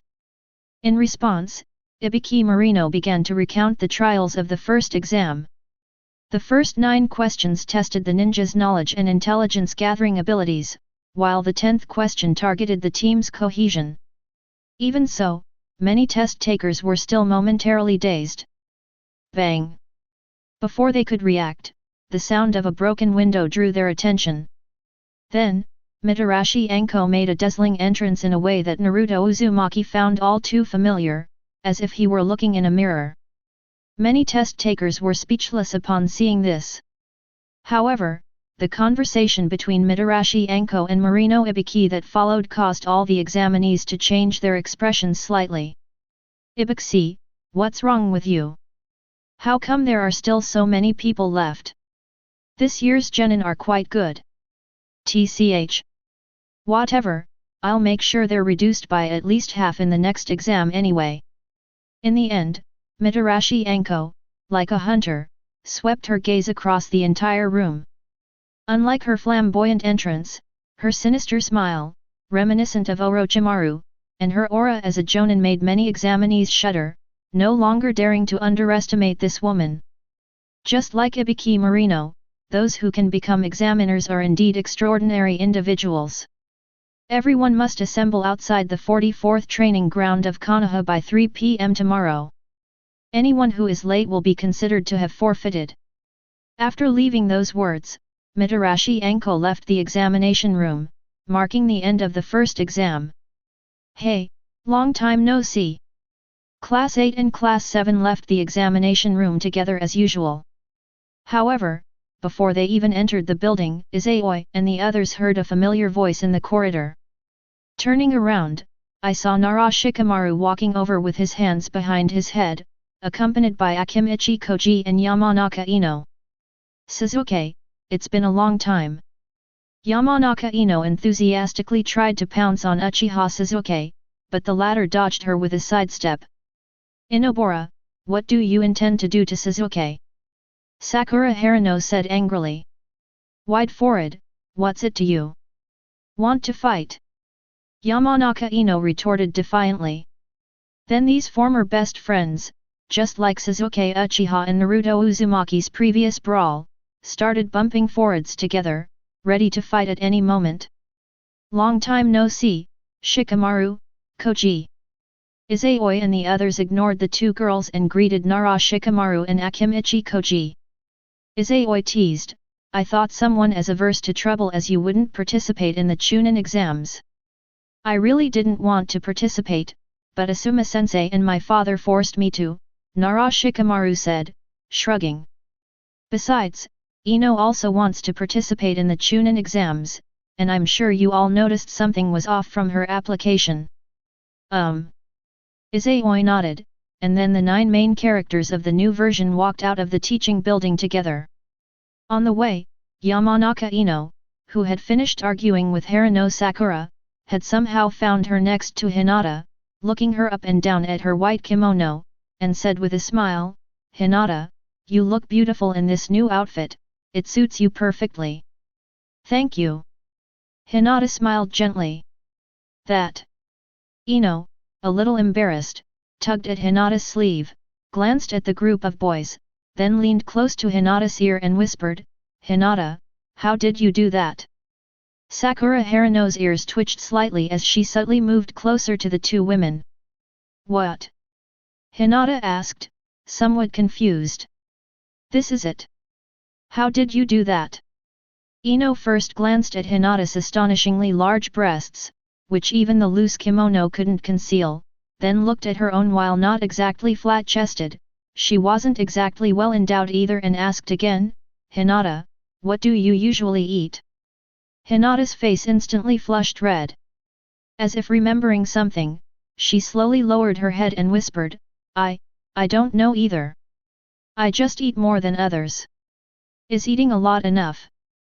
Ino Yamanaka believed it, but after glancing at Koji Akimichi, who was quietly watching Shikamaru and Izayoi chatting, eating potato chips not far away, just like Shino Abarame, she immediately looked dejected and said, "Looks like this method won't work on me." Although the Yamanaka clan is the real pig in the Inoshikacho trio, Ino Yamanaka doesn't want to actually become a pig. Not only that, she also really hates being called wild boar. Chapter 57. It's been so long. How about we get together for barbecue? My treat. After leaving the school, Izayoi extended invitations to Class 7 and Class 10. Upon hearing this, Koji Akimichi and Naruto Uzumaki's eyes lit up. "Sure, but let's split the bill." Nara Shikamaru nodded, but then made a request. After all, he knew how enormous Koji Akimika's appetite was. Even elite jonin like Asuma-sensei were repeatedly outmaneuvered by Koji Akimichi, to the point of having to run up their accounts with the boss. Nara Shikamaru also knew a little about Izayoi's family situation. Orphans from humble backgrounds rely entirely on the village's pension, in addition to their parents' inheritance. Even after serving as a genin for several months, he probably hadn't earned enough money for even one barbecue meal for Akimichi Koji. "It's okay, eat as much as you want. I still have quite a bit of savings." Having become an extremely wealthy man in the ninja world, Izayoi revealed a smile that inspired immense admiration from Naruto Uzumaki and Koji Akimichi. Seeing this, Nara Shikamaru didn't say anything more and decided to invite him back later. At that moment, Sasuke Uchiha, however, spoiled the mood by saying, "I want to go back and train." "You can train anytime. Consider today a break for yourself." Izayoi patted Uchiha Sasuke's shoulder, but his eyes were full of threat. "Okay." Knowing what kind of beating he would get for refusing Izayoi, Sasuke crossed his arms with an air of arrogance, looking like he was reluctantly agreeing. Sakura Harano and Ino Yamanaka's eyes lit up, and they began to imagine themselves sitting next to Sasuke Uchiha during the meal. Immediately, as if they had guessed what the other was thinking, they stared at each other, their gazes meeting in a line, sparks flying. Arriving at Konoha's largest barbecue restaurant, the 9 yokai pushed 3 tables together and began their first barbecue party. Naruto Uzumaki, who had never had anything good to eat, competed with Koji Akimichi to see who could eat more grilled meat. Meanwhile, Ino Yamanaka and Sakura Harano sat next to Sasuke Uchiha, constantly trying to curry favor with him, only to be met with Sasuke's disgusted expression. Nara Shikamaru and Abarame Shino sat down together, drinking juice and chatting with Izayoi about the examinees they had observed during the exams. While responding to the conversation, Izayoi skillfully grilled meat for Hinata and placed it on her plate. Hinata silently buried her head in her food, appearing very ladylike. However, upon closer inspection, one would discover that her eating speed was in no way inferior to that of Naruto Uzumaki and Koji Akimichi, who were wolfing down their food. His appetite is even more astonishing than Naruto Uzumaki's, and in no way inferior to Koji Akimicha's. Gradually, Nara Shikamaru also noticed this, and his gaze towards Hinata was filled with surprise. Is it possible that someone can eat as much as Koji? This heiress from a wealthy family is incredibly capable. As the party drew to a close, Izayoi produced a camera from somewhere and had her shadow clone take a group photo of them. If Hiruzen Sarutobi were to witness this scene, he would surely exclaim, "This is the future of Konoha." This meal cost over 10,000 taels of silver over 16 nights. In the past, Izayoi would have already suffered a massive hemorrhage. After all, he had only saved a little over 300,000 yuan over 6 years. But now, that amount of money is nothing compared to what's to come. This meal brought the classmates, who had been classmates for 6 years, much closer together. They weren't in the same circle before, but now they've subtly formed a small group. Only Izayoi knew just how valuable this group truly was. 2 of them are saviors and Hokage, the rest are either heirs to wealthy families, future leaders of Konoha's hospital and intelligence departments, or suppliers of military rations, etc. Previously, Izayoi only wanted to farm entries and didn't have time to make friends. Now that his ninja aptitude has reached the 6 paths level, and considering that he will be living in Konoha in the future, Izayoi doesn't mind expanding his network of connections. The following day, at 2 p.m. Ring ring ring. The sound of the alarm clock woke Hinata from her afternoon nap. Hinata rubbed her eyes, glanced at Izayoi who was still fast asleep beside her, then quietly got out of bed, tied her hair into a bun, and went to the bathroom to wash up.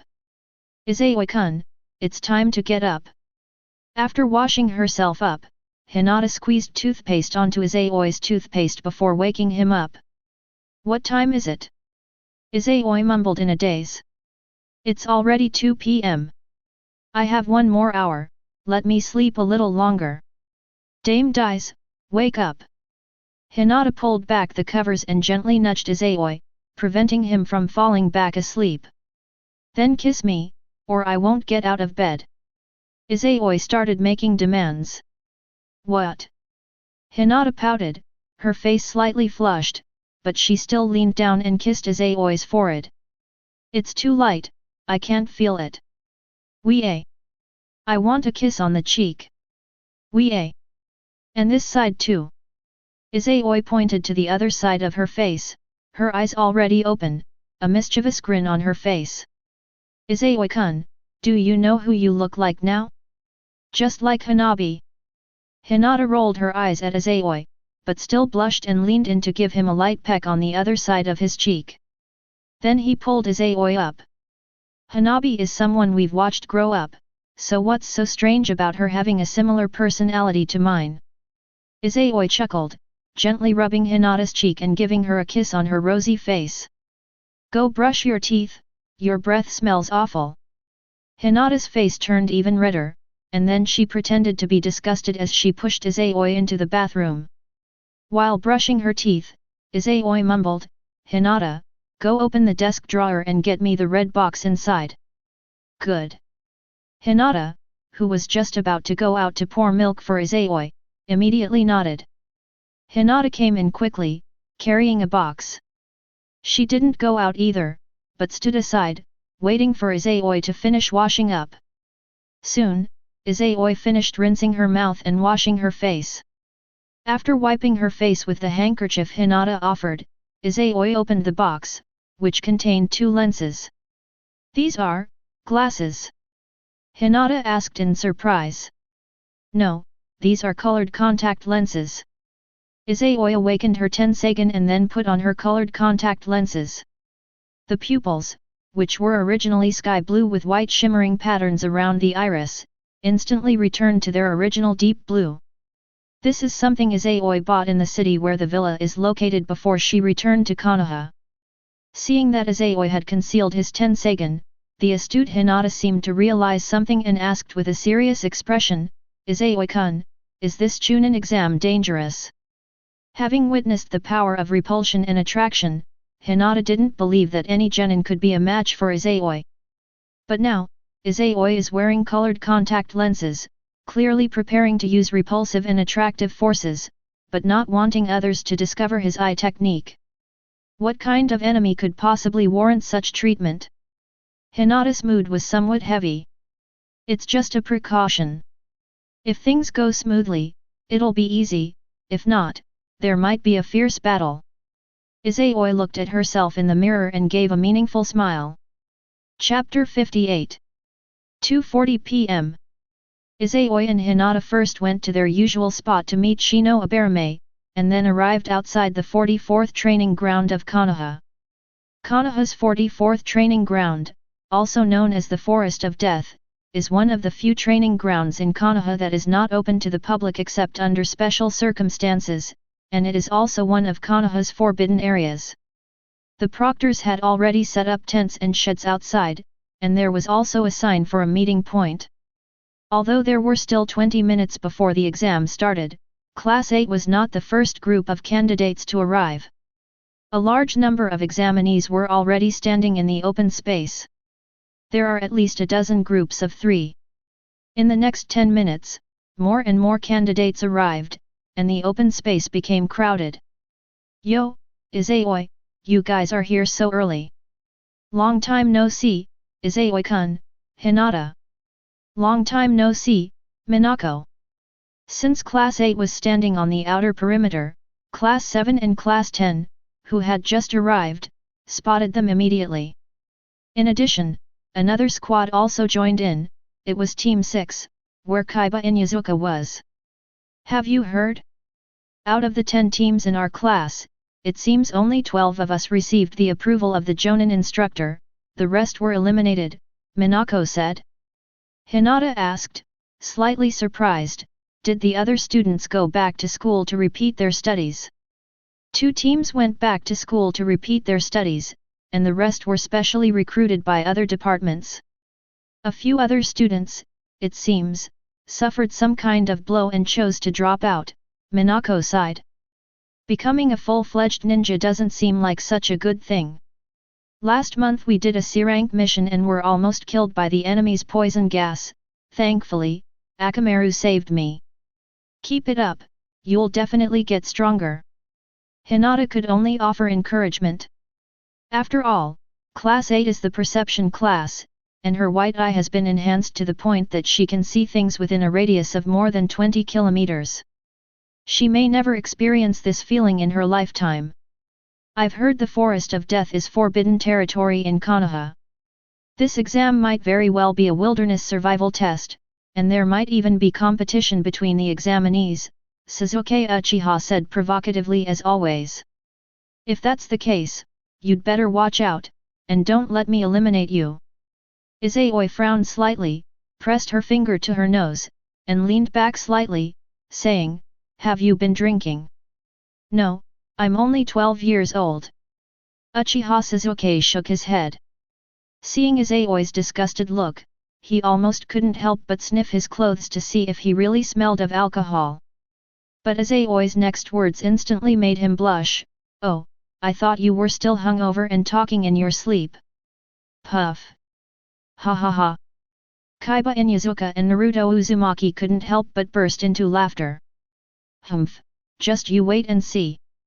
Sasuke Uchiha crossed his arms, once again displaying his arrogant demeanor. No one, including Uchiha Sasuke, noticed that Uchiha Sasuke had changed quite a bit since the 5 years after he left the Ninja Academy. It felt like going back to first grade. Seeing the cheerful and talkative Xiao Qiang, many test takers immediately turned their attention to them. Upon seeing the headbands and appearance of the examinees, some of the candidates from the smaller ninja villages were filled with apprehension. After all, 8 of these 12 people are not to be trifled with. Among them was the chief student who had the power to overshadow the future heirs of the major ninja clans. There are also the heirs of the 3 major sensory ninja clans, the Hyuga, Abarame, and Inyazuka clans. And the last survivors of the Uchiha clan, as well as the new generation of Ino Shikacho. They are either ordinary geniuses or possessors of bloodline limits and secret techniques. Once they grow up, they might be the ones calling the shots in Konoha. Judging from their appearance, they seem to have a very good relationship. If we encounter them in the second exam, we'll have to run away. A small number of test takers thought to themselves. Many test takers also had their eyes on Izayoi and his group, thinking that killing the heirs of those ninja clans on Konoha's home turf would be a good thing. One of those eyes, filled with greed, stared at the arrogant Uchiha Sasuke, almost sticking out its long tongue. There was also a red-haired girl, who was also sizing up Hinata and the other girls. Looking at Hinata, who was dressed in gorgeous clothes and had a noble demeanor, and Sakura Harano and Ino Yamanaka, who were obviously spoiled, Karin's eyes were filled with envy. Is this the female genin from the great ninja village? At that moment, Karin seemed to sense something and couldn't help but look in that direction. The boy in white robes standing next to the girl in the kimono was looking at her with a smile. Looking at that handsome face and gentle smile, Karin, who was seeing such a handsome boy for the first time, blushed as red as her hair. She looked away and avoided eye contact, but soon couldn't help but steal glances at the boy again. Izayoi-kun, are you looking at that female ninja? Hinata asked, having caught them in the act. Izayoi nodded, readily admitting it, and said softly, she possesses the same abilities as me. Upon hearing this, Hinata's expression changed slightly, and she stared into Izayoi's eyes without saying a word. Not this one, Izayoi laughed. It's the one you and Hanabi often use. Hinata seemed to realize something, then looked at Karin, who was peeping at Izayoi, again. When she saw the girl meet her gaze, she immediately looked away like a startled rabbit, no longer daring to peek, and secretly wondered what was going on in her mind. Could she be a member of Izayoi's clan? The hidden grass village seems to be right next to the land of fire. Could it be that Izayoi's ancestors came from that land? All candidates, come and line up to sign the death consent form.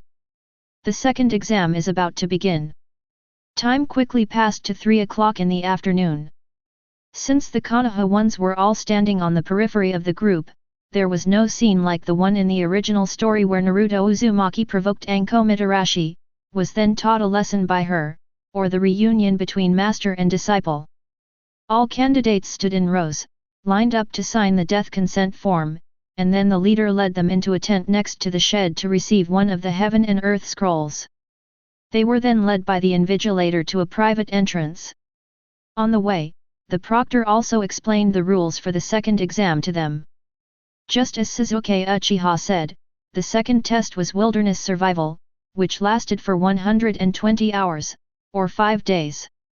Within 5 days, they must collect all the scrolls and reach the central tower of the Death Forest.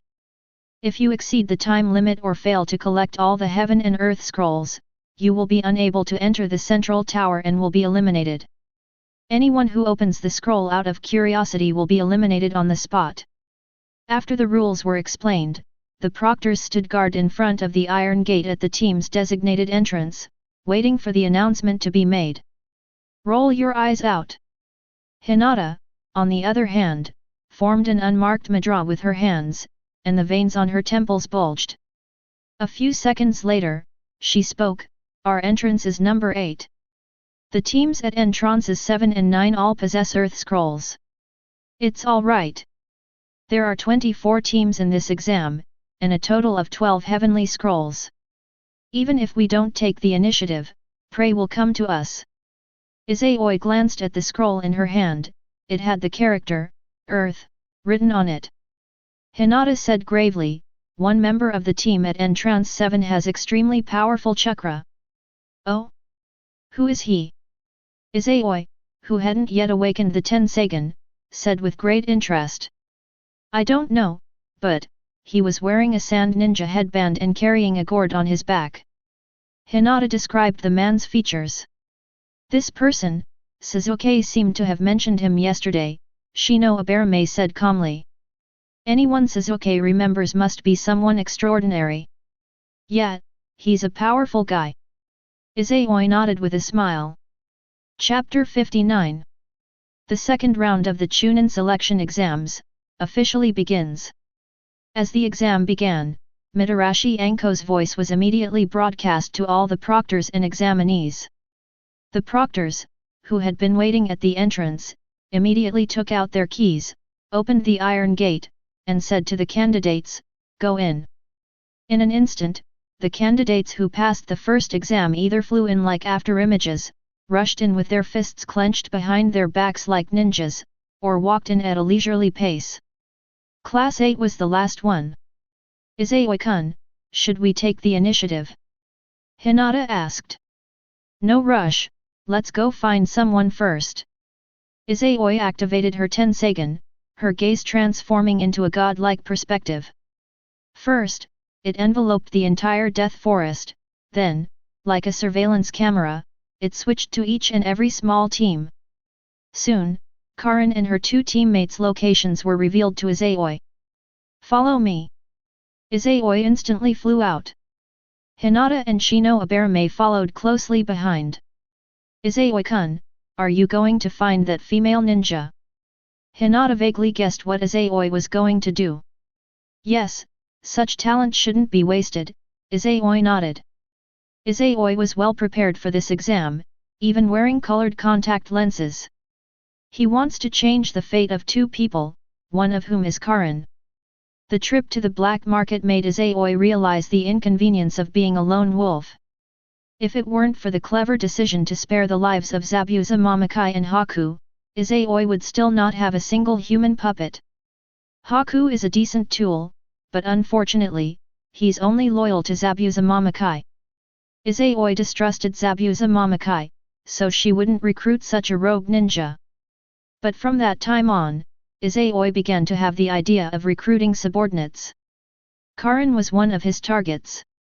Despite the destruction of his family, the early death of his parents, and the loss of his lineage, he was still able to awaken all the unique abilities of the Uzumaki clan at the age of 16. Karin's talent is among the best, even within the 1000-year history of the Uzumaki clan. Even without defying fate, Karin's profile is already more dazzling than many of the other characters. Whirlpool Bloodline, purple. Chakra Control, purple. Medical Genius, blue. Jonin Potential, blue. Otsutsuki Bloodline, blue.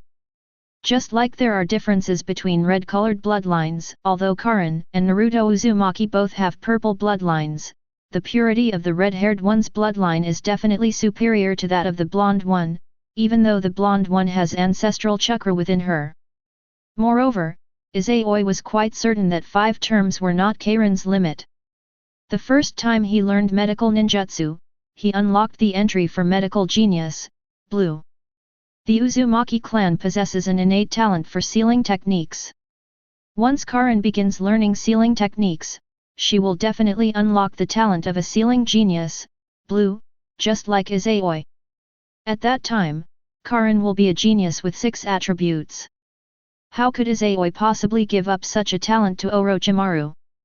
Hinata and Shino Aberame, of course, had no idea what Izayoi was thinking. However, Shino Aberame seemed to sense something and adjusted her sunglasses, reminding him, Izayoi, are you planning to recruit ninjas from other villages? That's illegal. Will you go and tell on Shino?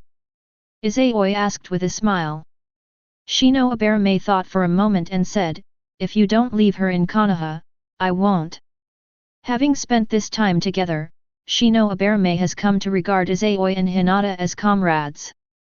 Unlike Naruto and the others, Izayoi didn't ignore him, which made Shino Aberame feel very fond of him. In his heart, both Izayoi and Hinata were his friends. He would never betray his friends. The condition is that Izayoi doesn't do anything that would betray the village. Imprisoning ninjas from another country in Konoha is already a very serious diplomatic incident. As the heir to the Aberame clan, Shino Aberame cannot turn a blind eye. Don't worry, I'll handle it. Izayoi smiled and nodded. Seeing that Izayoi agreed so readily, Shino Aberame also said, if you need any help, please don't hesitate to ask. You and Hinata just need to take care of those two grass ninja. Team 8, using their full-speed teleportation abilities, is rapidly closing the distance between themselves and Karin's squad. Meanwhile, Karin was being instructed by her teammates to set up traps. Hurry up, or we'll leave you here if we get caught. Ah, yes. You're such a useless thing. If it weren't for your healing abilities, I really wouldn't want to bring you along as a burden. I'm sorry. Despite being threatened and scolded by her teammates, Karin dared not show any dissatisfaction. Instead, she set up traps while apologizing in a trembling voice, displaying extreme humility. This is the status of outsiders. Although Karin grew up in Kusagakuer, her mother was not from the village, so even if she became a ninja, she would still be an outsider who could not gain the village's trust. Both Karin and her mother possess incredibly powerful healing abilities. However, the only use the mother and daughter in the Grass Ninja village was as a medical kit. Anyone who is injured can come and absorb their chakra to heal their wounds. As a result, Karin's mother, who inherited the powerful life force of the Uzumaki clan, passed away early. Karin also became a malnourished and nearsighted girl. What's even more ridiculous is that the Grass Ninja village is very good at studying the ninjutsu of other countries, but they don't know what shanks and physical healing really mean. 8 trigrams empty palm. Just as Karin was setting up the trap, she suddenly heard a girl's delicate shout. At the same time, there was a buzzing sound that grew louder as it approached. Before Karin could even look up, a loud bang came from the direction of her companions. Turning my head, I saw a companion who had been standing under a big tree, now stuck to the trunk like a painting, his body covered in cracks and bleeding from the mouth. Before his companion could react, he was overwhelmed by countless insects falling from the sky. After letting out a scream, he collapsed to the ground and fell silent. Karin was so frightened by this scene that she collapsed to the ground, her already pale face turning even paler. Just then, she heard a gentle laugh. Oh, we meet again. Following the sound, she saw 2 men and a woman standing in front of her. Looking at Izayoi standing in the middle, Karin's eyes widened behind her glasses. It's you. Let me see your arm. Hinata crouched down, grabbed Karin's arm, and then pulled up her sleeve. The next second, Hinata's eyes suddenly turned sharp. Karin's forearm was covered with teeth marks of various shapes. Of course, this is not the reason Hinata is angry. She and Hanabi absorb Izayoi's chakra every day, and after 2 years, not a single tooth mark has been left. Because the chakra they absorbed couldn't even match the speed at which Izayoi recovered. But Karin only had 2 teammates, while the teeth marks on her arm were from at least several people, and it was only 1 arm. This indicates that her situation is the opposite of Izayoi's. Her recovery speed cannot keep up with the speed at which her chakra is being absorbed. 8 trigrams empty palm. Hinata stood up and unleashed another shockwave from a distance, instantly killing the already dying grass ninja. Throughout the entire ordeal, Hinata never uttered a word of concern for Karin. But her actions caused Karin's eyes to well up with tears. Many years after her mother's death, she finally felt cared for again. And this feeling was given to her by the enemy. Chapter 60. While Hinata was finishing off Karin, Izayoi crouched down, but didn't say anything to check on Karin. Instead, she rolled up her sleeves, stretched her forearm in front of Karin, and said with a smile, "Take a bite, and the teeth marks on your hand will disappear." Upon hearing this, Karin, whose tears were already streaming down her face, widened her eyes again, her gaze filled with disbelief mixed with a deep joy as she looked at Izayoi, her voice trembling as she said, "Could it be that you also?" Izayoi nodded and told a white lie, "Although our hair colors are different, our ancestors must have been from the same clan. That's why I noticed your difference at a glance." That's great. Karin suddenly bit her lower lip, lowered her head, and choked out a sob to herself. Then her delicate shoulders began to tremble slightly. Tears, like raindrops, dampened the glasses and dripped onto the ground. She is finally no longer an orphan. She and her people. At that moment, Karin wanted to burst into tears. But fearing that she would be disliked by her tribe, she could only sob softly. Izayoi didn't speak, but smiled as she watched Karin vent her emotions. Hinata stood silently to the side. Not wanting to disturb her clansmen's reunion, Shino Aberame went to the two corpses and searched for their scrolls. Meanwhile, Shino Aberame was also starting to speculate. Red hair, special healing abilities, members of the tribe. These keywords seem familiar, like something my father would have mentioned. Suddenly, as if remembering something, Shino Aberame paused slightly in her steps. He then continued walking toward the two corpses, adjusting his sunglasses as he did so. He seemed to know why Izayoi possessed such a vast amount of chakra. It turns out that Izayoi possesses the bloodline of the Uzumaki clan. Historical records state that the Senju and Uzumaki clans are distant relatives. Before the establishment of Konoha, the Uzumaki clan lived on the Ninja continent, which was also located in the Land of Fire. After the establishment of Konoha, the Uzumaki clan did not join Konoha. Instead, they left the Ninja continent and established Uzushiagakuer, hidden Uzushiagakuer, on a certain island. Konoha and Uzushiagakuer are also eternal allies. It seems that Izayoi's ancestors were either members of the Uzumaki clan or had intermarried with members of the Uzumaki clan during the Warring States period before Konoha was established.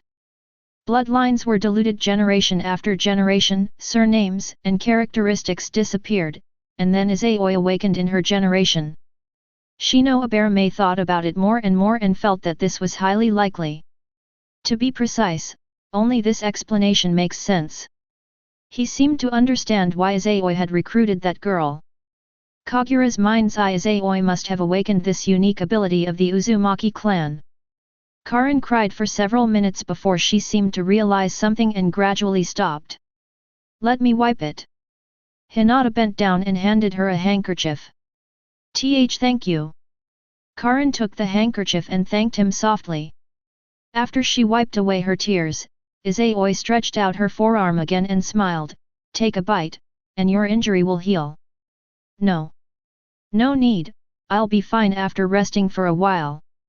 Karin shook her head repeatedly. Facing this member of her tribe, she felt even more humble than she had in front of her two companions. Just like Naruto Uzumaki, Haku, and Kimimaro Kagaya had just received love, for these orphans with tragic fates, love that includes recognition, care, and acceptance is the light that tears through the darkness. Those who have seen the light can no longer bear the darkness. Just as I dared not cry loudly just now, I dare not bite Izayoi now. Karin was afraid that Izayoi, a member of her clan, disliked her. Izayoi could easily see Karin's fear, and couldn't help but laugh. "Bite without worry, my chakra is strong enough. Hurry up and recover your strength, or I'm afraid you might suddenly die. Hurry." Towards the end, Izayoi's tone became a little firmer. "Yes." Startled, Karin quickly grabbed Izayoi's forearm with both hands, then cautiously glanced at Izayoi, before looking at Hinata beside him who was smiling gently and showed no displeasure. She whispered, "Then I'll have to offend you." After saying that, Karin opened her mouth and gently bit Izayoi's forearm, not daring to use too much force. "Try harder, it's okay," Izayoi said with a smile, trying to comfort her. Seeing Izayoi's encouraging gaze, Karin blinked and slowly increased the intensity slightly. Karin's eyes widened immediately. Originally extremely weak, she felt as if she were dying of thirst in the desert and suddenly drank a mouthful of ice-cold pure water, or as if a starving ghost had eaten a delicacy, or as if she had returned from outside to the fireplace in winter. A warm current surged through her body and spread throughout her entire being. The teeth marks on my arm disappeared at a speed visible to the naked eye. The malnourished skin gradually gained a rosy hue. His pale face regained color. Even nearsighted people can see things more clearly. They're completely on a different level. Xianglin looked shocked. She has also used her physical abilities to heal herself, and she absorbed her mother's chakra when she was a child. But neither her chakra nor her mother's chakra could compare to Izayoi's chakra. For example, if she wanted to save a seriously injured person, she might need to use up all her chakra, or even overdraw her life force. Izayoi saving a seriously injured person might only require slightly more chakra than before. What quality of chakra is this? Izayoi was unaware of Karin's thoughts, otherwise, she would have smiled slightly. This is the true value of the noble Otsutsuki combined with physical healing abilities. After replenishing Karin's health, Izayoi stood up, extended her palm, and smiled, "My clanswoman, would you like to follow me from now on?" Is it possible?" Karin asked excitedly. "Certainly." Izayoi smiled and nodded, saying, "However, in that case, you can't be a ninja anymore, and I'm not sure if I can let you join Konoha in the future." I do. Karin nodded excitedly. Whether or not she can continue being a ninja is completely irrelevant to Karin. Her dream wasn't to be a ninja, she just wanted a home. When her mother was still alive, her home was in Kusagakur. After her mother died, she had no home. Now that she has found her tribesmen, she has a new family. "Very well, then you can leave with my shadow clone. He will take you to a safe place." Izayoi formed a hand seal, creating a shadow clone, then pulled Karin up, patted her shoulder, and said, "I'll come find you after my exams." Karin nodded repeatedly, completely unafraid that Izayoi would sell her out. If they spend a few more days together and their feelings for each other grow to a certain level, Izayoi might sell Karin off, and Karin would probably even help him count the money. The orphans of this world are just that loyal. Chapter 61. Izayoi-kun, she's so pitiful. Hinata looked at Karin, who was leaving with her shadow clone, with a pitying expression. She had always thought that she had been timid and humble enough in front of Izayoi when she was young. However, it's still a bit inferior to Karin. The girl's eyes were heartbreaking to see. People like her, so pitiful, exist everywhere. And there are many more pitiful than her. Izayoi patted Hinata's head and smiled. "We can't help everyone, but all we can do is protect the important people in our lives." Hinata nodded vigorously. She wasn't some saint, it was just that Karin was a member of Izayoi's clan that triggered her feminine sensibilities. Seeing Shino Aberame return, Izayoi asked, "What scrolls are they?" "It is the scroll of heaven," Shino Aberame replied. "That's perfect, we are the scroll of earth." Izayoi took out the squad scrolls and tossed them to Shino Aberame, saying, "These 2 scrolls are for you to keep safe, Shino." Upon hearing this, Shino Aberame seemed to understand something and said, "We've collected all the scrolls, shouldn't we go straight to the central tower?" Izayoi turned and looked in a certain direction, saying, "No rush, there's still one problem to solve." Hinata's expression changed slightly. Recalling what Izayoi had said in the bathroom, and combining that with the information she had gathered with her Byakugan, she couldn't help but ask, "Izayoi-kun, are you going to deal with that sand ninja carrying the gourd?" "No, it's someone even stronger than him." Izayoi shook her head and instructed Hinata and Shino, "You 2 wait for me outside the central tower. I'll come and meet you after I've dealt with that problem." "Yes." Hinata, knowing how powerful Izayoi was, obediently nodded. Seeing that Hinata didn't insist on going, Shino Aberame naturally nodded, "I understand." After parting ways with Hinata and Shino Aberame, Izayoi used body flicker to fly towards Team 7. Indeed, the second person Izayoi was determined to change was Uchiha Sasuke. With Izayoi's current setup, the drop rate of certain stat items will only increase if she defeats a cage-level powerhouse. Neither Zabuza Mamakai, Reiga Kurosuke, nor Haku and Ranmaru ever had their stats broken. Because Izayoi's strength far surpasses theirs. Defeating them has only a very small chance of dropping low-level or high-level affixes. Izayoi tried killing enemies and even created shadow clones with very little chakra to kill people together, but still no stats were generated. This means that neither creating shadow clones nor killing enemies will increase the drop rate. The number of cage-level powerhouses in this era is extremely limited. In this situation, there are only two ways for Izayoi to extract the decomposition of the term into points. First, check the talent affix system to see if there are any hidden mechanisms to increase drop rates. Secondly, you can obtain super high-level terms, which can then be converted into points. Even the highest rank a cage-level powerhouse can attain is purple, which only yields a 4-figure score when broken down. Above purple, there are gold and red entries, and even unknown levels. Breaking down the gold and red entries, you get random 5-digit and 6-digit integrals. If you're incredibly lucky, disassembling a red affix might randomly grant you over 990,000 points, which you can then use to upgrade the red affix to an unknown new level at a 1:1 ratio. Before finding a new mechanism, Hinata, Sasuke Uchiha, and Naruto Uzumaki were Izayoi's targets. Of the three, Izayoi values Uchiha Sasuke the most. Because he has the best talent and progresses the fastest. If we increase his strength, Izayoi's drop rate will be higher. Therefore, Izayoi must change Sasuke Uchiha's fate by keeping him in Konoha so that she can easily access his character's information. Moreover, Sasuke Uchiha's loyalty is in no way inferior to Karin's. After being defeated by Naruto Uzumaki in the original story, Sasuke Uchiha gave up all fame, fortune, and wealth, devoting himself entirely to serving Naruto. He didn't return home for several years and almost killed his own daughter. In the world of One Piece, he would be the perfect second-in-command, like Roronoa Zoro. Such a talent would naturally not be given to Orochimaru by Izayoi. A flash of white light appeared in his eyes, and Izayoi's speed increased even further.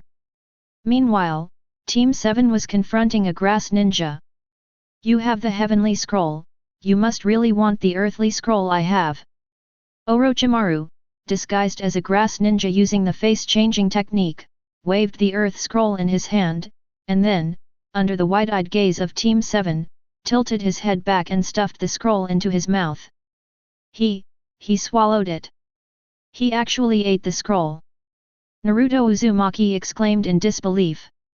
What's the structure of this guy's body? Is it a secret technique, or a bloodline limit? Uchiha Sasuke calmly analyzed. As for Sakura Haruno, she was already trembling with fear and hid behind Sasuke Uchiha and Naruto Uzumaki. Then, let's begin, the battle for the scrolls.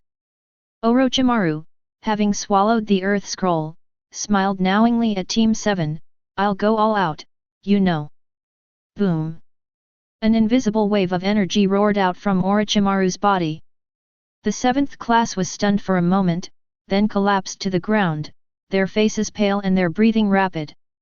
Vomit! Sasuke Uchiha, the strongest member of the team, vomited on the spot. Is it an illusion? No. That's killing intent.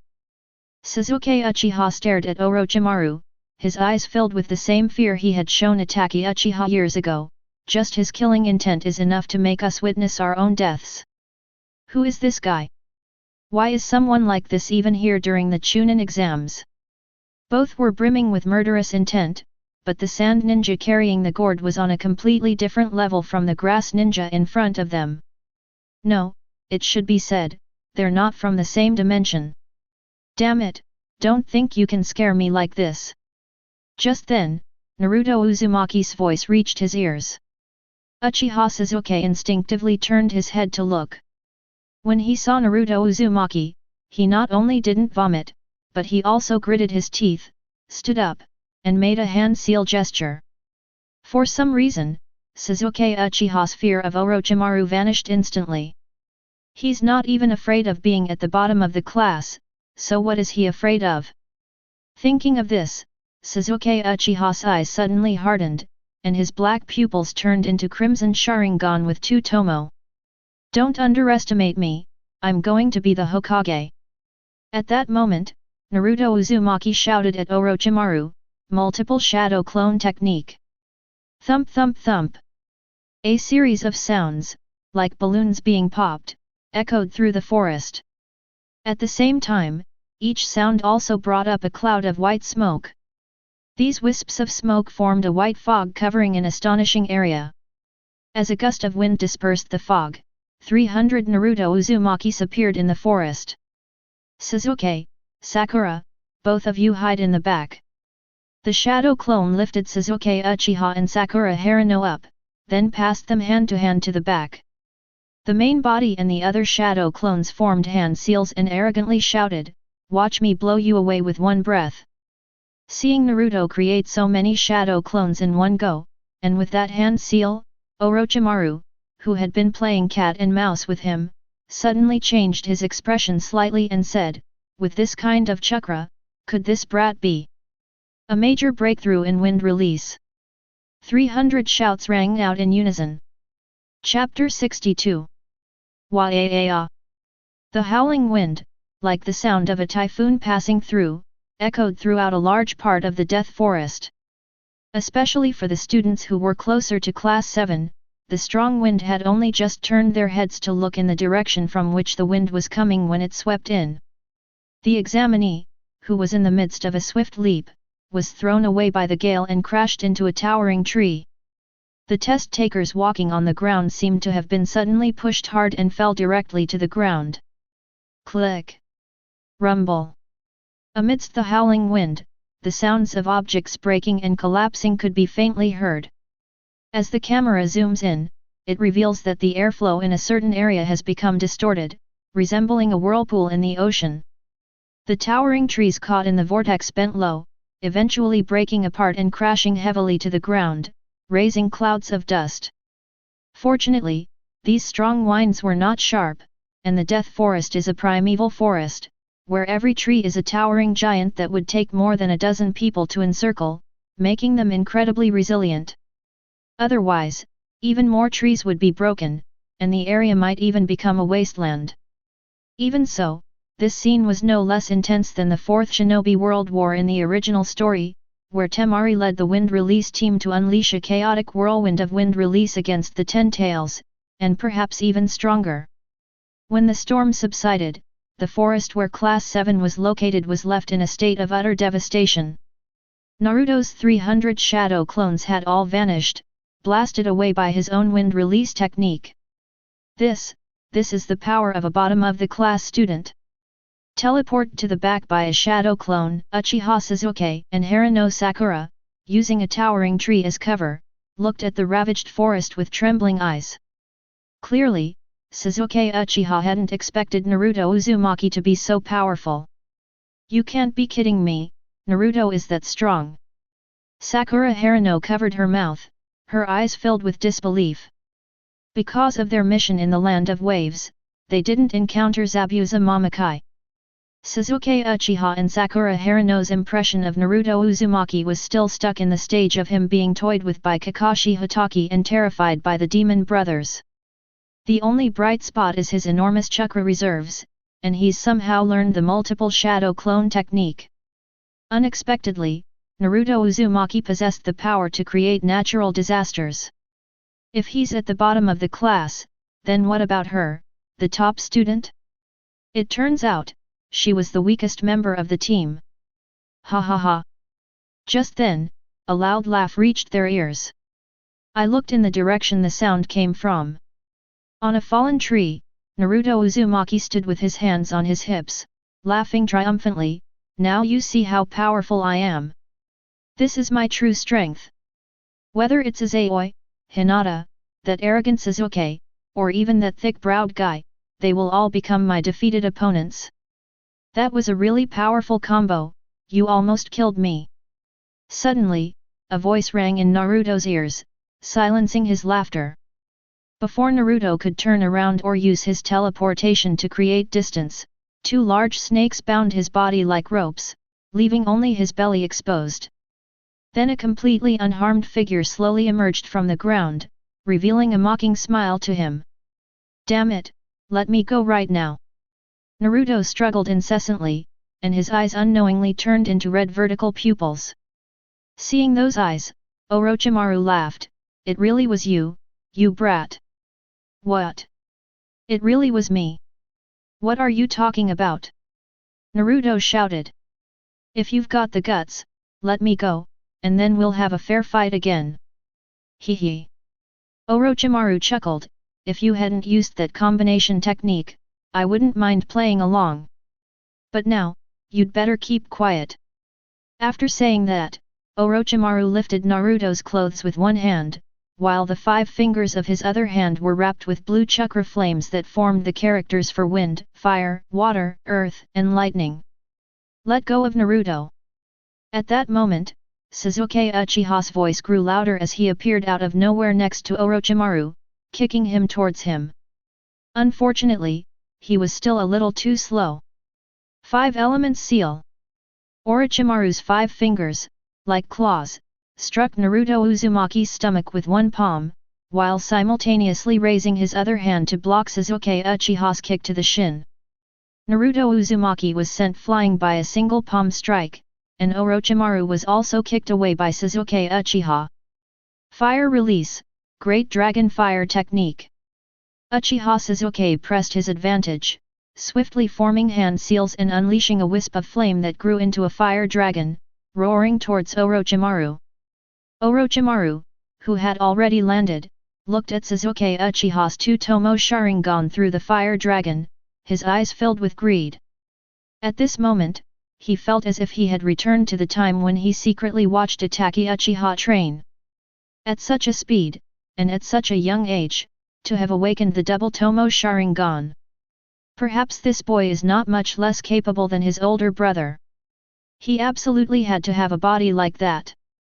Orochimaru quickly formed hand seals, earth release, earth flow wall. With a loud boom, a thick, wide wall rose from the ground, blocking the roaring fire dragon.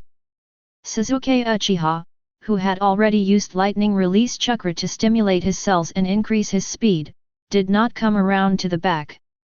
Instead, he took out a kunai, quickly cut the snake binding Naruto Uzumaki, and then dragged Naruto Uzumaki away, speeding towards the forest. "Sasuke, where are you taking me?" The already inflated Naruto shouted, "Put me down right now. I'm going to teach that snake-handling guy a lesson." "Idiot, can't you see it yet?" Sasuke Uchiha muttered, "Even your level of wind release can't hurt him in the slightest. We're not on his level."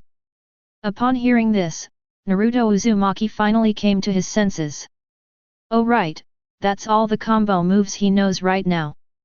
The opponent can easily dodge his attack by simply using earth release, burrowing into the ground. Where do you want to go?" Sasuke Uchiha is very fast. If he were to escape alone, Orochimaru might need some time to catch up. Unfortunately, he had a burden in his life. Before they even left the abandoned area and entered the forest, they heard Orochimaru's voice. Turning around, they were nearly scared to death by what they saw. Orochimaru's body contorted, resembling a human snake, yet he hurtled towards them with the speed of an arrow. That terrifying face, that ferocious smile. Even if they escape this time, it will likely leave a significant shadow on Sasuke Uchiha and Naruto Uzumaki. Multiple Shadow Clone Technique. Naruto Uzumaki quickly formed hand seals, attempting to create hundreds or even thousands of shadow clones again. Unfortunately, his chakra is currently in a state of extreme disorder, allowing him to create only about 20 shadow clones.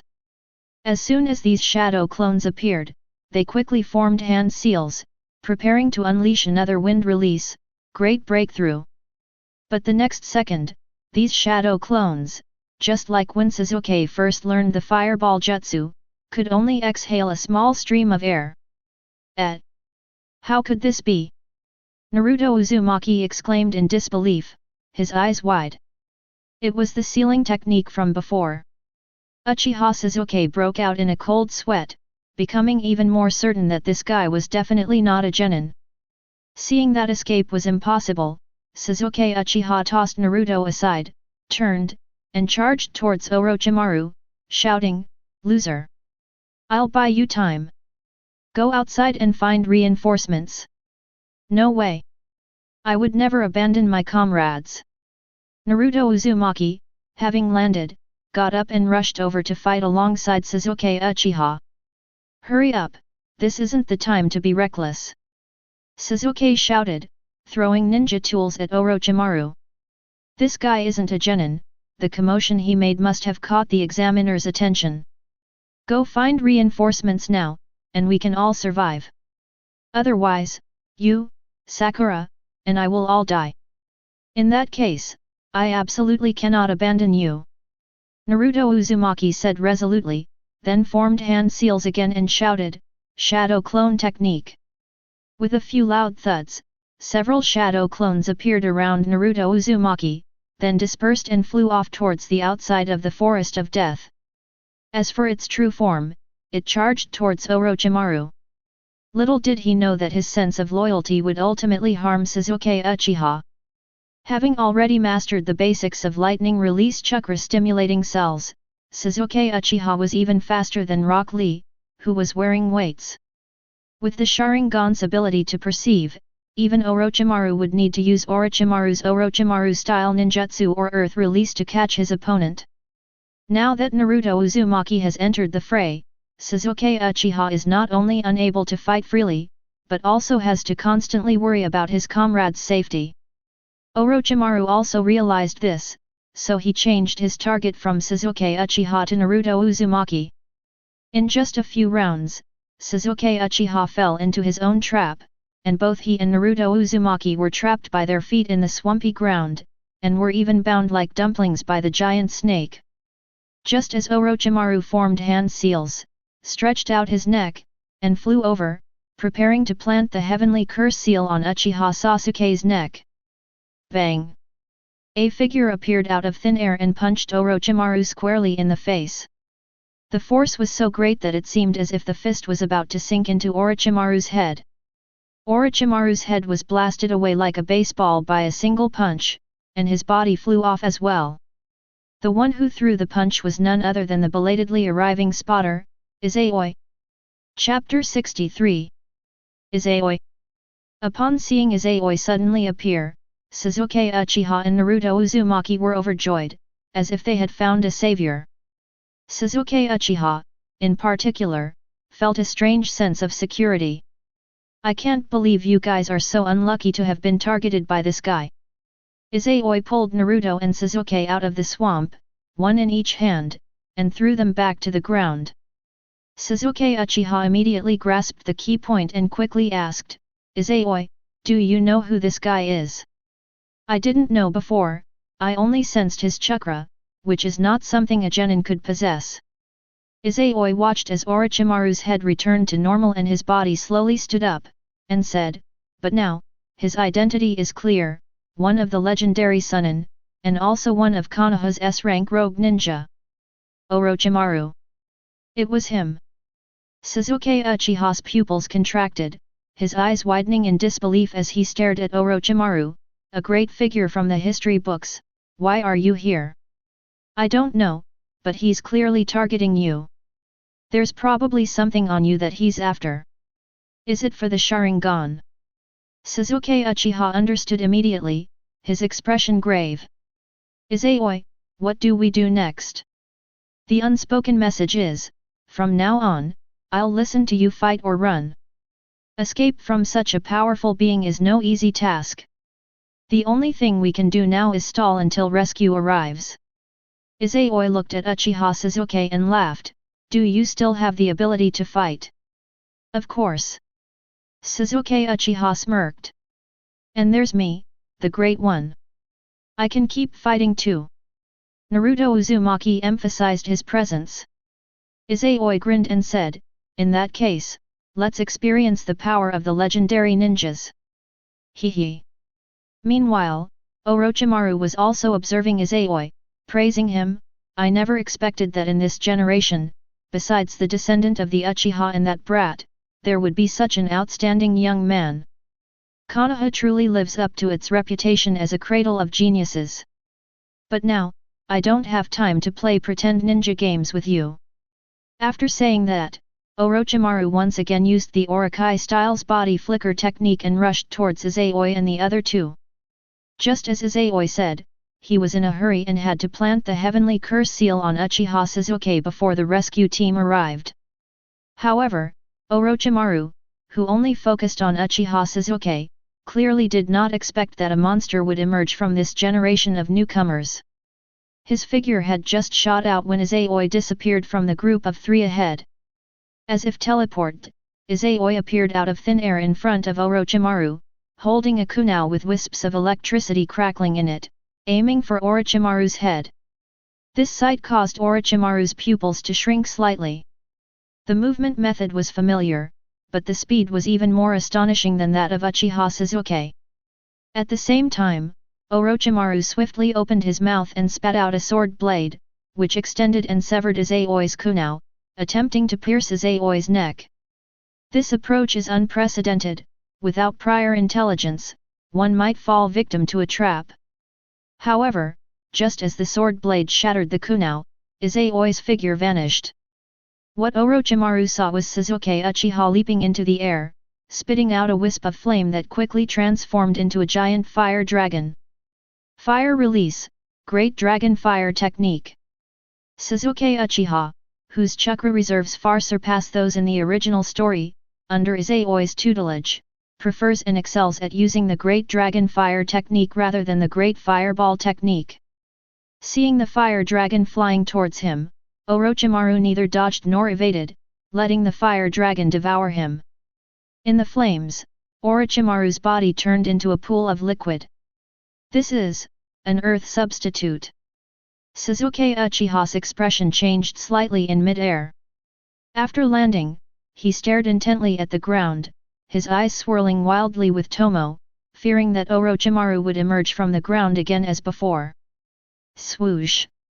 Just then, a whooshing sound came from the air.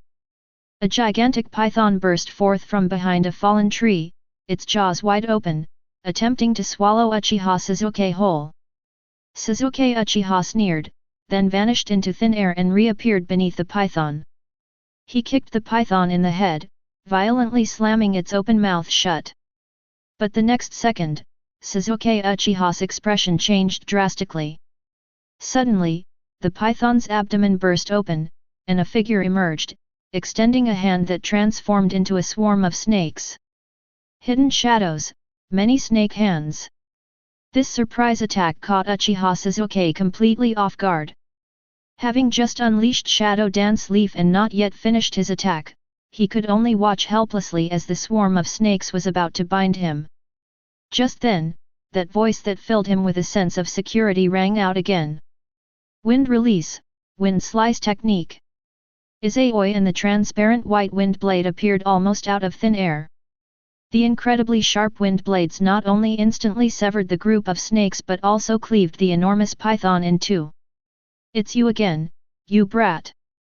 When Orochimaru saw that Izayoi was once again preventing him from planting the cursed seal, his mood instantly turned sour. Just as he was about to teach Izayoi a lesson, his expression changed slightly. Just as Izayoi unleashed a wind blade, she retracted her hand into her sleeve and suddenly opened her mouth, spitting out a burst of flames that engulfed Orochimaru, who had just emerged from the python's belly and had no time to use a substitution jutsu or earth-style technique. Ah! Orochimaru, engulfed in flames, let out a pitiful scream. Izayoi pressed her advantage, leaping several meters into the air from the spot. Sasuke, get out of the way! Izayoi spoke up to remind him, then raised his hands, and a blue energy ball immediately appeared between them, rapidly inflating like a balloon. Sasuke Uchiha immediately vanished in a flash. When he appeared, he was already beside Naruto Uzumaki, who had been watching Izayoi and Sasuke Uchiha's performance in utter disbelief. Before they could even pull Naruto behind a tree to hide, they heard Izayoi's voice. Gaia Energy Cannon! Turning around, I saw Izayoi holding a giant, rapidly spinning energy ball. The energy ball was originally blue on the outside and white on the inside, but the next second, the white inside was replaced by orange-red, and then the entire energy ball turned into a large fireball. Its size is similar to that of a fireball, but it contains energy many times greater than a fireball. With a shout, Izayoi hurled the orange-red energy ball downwards. Boom! A deafening explosion echoed throughout half of the Death Forest. The special Jonin and Jonin who had already intervened in this exam, and even the ninja forces dispatched by the Anbu, all saw a huge fire tornado raging in the sky above the forest ahead, taller than the trees. What a terrifying fire jutsu! Is it a composite ninjutsu enhanced by wind jutsu? Even a Jonin who is an all-around ninja who has mastered at least 2 nature transformations was shocked by this scene. First a wide-range wind release technique, then a fire release technique of this level. Could it be, someone is fighting Orochimaru? Upon considering this possibility, some ninjas' expressions changed drastically once again. If that's the case, doesn't that mean there are monsters in this year's Chunin exams? Chapter 64. This is the ninjutsu that Izayoi developed himself. Uchiha Sasuke and Uzumaki Naruto hid behind a fallen, towering tree, their eyes filled with horror as they watched the fiery tornado spinning like a top. Gurgle. Naruto swallowed hard, his voice trembling as he said, "Wow, that's amazing." He thought his multiple shadow clone technique combined with his breakthrough in wind release was already incredibly powerful.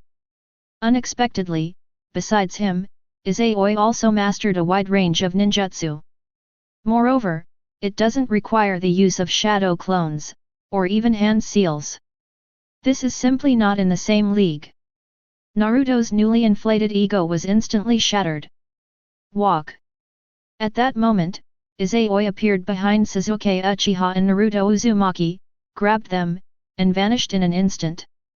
Not long after the three left, a figure emerged from the ground not far away, covered in burn marks. It was Orochimaru. Vomit. Orochimaru made a vomiting sound, his mouth gaping open like a bucket, as if it were being torn apart. Then a body covered in slime emerged from the mouth. That wretched brat, he ruined my plans.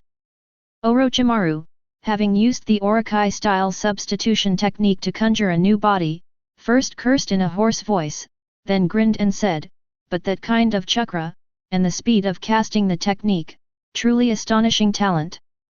Watching the fire tornado begin to wreak havoc on the forest, threatening to burn it to the ground if left unchecked, Orochimaru added, "That's a familiar technique. I never imagined that a new generation could pull off a technique that Minato and that idiot didn't perfect. It seems that Konoha, this windmill that has been dormant for many years, is about to start turning again." Orochimaru glanced in the direction Izayoi and the others had left, then looked in another direction, before muttering to himself with a wicked smile, "What's mine will always be mine, Sasuke-kun. Your body will definitely be mine." After speaking, Orochimaru's body slowly sank into the ground and left the forest of death. Before long, a large number of figures appeared in the forest. There were members of the Secret Service wearing cloaks and cat face masks. There are special Jonin and Jonin wearing green vests. "Am I late?" Mitarashi Anko's expression was unpredictable, shifting between light and dark. "Hurry up and put out the fire." The remaining ninjas joined forces to use water release techniques to extinguish the fire tornado. Meanwhile, after Izayoi and the other two left, they immediately went to pick up Sakura Haruno, who had been hiding, and then flew 2 or 3 miles before stopping. Class 7 leaned against a tree, panting heavily. "Orochimaru didn't chase after us, did he?" Sasuke Uchiha asked Izayoi with unease. "Don't worry, they're not chasing us. The rescue team has arrived." Izayoi gave Class 7 a reassurance. Upon hearing this, Class 7 immediately breathed a sigh of relief. Sakura Haruno collapsed to the ground, utterly terrified. Why would a legendary ninja target us? This is so unlucky. TCH. If that guy didn't know Earth release, I would have defeated him already, Naruto Uzumaki retorted defiantly. Only Uchiha Sasuke looked serious. After all, he knew that the other party was likely there for him.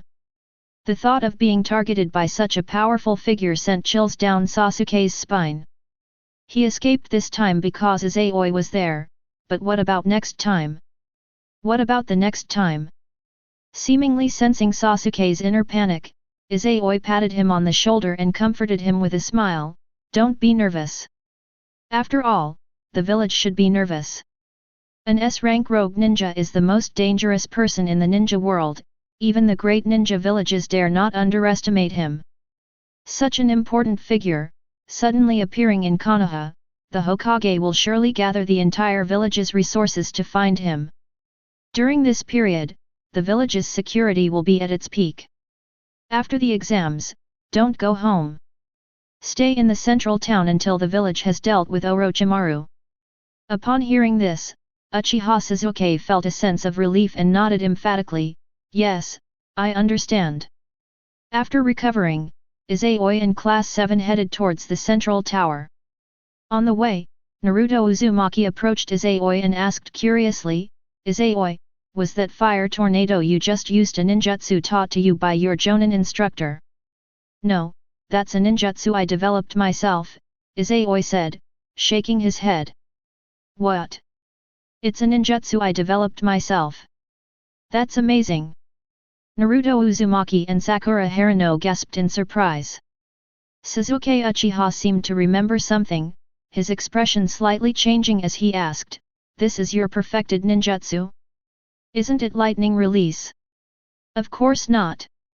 Izayoi gave a meaningful smile and said, "The Gaia energy cannon is merely a half-finished product that I developed incidentally while perfecting my ultimate technique." "What?" Class 7 gasped again. Sakura Haruno clicked her tongue in amazement, that fire tornado wasn't even in its complete form. Gurgle.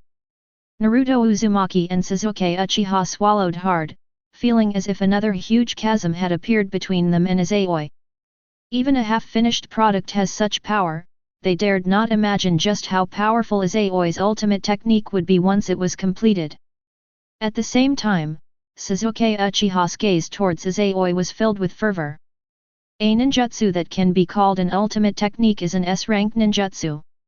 If he could learn an S-rank ultimate ninjutsu, he might be able to kill that man. But how can he ask Izayoi to teach him the ultimate ninjutsu?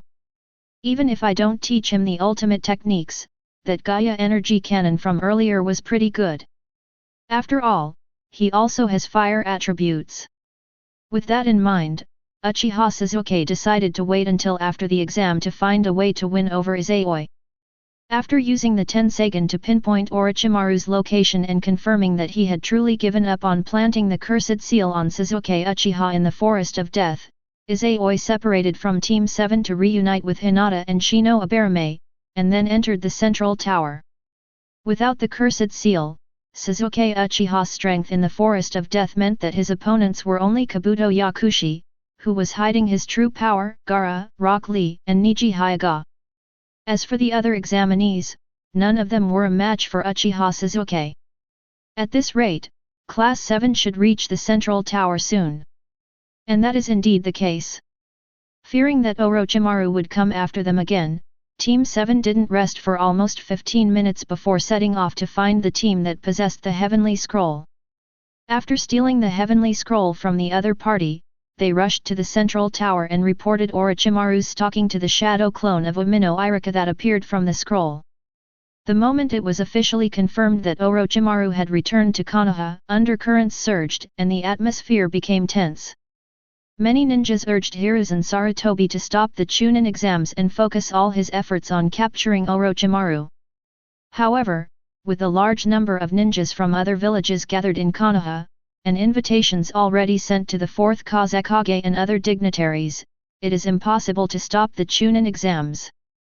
Therefore, Hiruzen Sarutobi could only send ninjas and ANBU to search in secret. And so, 5 days later, the second exam officially ended. Chapter 65. July 7th, Konoha Year 60, 3 p.m. The candidates who arrived at the central tower early and were assigned to dormitories to wait for the exam to end received a notification from the invigilators to come to the lobby on the first floor. Class 8 was one of them. At this moment, 24 examinees and their supervising ninjas stood in the hall. Just as Mitarashi Anko said, the second exam will reduce the number of candidates who passed the first exam by at least half. Of the 24 groups and 72 candidates, only 8 groups and 24 candidates passed the second exam. Of these, the vast majority were ninjas from Konoha. To be precise, apart from Gaara and his siblings and the 3 members of the Sound Village's Tosa trio, all the other examinees were Konoha ninjas. They are, Class 6, Class 7, Class 8, Class 10, Might Guys Class 3, and Kabuto Yakushi and his 2 teammates. You reached the central tower on the first day, that's excellent. As soon as Kurane arrived, she began praising Izayoi and the other 2. The woman's gentleness is fully displayed.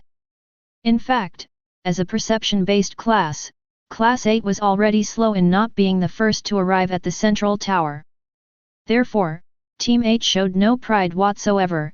Izayoi and Hinata simply smiled. At that moment, Izayoi seemed to sense something and looked in the direction of Team 7, where she met Kakashi Hataki's gaze. Izayoi smiled and nodded at Kakashi Hataki, knowing why the other was looking at her. Clearly, Kakashi Hataki, in order to learn more about Orochimaru, had already learned from Team 7 who was responsible for that fire tornado.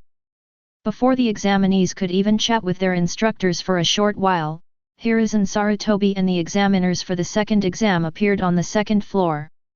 Then all the Jonin instructors went to the second floor stands to listen to the third Hokage's speech.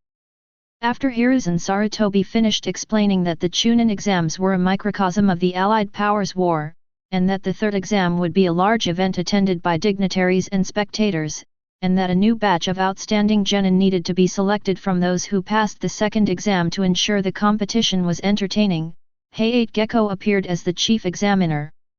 Ahem. I am Heiate Gecko, the chief examiner for the third round of the Chunin selection exams. Moonlight Gale coughed lightly, then, while surveying the 24 examinees before him and checking the list on the document board, slowly said, "This is only the preliminary round. The rules are simple, losers are eliminated, and winners advance to the main competition. In a moment, the screen on the wall will display the names of all 24 of you, then they will all be shuffled and randomly matched. Before the exam starts, does anyone want to withdraw? If not, I'll upload the list. I abstain." The sound of Moonlight Gale had barely faded when Kabuto Yakushi raised his hand to forfeit. This scene, apart from attracting the attention of Hiruzen Sarutobi in the stands and some examiners, didn't seem to bother the candidates much. Unlike the original story, none of the Bronze Saints recognized Kabuto Yakushi. Ahem. What's your name?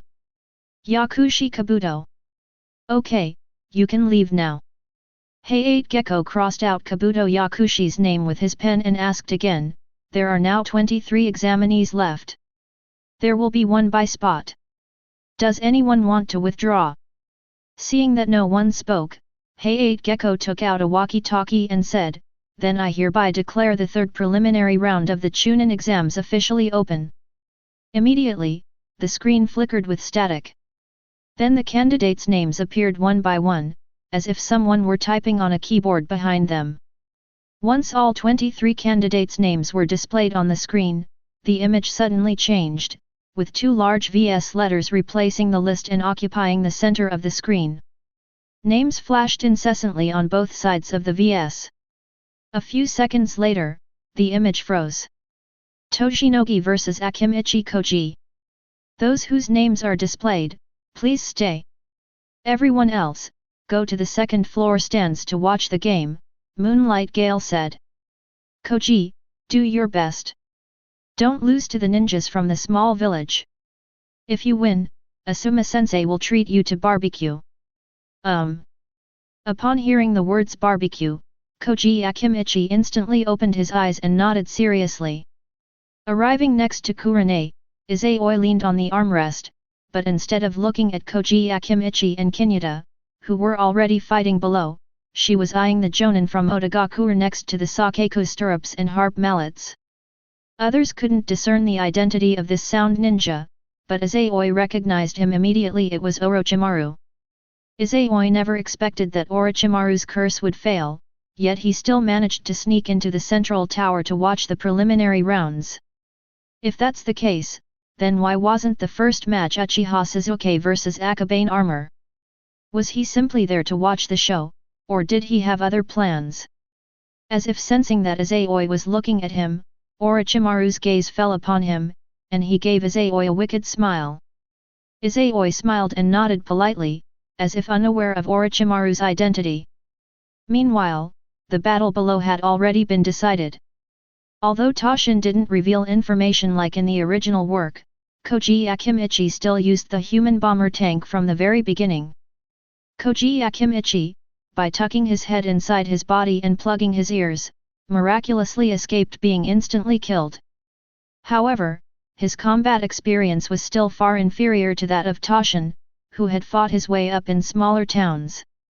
Just like in the original story, Tasukina dodged the impact of the human bomb tank one after another, and then deliberately created an opening, allowing Akimichi Koji's body to get stuck in the wall.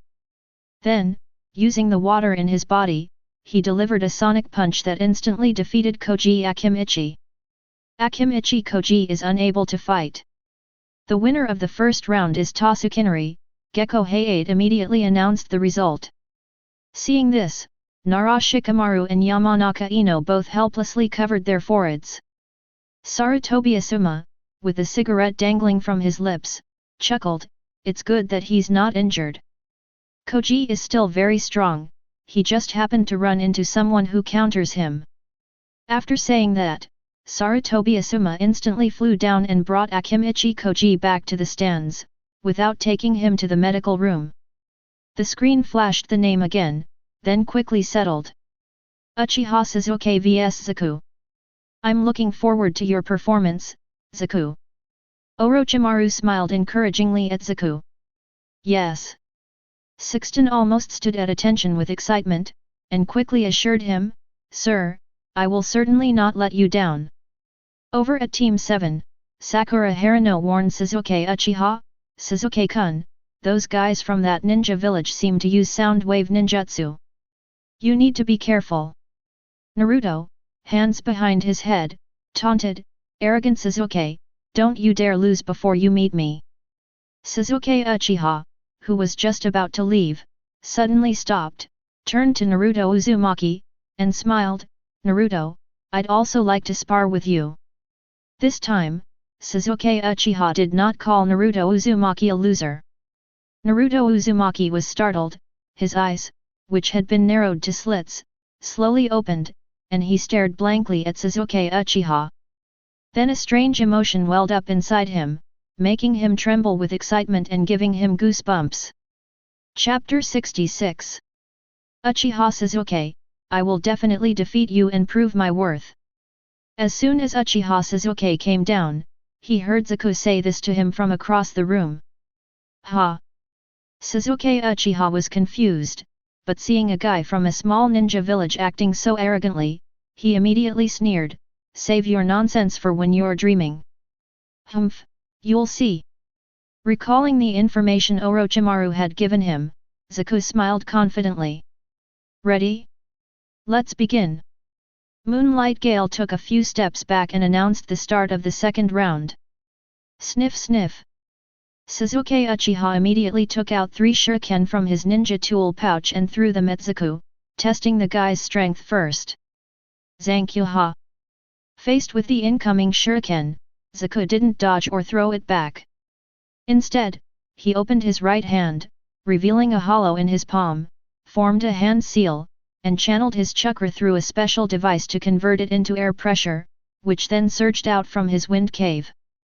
This air pressure, like a wind-style technique, instantly deflected the flying shuriken, which roared towards Uchiha Sasuke with undiminished force.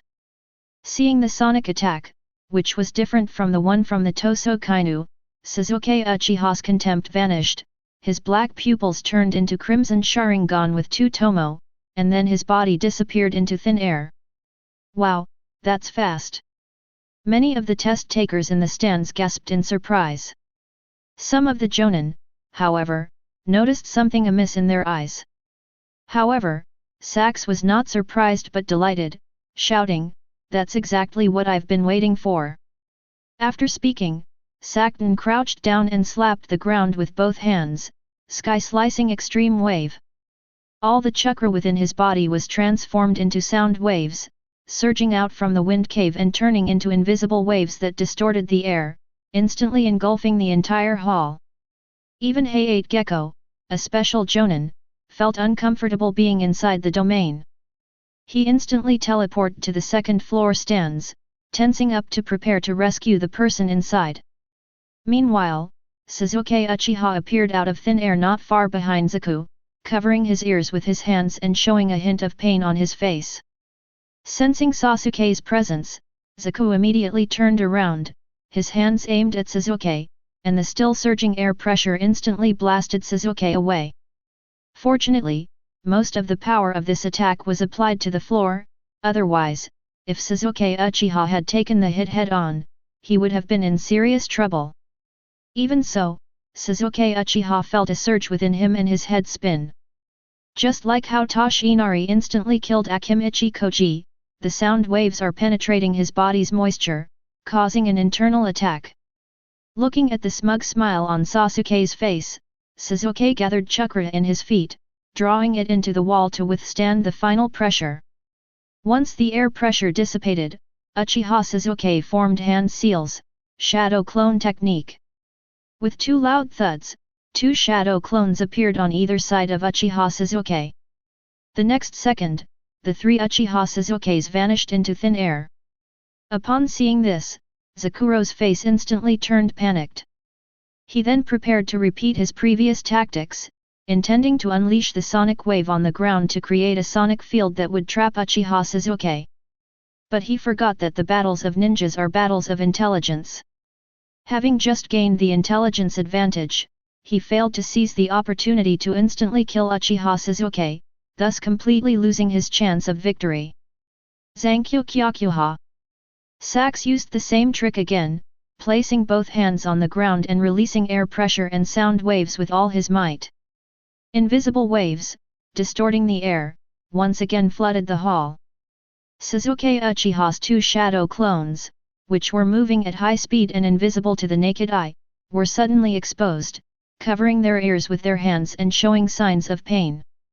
Then, with 2 loud bangs, it turned into white smoke and disappeared. Upon seeing that there were only 2 Uchiha Sasukes, Zaku's expression changed drastically. Just then, a shout rang out from above. Fire release, great fireball technique.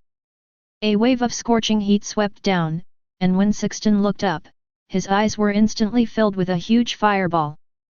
Before he could raise his hand to defend himself, the fireball engulfed him. During this time, no one came to his aid, including Orochimaru, who had just encouraged him. As for Hayate Gecko, who was prepared to act, it was to protect Sasuke Uchiha.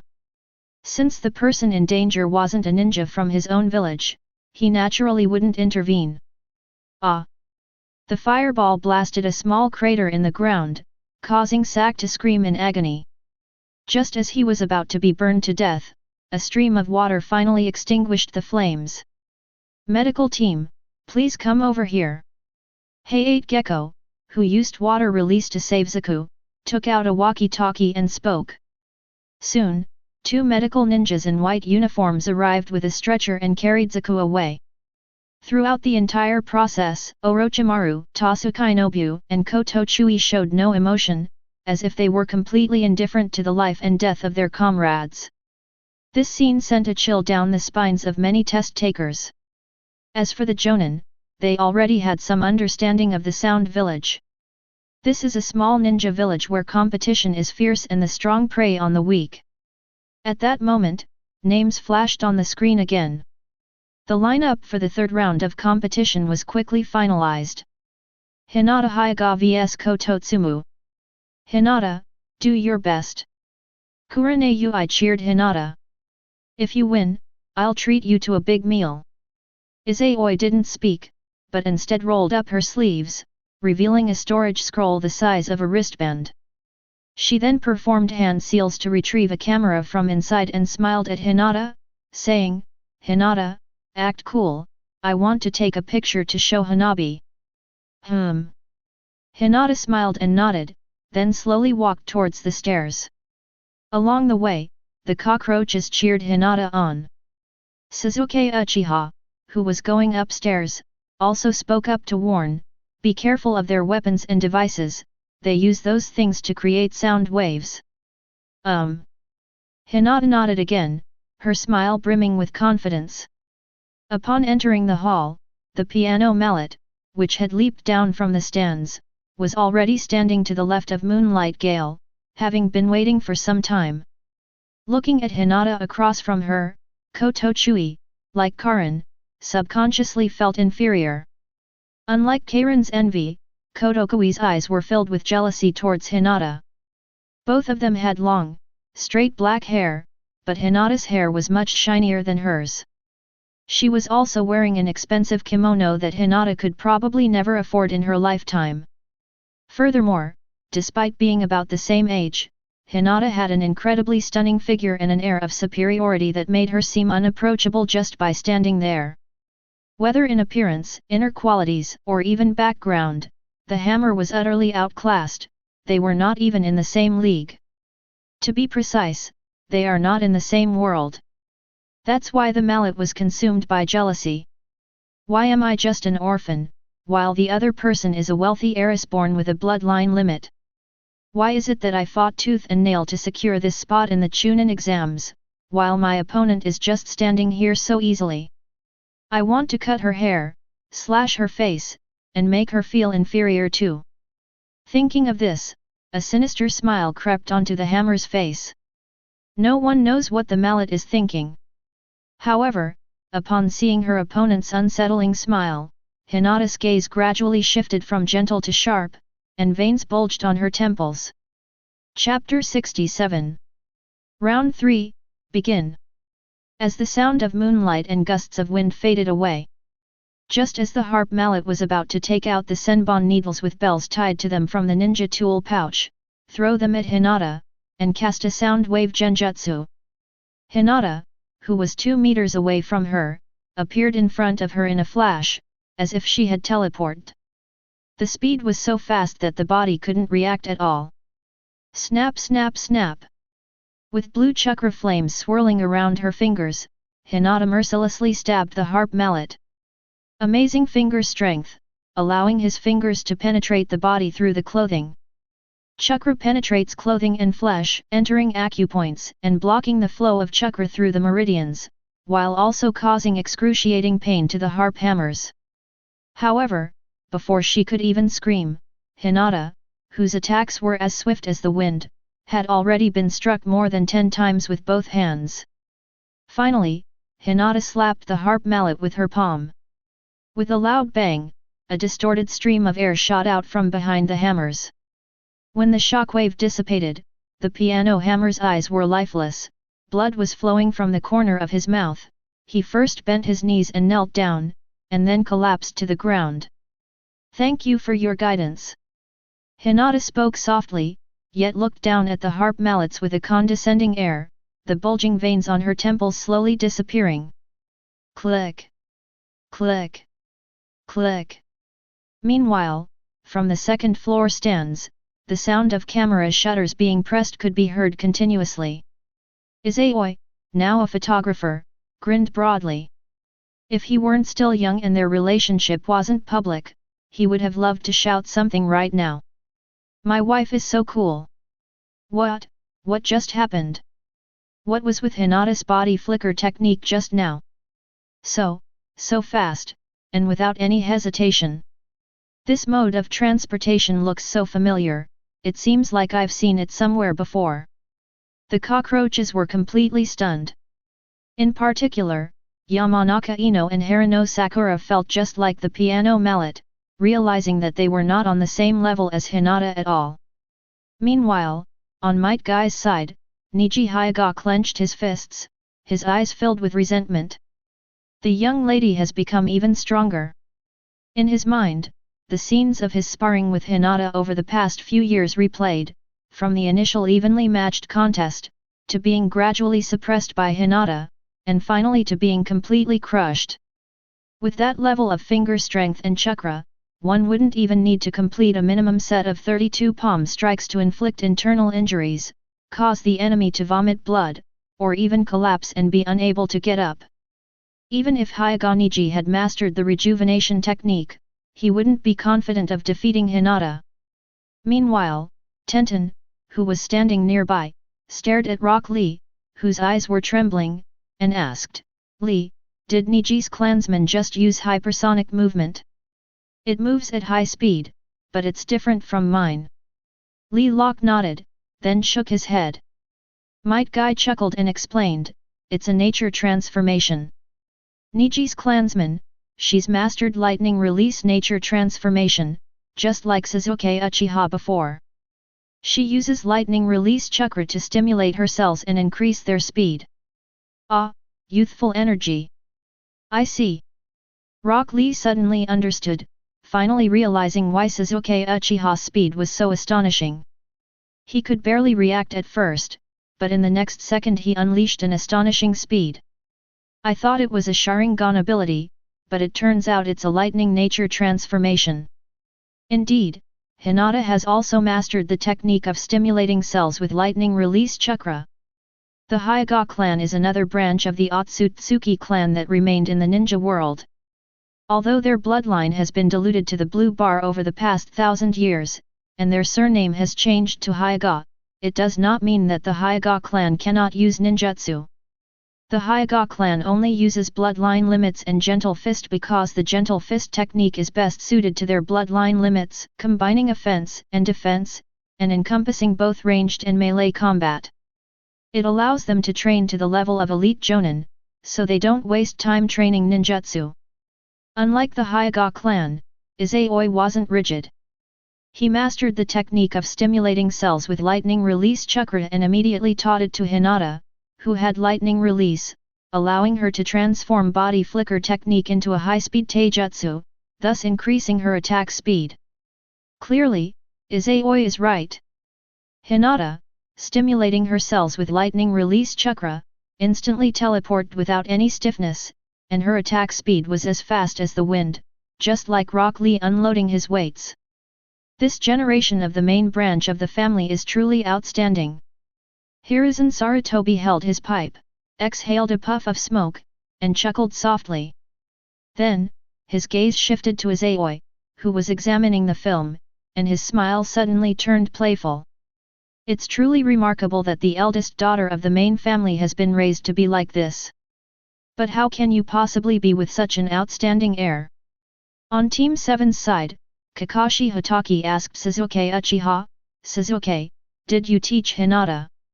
"No, it was Izayoi who taught Hinata and me." Sasuke Uchiha shook his head. Whether out of envy or something else, Naruto couldn't help but remark, "You really are Izayoi's lackey." This time, Sasuke Uchiha did not cast a murderous glare at Naruto Uzumaki. Because he was moved. "If I were to truly become Izayoi's subordinate, would he be willing to teach me his secret techniques?" Thinking about Izayoi's timely rescue and the sense of security she gave him, Sasuke Uchiha felt that having such a boss seemed like a good thing. No one knew what the proud second young master was thinking. Upon hearing Sasuke Uchiha's reply, Kakashi Hatake couldn't help but glance in Izayoi's direction, his opinion of the top student rising even higher. To be able to overpower such a special generation of ordinary geniuses is truly remarkable. A massive amount of chakra, lightning chakra stimulating the cells, along with a powerful fire tornado and an unknown secret technique. At that moment, Kakashi Hatake seemed to see his younger self. At the age of 12, he not only became a jonin, but also developed the Chidori. And his chakra is equally astonishing.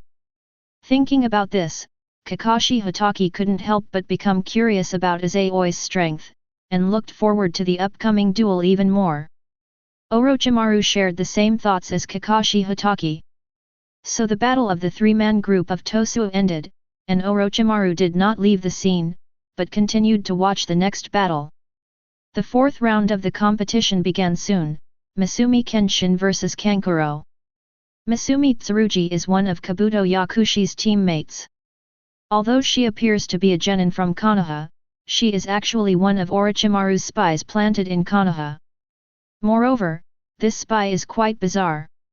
As if he's afraid others won't know about his relationship with Orochimaru, he directly uses the software developed by Orochimaru to modify his body, allowing all parts of his body to freely expand and contract.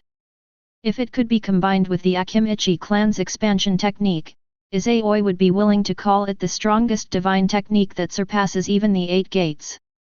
During the battle, Kensuke Masumi, like a python, quickly bound Kankuro. Unexpectedly, this Kankuro wasn't a real person at all, but rather his puppet crow in disguise. By the time Kenmai realized it, it was too late. Emerging from the bandages covering the puppet, Kankuro, controlling the crow, swiftly dispatched Tsurugi Masumi, securing an easy victory. Just like when Zuko used his power to ambush Sasuke Uchiha, their strength hadn't yet reached the level of Kage. Ninja battles are essentially battles of intelligence. If neither side knows each other's information, then the competition is not only about the power of tactics, but also about strategy and intelligence. Clearly, Kenjimai is far inferior to Kankuro in this regard. Chapter 68. Almost all 4 rounds of the competition ended in a swift victory. In less than 10 minutes, the qualifiers had reached the 5th round. This round of competition finally became long, so long that many people couldn't help but yawn. Because the matchup for this round is Yamanaka Ino vs Haruno Sakura. Just like Naruto Uzumaki's breakthrough in mastering wind release, Sakura Haruno has also made considerable progress compared to the original work, but that's about it. She learned a genjutsu from Kakashi Hatake, the D-rank Naraku sight technique, which allows her to show her opponent the most terrifying scene. During the survival exercise, Sakura Haruno was instantly defeated by Kakashi Hatake's genjutsu. If her opponent were Minako, Sakura Haruno might have won.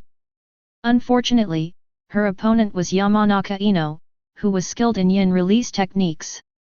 The Naraku seeing technique was easily countered by Yamanaka Ino. Similarly, Yamanaka Ino, although an heir to a secret ninja clan, has already mastered the Yamanaka clan's mind transfer technique.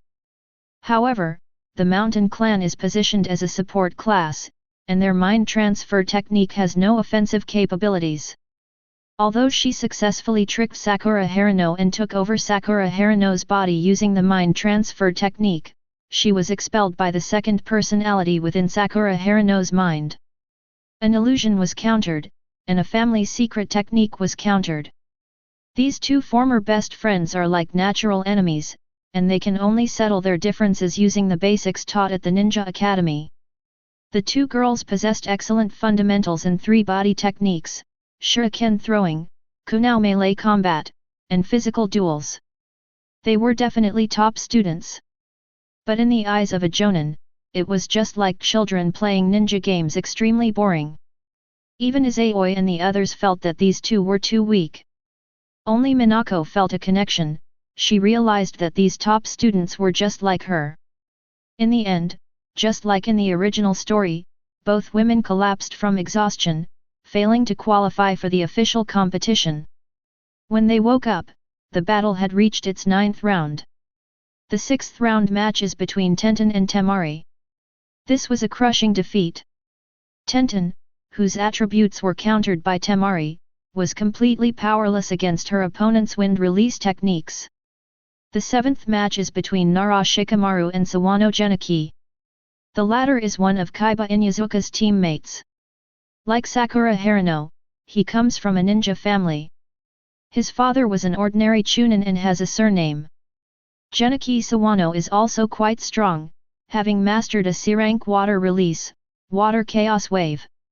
Although this technique is a basic water release ninjutsu, its application is flexible and varied. If one possesses a large amount of chakra, its effect is no less than that of a B-rank water release, water barrier. Unfortunately, he lacked combat experience and his intelligence was far inferior to Shikamaru's. The moment he used water release, spitting out a stream of water that made Shikamaru disappear from his sight, the outcome was already decided. Shikamaru first took out a kunao and put it in his mouth, then used the shadow imitation technique to immobilize Sawano Geniki, took the kunao out of his mouth, and Sawano Geniki voluntarily admitted defeat. Geniki Sawano has just been defeated, and in the 8th round, it will be Minako vs Neji Hyuga. Upon seeing that her opponent was one of Konoha's existing powerhouses and the previous year's top student, Minako didn't even bother with the formalities, she simply raised her hand to concede defeat. The 9th round of the competition is Naruto Uzumaki vs Kaiba Inyazuka. Great! It's that idiot Yae. I've got this in the bag. Upon seeing his opponent's name, Naruto Uzumaki immediately stepped on the handrail and shouted excitedly. Kaiba Inyazuka, who had also been beaming with joy, immediately exclaimed with a face full of black lines, "Idiot Naruto, I'm the one who said that." Upon entering the hall, Kaiba Inyazuka glared arrogantly at Naruto Uzumaki and said, "Loser, if you say one nice word to me now, I'll let you lose with some dignity. Or you can just admit defeat." In Kaiba Inyazuka's eyes, Naruto Uzumaki was no different from a few months ago. Facing the combined forces of himself and Akamaru, defeat is absolutely certain. However, Naruto Uzumaki also revealed an arrogant smile and said, "Watch me take you down in one move." Ha ha ha! You killed me in one move? You loser, are you still dreaming? Kaiba Inyazuka couldn't help but burst into laughter, then said to Akamaru, let's teach this loser a lesson. Woof! Akamaru barked in response. Round 9, begin. The sound of Moonlight Gale had barely faded when Naruto Uzumaki immediately formed a hand seal and shouted, "Shadow Clone Technique." Several days later, Naruto Uzumaki, who was under the 5 Elements seal, no longer had such disordered chakra as before. While I can't create hundreds of shadow clones instantly, creating double-digit shadow clones is still a piece of cake. Thump thump thump. A crisp sound rang out, and puffs of white smoke appeared out of thin air. After the smoke cleared, more than 20 Naruto Uzumakis had surrounded Kaiba Inyazuka and Akamaru. This is Shadow Clone Technique? How can there be so many? Kaiba Inyazuka exclaimed in astonishment. Just as shocked as he was were the genin, and even the jonin, on the second floor stands. Especially the knowledgeable jonin, who immediately recognized that this was not a simple shadow clone technique, but the multiple shadow clone technique, which is listed as a forbidden technique. Wind release. Before Kaiba Inyazuka could recover from his shock, Naruto Uzumaki and his shadow clones had already formed hand seals. Upon seeing his handprint, the jonin's expressions changed slightly again, they could already foresee what was to come. By the time Kaiba Inyazuka reacted, Naruto Uzumaki and his shadow clones had already shouted the jutsu's name, Great Breakthrough. Wa-a-a-a. A howling wind arose, and the materialized air currents, like a giant, untouchable hand, grabbed Kaiba Inyazuka and Akamaru and threw them into the air. Then, countless hands appeared out of thin air, tossing the man and beast around in the air as if they were inside a tornado. Even the examinees and jonin on the second floor stands were affected. The former gripped the handrails tightly or clung to the railings, unable to open their eyes at all, while many of the latter also shielded their eyes with their hands. When the jonin instructor of Team 6 saw Kaiba Inyazuka and Akamaru spinning rapidly in the air, about to crash into the wall, he quickly teleported to catch them, ending the duel. In the 9th round, the winner is Naruto Uzumaki. With his feet firmly planted on the ground and his hands shielding his eyes from the raging moonlight, the outcome was immediately decided. Ha ha ha! You idiot Kaiba, now you've seen how powerful I am. Naruto Uzumaki put his hands on his hips and laughed arrogantly. Having successfully defeated his former rival in a single move, Naruto Uzumaki was feeling incredibly exhilarated. His ego swelled again, and he couldn't help but fantasize about punching Izayoi, kicking Sasuke Uchiha, and having thick eyebrows kneel down in defeat. His face, which had been laughing loudly, gradually turned lewd, and drool even dripped from the corner of his mouth. It wasn't until the moonlight and the gust of wind reminded him that he came to his senses and strode back to the second-floor stands with an air of indifference. The screen flashed its name again. Once the image was captured, many people perked up. On the screen, it was clearly displayed, Izayoi vs Rock Lee. Chapter 69. Very good. Upon seeing Izayoi as his opponent, Rock Lee clenched his fist and shouted excitedly. He had wanted to challenge Izayoi before, but was stopped by Sasuke Uchiha. Having witnessed Sasuke Uchiha's strength and his attitude towards Izayoi, Rock Lee became even more determined to challenge Izayoi. Now my wish has finally come true. Lee, go and let your youth shine. Might Guy patted Lee Rock on the shoulder and grinned. Yes, Teacher Kai. Rock Lee stood at attention and responded, then grinned, and a white light appeared. Feeling the strange looks from those around her, Tian couldn't help but cover her face, it was too embarrassing. Neji remained expressionless, saying calmly, Lee, your opponent is no simple man. His chakra is astonishing, and he's also Hinata's ally, be careful. I see. Rock Lee nodded solemnly, then stepped onto the handrail, leaped down, and landed with a somersault. Izayoi was slightly surprised to find herself matched with Rock Lee. In the later rounds, just like in the original story, Izayoi thought that Rock Lee would still face Gaara, and that she might be matched against Akabane Armor and Shino Abarame, or become a lucky one who gets a bye. Unexpectedly, he ended up facing off against Rock Lee. Thinking of the 8 gates, this divine technique, Izayoi also became interested. Just as Izayoi was about to jump, Hinata's voice suddenly came from beside her. Izayoi-kun, give me the camera. Good. Hinata took the camera from Izayoi and clenched her fist, saying, Gonbut. Watch my performance. Izayoi smiled confidently, then, as if remembering something, suddenly withdrew her foot from the armrest, leaned close to Hinata's ear, and whispered, I won. Remember to give me a reward when we get back. After saying that, Izayoi vanished in an instant and reappeared in the hall. Looking at Kurene's amused smile, Hinata's face flushed red. She then raised her camera, using it to shield her face while searching for the best vantage point. Izayoi, nice to meet you. In the hall, Rock Lee assumed a fighting stance facing Izayoi, his expression serious and his eyes filled with fighting spirit. Unload your weights before we start, Izayoi reminded him. Although this is just a battle between ninjas from the same village, I won't show any mercy to my enemies. If you continue to be arrogant, don't look resentful when you get instantly killed. Impressive, you recognized it at a glance. Rock Lee looked at Izayoi with surprise, his fighting spirit intensifying. However, thinking of his promise to Teacher Kai, he still hesitated. Lee, pick it. Just then, Mad Kai's voice reached his ears. Mad Kai gave Rock Lee a thumbs up and smiled, this is a worthy opponent. I'll allow you to take it off. Yes, Teacher Kai.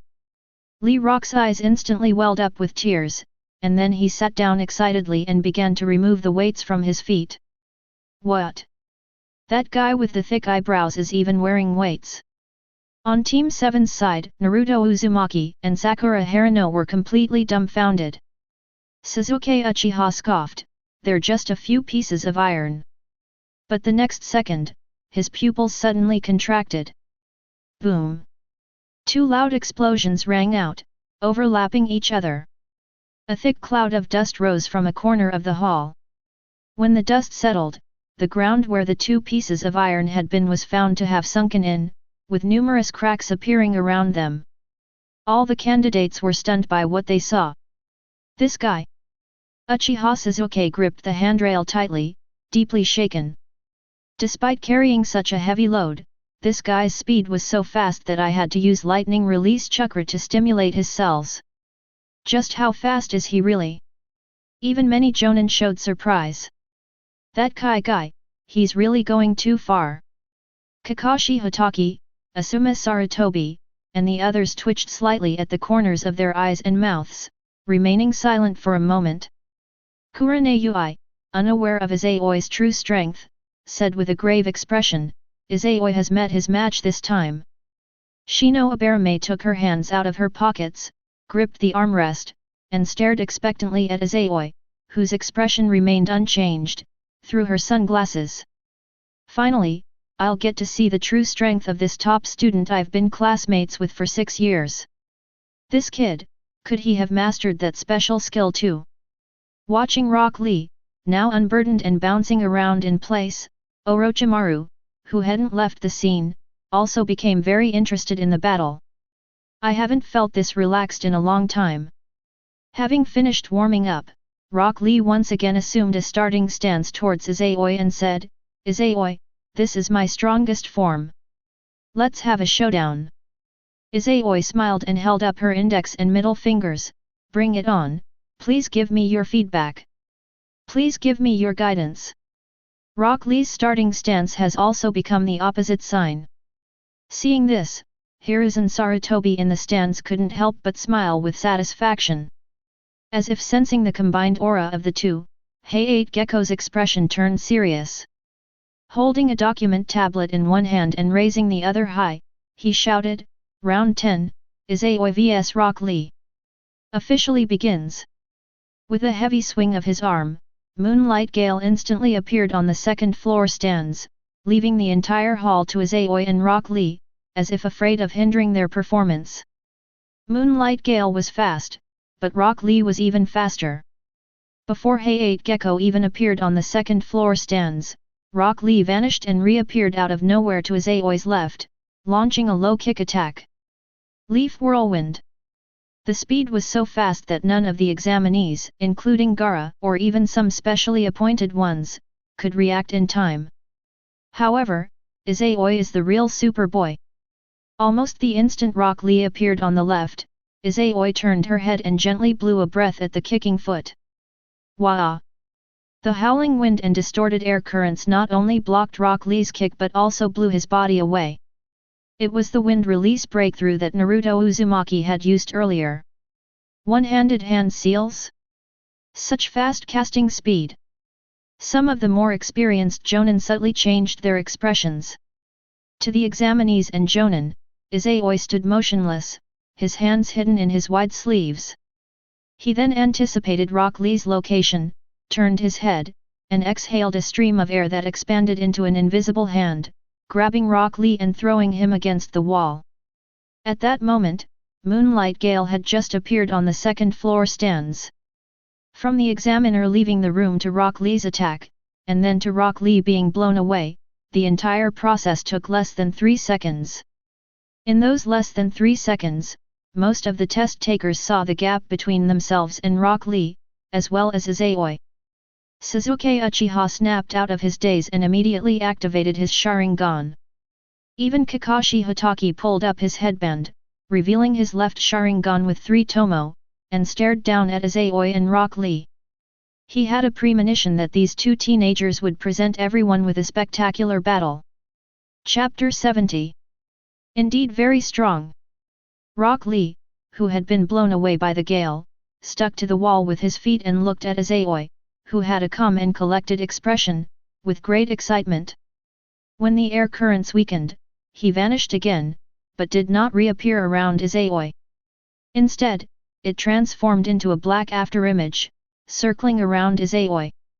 So fast was it that the tiny afterimage stirred up a cloud of dust, forming a white vortex that enveloped Izayoi. The next second, Rock Lee appeared in front of Izayoi and threw a punch. Izayoi made no move in response. Just as the fist was about to strike Izayoi, it suddenly stopped. Upon closer inspection, it turned out that the fist and Rock Lee were just afterimages. Konoha Whirlwind! A shout rang out, and a whirlwind appeared out of thin air to Izayoi's right, transforming into Rock Lee's figure. A powerful 360-degree spinning kick was launched towards Izayoi. If it were any of the current generation of Konoha 11, aside from Shino Aberame who can use the bug stand, the others would probably be finished after taking that kick. But it still comes down to that point. Rock Lee was fast, but Izayoi was even faster. Just like the leaf whirlwind from before, the spinning kick was blocked before it even reached Izayoi. This time it wasn't wind release, but rather Izayoi's forearm. With a bang, a burst of air erupted from the point where Izayoi's forearm and Rock Lee's calf met. He blocked a kick that could send an object of unknown weight flying head-on, and Izayoi's forearm remained completely still, as if it were made of steel. Because the sleeves concealed the reason, no one could tell. Under Rock Lee's wide-eyed gaze, Izayoi changed from blocking to grabbing him, reaching out to grab his ankle, then turning around and using the momentum to throw him, trying to slam Rock Lee heavily to the ground. With his incredible arm strength, Rock Lee blocked the attack by bracing himself with both hands on the ground, and at the same time, he broke free from his restraints and landed with a front flip. Instead of pressing her advantage, Izayoi withdrew her hand and continued to silently watch Rock Lee. From beginning to end, Izayoi did not move an inch. The cockroaches were completely stunned. He can even do earth release, nature transformation. The three Tomo in Kakashi Hataki's eyes spun rapidly, making him one of the few players on the field to recognize Izayoi's blocking technique. To others, Izayoi's physical skills were astonishing. Even Rock Lee, who was wearing heavy armor, was completely overwhelmed. But in Kakashi Hataki's eyes, Izayoi was an absolute ninjutsu genius.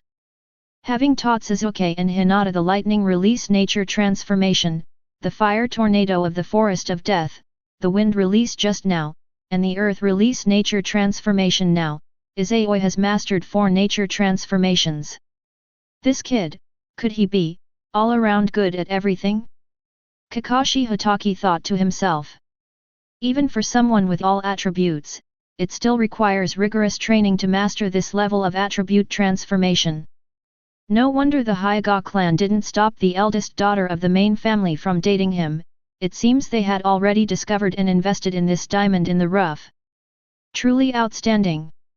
Such chakra, and such ninjutsu talent, it seems to be a genius who awakened their bloodline in a previous generation.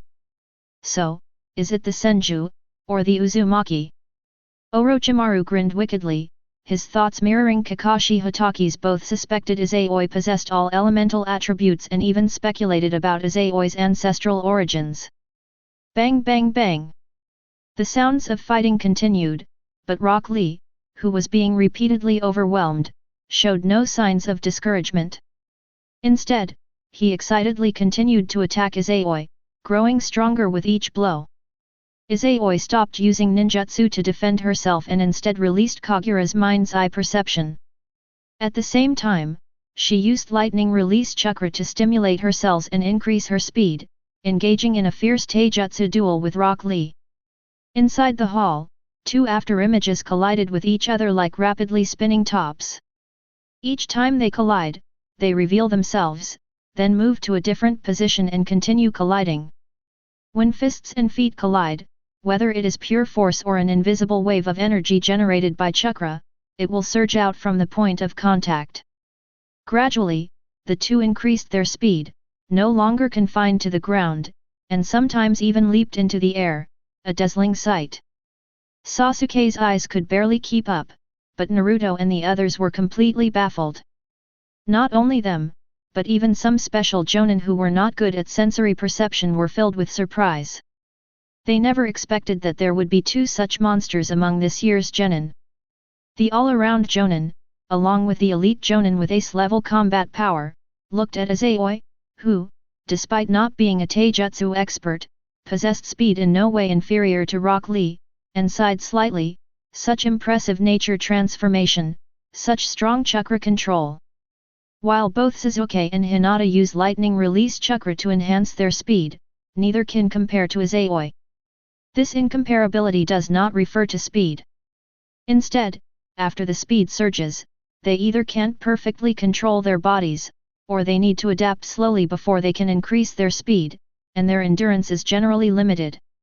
In contrast, Izayoi uses lightning release chakra to stimulate his cells and increase his speed, allowing him to immediately master this state and instantly push his speed to its limit.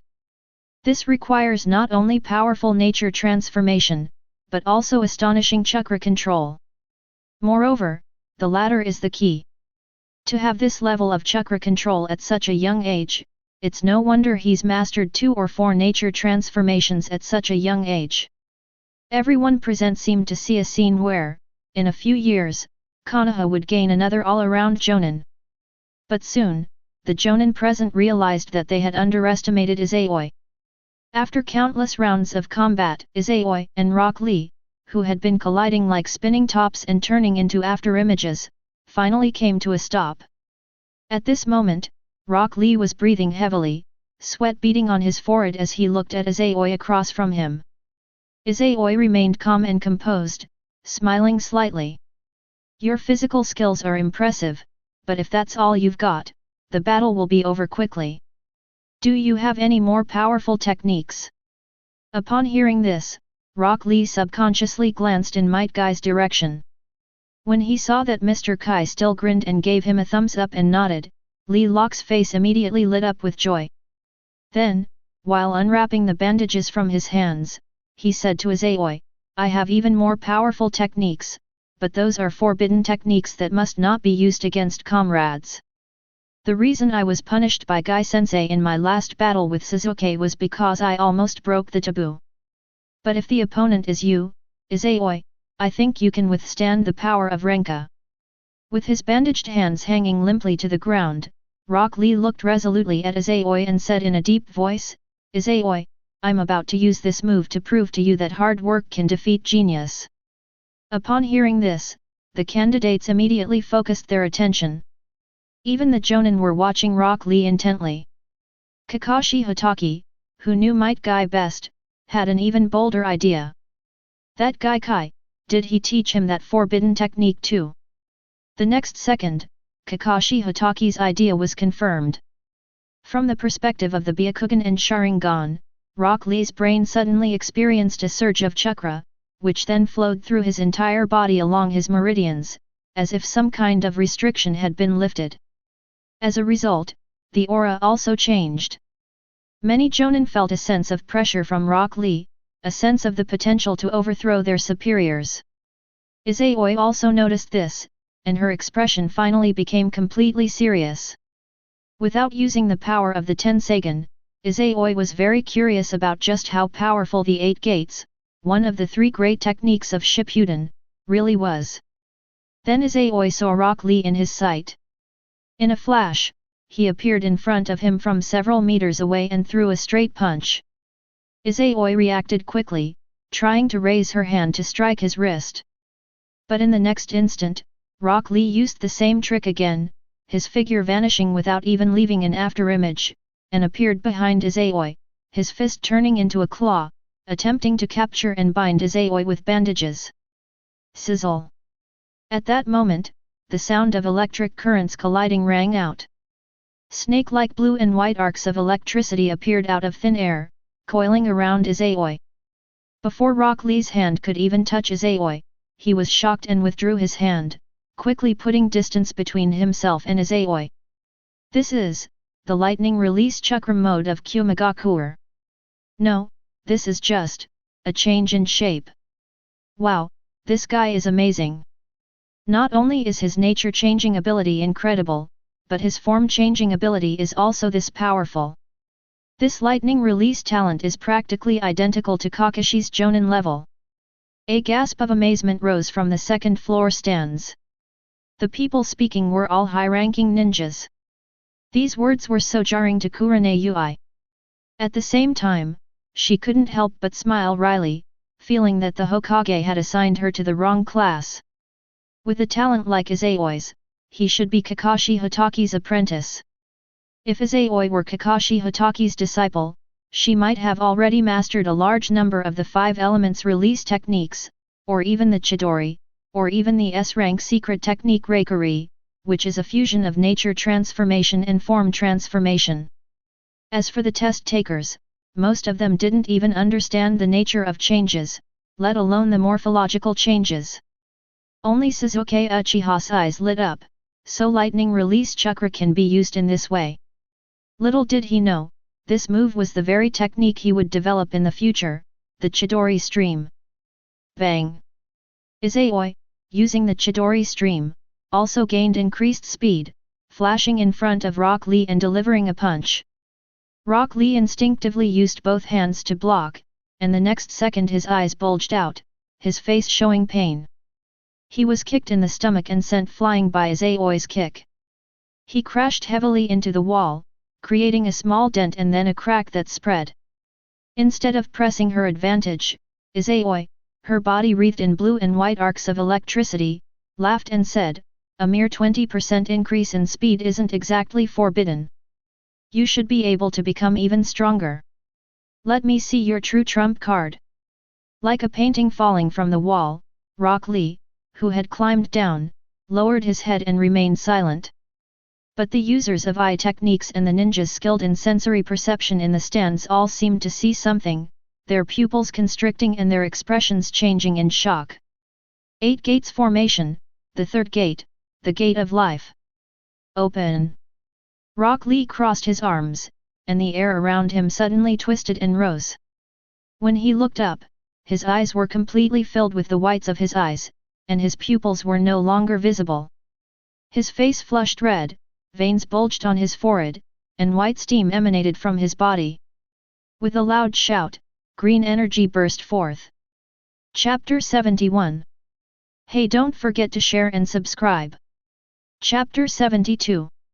What's with those thick eyebrows? Wow, such powerful chakra!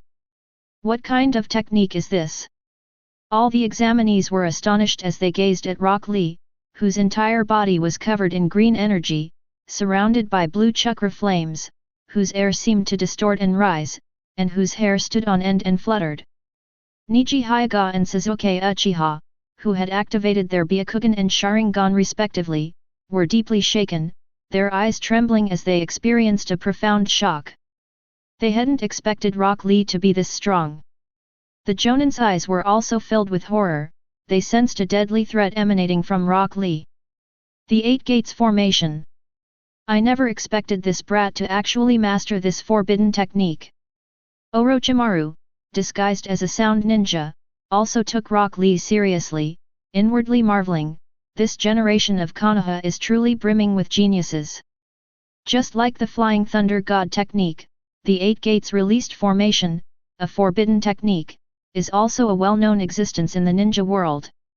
Others who want to become all-around Jonin must master at least 2 nature transformations, otherwise, they are just special Jonin.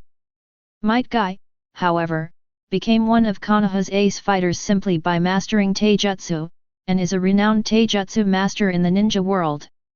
It's all thanks to the forbidden technique, the 8 gates formation. To master the 8 gates, one must possess a body honed through countless trials, capable of withstanding the surging chakra within one's meridians. Orochimaru had never seen anyone who could open all 3 gates at the age of 12 or 13. But Orochimaru soon realized that he had underestimated the boy. Rock Lee, radiating a berserk aura, clenched his fists, bent over, and gritted his teeth, shouting, 8 gates, 4th gate, injury gate. Open! With a loud shout, a shockwave swept through the entire hall. The green energy emanating from Rock Lee has grown even stronger. They're even allowed to enter the danger zone. Orochimaru and Kakashi Hatake both exchanged a glance. The 4th gate is the true 8 gates formation.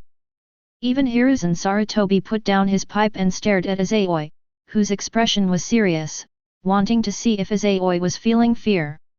If Izayoi was not confident in facing Rock Lee, he would order the duel to be terminated.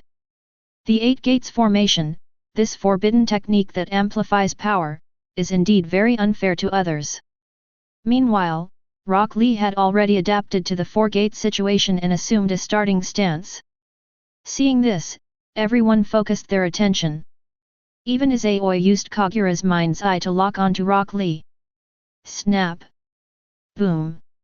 First came the crisp sound of the floor shattering, then a deafening explosion suddenly rang out. Lee Rock's figure vanished without a trace. Unlike his previous high-speed movements, where he moved so fast that he was just a blur after a shadow, Rock Lee this time simply charged forward, shattering the floor and creating a huge cloud of dust. With a shockwave like a whirlwind, it engulfed Izayoi. Such power and speed are simply superhuman. Wow, so fast! Izayoi was slightly amazed, the divine skill truly lived up to its reputation. Although Kagura's mind's eye can detect movement, it's impossible for Izayoi to stimulate his cells with lightning release chakra and reach the same speed as Rock Lee. If Rock Lee could only unleash 100% of his physical abilities after opening the first gate, then now that he has opened the fourth gate, he can unleash 200%, or even more. His speed and power rating has already surpassed that of Izayoi. Then, Izayoi raised her hand and clapped her hands, and a gust of wind howled out. The dust was immediately blown away, but there was no one in front of them. Rock Lee's figure appeared behind Izayoi once again. Sizzle! The sound of electric currents clashing rang out again. Looking at Izayoi, who was surrounded by arcs of electricity, Rock Lee leaned forward slightly, and then a sonic boom cloud appeared between him and Izayoi. Boom! The shockwave generated by the impact on the air engulfed Izayoi through the electric arc, but there was no scene of her being thrown away. Izayoi's body turned into a cloud of white smoke, and a piece of wood fell to the ground.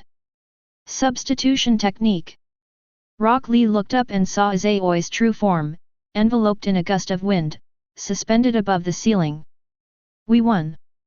Upon seeing this, Mat K, who had been making a prayer gesture with his hands, immediately cheered. He feared nothing except Izayoi using her high-speed movement to engage in a protracted battle with Rock Lee. The side effects of the 8 gates technique were too great for Rock Lee, who was still in his growth stage, making it impossible for him to engage in prolonged battles. If he cannot finish the battle quickly, Rock Lee's body will not be able to withstand it, and he will lose his ability to fight. Now that Izayoi has deliberately jumped into the air and even used wind release to temporarily float, she's practically making herself a target for Rock Lee. Really? After confirming that the Izayoi in the sky was indeed his true form, Rock Lee immediately bent his knees, clenched his fists, and gritted his teeth again, shouting, 8 gates, 5th gate, gate of closure. Open! Boom! A violent shockwave roared out once more. This shockwave not only swept through the entire hall and the second floor, but also shattered the ground and stirred up dust, depriving the ninjas, who were not good at sensing the elements, of their right to watch the battle. A battle of this caliber is not even worthy of being watched by the weak. Kakashi Hatake and the other Konoha Jonin tensed up, staring at Izayoi who was suspended below the ceiling, ready to intervene and save him. However, the next second, the expressions of the important figures, including Hiruzen Sarutobi, all changed drastically. Izayoi stretched out her hand downwards, and a blue vortex appeared beneath her palm. Immediately, more and more cyclones appeared, quickly merging to form a blue and white energy sphere. This energy ball was not only not unfamiliar to some Jonin, but was actually extremely familiar with them. Is this a Raise-Nan? How is this possible? Why does this boy know the 4th Hokage's Raise-Nan? The latest novel is first published here. No, this isn't a Raise-Nan. The Jonin had barely exclaimed in surprise when they realized something was wrong. Because they all saw that the energy ball in Izayoi's hand was still growing, becoming slightly larger than an adult's head. Then, inside this energy ball, 2 more energy balls the size of fists appeared. At first, the 2 small energy balls were the same color as the large energy ball, both blue and white. But soon, the 2 small energy balls turned into one white and one blue. The white was the white of lightning, and the blue was the blue of the ocean. Upon witnessing these 2 changes in nature, Hiruzen Sarutobi, Orochimaru, and Kakashi Hatake all showed slight changes in their expressions. The Raise Nan is an A-rank, non-attribute ninjutsu and also a top-tier form transformation. If we could add a property change to it, it would be like adding a form change to Chidori, turning it into Reikari, which cuts off lightning. Lightning Blade, on the other hand, is an S-rank lightning release technique. Now, Izayoi's energy ball not only incorporates property changes, but also two different properties. What level of power does this ninjutsu possess? Perhaps, what they should be worried about isn't Izayoi, but Rock Lee. Boom! At that moment, a sonic boom sounded, and the shockwave dispersed the dust and mist. A figure covered in green light, carrying a distorted updraft, shot towards Izayoi on the ceiling. Along the way, the figure kept flashing, apparently moving at high speed through the air by walking on air. Izayoi slowly closed her eyes, and Kagura's mind's eye locked onto Rock Lee's location. The super hurricane sphere in his hand contained two energy orbs that spun wildly, like the tomo in a Sharingan. Initially clockwise, after a few rotations, one of them began spinning counterclockwise and collided with the other energy orb. The collision of the two changing properties did not cause the super hurricane sphere to explode, instead, they merged together, transforming into dazzling lasers that filled the super hurricane sphere. Verdict. As Izayoi shouted, the energy ball in her hand instantly transformed into a laser beam, shooting down with explosive force. Li Lianhua. Watching the ever-expanding laser beam, Rock Lee, whose speed was so fast that it created a sonic boom cloud, was unable to dodge because the hall was too small. He could only unleash the charged attack he had prepared for Izayoi at the laser beam. A fist covered in green light struck the air, creating a terrifying shockwave that collided with the laser beam from bottom to top. The scene of ultimate techniques clashing against ultimate techniques immediately appeared before the eyes of all the examinees and jonin. Neither the ultimate techniques of taijutsu nor the ultimate techniques of storm release that combine water and electricity are powers that a genin, low-ranking ninja, could possess. Even special jonin and some jonin do not have a technique to counter it. Before the spectators could even guess which technique was stronger, the shockwave unleashed by Rock Lee vanished rapidly during the struggle, then was dispersed by the laser beam, engulfing Rock Lee. Plum! Upon seeing this, Mat K immediately cried out in surprise. Reikari! Just as the laser beam was about to crash into the ground, creating an unknown hole in the hall, a figure suddenly appeared out of thin air, holding a ball of lightning in his hand and pressing it against the laser beam. It was Kakashi Hatake.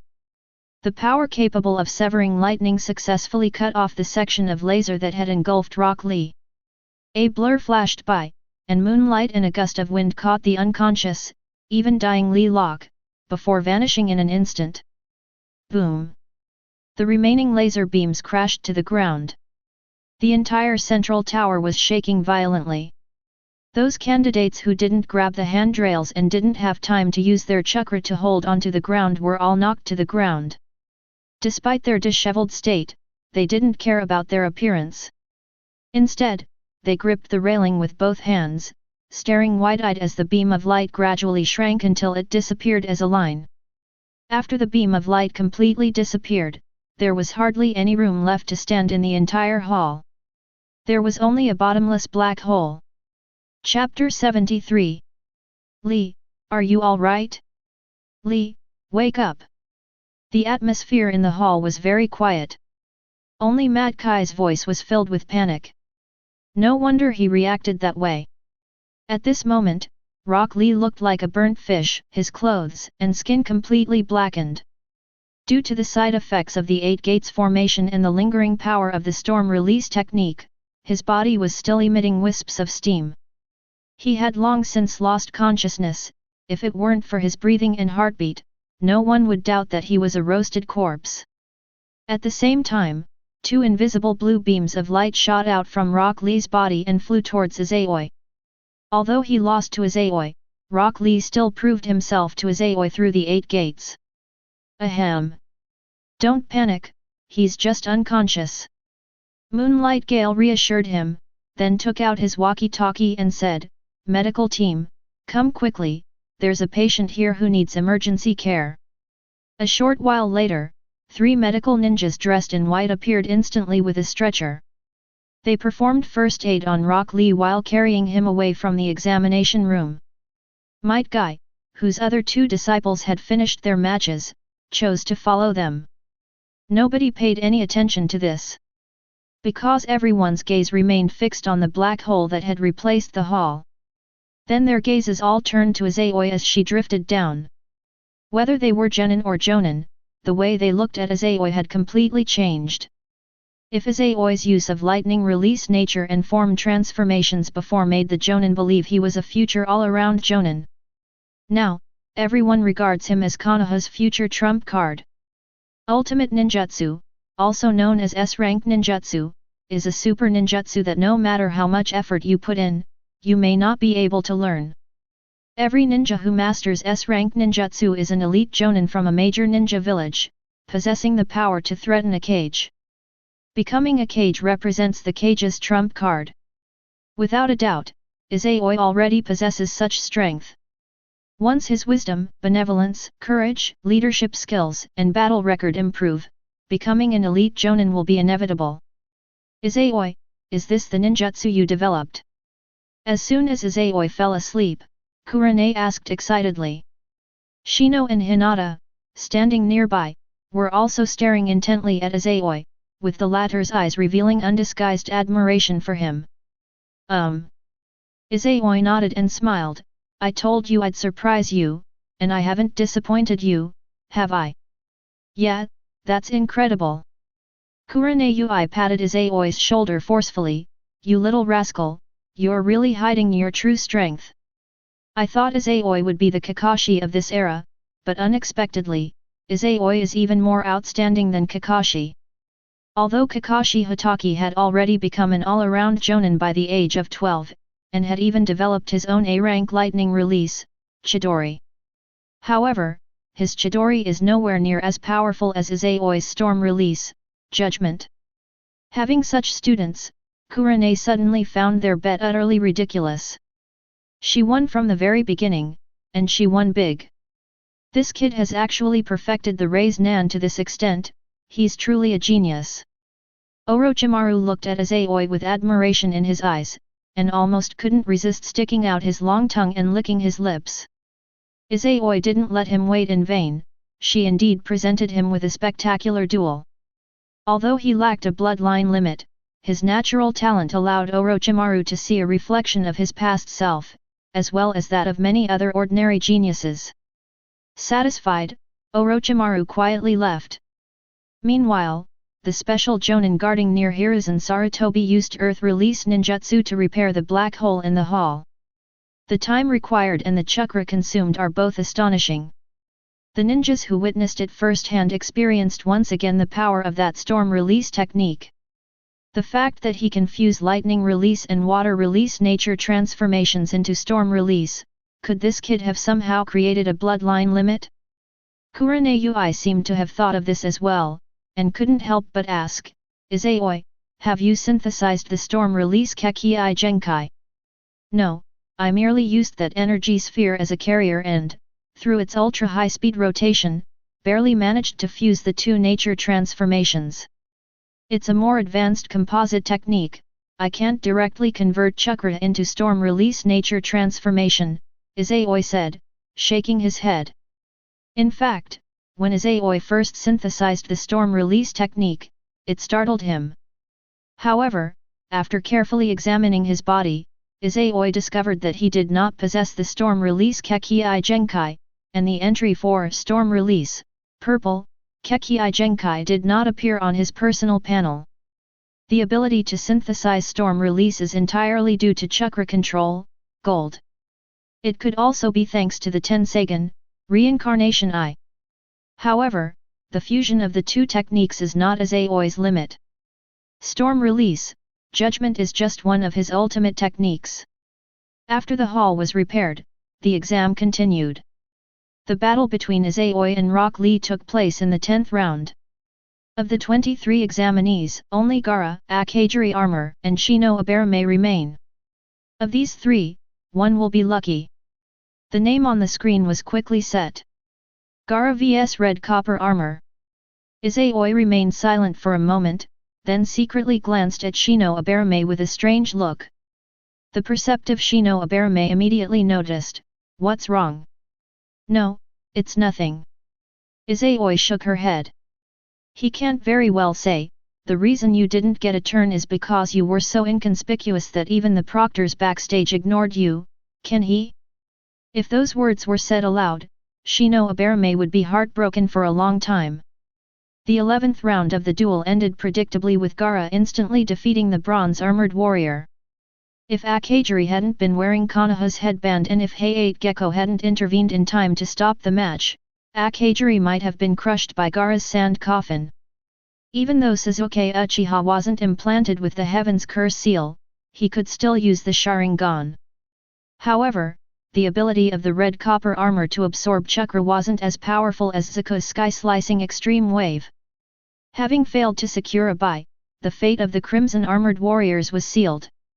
And so, the preliminary rounds ended, and 11 candidates advanced to the main competition. The 11 examinees are, Toneri, Uchiha Sasuke, Hyuga Hinata, Kankuro, Temari, Nara Shikamaru, Uzumaki Naruto, Hyuga Neji, Izayoi, Gaara, and Aberame Shino.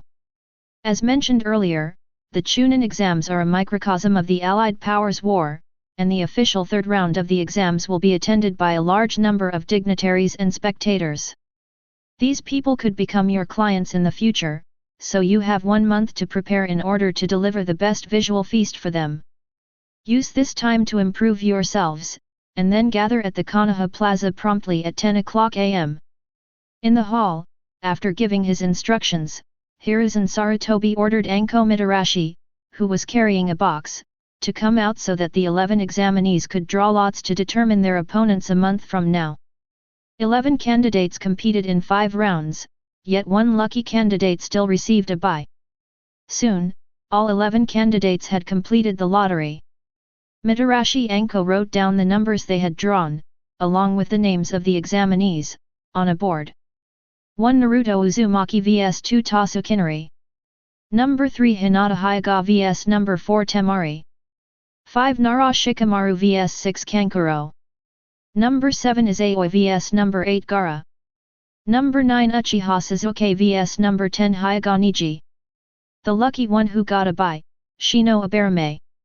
When the list was released, many strange looks were cast at Shino Aberame. Shino Aberame finally got her wish and experienced what it felt like to be the center of attention. A slight smile crept onto the corners of his mouth beneath his collar. After the draw, the candidates left the Forest of Death with their instructor, a Jonin. As soon as they came out, Kurane put her arm around Hinata's shoulder and smiled at Team 8, saying, "Come on, let's celebrate your entire team advancing. I'll treat you to a big meal." "Thank you, Teacher Hong." After spending 5 days in the Central Tower, Class 8, whose food was very mediocre, did not refuse. It was dusk, just the time for dinner. After dinner, night had fallen. Hinata didn't go home immediately, but instead went to Izayoi's house and developed photos with him in his room. "Hinata, that last slap you delivered was so cool." "Hee." Izayoi-kun's final storm release, Judgment, was super cool too. "I never expected Izayoi's ultimate technique to be storm release. So, do you think I should work harder so that my child can also use storm release in the future? The latest novel is first published here." The room was completely dark, with the doors and windows tightly shut, blackout curtains drawn, and no lights on except for a small lamp burning on the desk. Izayoi and Hinata sat on a chair, admiring the newly developed photos and complimenting each other. As they chatted, Izayoi suddenly brought up the topic of children. Although she was talking about herself, she looked at Hinata with a mischievous grin. Hinata was instantly flustered, her face flushed red, her eyes darting around, and she stammered, I don't know." In her mind, however, she was already imagining what her child with Izayoi would look like. Her hair color will definitely be the same as mine and Izayoi's. Will her eyes be the Byakugan, Izayoi's blue eyes, or that eye technique called the Tenseigan? Does Izayoi-kun prefer boys or girls? As Hinata pondered, steam began to rise from her head, and her pale purple Byakugan gradually morphed into the shape of a mosquito coil. Just then, a hand suddenly landed on Hinata's shoulder, pulling her back to her senses. Izayoi leaned closer, grinning mischievously, and said, "Hinata, do you remember what I told you before the fight started?" "WH? What?" Hinata looked puzzled and didn't react for a moment. "A reward, it's a reward." Izayoi repeated twice, asserting matter-of-factly, "I won, shouldn't you give me a reward?" Hinata, both amused and exasperated, asked, "Izayoi-kun, are you Hanabi?" "I told you, Hanabi is someone we've watched grow up. It's not surprising she's similar to me in personality," Izayoi said, raising her head slightly. "When Hanabi won the top student title, didn't she ask me for a reward? Now that I've advanced, shouldn't you give me a reward? What about mine?" This time, Hinata didn't agree. Instead, she took the initiative, smiling and saying, "I've also advanced. What reward do you plan to give me, Izayoi-kun?" "Yes, there are." Izayoi put her index finger to her lips and smiled, "However, this reward will have to wait a while before I can give it to you." "After a while?" Hinata tilted her head and quickly guessed what time it was. So she didn't press further, but instead smiled gently and asked, "What reward does Izayoi-kun desire?" "Photograph." Izayoi had been waiting for these words, so she immediately got up, opened the wardrobe, and took out 2 gift boxes. This was secretly delivered by a shadow clone before the Chunin exams began. Because of the fireworks, Izayoi was never able to be handed over to Hinata as she had hoped. He shoved both gift boxes into Hinata's arms, his expression excited, and said, "Hinata, I want to take some artistic photos." "Artistic photos?" Hinata was puzzled, but she could guess that the 2 gift boxes must also contain clothes. Could it be sailor uniforms again? Or are these other original outfits by Izayoi-kun? Hinata, feeling both shy and expectant, quickly unpacked the package. When she opened the gift box, her cheeks, which had just cooled down, instantly flushed red again, turning her into a steamy mess in the blink of an eye. This. Hinata looked at Izayoi with her eyes shaped like mosquito coils, her voice trembling, "Izayoi-kun, you did something wrong? This outfit is for Hanabi, isn't it?" "No, it was prepared just for you." Izayoi, using her thumbs and forefingers to pinch the collar of her shirt, lifted up a short-sleeved white top and chuckled, "This is called a gymnastics outfit, and it matches the pants below. The one-piece swimsuit below that is called a school swimsuit. The other gift box contains cheerleading outfits and pom-poms. Too small." Looking at the few small pieces of fabric that could actually be stuffed into just one gift box, Hinata felt a wave of dizziness, as if she were taking a hot bath in a steamy bathroom with no exhaust fan on, making it hard to breathe. "Please, Hinata." Izayoi clasped her hands together and said in a drawn-out, coquettish tone, "This is my lifelong wish." Hinata, her head spinning from the fever, didn't know how she got into the bathroom. It was just a few pieces of fabric, but it took Hinata more than 10 minutes to come out of the bathroom. As Hinata emerged from the bathroom, clutching the hem of her clothes and walking with her head down, Izayoi, having already activated her Tenseigan to make sure no one was watching, suddenly felt a rush of heat to her nose. He reached out and touched it, his hand was covered in blood. The noble Otsutsuki, who was only 1 level below pure-blooded aliens, actually had a nosebleed. There's no way around it, Hinata's current state is far more damaging to Izayoi than any bloodline limit. The perfectly sized white sailor collar shirt was enough to make Hinata blush. Wearing a gymnastics uniform several sizes too small, Hinata didn't faint, thanks to Izayoi's efforts over the past 6 years. If it were based on Hinata's personality from the original story, she would have already fainted in the bathroom, her eyes rolling around. Gurgle. Izayoi, who already had cotton stuffed in her nose, swallowed hard, her voice trembling slightly and filled with an odd tone. Hinata. Hinata, lie down on your side first, I'll teach you how to pose. Hinata, who had been keeping her head down, didn't notice Izayoi's unusual behavior and responded in a barely audible voice. She then lay down on her side as Izayoi had requested. Fearing the girl might faint, Izayoi didn't turn on the lights. Instead, using the light from the bathroom and the table, she instructed Hinata to lie down, prop herself up with pillows, and make a peace sign with her hands, while she held a camera to find the right angle. Puff! With a click, the shutter flashed white, and a spurt of blood shot out. Seeing the bloodstains on the blanket, Hinata finally forgot her embarrassment and quickly looked up at Izayoi, who was covering his nose, and asked with concern, "Izayoi-kun, why are you bleeding from your nose? Are you all right?" I'm fine, it's probably because dinner was too heaty, a concept in traditional Hyuxia medicine. Izayoi waved her hand, looking at Hinata with a strange expression. Finally, unable to suppress her curiosity, she couldn't help but ask, "Hinata, why aren't you wearing anything?" Hinata tilted her head, then noticed that Izayoi wasn't meeting her gaze. Following his gaze, she looked down at the clothes she had to pull down hard to barely cover her abs, and finally realized what she had done, her mind completely blank. Buzz.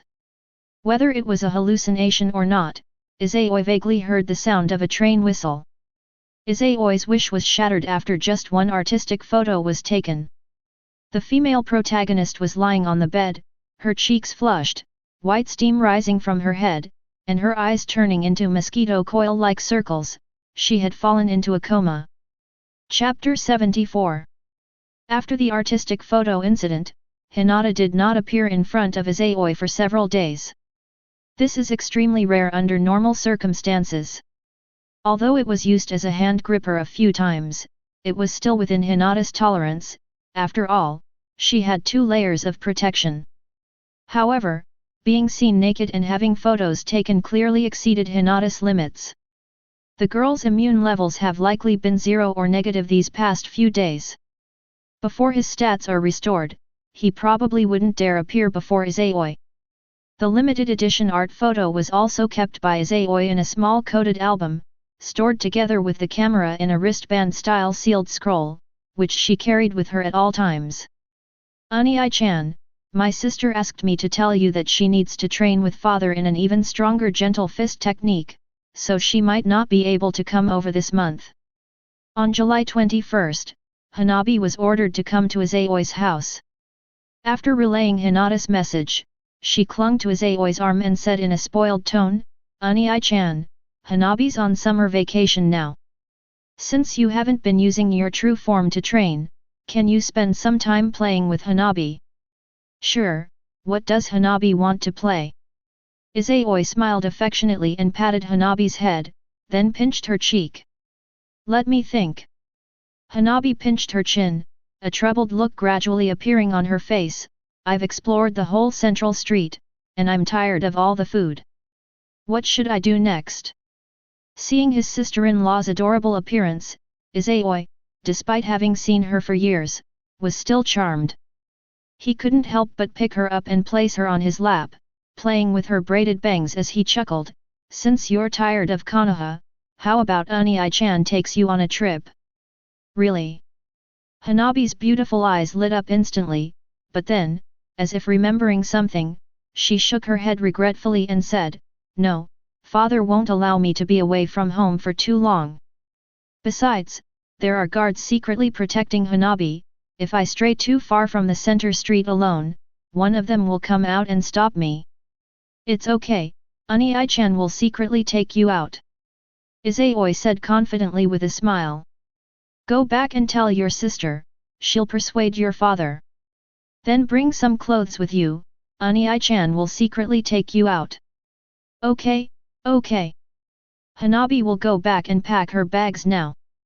Seeing that Izayoi was willing to bring her sister along to share the burden, Hanabi immediately clapped her hands and nodded, her eyes full of expectation and longing. Clearly, the sister-in-law also longs for the outside world. Go ahead, but remember to hide your clothes inside the ceiling scroll. Otherwise, if you get caught before you even leave the house, Ani-chan won't be responsible. Ani-chan, I'll go back and pack my things now. Remember to wait for me. Hanabi nodded repeatedly, then got off Izayoi's lap, ran to the entrance to put on her shoes, pushed open the door, and in a flash, she was gone in one smooth motion. About 15 minutes later, Hanabi pushed the door open and entered again.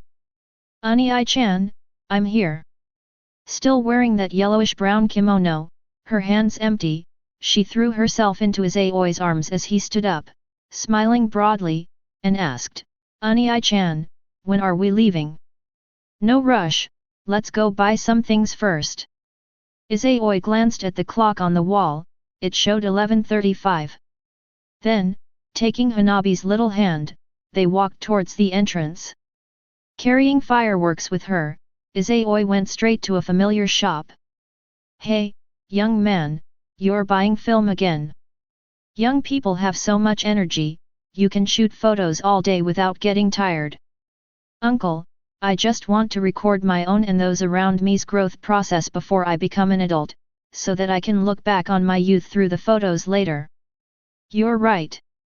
It's a pity that when I was young, I wasn't as precocious as you, nor did I have the aptitude to become a ninja. I've even forgotten what I looked like as a child. Uncle, could you give me a discount? I want to buy 20 volumes this time. No problem, I'll give you a 20% discount. Thanks. After chatting with the shop owner for a few minutes, Izayoi finally brought Hanabi out. Then she went to buy some bananas, mochi, and milk that Hanabi liked, and stored them all in the ceiling scroll. Taking out her pocket watch to check the time, Izayoi smiled at Hanabi and said, Is there anything else you want to buy? If not, let's set off. Hey! Don't we need to get a permit to leave the village? Hanabi tilted her head and asked. No need. Besides, Ani-chan isn't a Chunin squad leader yet, so he can't get a permit to leave the village. Upon hearing this, Hanabi asked with a worried expression, If we leave like this, won't Ani-chan be punished by the village afterwards? As long as we don't get caught. Izayoi pulled Hanabi into a small alley, bent down, and smiled, Get on, Ani-chan will take you out. Hanabi immediately climbed onto Izayoi's back, wrapped her arms around his neck, and said with a bright smile, Ani-chan, we can go now. Izayoi got up, and then in a flash, disappeared into the alley. As soon as he disappeared, a figure appeared out of thin air in the alley, a white-eyed man wearing a green vest. Roll your eyes out. The guards guarding the fireworks formed hand seals, veins bulging on their temples, then their faces showed surprise, such speed. After saying that, the guard immediately vanished. But soon, he stopped in a grove of trees, his face covered in cold sweat. It wasn't from being tired, it was from being scared. Because within the range of his white-eyed far-seeing vision, the figures of Izayoi and Hanabi had already disappeared. And if I'm not mistaken, the location where they disappeared is no longer in Konoha. If it were just about shaking him off and taking Miss Hanabi to the countryside, that wouldn't be a big deal. But taking the second young lady away from Konoha is beyond his level to control.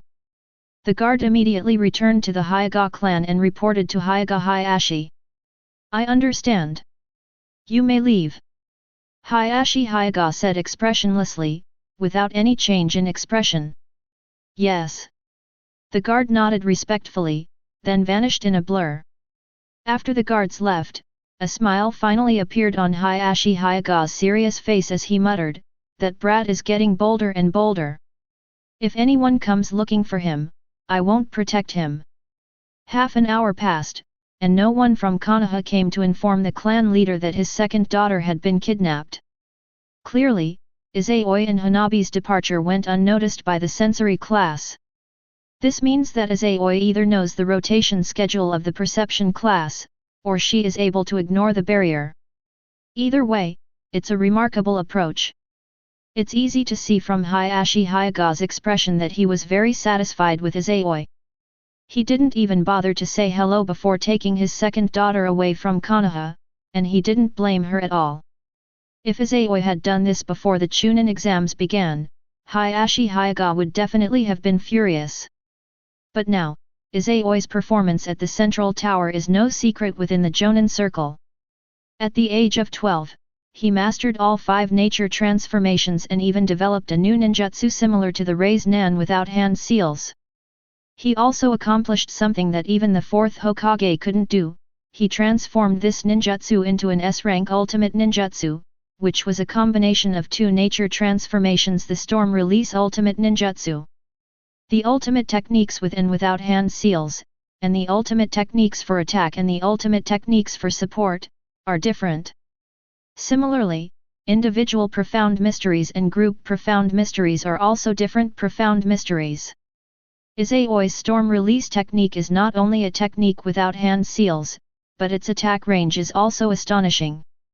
In particular, Hayashi Hayaga knew that Izayoi's chakra reserves were equally astonishing, and that this secret technique could be released many times.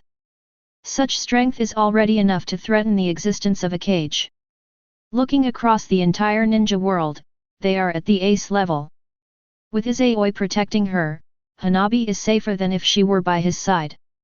Izayoi's talent and strength proved her worth, making Hayashi Hayaga feel that there was a greater chance that neither of his daughters would be branded with the caged bird seal. He naturally wouldn't stop his future son-in-law from getting along well with his youngest daughter. The latest novel is first published here. Izayoi had no idea what her future father-in-law was thinking. The reason he took Hanabi with him when he left Konoha was because he had no more worries and no need to keep a low profile. These are extraordinary times. The village's target is Orochimaru, and Chimura Danzo is in league with Orochimaru. Even if he has his eye on Izayoi, he won't make a move now. With Izayoi's talent and strength, even if the village finds out she has left, she will not be punished in any way. A ninja who has mastered an S-rank secret technique is an ace fighter in a major ninja village. If they betray the village, they become an S-rank rogue ninja. Especially considering that Izayoi is only 12 years old, such a commoner genius is a treasure that Konoha, which is at its weakest point, can hardly afford to cherish. And if Izayoi's plan goes smoothly, Konoha will pose no obstacle to him after the Chunin exams. After leaving Konoha, Izayoi and Hanabi began searching for tourist attractions, taking photos as they went, heading towards populated areas. At the beginning, Hanabi was just like Hinata and Shino Aberame when they first left Konoha. She was full of curiosity about the outside world. Whenever she saw something or a place that Konoha didn't have, she would drag Izayoi along to take pictures and explore. Only when they were tired and bored did they roll their eyes and start looking for the city. When she arrived at the town closest to Konoha, she was greatly disappointed.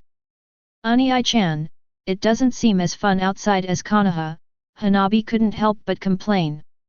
"This place is so backward, and it's incredibly dirty." "That's normal. After all, Konoha is the military base of the Land of Fire.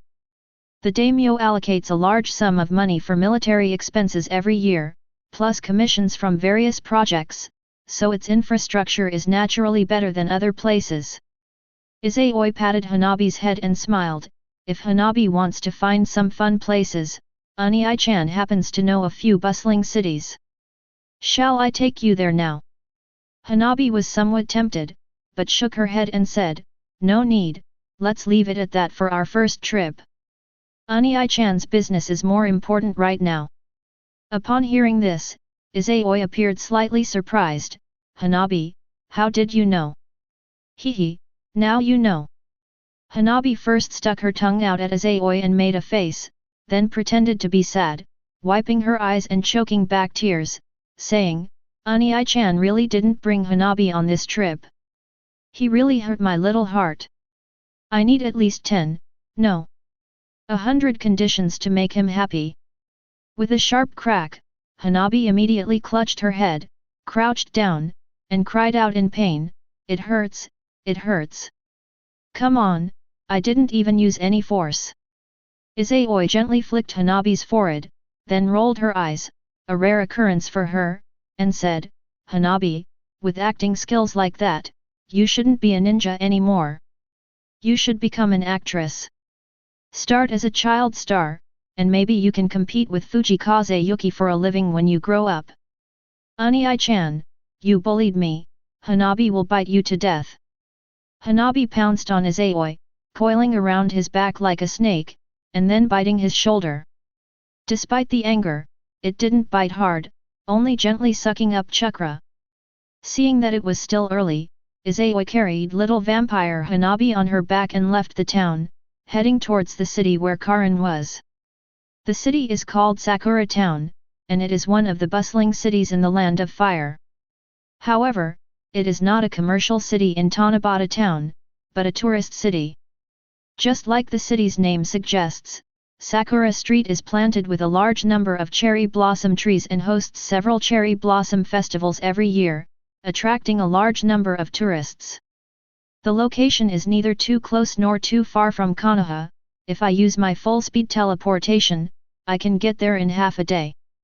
However, there was still plenty of time, so Izayoi wasn't in a hurry. Instead, she used her Tensegan along the way to find interesting places or beautiful spots, and took fireworks there to take photos. For example, camping in the wild, hunting in the forest, and capturing the harvest. Or you could stay overnight in one of the smaller towns, explore the local night markets, and sample the local cuisine. If it's crowded, Hanabi will ask Izayoi to ride her high up, and she'll show a smug look to the other children who are also sitting on their parents' shoulders, as if to say, "I can have one too." If Hayashi Hyuga were to see such a scene, he would surely be deeply affected. He's clearly a doting father to his daughters, but both of them become too shy and reserved around him, forcing them to mature prematurely. Only when he is with Izayoi can he unleash his true nature. Hanabi, who loves cleanliness, has Izayoi wash her hair and braid it every day. In return, the sister-in-law would also help Izayoi by scrubbing her back and washing her hair. After taking a bath, Izayoi likes to lie on the bed and have Hanabi massage him with her acupressure techniques. This was discovered by chance one day last year, after Hinata and Izayoi finished their training, when Hinata was giving him a massage. The Hyuga clan's pressure point techniques are perfect for massage. From then on, Izayoi and the Hinata sisters developed a tacit understanding. After each training session, Izayoi would have them bite him to absorb his chakra. They used acupressure techniques to massage Izayoi. For this reason, Hinata and Hanabi spent a long time studying acupuncture points on a chart, researching points that Gentle Fist rarely targets, and practicing their power generation with Izayoi. From initial clumsiness to current proficiency. Whether it's Hinata or Hanabi, their massage skills have already surpassed all the masseuses in Izayoi's previous life. When they slept, Izayoi and Hanabi naturally shared a room, a bed, and the same blanket. Just as Hinata can naturally take a nap with Izayoi, Hanabi often takes a nap with Izayoi when she's tired or sleepy from training at Izayoi's house. There were even multiple instances of the three of them sharing a bed. Izayoi loves both the large and small body pillows. The Hyuga sisters are the same. With Hinata not around, Hanabi took over the task of waking Izayoi. Unlike Hinata's gentleness and light shoves, the mischievous Hanabi either straddles Izayoi's stomach, tickling his nose and face with her bangs to wake him up, or grabs Izayoi's arm, giving him a good morning or good afternoon bite, waking him up by absorbing his chakra. Before waking up, Hanabi would take a picture of Izayoi's ugly photos with the camera, hide the film, and prepare to develop and collect it when she got back. After spending more than a week traveling together, Izayoi and Hanabi, who had grown even closer, finally arrived at Sakura town. Chapter 75. Izayoi-kun, you've arrived. Izayoi arrived outside the villa with fireworks. Before I even stepped inside, the girl's voice reached my ears. With a whoosh, Karin appeared out of thin air in front of Izayoi and Hanabi. Her red eyes, the same color as her hair, stared intently at Izayoi, then, as if she had discovered something, a joyful smile spread across her face. Yes, this time I'm using my true form. Izayoi nodded and smiled.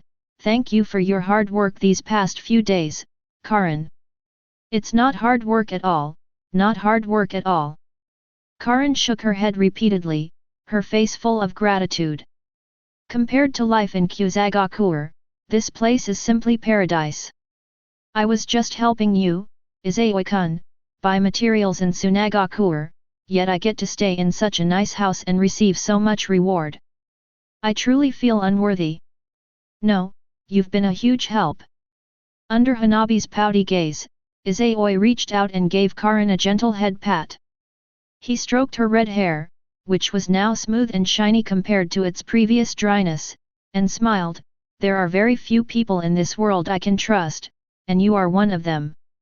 I'm grateful for the short-sightedness of the grass village. If it weren't for their stupidity, I wouldn't have been able to find my clansmen during the Chunin exams. Hee. Karin is also very fortunate to have met Izayoi-kun. I definitely won't let you down. Karin thoroughly enjoyed Izayoi's head pat, and at the same time, she grinned foolishly while making a firm promise. Hanabi looked at Karin, who was practically wearing a headscarf with the word loyalty on it, with a thoughtful expression. It turns out this woman is a member of Unii-chan's clan. It seems that Unii-chan didn't cheat. That's true. If it were infidelity, they wouldn't have brought fireworks. Thinking of this, Hanabi's hostility towards Karin vanished instantly. After chatting with Karin at the entrance for a while, Izayoi led Hanabi into the villa. On the way, Izayoi also arranged for Hanabi and Karin to get to know each other. Upon learning that Hanabi was Hinata's younger sister, who had taken great care of her in the Forest of Death, Karin's affection for her increased dramatically, and she treated her like a younger sister.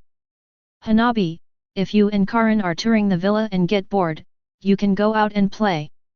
Izayoi patted Hanabi's head and smiled. Unii-chan is busy right now, I'll come and play with you guys when I'm done. The precocious Hanabi was very understanding and nodded repeatedly, saying, Unii-chan's matter is more important. Karin-nichan can keep me company. Then I'll leave the fireworks to you, Karin. Izayoi said to Karin with a smile. Don't worry, Izayoi-kun, I will definitely take good care of Hanabi, Karin assured him solemnly. So, Izayoi handed Hanabi to Karin and went alone to a locked door. After opening the door, a downward staircase came into view. Climbing the stairs to the end, you'll find yourself in a spacious basement. However, the basement is now very crowded. There were rows of figures standing there, in neat rows. At first glance, it seems to be close to 3 digits. And that's not all. Because in a corner of the basement, there was a table with several large ceiling scrolls on it. These figures were all wearing the same uniform, black trench coats embroidered with red clouds. Most of the figures had bandages wrapped around their faces and listless eyes. They were all ordinary puppets, with a small portion being human puppets made from corpses. Besides the Kurosuke family, there were also some rogue ninjas that the shadow clones had been hunting during this period. Looking at these puppets, Izayoi activated his Tensagen and walked over, channeling chakra into their chakra cores as if charging batteries, while muttering to himself, whether the system has hidden mechanisms or not depends on you. Whether the upgrade of the entries is hellish or easy also depends on you. However, I believe the Akatsuki and Lord Danzo will be very pleased with this next generous gift. After fully charging all the puppets in the basement and the scroll, Izayoi returned to the top and strolled around Sakura town with Hanabi and Karin. On the way, Izayoi started to care about Karin again. Karin, how is your recovery going? I'm all better now, I have plenty of energy. Karin's face lit up with gratitude again as she smiled, thanks to Izayoi-kun's treatment, and the medicinal meal my shadow clone prepared for me. So what are your plans for the future? Izayoi asked. We have enough materials, we won't need to resupply for a long time. Are you planning to continue living here and looking after my property, or will you continue on your ninja path? Of course, whichever you choose, I will teach you ninjutsu and help you become stronger. I'll do whatever you say. Karin said firmly, whatever Izayoi-kun wants me to do, whatever he needs me to do, I'll do it. I like your answer, but I'm more interested in knowing your true thoughts. Izayoi reached out and patted her head, smiling. After all, you're not just my subordinate, but also my clansman, my family.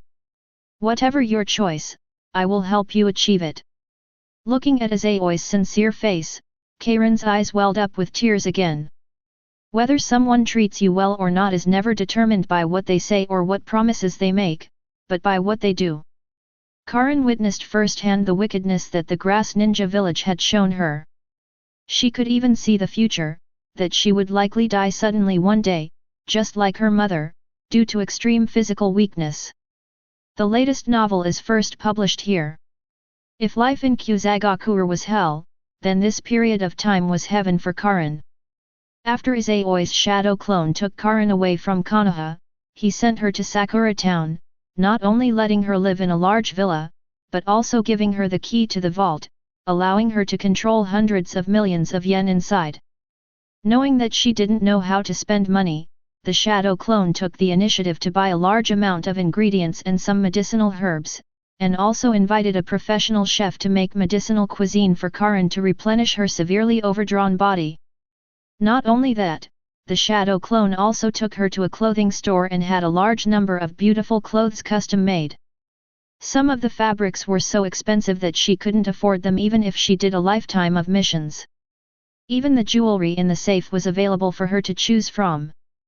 Once her body had recovered to about 70 to 80%, the shadow clone also taught Karin all the basic ninja skills that Konoha had more comprehensive than those of Kusagakure, as well as training methods for climbing trees and walking on water.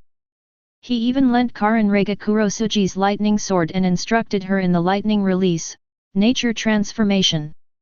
Once she masters the lightning release nature transformation, her shadow clones will teach Karin the technique of stimulating cells with lightning release chakra. Such meticulous care only required Karin to make a trip to Tsunagakure to buy some materials. They didn't even follow them, completely unafraid that Karin would abscond with the huge sum of money. This care and trust often made Karin secretly hide away and cry, those were tears of gratitude. The girl had already been captivated by Izayoi, becoming like Haku and Kaguya Kimimaro. She would not hesitate to give her life for Izayoi as long as she could help him. Izayoi was her heaven, her god, her everything.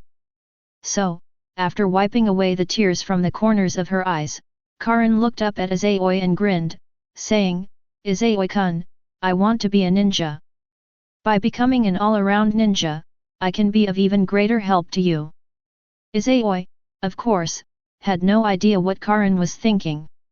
Hearing Karin's words, he grinned and said, all right, then I'll help you become one of the strongest female ninjas. Just as the two exchanged a smile, Hanabi suddenly emphasized her presence. Ani-chan, what about the fireworks? Looking at his adorable sister-in-law, Izayoi couldn't help but pinch her cheek and chuckled, Hanabi will definitely be the strongest female ninja in the future. Hee. I've got it. I'll tell my sister when I get back, and Ani-chan said I'm even better. Hanabi made a face, stuck out her tongue, and grinned. Izayoi hummed a few times, then said smugly, Ani-chan was talking about the future, right now, your older sister is definitely the best. Ugh, how could this happen?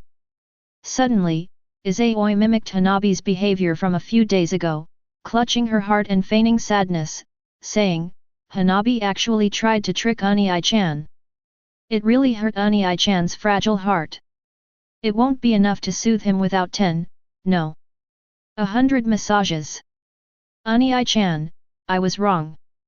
Hanabi immediately jumped into Izayoi's arms, nuzzling her head against him, then looked up at him and said cutely, Hanabi promises you, Ani-chan, please forgive me, okay? Ani-chan, you're just kidding. Come on, let's go see the cherry blossoms. Izayoi was once again charmed by her sister-in-law, and couldn't help but gently pinch her nose and rub her collagen-rich cheeks. Then, supporting himself under his armpits with both hands, he lifted Hanabi, turned around, and placed her on his shoulder, skillfully entering riding mode, and took his sister-in-law and Karin to see the cherry blossoms. Chapter 76. Happy times always seem to pass too quickly. In the blink of an eye, it was August 5, Konoha year 60. There are only 2 days left until the official competition of the third exam. After spending half a month taking Hanabi out to play, Izayoi finally bid farewell to Karin, carrying several large scrolls with her. Before leaving, Izayoi instructed Karin, Karin, on my desk in my study, there's a scroll that hasn't been put away yet. It contains a method for practicing a technique. After I leave, remember to practice diligently. I hope that when I come back in a while, you'll have mastered that technique. Hearing that Izayoi would be coming to see her again in a while, Karin immediately perked up and stood at attention, promising, yes. I won't let you down, Izayoi-kun. We'll head back now, goodbye. Karin-nichan, bye-bye. Hanabi waved goodbye to Karin as well. Karin smiled and waved, watching as Izayoi picked up Hanabi and vanished in an instant. At 6 p.m., Izayoi returned to Konoha on time with Hanabi. So many carriages, and so many people. Walking along the main street, Hanabi looked around and sighed softly.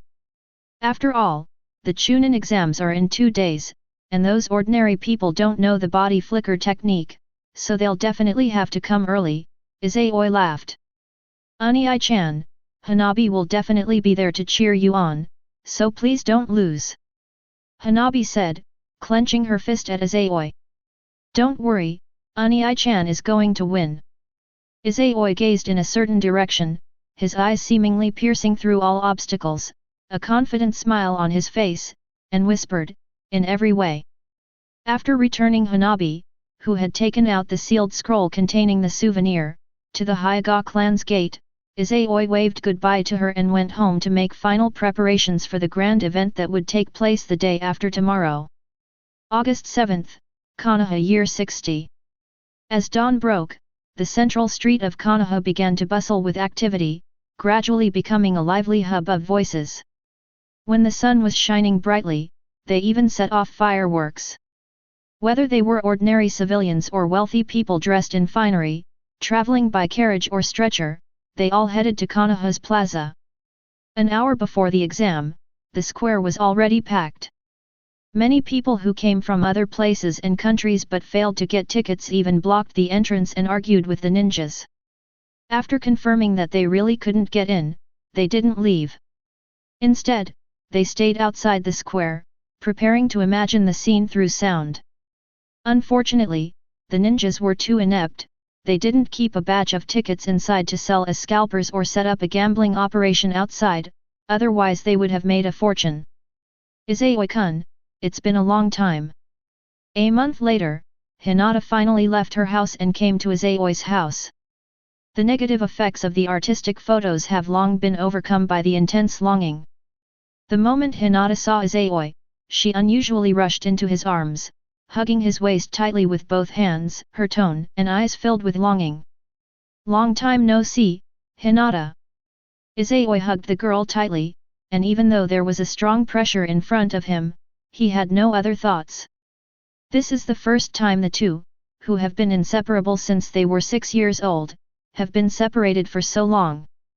For Izayoi and Hinata, who were already used to each other's presence and couldn't live without each other, this past month had been extremely difficult.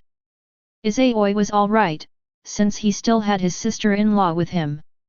Hinata, on the other hand, really went through a very difficult time during this period. Especially these past 2 days, while listening to Hanabi talk about her travels and seeing all sorts of photos of Izayoi and Hanabi together, Hinata unusually became jealous of her younger sister. So as soon as the holiday ended, she couldn't wait to find Izayoi.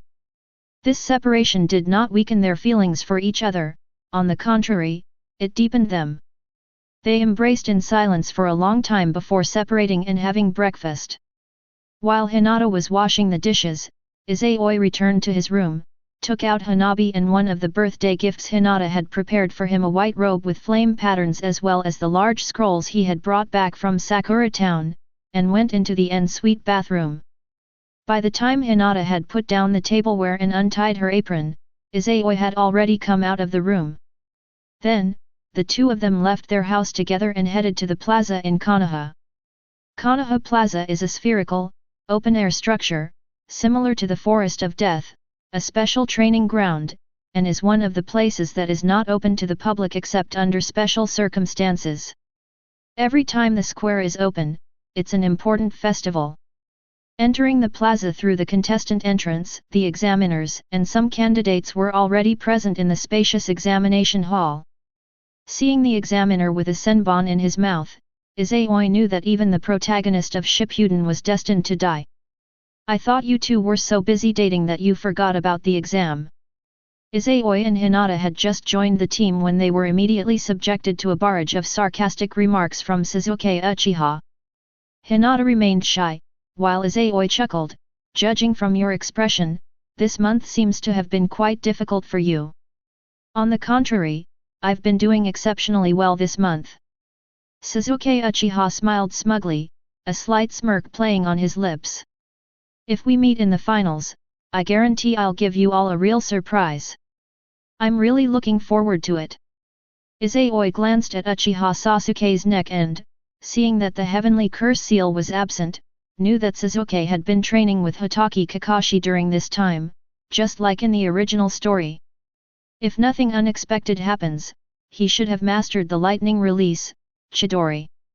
This means that Sasuke Uchiha's lightning release nature transformation has reached a certain level, and he can begin the form transformation stage to learn Chidori and Lightning Blade.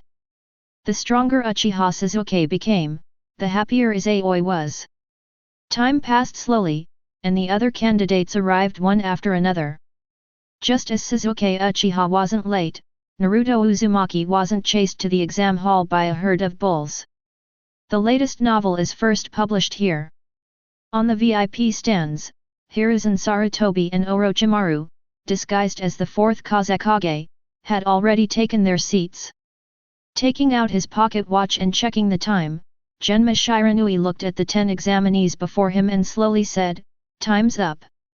Examinees who are not present have automatically forfeited, and their opponents have automatically advanced to the next round.